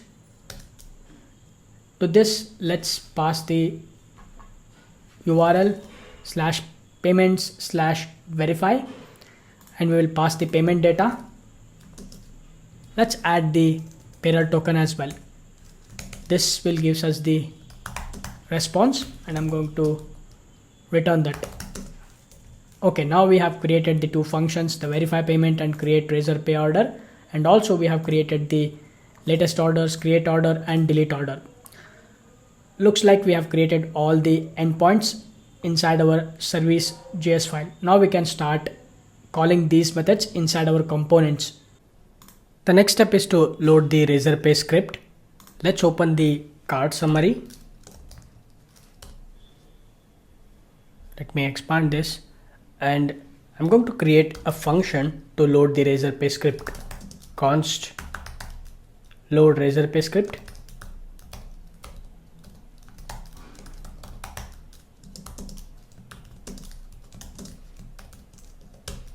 Inside this, I'm going to return a promise.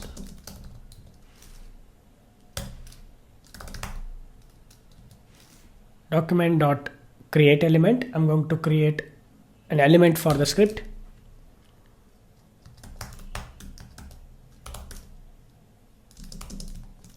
I will provide the source, which is https://checkout.razorpay.com/checkout.js. I'm going to just add the version v1.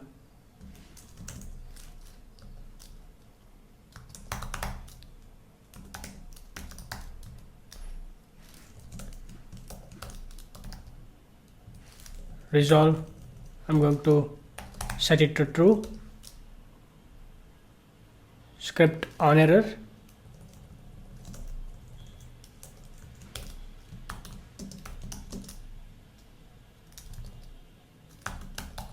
Resolve, I'm going to set it to false. Document.body.append child, and the script I'm going to pass it. Now we are loading the RazorPay script. Next, we also need to create one more function, which is to call the delete order method. Whenever if something goes wrong, we have to delete the order from the database. To do that, we are going to create one more function, that is delete order on failure.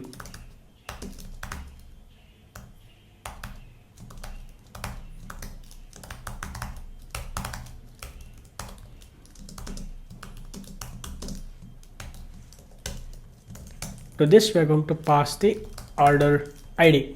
This is going to be an asynchronous function. Let's add async keyword, and inside this, let's add the try catch block. Inside this, we can call the service method, which is delete order, and to this, we are going to pass the order ID.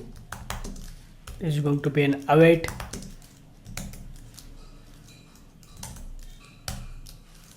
Also, let me handle the catch block. Inside this, let's log the error.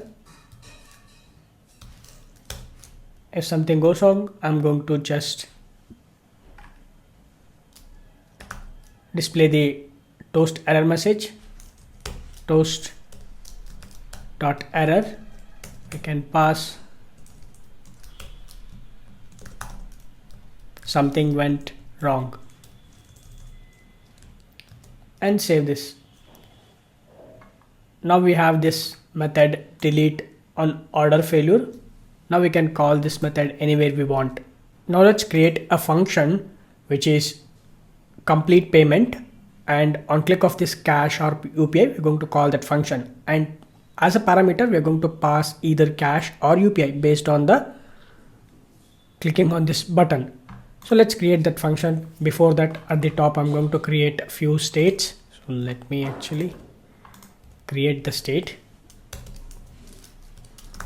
Const, this is going to be is processing, and set is processing. I'm going to set it as false initially, and let's create the function. This is going to be an arrow function. Const complete payment, this is going to be an asynchronous function, and for this we're going to pass the payment mode. The payment mode, either it will be UPI or cash. Inside this we're going to add few validations, that is, if the customer mobile number or the customer name is not present, customer name or customer mobile number is not present, we're going to toast an error message. Toast.error, please enter customer details. We can show this error message.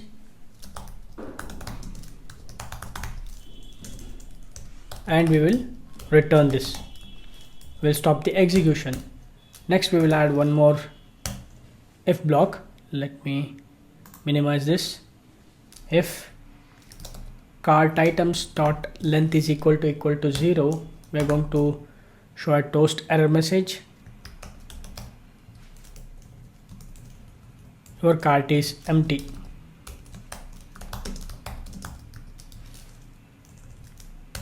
And we will return this.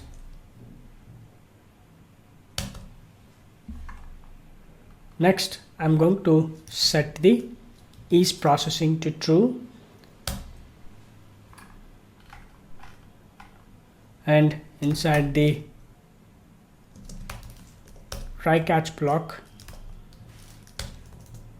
we will start creating the object, the order data. To create the order, we first need the order object. Let's create it. We're going to pass the customer name and phone number,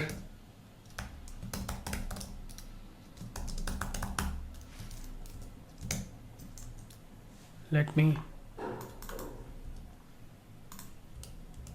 just pass the customer name and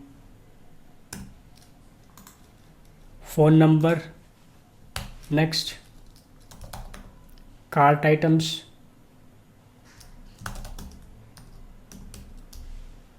next subtotal, that is going to be a total amount, and tax, grand total, payment mode, that is going to be payment mode dot to uppercase.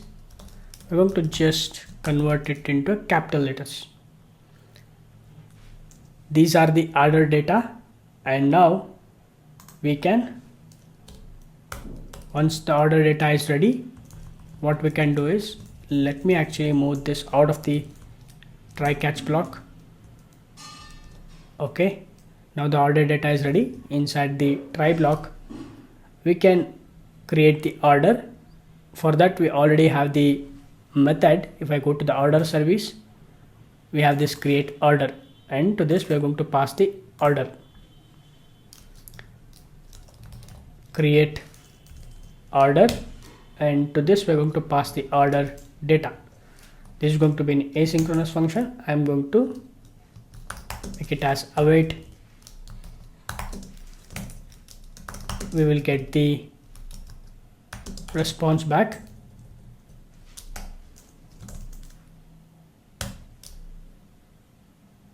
Once we get the response, we can either check for if the status is 201, if the status is 201 and payment mode is equal to UPI, then we will just set the status as success, because the user is already done the payment, so that we can just, if this is going to be a cache, so let me add cache, then what we need to do is we are going to just display a toast message, toast.success, payment successful or cache received. We'll just display this toast message and we're going to set the order details. We need to update the state. So to do that, I'm going to create a state at the top and we can update the state. So at the top,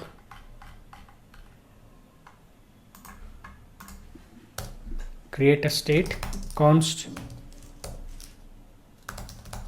order details, set order details, and initially this is going to be null,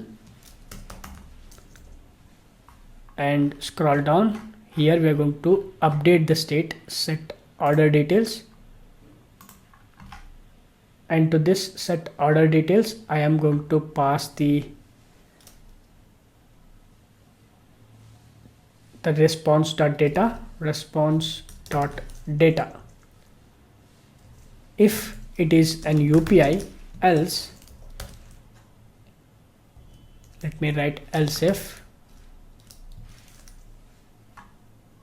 the response status is 201 and the payment mode is UPI,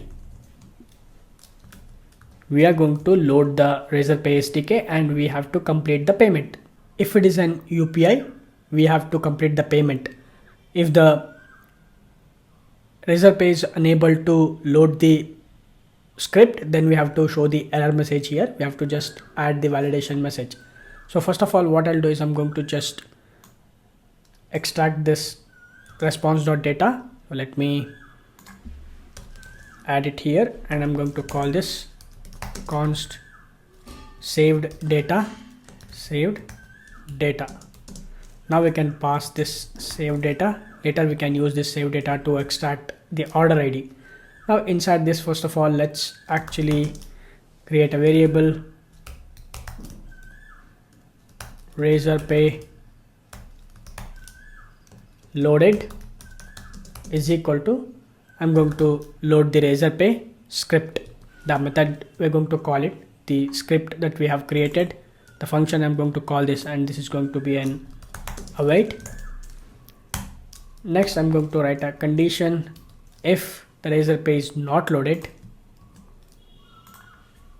I'm going to toast an error message, toast.error,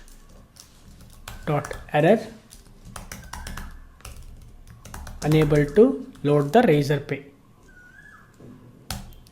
and we are going to delete the order which we have created at the top. This we have to delete it.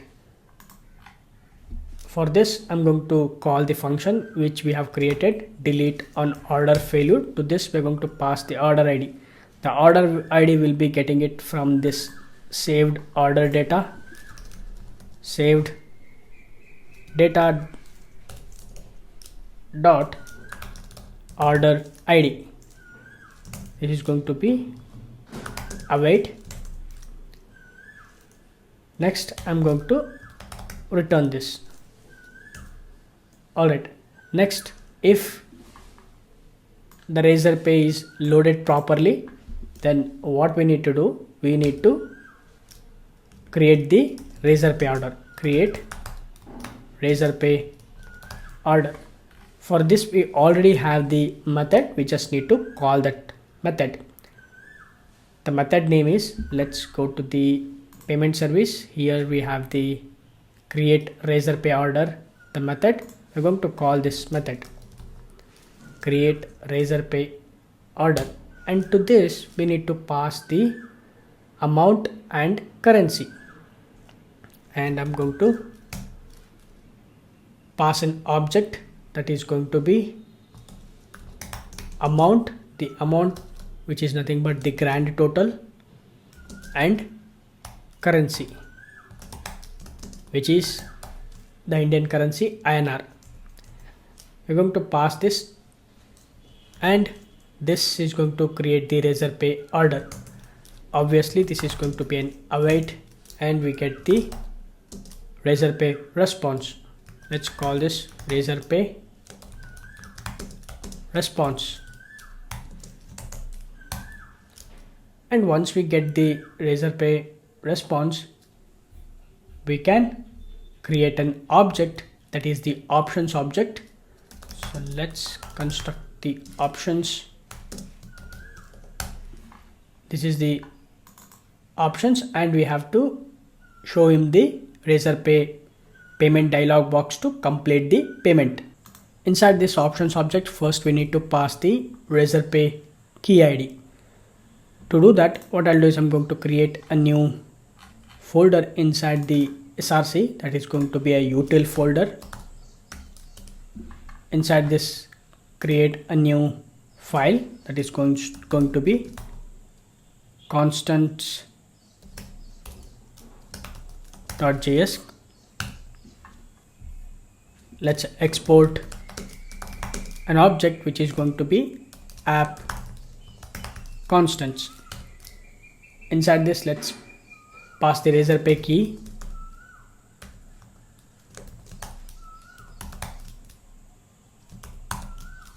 I have already copied the key.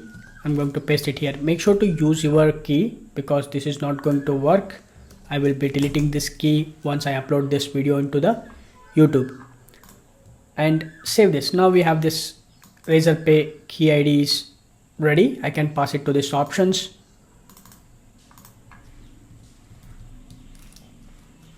Key dot app constants dot Razorpay key ID.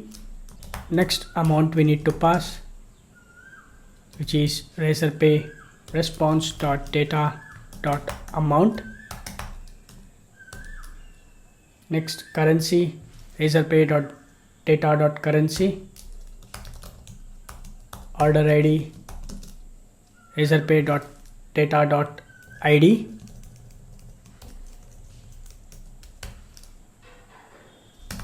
Name, I can provide the shop name, which is my retail shop.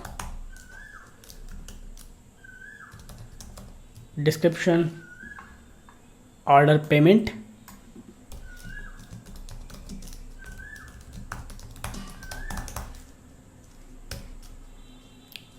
We need to provide the handler function. So this is going to be an asynchronous function.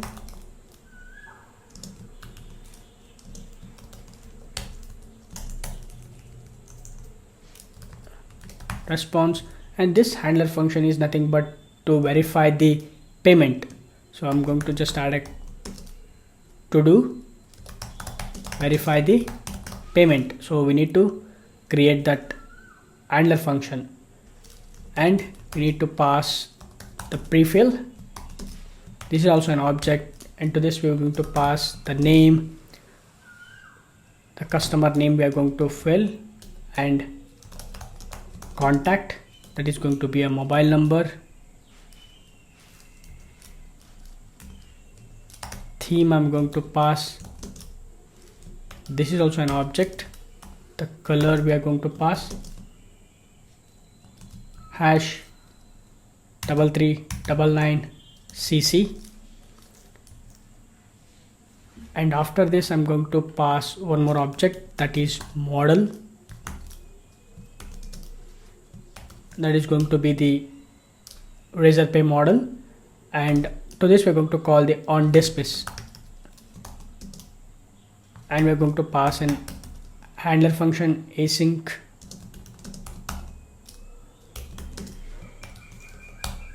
if the user did not complete the payment, and if we directly close the dialog box, then we have to delete the order. For that, again we're going to call the delete order on failure function, and to this we're going to pass the saved data dot order ID. Await. We're going to toast an error message that is payment cancelled.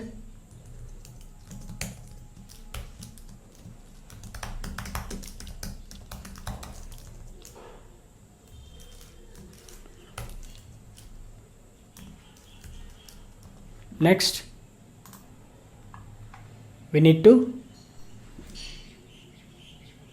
load the Razorpay. So let me do one thing. Let me see where I have to exactly add. See how this, we have these options. After these options, we are going to add it inside this const Razorpay is equal to new window dot Razorpay. This is the function we are going to call, and to this we need to pass the options which we have prepared at the top. Now Razorpay dot on, we have this on method, payment dot failed. In that case, asynchronous, we get the response.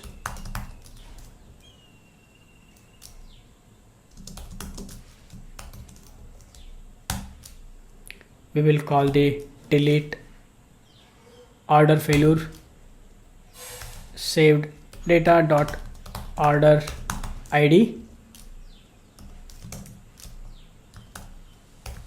Await, and let's display the toast error message. Toast dot error. We can print the message that is payment failed.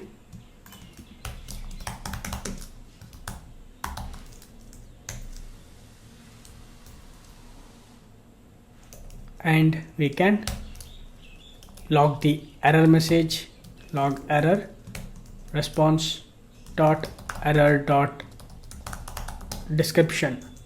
We can log this error message. So this is going to be console dot error.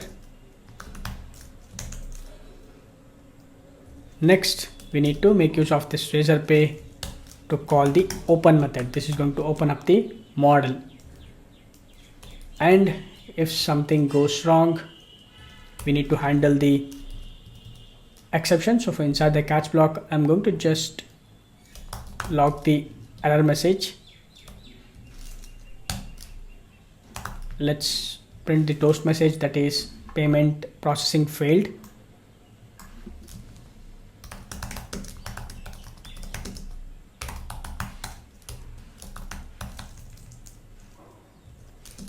Inside the finally block, I'm going to set is processing to true. Sorry, we're going to set it to false. Alright, next we need to create this handler method. We have written this to do. We are going to verify whether the payment is completed or not. Now let's create the function which is going to verify the payment. Const verify payment handler. This is also an asynchronous function which takes in the response and the saved order. Inside this, I'm going to prepare the payment data. This is an object Razorpay order ID. This is going to be response dot Razorpay underscore order ID. Next, Razorpay payment ID. This is also going to be response dot Razorpay payment ID, and Razorpay signature, that is going to be response dot Razorpay signature.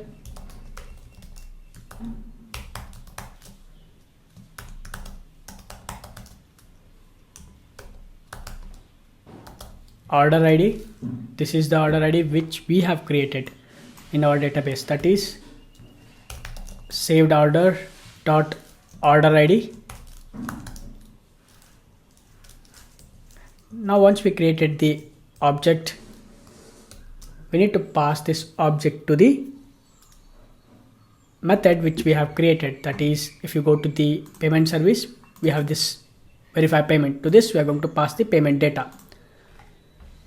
Let's make use of the try catch block.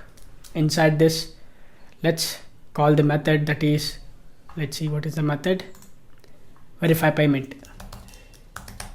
Verify payment from the payment dot service, and to this we will pass the payment data. This will taken care of making the API call, and we get the response. This is going to be an await. Let's store the response payment response. Once we get the response, we can write the condition, that is, if the response dot status is 200, then we can show a toast message, toast dot success. Let's print the message, payment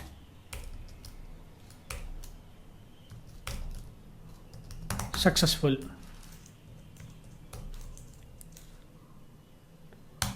And I'm going to log the saved order to the console for reference, or we need to update the state. So set order details. To this we need to pass an object, the saved order and payment details. This is going to be an object, Razorpay order ID, response dot Razorpay order ID, and Razorpay payment ID, response dot Razorpay payment ID. Next, Razorpay signature, response dot Razorpay signature.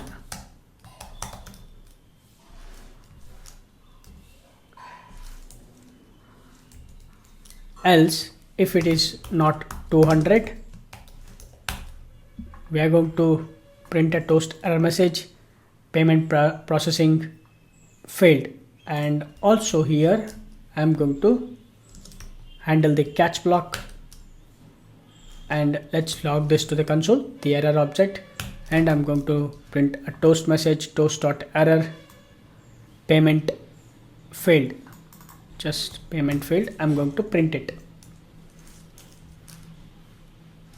Next, we need to call this verify payment handler. This verify, we are getting this payment response, and we are actually not the response. This is going to be response payment response dot status. Okay, and now we have to call this method, the verify payment handler, inside our handler function. So here we have this handler function, and here let's remove this and call the function verify payment handler. To this we're going to pass the response and saved order or the saved data. And next, let me verify whether is this saved data or saved order. Let's go to the top. Okay, this is going to be saved data, and I'm going to attach await. Save this. Now we have to make use of this method complete payment to attach the on click event to the buttons. But before that, I'm going to create a few more functions at the top. The one is to clear the cart. So const clear all. This is the function we are going to create. Inside this, I'm going to set the customer name. So let me set customer name to empty string and set mobile number to empty string, and I'm going to call the clear cart function. This cart is actually, I'm going to define it inside the app context. Let's go to the app context, and inside this I'm going to just create this function. This is going to clear the cart. Const clear cart. Inside this, I'm going to set the cart items to an empty array, and we need to pass this clear cart to the context value. Clear cart. Save this. Next, inside our cart summary at the top, I'm going to grab the clear cart as well. Clear cart. And inside this, we are just calling this clear cart function. And after this, I'm going to create one more function, const place order. This is going to be an arrow function, and we need to, for that I'm going to create a state at the top. This is going to be const show popup. Show popup, set show popup, and I'm going to set this to false, the initial value. And inside this place order, set show popup, I'm going to set this to true, and also I'm going to call the clear all function which we have created at the top. Now we have this place order. We can attach this function also to the button, and I'm going to create one last function, const handle print receipt, to print the receipt. Let's make use of the window dot print method. This is going to print the receipt. Now at the very end, what we need to do is, we have this, let's scroll all the way to the down. At the very end, we have these two buttons, the place order, cache, UPI. To all of this method, what we will do is, we are going to attach the onClick events, onClick, and to this onClick, let's pass the complete payment. Let's pass, this is going to be a cache, so let's pass cache, and let me add this onClick event.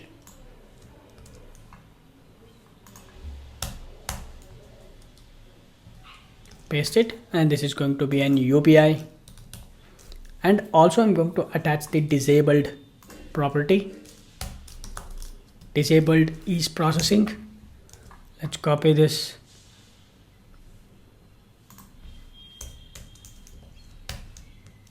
Disabled is processing. Next, I'm going to change the text, and I'm going to displace conditionally. If it is processing is true, then this is going to display processing. Otherwise, it should be cache. Similarly, let's make it this also. If it is processing, then let's make it as processing. Otherwise, let's change it to UPI.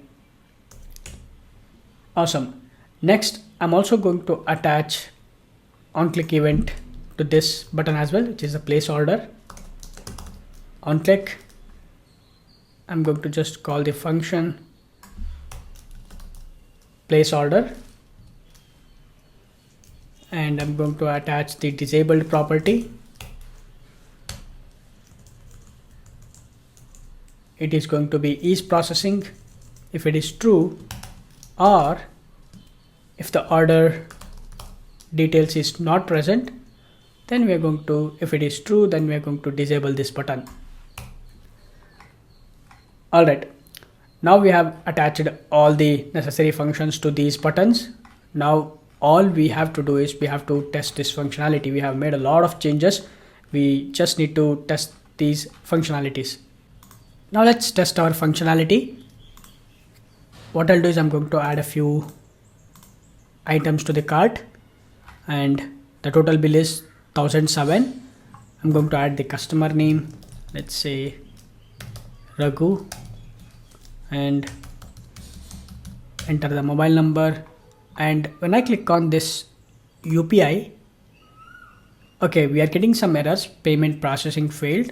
Let's go to the backend and see what error we are getting.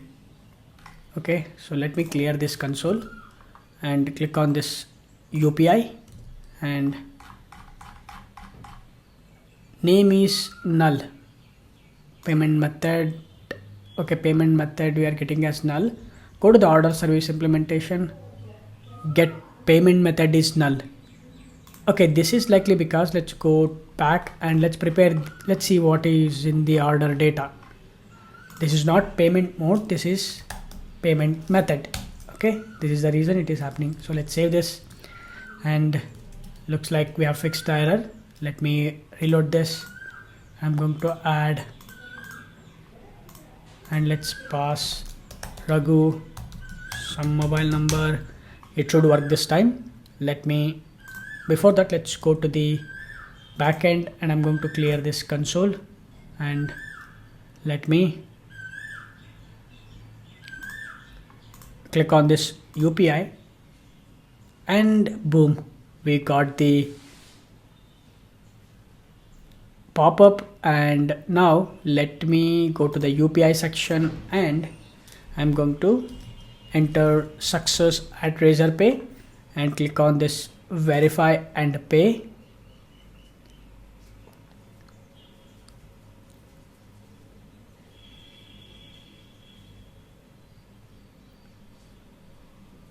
You can see the payment is successful,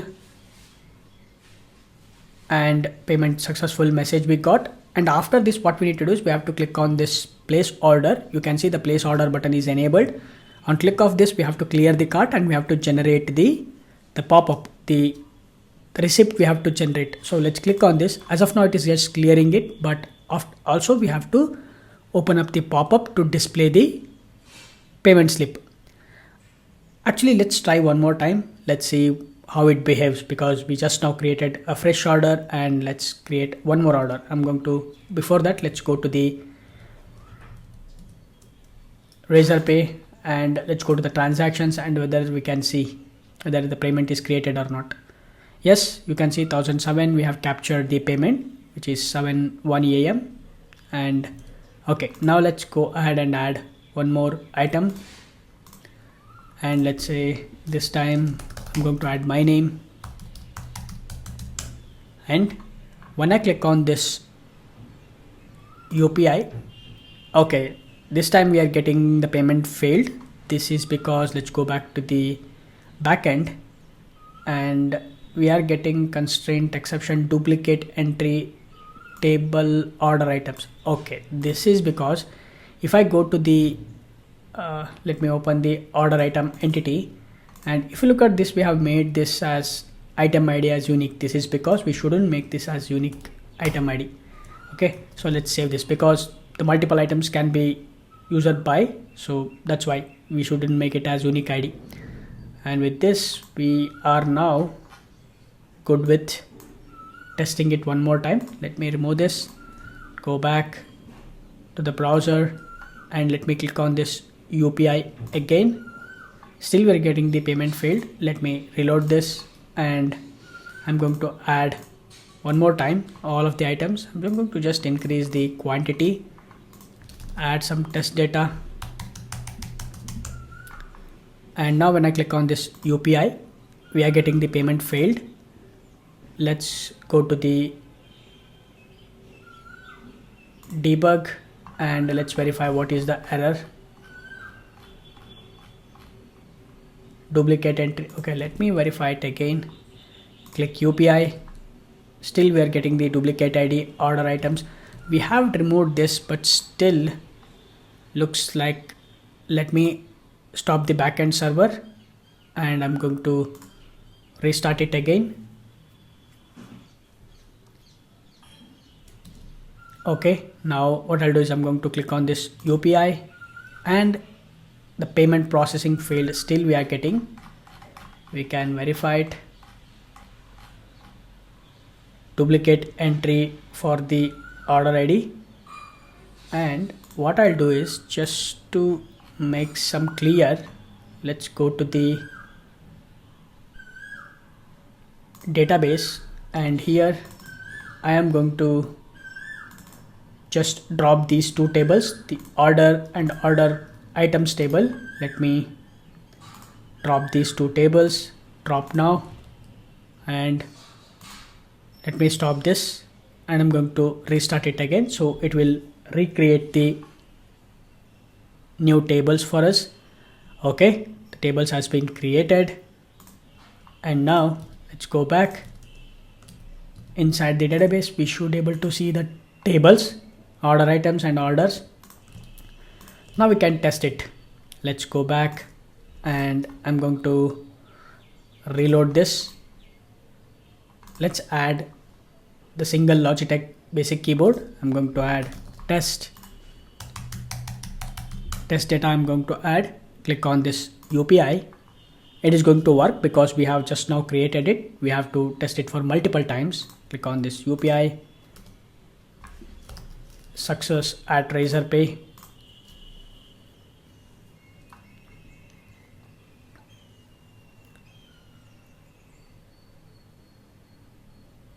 Looks like our payment is successful. We can test it one more time with the same item ID. I'm going to click on this place order. It will be get cleared. Let's add one more time, and I'm going to pass some test to, and I'm going to click on this. Okay, let's go back to the backend and clear this. We can see the logs if any errors comes up. Click on this UPI, and boom, you can see now we got the pop-up, and again we can test it. Let me pass success at Razorpay, verify and pay. The payment will be done. Let's test it one more time. We have to test it multiple scenarios as well. Okay, this is done, and place order, it is got cleared. Now I'm going to add again. Let's increase the quantity, and this is test 3, and click on this UPI.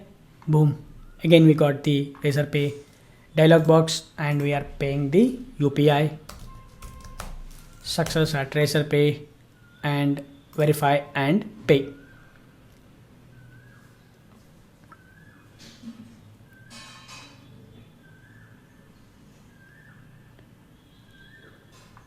Okay, the payment is successful. We can verify it in the Razorpay dashboard. Let's place the order. It will got cleared. Let's go to the Razorpay dashboard and reload this.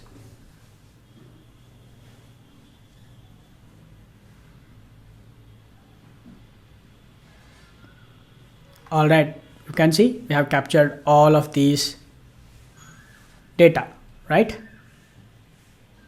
Okay, so now what I'll do is, the next thing what we need to do is, we have to, let me go back, and we have to click off this place order. We have to pop up the receipt.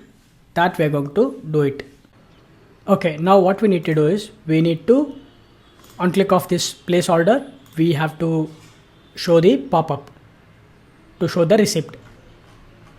Inside the cart summary, what I'll do is, I'm going to, at the very end, I'm going to just add the JS expression, and we have this state show pop-up, and if it is true, then I'm going to display the receipt pop-up.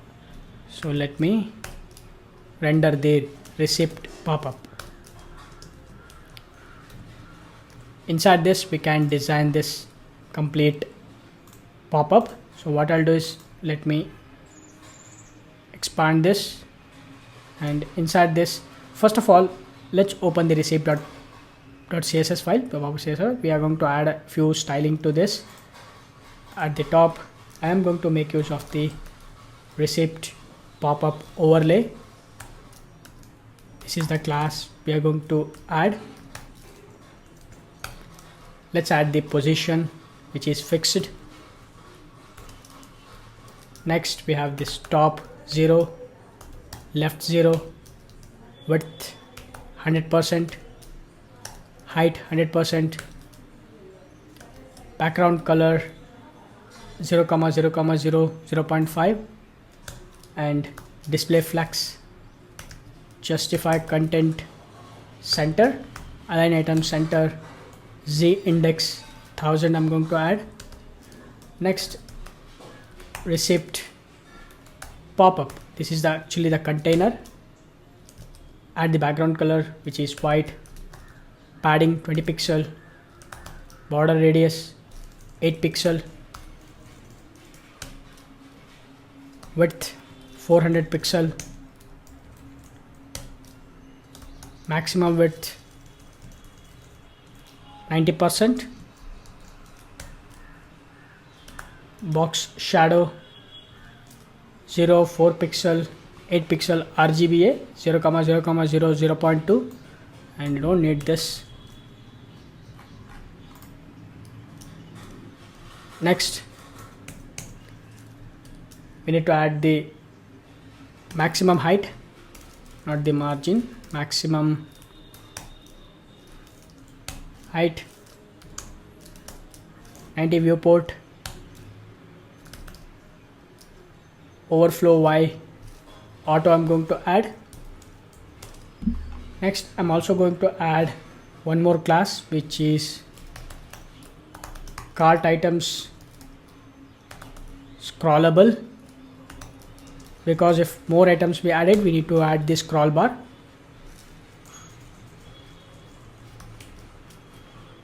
Maximum height 200 pixel,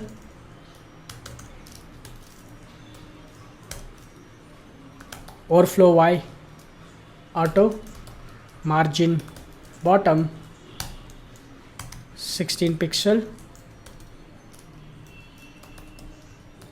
receipt pop-up, and button I'm going to add padding 8 pixel and 16 pixel, font size 14 pixel. Let us save this. Now we can design our receipt pop-up. To this receipt pop-up, what I'll do is I'm going to accept the prop. Of course, we haven't sent any prop. Later we will pass it, but we're going to accept the order details on close and on print. Inside this, let's create a div with a class receipt pop-up overlay and text dark. Inside this, let's create one more div receipt pop-up. Inside this, let's create a div with text center, margin bottom 4. Let's add the bootstrap icon, bi check circle fill, text success, font size 1. And next we are going to create an heading h3. Let's add the class name, text center, margin bottom 4, order receipt. Let's add the paragraph. Inside the paragraph, let's add strong, and let's add the order ID. Let's print the order details, order ID. Next, I'm going to just copy this and paste it. Let's print the customer name, order details dot customer name. We'll also print customer phone number, order details dot phone number. I'm going to add the horizontal line with a class name margin 3. After this, I'm going to add heading h5, the class name margin bottom 3, items ordered. Let's actually print the items, div cart items scrollable. Inside this, let's loop through the order details dot items dot map, and it will give us the item and also the index. Now we can make use of the div. We can add the key, and also I'm going to add some bootstrap classes, flex, justify content between, and margin bottom 2. Let's add the key, that is going to be index. Inside this, let's create the span item dot name. I'm going to add how many items that the user has purchased, x, item quantity, item dot quantity, and I'm going to print the one more span tag, and I'm going to print the price, item dot price multiply with item dot quantity. I'm going to add 2 fixed. Let's print the 2 decimal places. I need to also add the Indian currency. Either we can use the HTML or we can use this symbol to print it, and I'm going to wrap it in a bracket. So let's actually wrap it in a bracket, and on this I'm going to call it 2 fixed. So let's get rid of this. Okay, now we have created the span tag, and after this what we need to do is we need to create a one more HR. Let me add horizontal line. Let's add the bootstrap classes, which is margin 3. Next, let's create one more div with deflex, justify content between, and margin bottom 2. Inside this, let's create a span strong subtotal,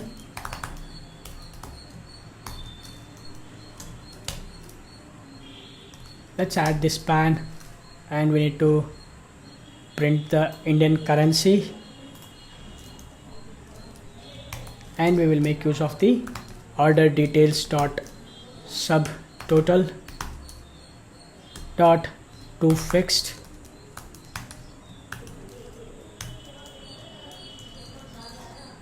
Next, we also need to print the tags. So to do that, I am going to we have this strong subtotal and span, and after this we are printing this subtotal, and I'm going to make this out of this. I will just put it outside of this loop, outside of this span, and next, after this span, outside of this div, I'm going to create one more div with deflex and justify content between margin bottom 2. Inside this, let's create a span, and basically I'm going to copy this. This is going to be tax. Let's add 1% tax. Of course, you can change this as per your needs. And order details dot tax, this is going to be to fixed. Next, after this, we will also need to print the grand total. Copy this, paste it, and this is going to be grand total. Order details dot grand total to fixed. And after this, I'm going to create a paragraph. So let's create paragraph, and inside this, let's create strong and payment method we will add. That is going to be order details dot payment method. And after this, what I need to do is, let me add a JS expression. We have to handle it one more thing, that is, if it is UPI, we have to display all the payment method and the payment order ID and everything. But if it is a cash, we don't have to display that. We are going to handle it here. Let's make use of the order details dot payment method. If it is equal to UPI, then we are going to render the content. So let's use the fragment. Inside this, let's create a paragraph, and let's make use of this strong and Razorpay order ID. Let's make use of the order details dot Razorpay order ID. Next, let's make use of this same paragraph to print the Razorpay payment ID. We will make use of the Razorpay payment ID, and we will close the fragment, and then we will close this also. If it is not a UPI, we have to display the content, which is deflex justify content end gap of 3 margin top 4. Oops, this is going to be margin top 4.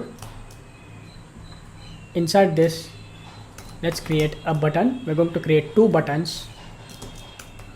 Let's add the class btn warning. On click on print, we are going to call, and this is going to be print receipt. Next, let's copy the same button, paste it. This is going to be secondary.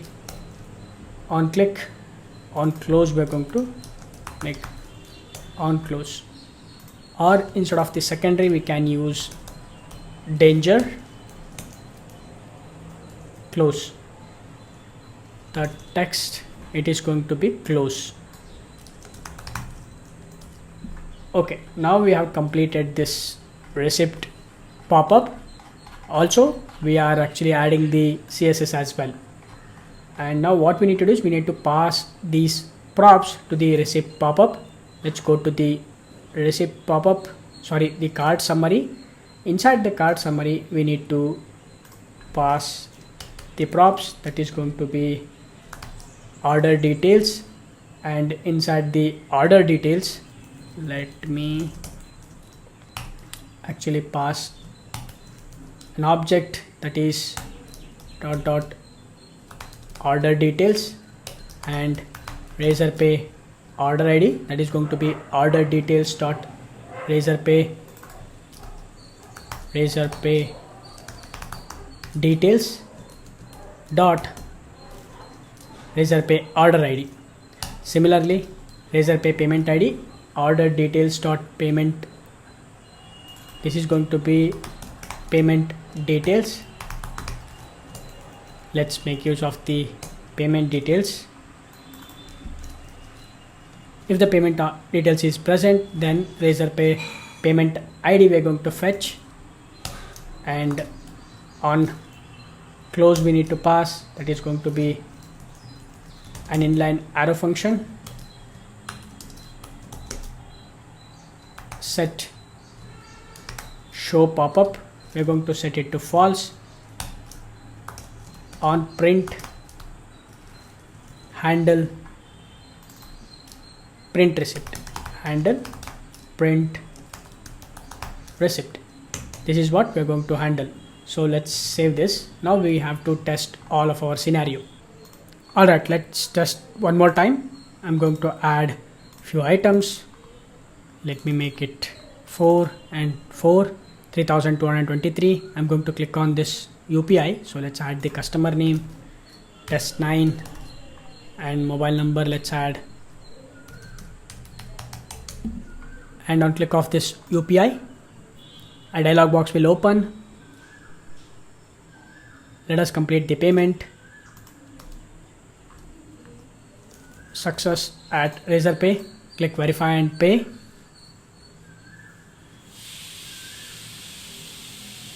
This will complete the payment, and we have to place the order. Let it close, and on click of this place order, you can see we got a nice pop-up, and order receipt, order ID, test name, phone number, items ordered, and subtotal, tax, grand total, and everything looks great. On click of this print receipt, it should print and it should close this as well. I'm going to click on this print receipt. You can see a nice pop-up will open to start printing it, and on click of this close, it will close and the cart will be cleared. But on click of this place order, you might have seen one right mark has been very small. We have to fix that. So let's go to the receipt pop-up, and at the top we have this. Okay, we forgot to add this FS, that is why it is becoming small. So let's add FS1. Okay, the font size is 1. So let's save this, and after that let me scroll down. We have this subtotal and everything, and here we have added the margin bottom, and we forgot to add the margin here as well. Let's add the margin bottom 2, and here also I'm going to add the, for the grand total I'm going to add the class margin 4, margin bottom 4. Let's save this. With this, now we have completed the pop-up as well. The only last thing what we have to do is on click of this the pop-up, we have to add a little bit of styling to that pop-up. If you might have noticed, there is a buttons coming for the receipt. Those we have to handle it, and for that we are going to create a new CSS file and we are going to handle it there. Let's do that as well. Now let's create a new CSS file, print.css, and let's import it. Print.css. Let's create this inside the receipt pop-up. Print.css. Inside this, I'm going to add a few styling related to print. So media print, and under this I'm going to add body star, and I'm going to add inside the body, or what I'll do is I'm going to just remove this and just add class receipt pop-up btn. I'm going to hide these buttons, display none. Let's save this, and now let's test it for the cache. This time let's test the cache. I'm going to add 3 items, test 54. Let's add the number, and on click of this cache received, I can click on this place order receipt. You can see we get the order ID and everything, and also we have hidden the Razorpay payment ID and order ID because this is going to be happen with our cache. And on click of this print receipt, you can see we got a nice order, right? We got a slip. Okay, now if you want, you can just go ahead and print this. Otherwise you can just save this as a PDF, and on click of this close, it is going to close this. And once you close this, and it is going to display the last order. In case if you wanted to again print it, you can just click on this, the last order receipt, it is going to display it. All right, so now we are almost completed. What we need to do is we need to add the order history. As soon as the payment is made, we have to display all the orders that has been completed, and also we have to complete this dashboard. Now let's add one more item to the menu bar, which is order history. And navigating to the order history, we have to fetch all the orders that has been placed. To do that, first let me close all of these tabs, and let's open the menu bar. Scroll down, we have this manage users. So just copy the same and duplicate it. We can change this to order history.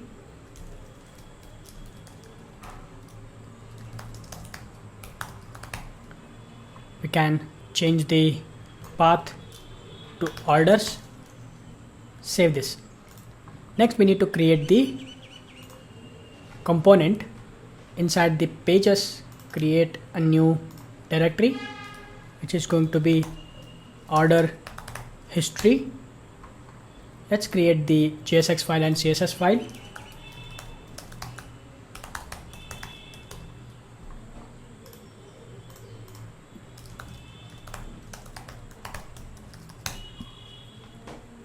Inside the order.jsx, first let's import the order.orderhistory.css.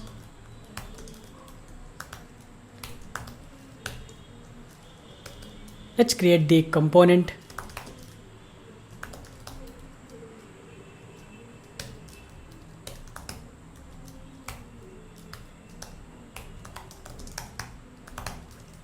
Let's export this as a default component.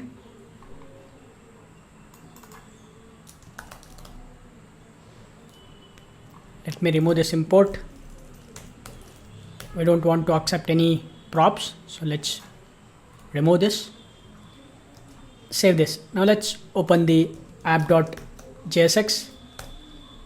We need to create a new route. Let's copy this, paste it. Let's render the order history. This is going to be /orders. Let us save this. Now let's open the order history. We can start designing this component. Let's design the styling. Let's open the order history.css. Orders history container. Later we are going to use this class.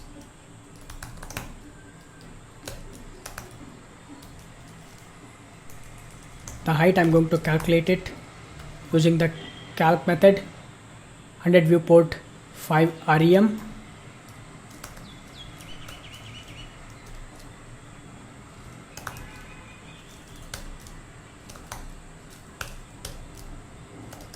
Background color.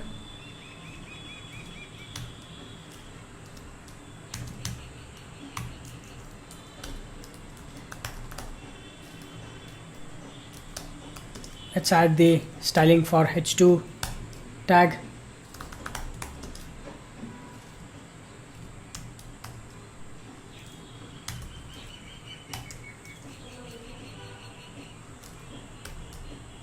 Font weight 600.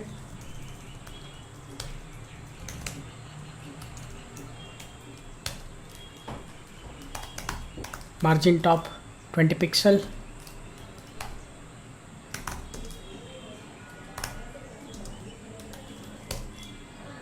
Font weight 600.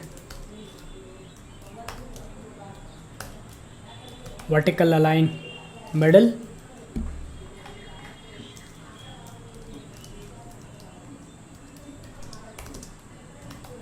Let's add the badge. For the badge, let's add font size.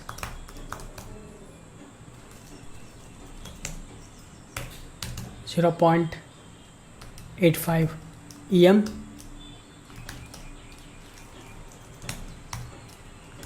Five pixel and 8 pixel.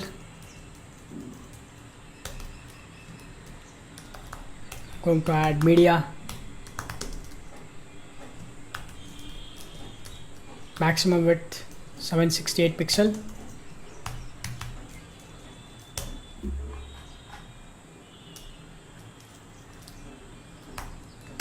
table responsive,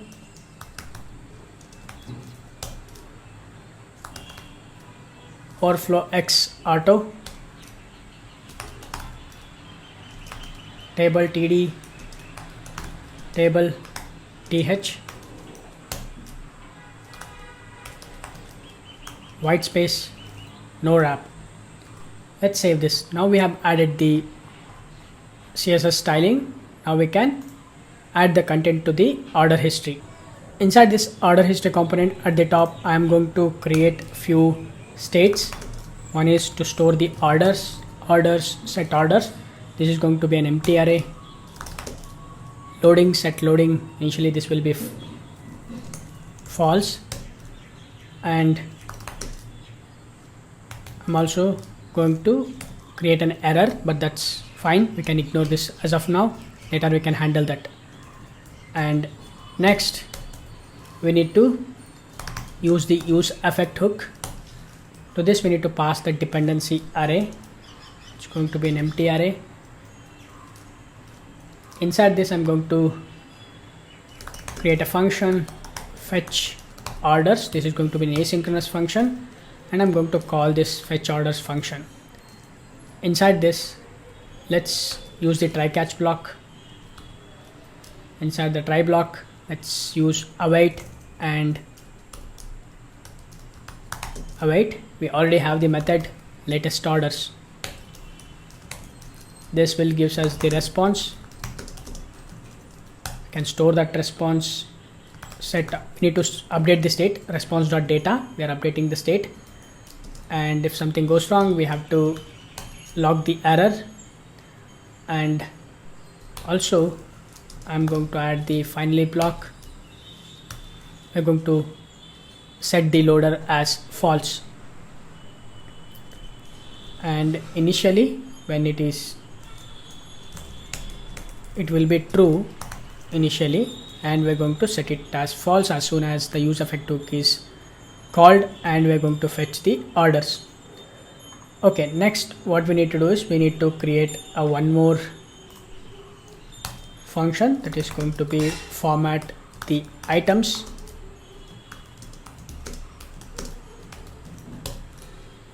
This is going to take the items, the cart items basically, and we'll use items.map. This will give us the item. I'm going to frame an expression, item.name. Let's add X. We wanted to identify the number of items and quantity. Item.quantity. Let's add join, comma with a space. And now we got this format items. Let's also create one more, which is format date. This will take the date string as a parameter. Let's create the options. Let's add year, which is going to be numeric. Month, it is going to be short. Day, numeric. Hour, 2-digit.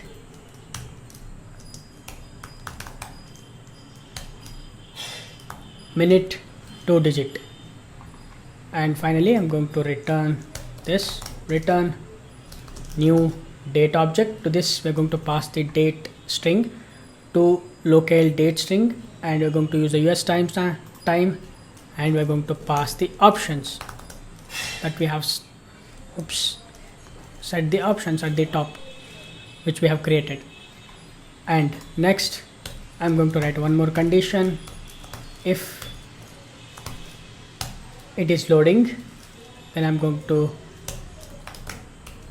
return a div with a class text center padding 4 loading orders. Next I'm going to add one more condition if it is error, but that we're going to handle it later. But we're going to add a condition if orders.length is equal to 0. We need to return a div with a class text center padding 4, no orders found. And next we are going to create the template here. Let's create a div with the class orders history container,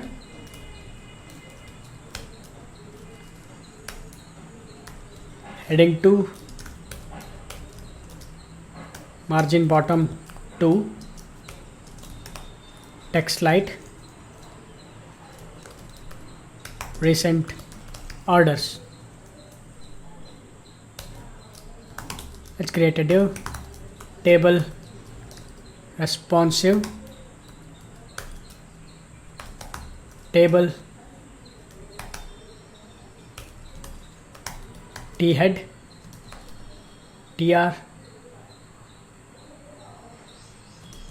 th. I'm going to create 7 th. Inside this table, let's add the class table striped and table hover. For the thead, table dark. Let's add the th, which is order ID, customer, items, total, payment, status, date. Scroll down, and next we need to create the t-body. Inside the t-body, let's make use of the orders dot map. We get the order back, and let's use the tr and key. We are going to specify order dot order ID. Inside the tr, let's add td, which is going to be order ID. Next td, which is going to be order dot customer name. Scroll down, we need to display after the customer name, we need to display the items. But before that, after this customer name, I'm going to just add a break. I'm going to display the phone number as well. So let's use small and display order dot phone number. Let's add the class text muted, and let's create one more td, and let's print the order items. I'm going to use the function format items. To this we're going to pass the order dot items. Let's create one more td. We need to display the order amount, order dot grand total, but I want to attach or add the Indian currency. Let's add the Indian currency. Next td order dot payment method. Next td, let's add span. To this I'm going to add the class name. Let's add badge. Let's add order dot payment details. The order payment details dot status is equal to completed,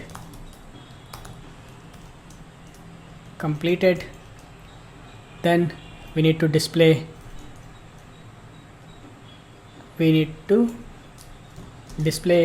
a text bg success, which is background success, otherwise bg background warning text dark we're going to display. And inside this inside the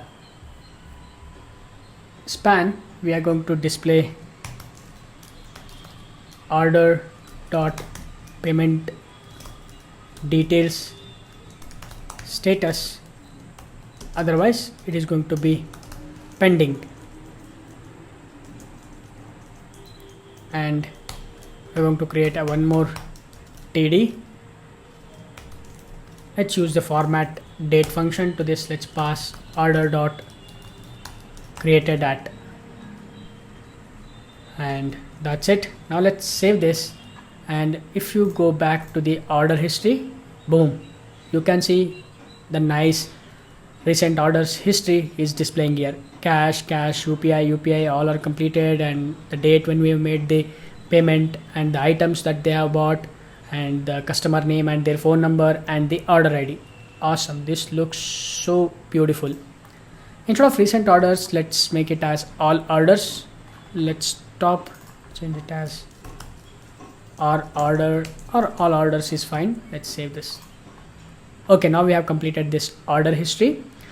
Next, what we need to do is we have to look into this dashboard component. Now let's go ahead and create the request and response objects. For the dashboard module, we are going to just create the response object that is going to be dashboard response. Let's add the necessary annotations,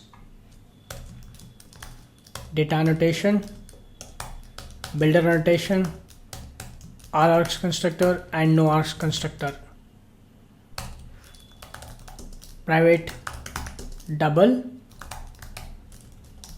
today's sales, private long, today order count, private list of recent orders, order response,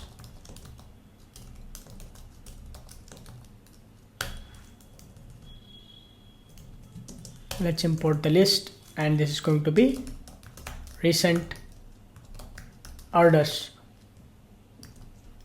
Save this. Now we created the response object, we can create the controller,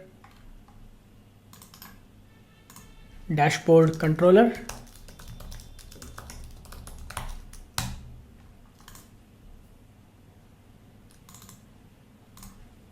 let's add the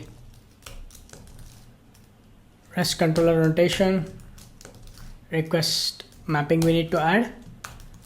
This is going to be slash dashboard and required args constructor. Next, what we need to do is we need to create few repository methods, that is count by order date and to count the sum of the sales. Let's go to the order repository.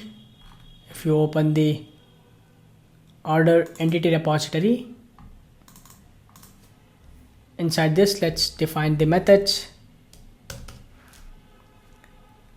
We're going to make use of the query methods. We're going to use the query annotation to create the methods. Sum sales by date,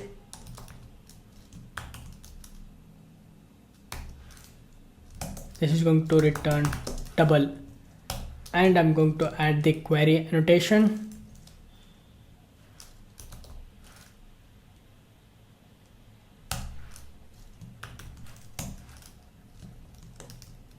Let's write the query select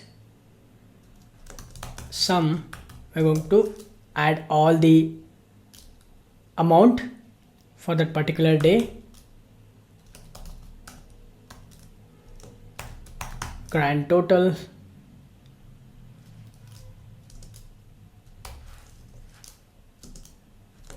from order entity. Here the whatever we are using, these are all the entity names. The order entity is the entity class name, and grand total is the field which are present inside this order entity. Order entity O, where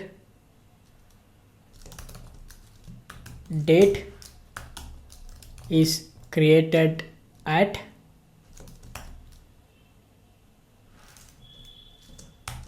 equal to date.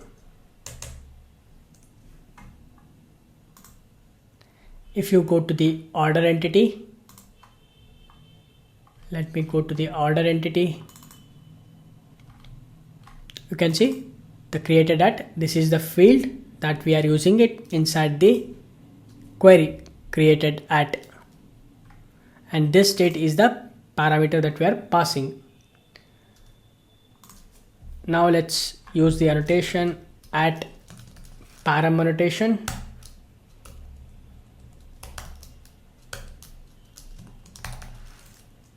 Date, and we're going to make use of the local date. Let's call this date. Similarly, let's create a one more method which is count by order date. This will takes the parameter that is date, which is also be an local date. This will return the count. It is going to be of type long. Query annotation, select count,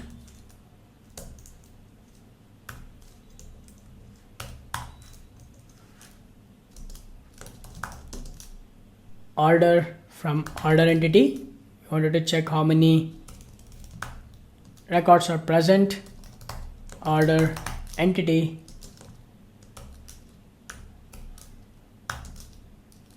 I'm going to provide an alias name O, where date, I'm going to pass O dot created at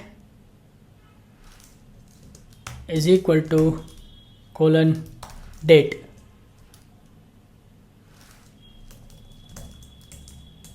Next we're going to create a one more method that is going to be find recent orders.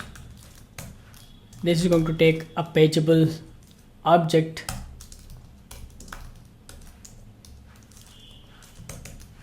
This is going to return a list of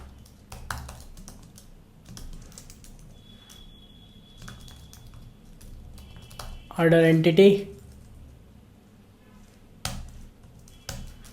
Let's add the query annotation. Let's write the query. These are all the JPQL queries. Select order entity from order entity O, where, sorry, not where, it's order by order entity dot created at DESC, and save this. Now we have created the custom queries, the JPQL queries, and we can call these queries inside our service implementation. Now let's create the service methods inside the order service. Let's open the order service.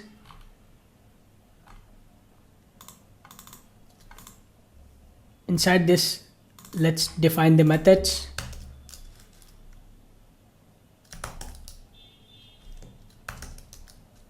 Sum sales by date To this we need to pass the local date. This is going to return the double. Similarly, count by order date. Let's pass the local date.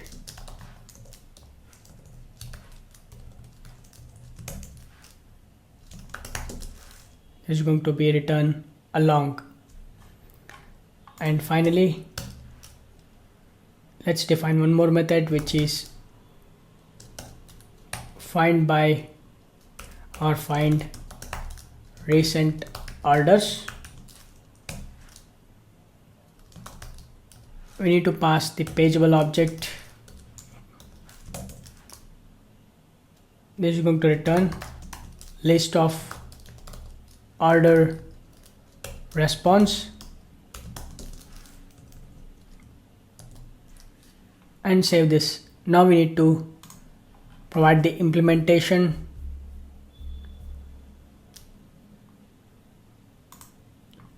Let's override these methods.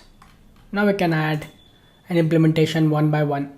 For the sum sales by date, let's make use of the order entity repository dot sum sales by date.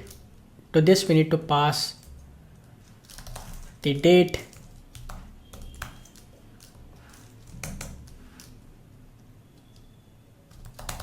let's return the total sum. And next, for the count by order date, let's make use of the order entity repository dot count by order date. Let's pass the date, return this. The list of order response, order entity repository dot find the recent orders. Let's pass the pageable object, pageable or page request dot off.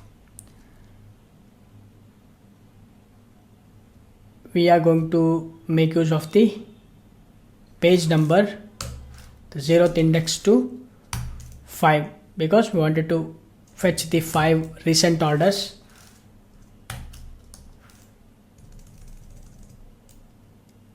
And I'm going to return this, but this is going to give us the entity object, and we need to convert this into a response object. Stream dot map order entity convert to response. This is going to return an order response. Pass the order entity. Collect collectors dot toList. Return this and save this. Now let's quickly create the handler method. Inside this, public is going to return dashboard response, get dashboard data. Let's add the get mapping. Inside this, first of all, we need to pass the date, the local date, today, new, not new, local date dot now. Now we can call the service method. Let me inject private final order service. And the down, let's use order service dot sum sales by date. To this, let's pass the today's object. This will give us the today's sale, today sale. Next, order service dot count by order date. To this, let's pass the today object, the date. This will give us the count. today order count. Next, order service dot find recent orders. To this we need to pass the page. Okay, let me do one thing. I'm not going to pass anything. Find the recent orders. This will give us the list of order response, recent orders. But let's go to the find orders. I'm going to remove this.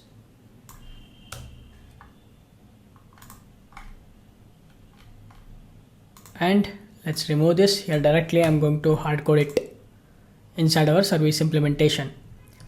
So now let's go to the dashboard controller, and here we need to return the dashboard response, new dashboard response. Inside this, first I'm going to take the today's sale. If the today's sale is not equal to null, then let's return the today's sale, otherwise 0.0. Similarly, today's order count is not equal to null, then today's order count, otherwise it is going to be 0. Finally, recent orders,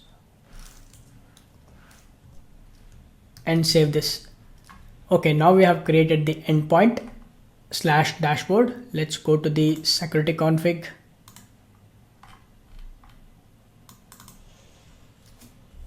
Let's add the / dashboard and save this. Now we can test our implementation. Now let's test our implementation. I'm going to start the application in debug mode. The application is started. Let's open the Postman.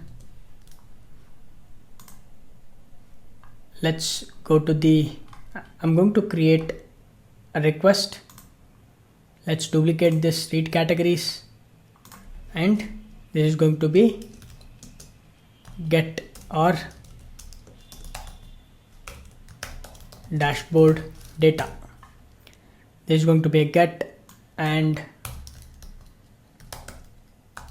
dashboard is the endpoint. Inside the headers, we need to pass the token. Let me do one thing. I'm going to relog in again. We get the token back. Let's pass this token in the bearer along with bearer.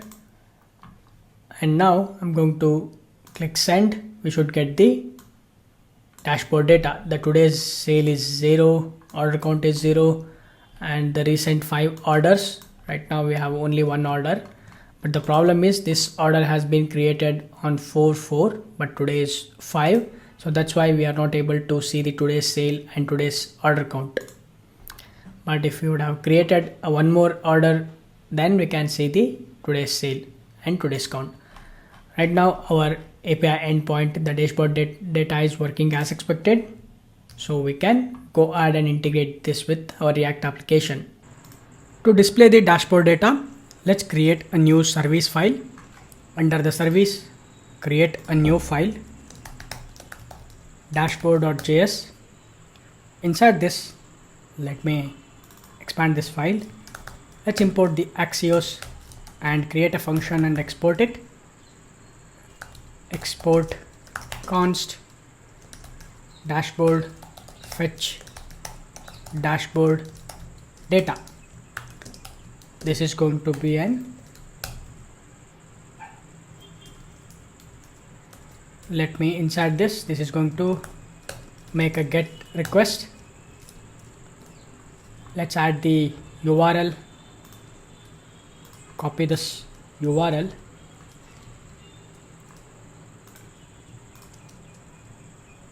paste it. Now we also need to pass the headers. So headers, authorization and local storage token we are going to pass, but we also need to add the bearer token. For that, let's use bearer and let's use the local storage to get the token, and we are going to return this. I'm also going to attach an asynchronous. This is going to be await. Let's save this. Now we can call this function inside our dashboard component. Now let's open the dashboard component. First, actually add some CSS styling to the dashboard.css file. I'm going to paste the CSS code. This is a huge file, so I'm going to just add these content. You can find this CSS file under the description section of this video. Next, we need to import this inside our dashboard component. We have already imported it. Now inside this, first let's create the state const data set data. Initially this is going to be null. Next, we're going to create loading, set loading. Initially this is going to be false. And next, let's make use of the use effect hook. To this, let's pass an empty array, and inside this, let's call a function load data. This is going to be an asynchronous function. We're going to call this load data function. Inside this, let's use the try catch block to call the service method, which is fetch dashboard data. This is going to be an asynchronous function. We get the response back.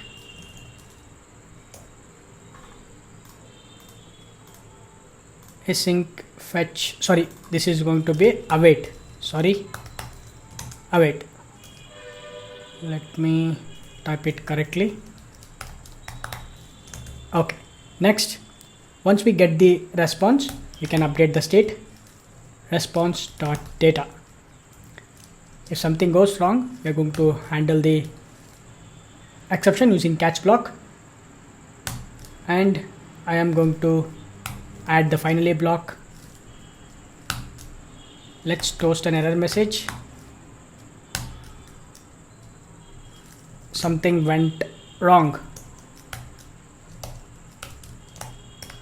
Unable to view the data. Finally, we are going to set the loader to false, but before we are making an API call, and I'm going to just make this as true. Initially this will be true, and automatically in the finally block we're going to set it as false.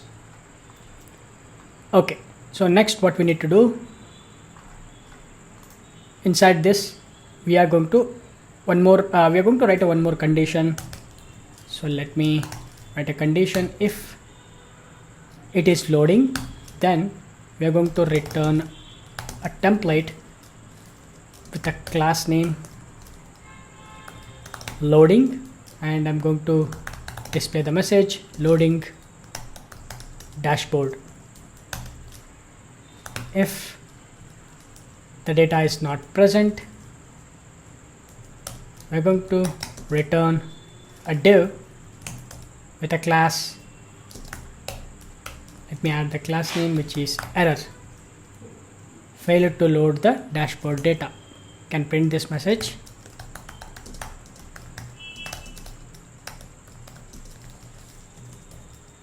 And finally, we will make use of this return to template the JSX div dashboard wrapper dashboard container stats grid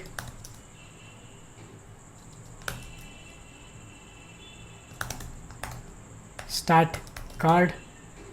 These are all the custom classes. We have already added the styling to this. Div stat icon. Inside this, let's add the icon, bootstrap icon, currency, rupee. Next, stat content. Let's add today's sales.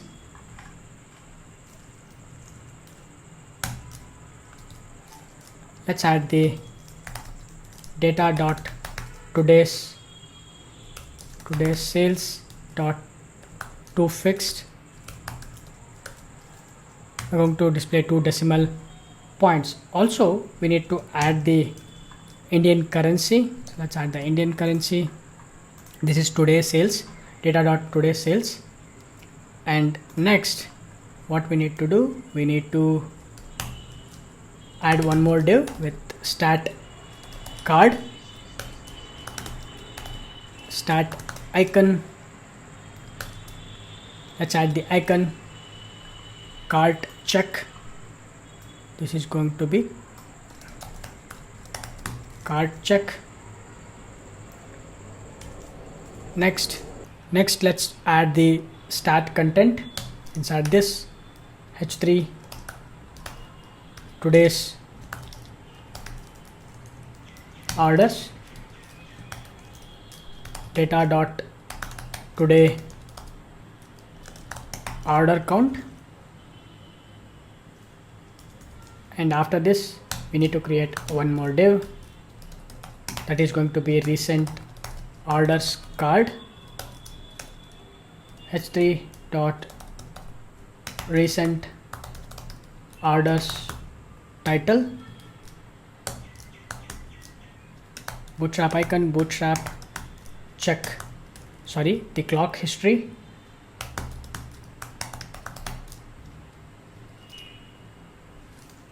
We need to add the text, that is recent orders.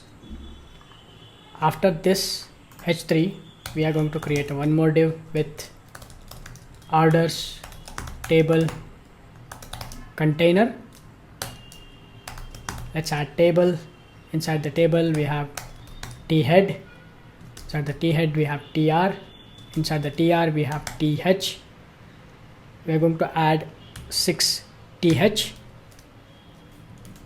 Let's add the class for table.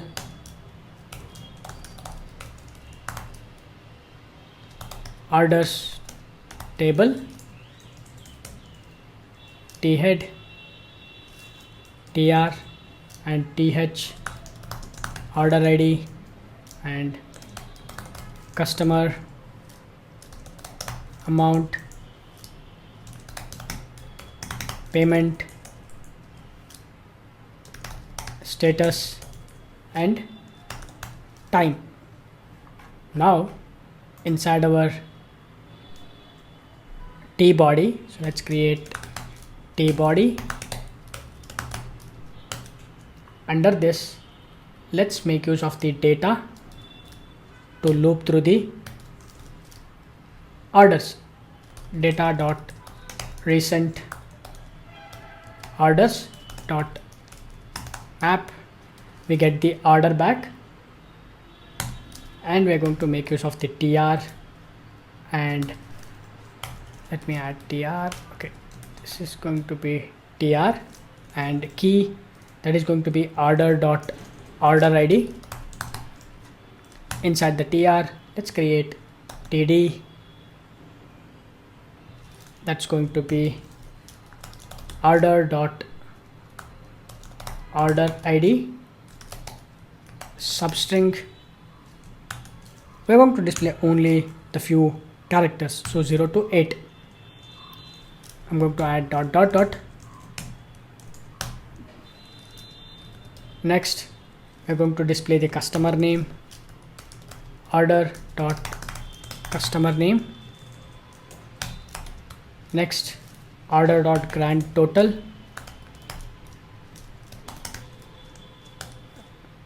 we're going to add two fixed for this, two fixed.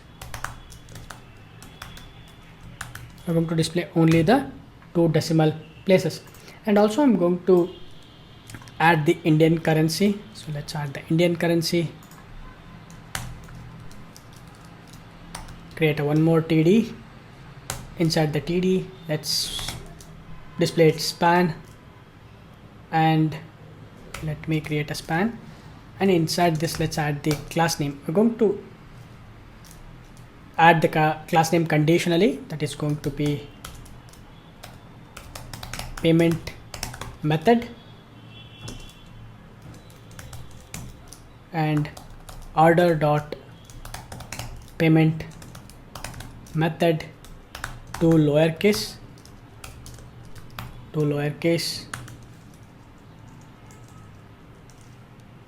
and inside this span we are going to display the order dot payment method. Next we have the TD, and inside the TD we have a span. Let's add the class name, that is going to be status badge dollar order dot payment details dot status dot to lowercase, and inside this span we are going to display a text order dot payment details dot status. We're almost done, just stick around. And after this, let's create one more TD, and inside this TD let's make use of the JSX expression, new date, and to this date object we're going to pass the order dot created at and to locale time string, and to this we will pass an array and some options we are going to pass. We are going to pass the hour, 2-digit, next minute, that is also going to be 2-digit, and finally we have completed the TD and TR, and after that we have closed the tbody, table, div, everything we have closed it. Alright, with this now let's save this. As soon as you save this, you will see the changes in the dashboard. You can see today's sales 8062.83, today's orders 6 orders, and the recent orders, the recent 5 orders we are only displaying it here. Total order is 6, but we are only displaying the latest 5 orders. This has happened with the cash, UPI, completed, everything. This looks amazing. So we have the dashboard is completed, explore is done, manage items, categories, and manage users, and order history, everything is done. Next, what we need to do is the last few things we have to do. The first thing is we have to hide these things when the admin is logged in, and for the only user we have to enable dashboard, explore, these things we have to enable. Rest items, categories, users, and order history, everything we have to hide it. Even the order history should be enabled for users. That is first thing.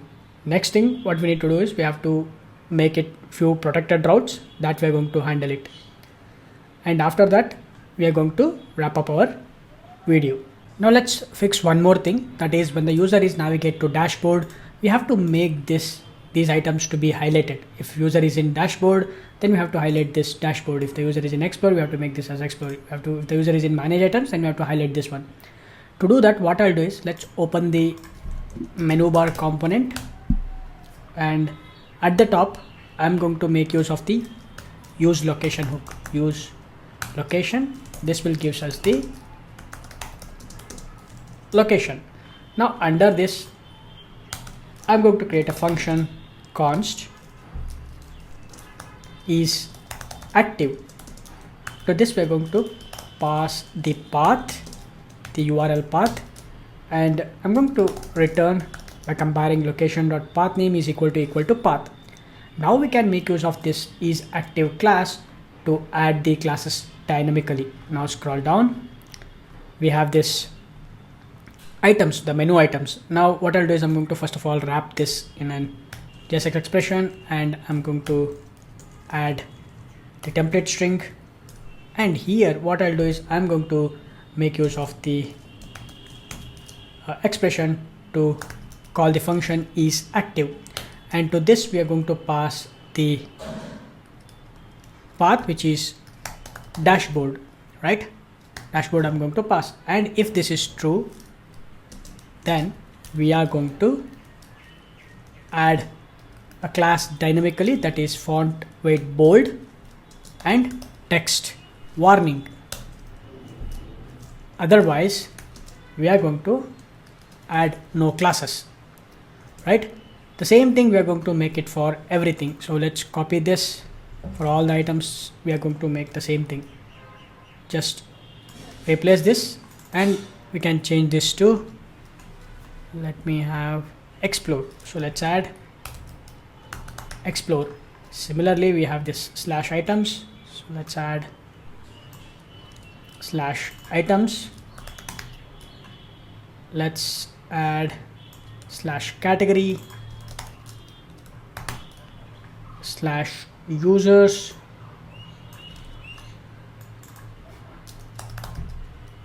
slash orders.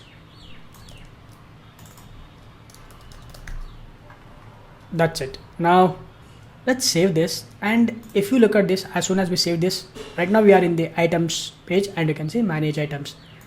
We are in the manage categories, you can see we are in the manage categories, and click on this manage users, you can see, and click on this order history. Now we are in the order history. Click on this explore and click on this dashboard. Boom. So now we have made changes to this menu bar. Now if the user is logged in, we have to hide these things like manage items, manage categories, manage users. But if the admin is logged in, we have to enable all these items. So to do that, what I'll do is, let's go to the code, and inside this menu bar at the top, first I'm going to grab the auth. We have importing the set auth data. Similarly we are also importing the auth. First let's verify whether we are sending the auth or not. Okay, we are sending the auth object, and inside this auth object we have the role and token. So now once we get this auth object, we can going to create a function is admin, and I'm going to check auth dot role is equal to role underscore admin. Role underscore admin. If it is role dot underscore admin, then is admin will be true. Now we can use this is admin to hide the few things. We wanted to hide the manage items, manage category, and manage users. So for that, let me take all of this, all these three items, and cut this. I'm going to make use of the is admin. So I'm going to write an expression is admin. If it is admin, then I'm going to return a JSX expression. First of all, I'm going to add the fragment. Under the fragment, I'm going to add all these three items. Now let's save this, and that's it. Now since user is logged in as admin, that is why we are able to see all these items. Now I'm going to log out, and one more thing we have to handle, that is we have to provide a gap between these two. Let's actually quickly do that. Let's go to the login.jsx and scroll down. After this password, we have to add the margin bottom. We have missed this, so let's save this. If you look at this, now we have a nice space between the text box and the sign in button. Let's log in with another user, that is bharat@example.com, and 1 2 3 4 5 6. Click sign in. Email password is invalid. This is because maybe the user is not at all present in the DB. What I'll do is I'm going to just log in with bhushan@example.com. 1 2 3 4 5 6. Sign in. Let's go to the manage users. We have this Bharat user, but looks like we have forgot the password. Looks like, okay, let me delete this. the user is deleted. Let's create a new user, Bharat at example.com, password 123456. Click save. User is added, you can see. Now let's log out. Bharat at example.com 123456 and click sign in. You can see login successful. Bharat is logged in. Now you can see for Bharat, he's a normal user. He does not have any access to go for the manage users, manage items and manage categories. Okay, only he can able to see the dashboard, explore and order history. Just everything he can't able to access it. But however, user can easily go ahead and he can steal it. Let's say suppose users, when I click on this, we can able to see the users, right? Even though from the backend we don't get it, but ideally we can able to see this page. This we should not do this, right? What we have to do is we have to actually hide this. We have to protect this route. That's exactly what we are going to do. So let me log out, and now I will log in with Bharat at example.com. Sorry, I'm going to log in with the admin, Bhushan at example.com 123456, sign in, and you can see we can able to see all the entries. Now let's go ahead and protect some of these routes. Okay, now let's protect these routes. Let's go to the code and open app.jsx. Inside this, at the very top, what I'll do is I'm going to grab the auth object from the context.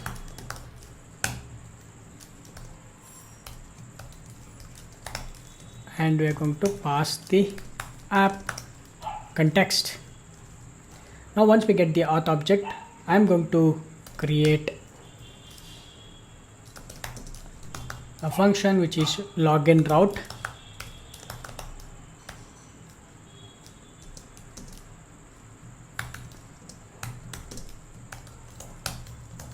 I'm going to destructure this and I'm going to grab the element, and inside this the purpose of creating this is if the user is already logged in, we should never allow him to going back to the login endpoint or the login route. For that, I'm going to adding this. So if auth token is already present, then user is already logged in, right? Then we should never allow him to go back to the login. If he tries to go to the login, we have to navigate him forcefully. We have to navigate him to the dashboard. So return navigate, and we will navigate to the /dashboard. Otherwise, we are going to return the element. Now let's create the one more route, which is the protected route. And this will take the element and allowed roles. Inside this, let's write a condition. If the auth token is not present, then we will return the login component. Okay, so return, we will navigate to login page. If the allowed roles and the auth role is not in the allowed roles, so if the allowed roles not included in the auth role, then we need to return to the dashboard. Navigate /dashboard, or else I'm going to return the element.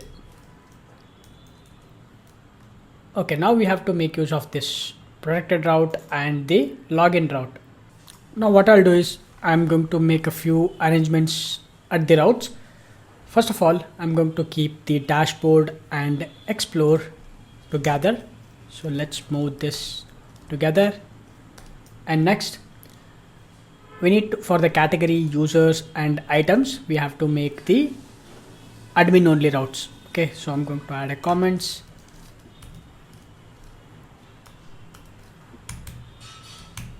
These are the admin only routes. What we need to do is I'm going to create a route, and this is for the category, and for the element I'm going to make a protected route. So protected route, and to this protected route we need to pass the element that is going to be manage category. So let's add the manage category, and allowed roles, that is to be an array. We can pass the roles, that is role underscore admin.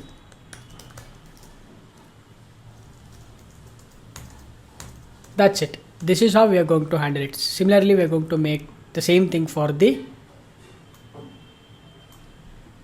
slash users and slash items. It's going to be protected route. We need to pass the element that is going to be manage users, and we need to pass the allowed roles. That allowed roles will be role admin,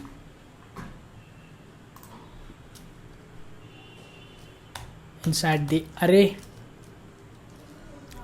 Let me add role admin. That's it. Next, the same thing we're going to do it for the manage items also. Protected route,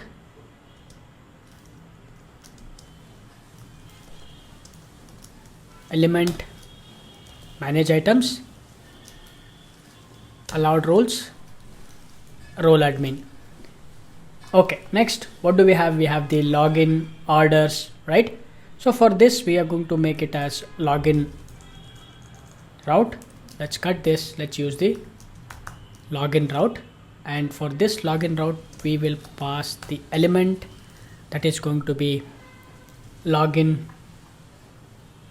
route, and not the login route. This is going to be login, and allowed roles we don't need to pass anything. So let's remove this. Okay, next what we have done is, for the orders we just have to render the order history, and similarly for the dashboard we are going to do dashboard, and finally we are going to add one more route, that is a wildcard route. If anything wrong URL that the user is entered, we have to navigate him to a separate component. For that we are going to create a new component, but as of now we have completed this part. So let me save this, and now you can see user is in the admin, user is in logged in, admin is logged in. Now if the user admin or user try to log into the login component, we will navigate to the dashboard component. Similarly, let me log out, and I'm going to log in as normal user like Bharat at example.com 1 2 3 4 5 6, enter. Now if the Bharat is logged into slash users or slash items, it will navigate to the dashboard. Similarly, let's navigate to items, it will navigate to the dashboard, and even Bharat also cannot log into the login component, right? Awesome. Now we have completed most of the part. Let's log in back as a admin, Bhushan at example.com 1 2 3 4 5 6, right? Okay, next what we need to do is let's go to the explore, and everything we have completed. We just have to taken care of these validations, the form validations, whether we have added the required or not. We can check and we can validate it. I'm going to quickly create a one more component, that is not found component. For that, inside the pages, create a new directory, this is not found. Under this, create a CSS file and JSX file, not found.css, not found.jsx. Inside this, let me quickly import the CSS,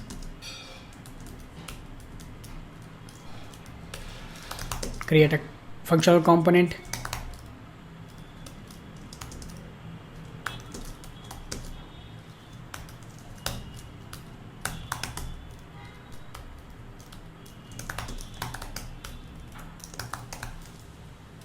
Let's export this as a default component. Now let's go to the notfound.css file and I'm going to paste the CSS styling. I have already copied it. This is a huge file. I don't want to take so much of time. You can find this file in the description section of this video. The source code will be available in the description section of this video. Now let's save this, and inside this JSX file, let's add the content. First of all, I'm going to use the navigate hook, use navigate, and I'm going to call this navigate. Inside this, let's create a div, not found container, not found content, h1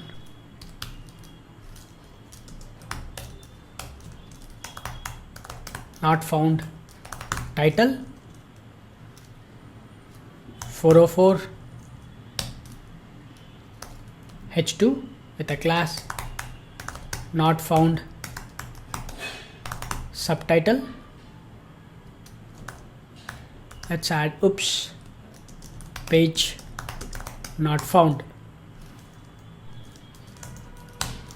Next, create a paragraph with a class not found message. The page you are looking for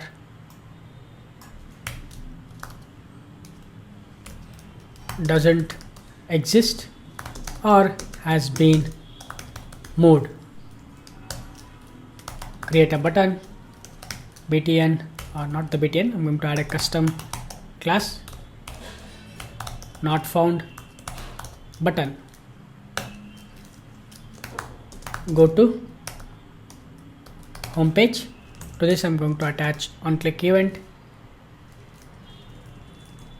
provide an inline function, navigate slash. Let's save this. Now we have to add this inside our app.jsx. At the very end, copy this, paste it, star. If any other than any of these paths that the user is entered, we have to navigate to the not found component. Let's save this. Now if the user or admin tried anything, you can see we are navigating to the 404 page not found, and on click of this go back, we are going navigating to the dashboard. Awesome. Now we have completed this not found component. Next, in the explore component, if you look at this, we have the categories and the items. On click of these categories, we are going to filter out the items. For example, mouses, it will only display mouses. Keyboards, it will display keyboards, and headphones, it will display headphones. But I don't have any option to display all items. Once I selected any item, that's it. I cannot go back and select all of the items. So what we need to do is we have to create one more card and one more item that will display an option called all items, and it should display total number of items are available, and on click of that all items, it should again display back all the items. That is exactly what we need to do. To do that, let's open the display category, and if you look at this, inside this we are looping through the category component. What I'll do is I'm going to just copy the same category component and I'm going to just paste it here. Let me paste it here, and let's change the few things that are required. First of all, I'm going to just zoom in, and here we need to pass the category name.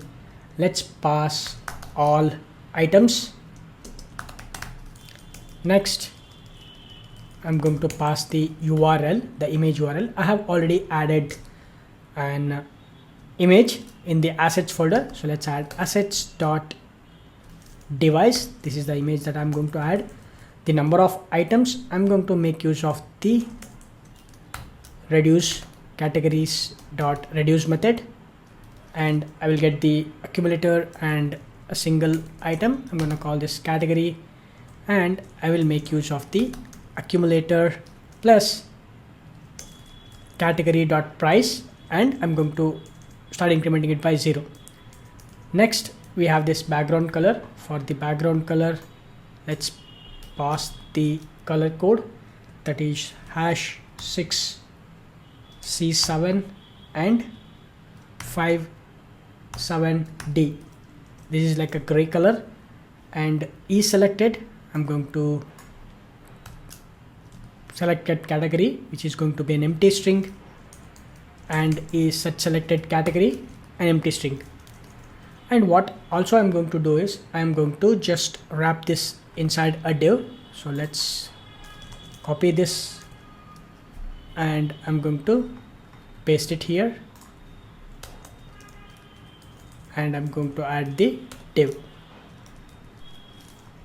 Let me format this, and the key I'm going to provide as all.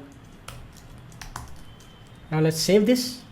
Boom, you can see all items, and it is not able to fetch the total items. That is because, let me see, what do we have here? Accumulator category dot price. It is not price, actually it is items.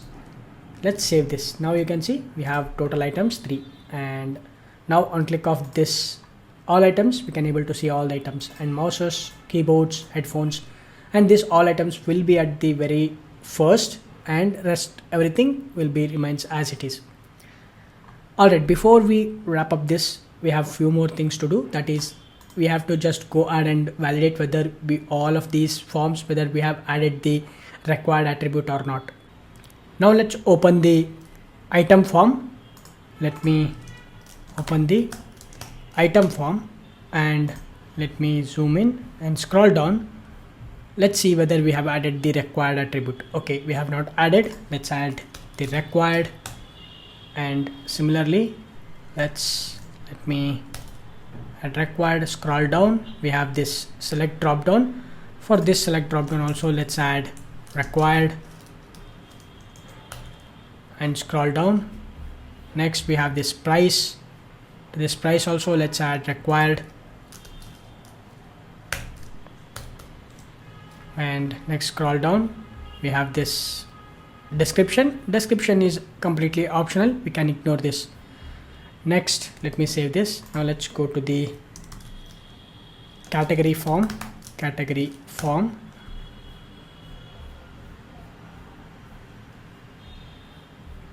We have this name property. Let's add required,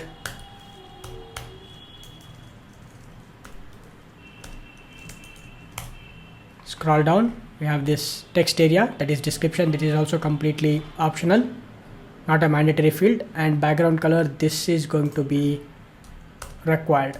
We have to add the background color. If we do not add the background color, by default it is going to pick up the default color, that is this one, this background color. So in that case we don't have to add the required here. Alright, next let's open the user form, and for the user form, let's add the required for name, and also for email, and password as well. Save this. Okay, next what do we have? We have manage users, categories, items, and next we have the explore. We have this customer name and mobile number. Let's go to the customer form. Let's add the required,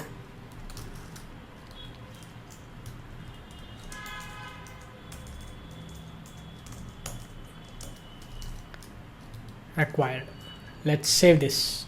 Alright, now I'm going to try to click on this place order, but it is not enabling as of now. So what I'll do is I'm going to Now let's go to the manage items. I'm going to click on this save, and you can see we get the validation error message that is please fill out this field. Similarly, let's go to the manage categories, click submit, we get this please fill out this field. Similarly, for the users, click on this save, we get this validation message. Alright, looks like we have done most of the things, and what we need to do is one last thing. Right now we are actually storing all these images inside the AWS, but we have to provide an option.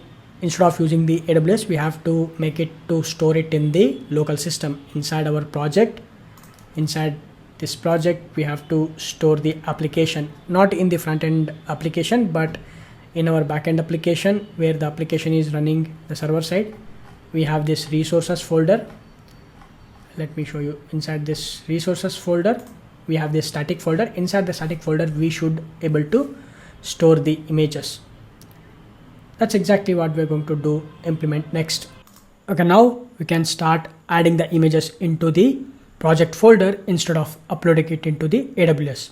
This is completely optional. I don't recommend this, because if you start adding the images into your project folder, and if you start adding more images, your project size becomes bigger, and that will cause us a lot of performance issues. Always recommend to upload the images into the AWS. But if you're a college student, if you wanted to demo it to your university lectures, or if you wanted to show it to your mentors, then you can store it in the local system or in the project folder. That's exactly what we're going to do here. First step, what we need to do is, under this project, we are going to create a folder called uploads. At the root of the folder, just create a one more folder, that is uploads. Okay, now we have created the folder. Next, what we need to do is, we have to create a one more configuration class. This is going to be static resource config.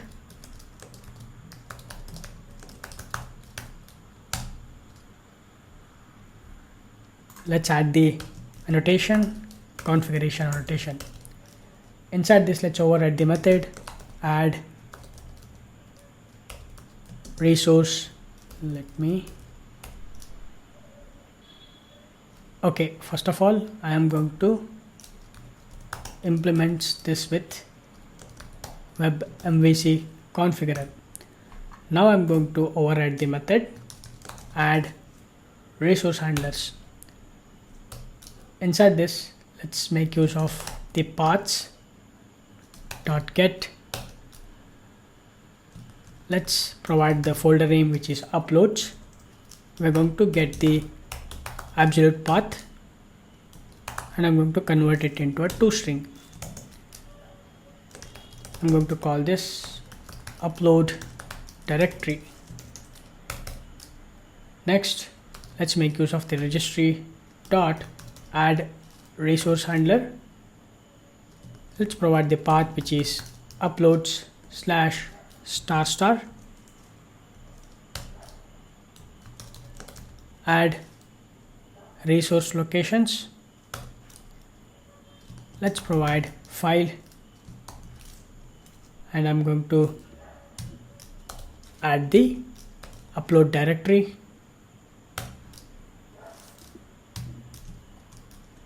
Add / at the very end, and save this.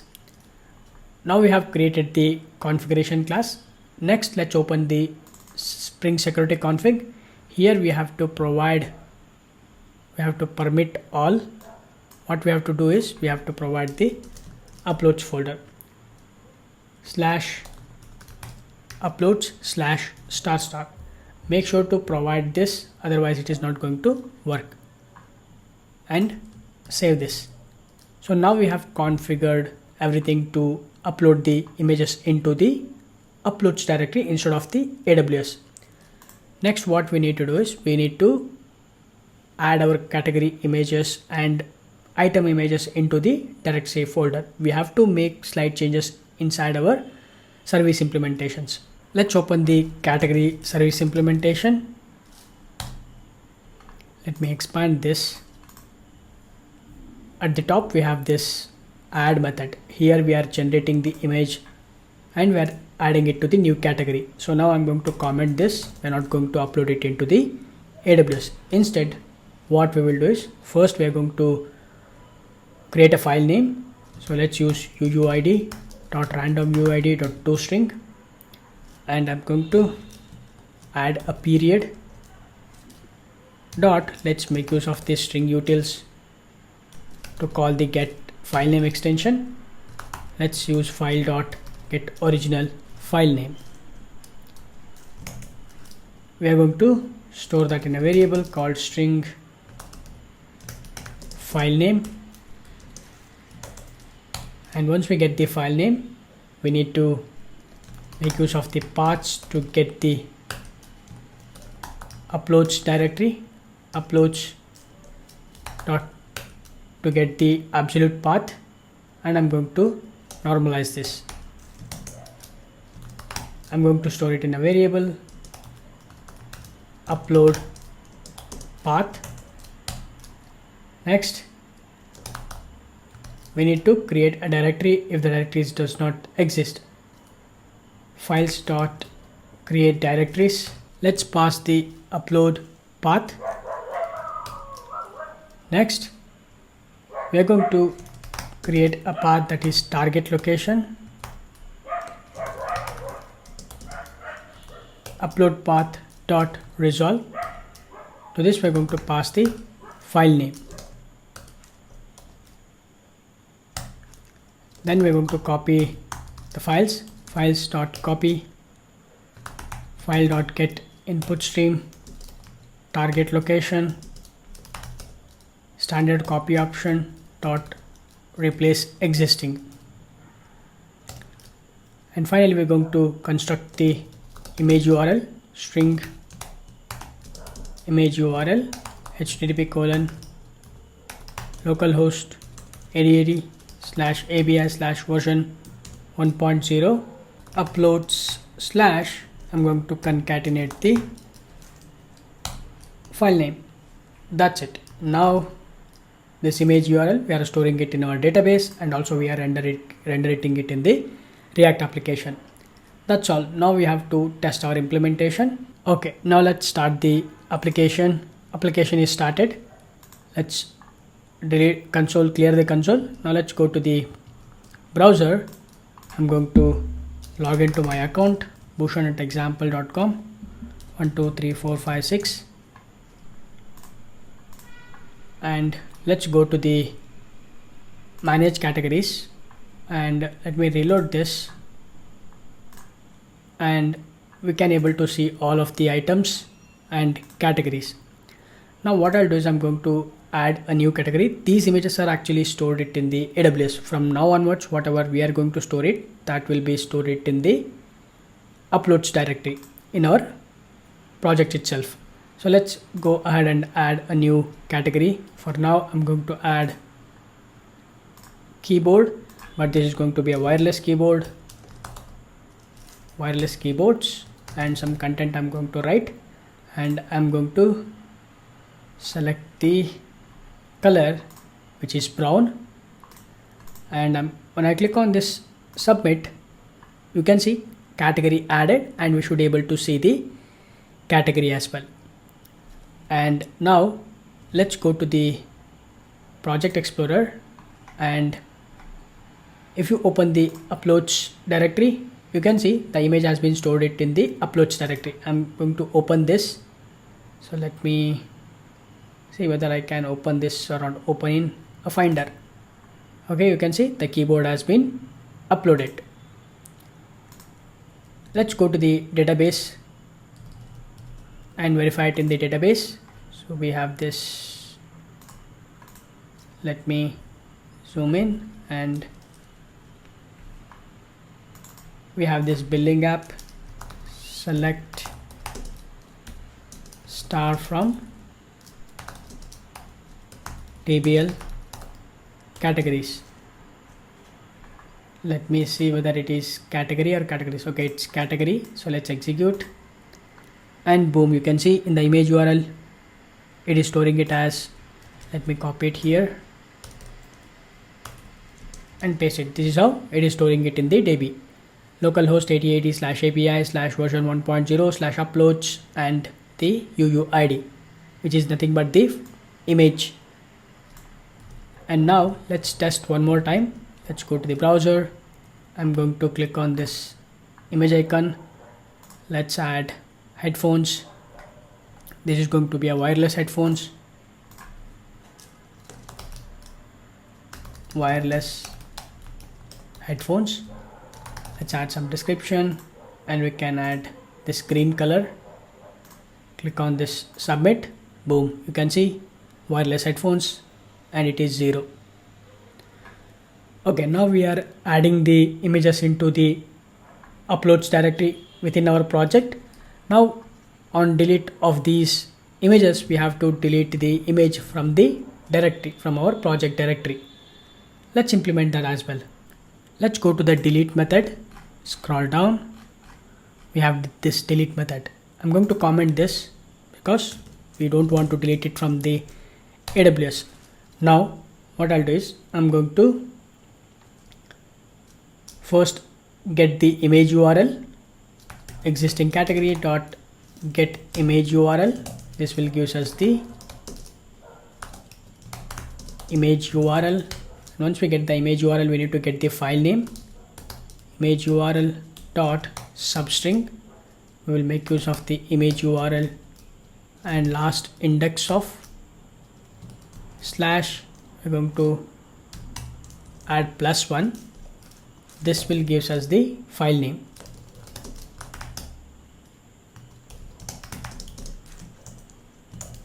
Once we get the file name, we need to make use of the paths.get uploads absolute path. We have to get to absolute path and normalize this, and this will give us the path dot upload path. Once we get the upload path, we need to get the complete file path, upload path dot resolve. Let's pass the file name. This will give us the file path. Now I can make use of the try catch block to delete the file. Files dot delete if it exists. To this we're going to pass the file path, and we can print a message, or I can just handle the exception inside the catch block. I can handle IO exception, and I can print the stack trace if I wanted to see any errors that has occurred. That's it. Let's save this. Now we can test our implementation. Let the application rebuild, and now there are 2 files inside the uploads folder. Let's go to the browser. I'm going to delete this wireless keyboard. On click of this delete, you can see category deleted. Also, if you go to the uploads folder, you can see the file has been deleted. Similarly, let's delete one more. Let's delete this, and you can see inside the uploads folder the image has been deleted. Alright, awesome. Now we have implemented it for categories. Same thing we have to implement it for the item as well. In interest of time, I have already made this changes in the item service implementation. Nothing much I have done. The same code I have copied and I have added inside the item service implementation. We are getting the file, upload path, and creating the directory, and creating the target location, and copying the files, and generating the image URL, and adding this image URL into the new item object. And similarly in the delete item also, I have just getting the image URL, file name, and upload path and file path, and I'm deleting the file if it exists, and also I'm going to delete the object from the database. So now we need to test this implementation. Let's go to the browser. You can find the source code in the description section of this video if you really need it. Now let's go to the manage items. Let's create a new item. So I'm going to select this. Let's add this headphones, and let's add basic Sony headset. The category, let's add headphones, and this is going to be 15,000. Some description I'm going to add, and when I click on this save, you can see the item added, the basic Sony headset.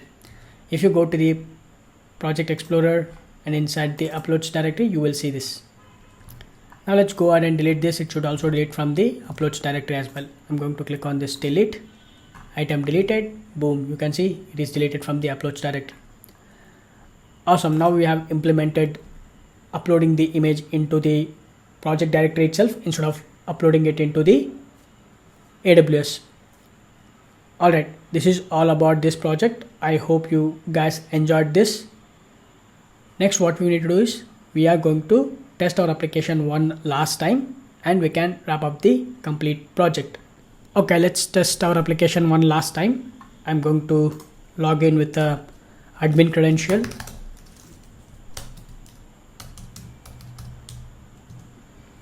Okay, the admin is logged in and admin can able to see all the menu items. Let's go to the explore. Right now we have 3 categories and 3 items. And now what we will do is let's go ahead and create few categories. Let's go to the manage categories. I'm going to just add some device. Okay, this is going to be category 4. Some description. I'm going to add yellow color. Submit. You can see it is added. This looks very ugly, but let's bear with me. And also let's go ahead and add one more device, and this is going to be category 5. Some description. I'm going to add green.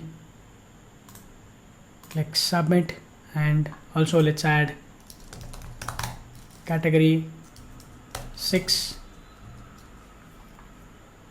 Let's add one more, some description, and this is going to be blue. Click submit. You can see the blue has been added. Let's add one more category. I wanted to see whether we can able to see the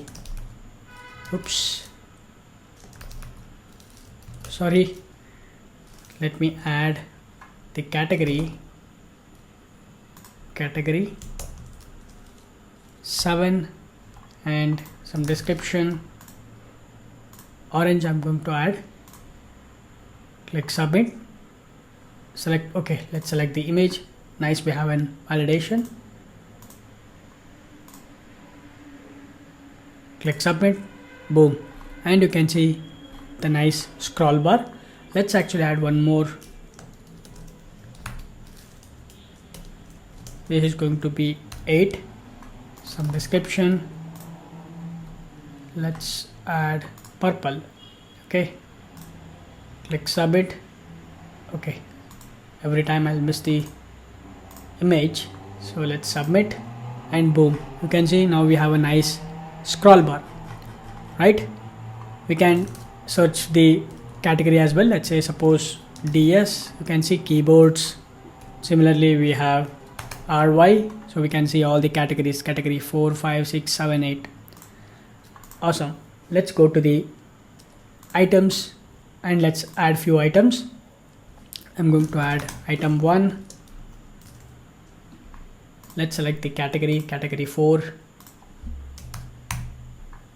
some content, and let's add the image. Click save, and now let's go ahead and add one more image. Item 2, category 5. Let's add one more image.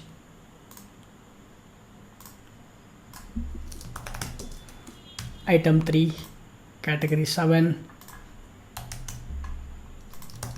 click save, and we can see the scroll bar here also. Item 4, category 8, description, let's add the image, click save, and boom, this is how it looks like, our scroll bar if the items is more. And we can search for it, let's say key, and you can see similarly mouse, we can search the mouse. Okay, now let's go to the users, let's add users. User 1, user at example.com, click save, user is added. Let's add one more user, user 2, user 2 at example.com, and let's add one more user,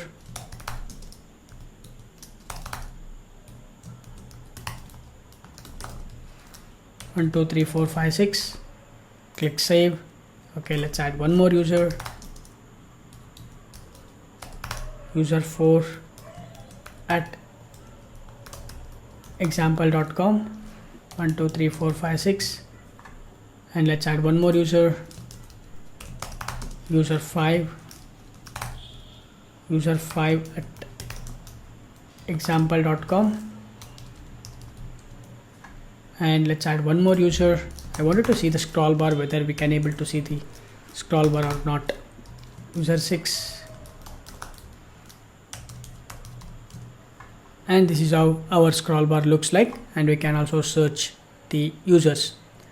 Let's go to the order history, we can see the complete orders, and let's go to the explore. Now you can see the nice scroll bar for the categories as well, and for the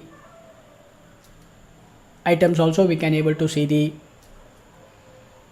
scroll bar, but for now let's keep it simple.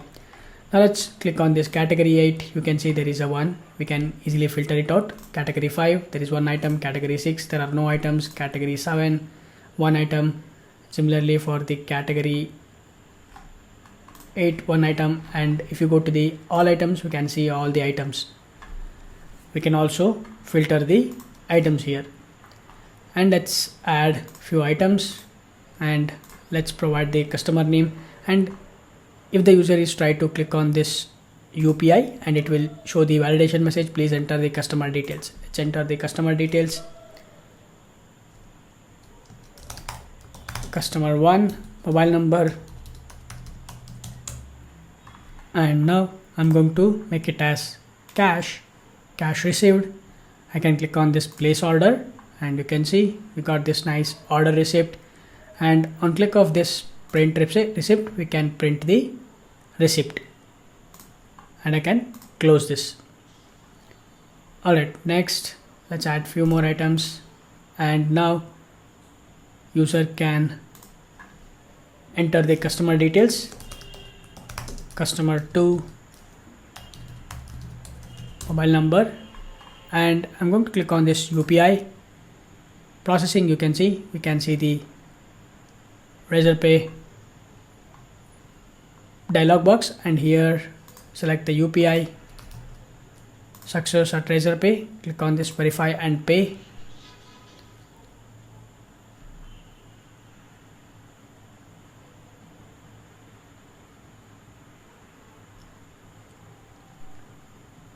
Awesome, the payment is successful.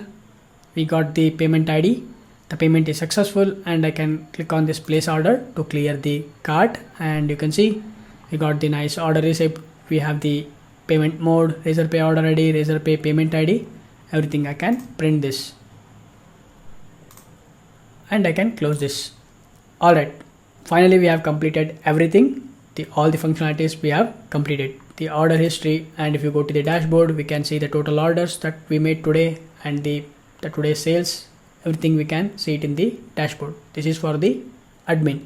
Similarly for the user, the same functionality will be available, but manage items, manage categories, manage users, we can't do that. That's it. Thank you for watching. I hope you learned something out of this video series.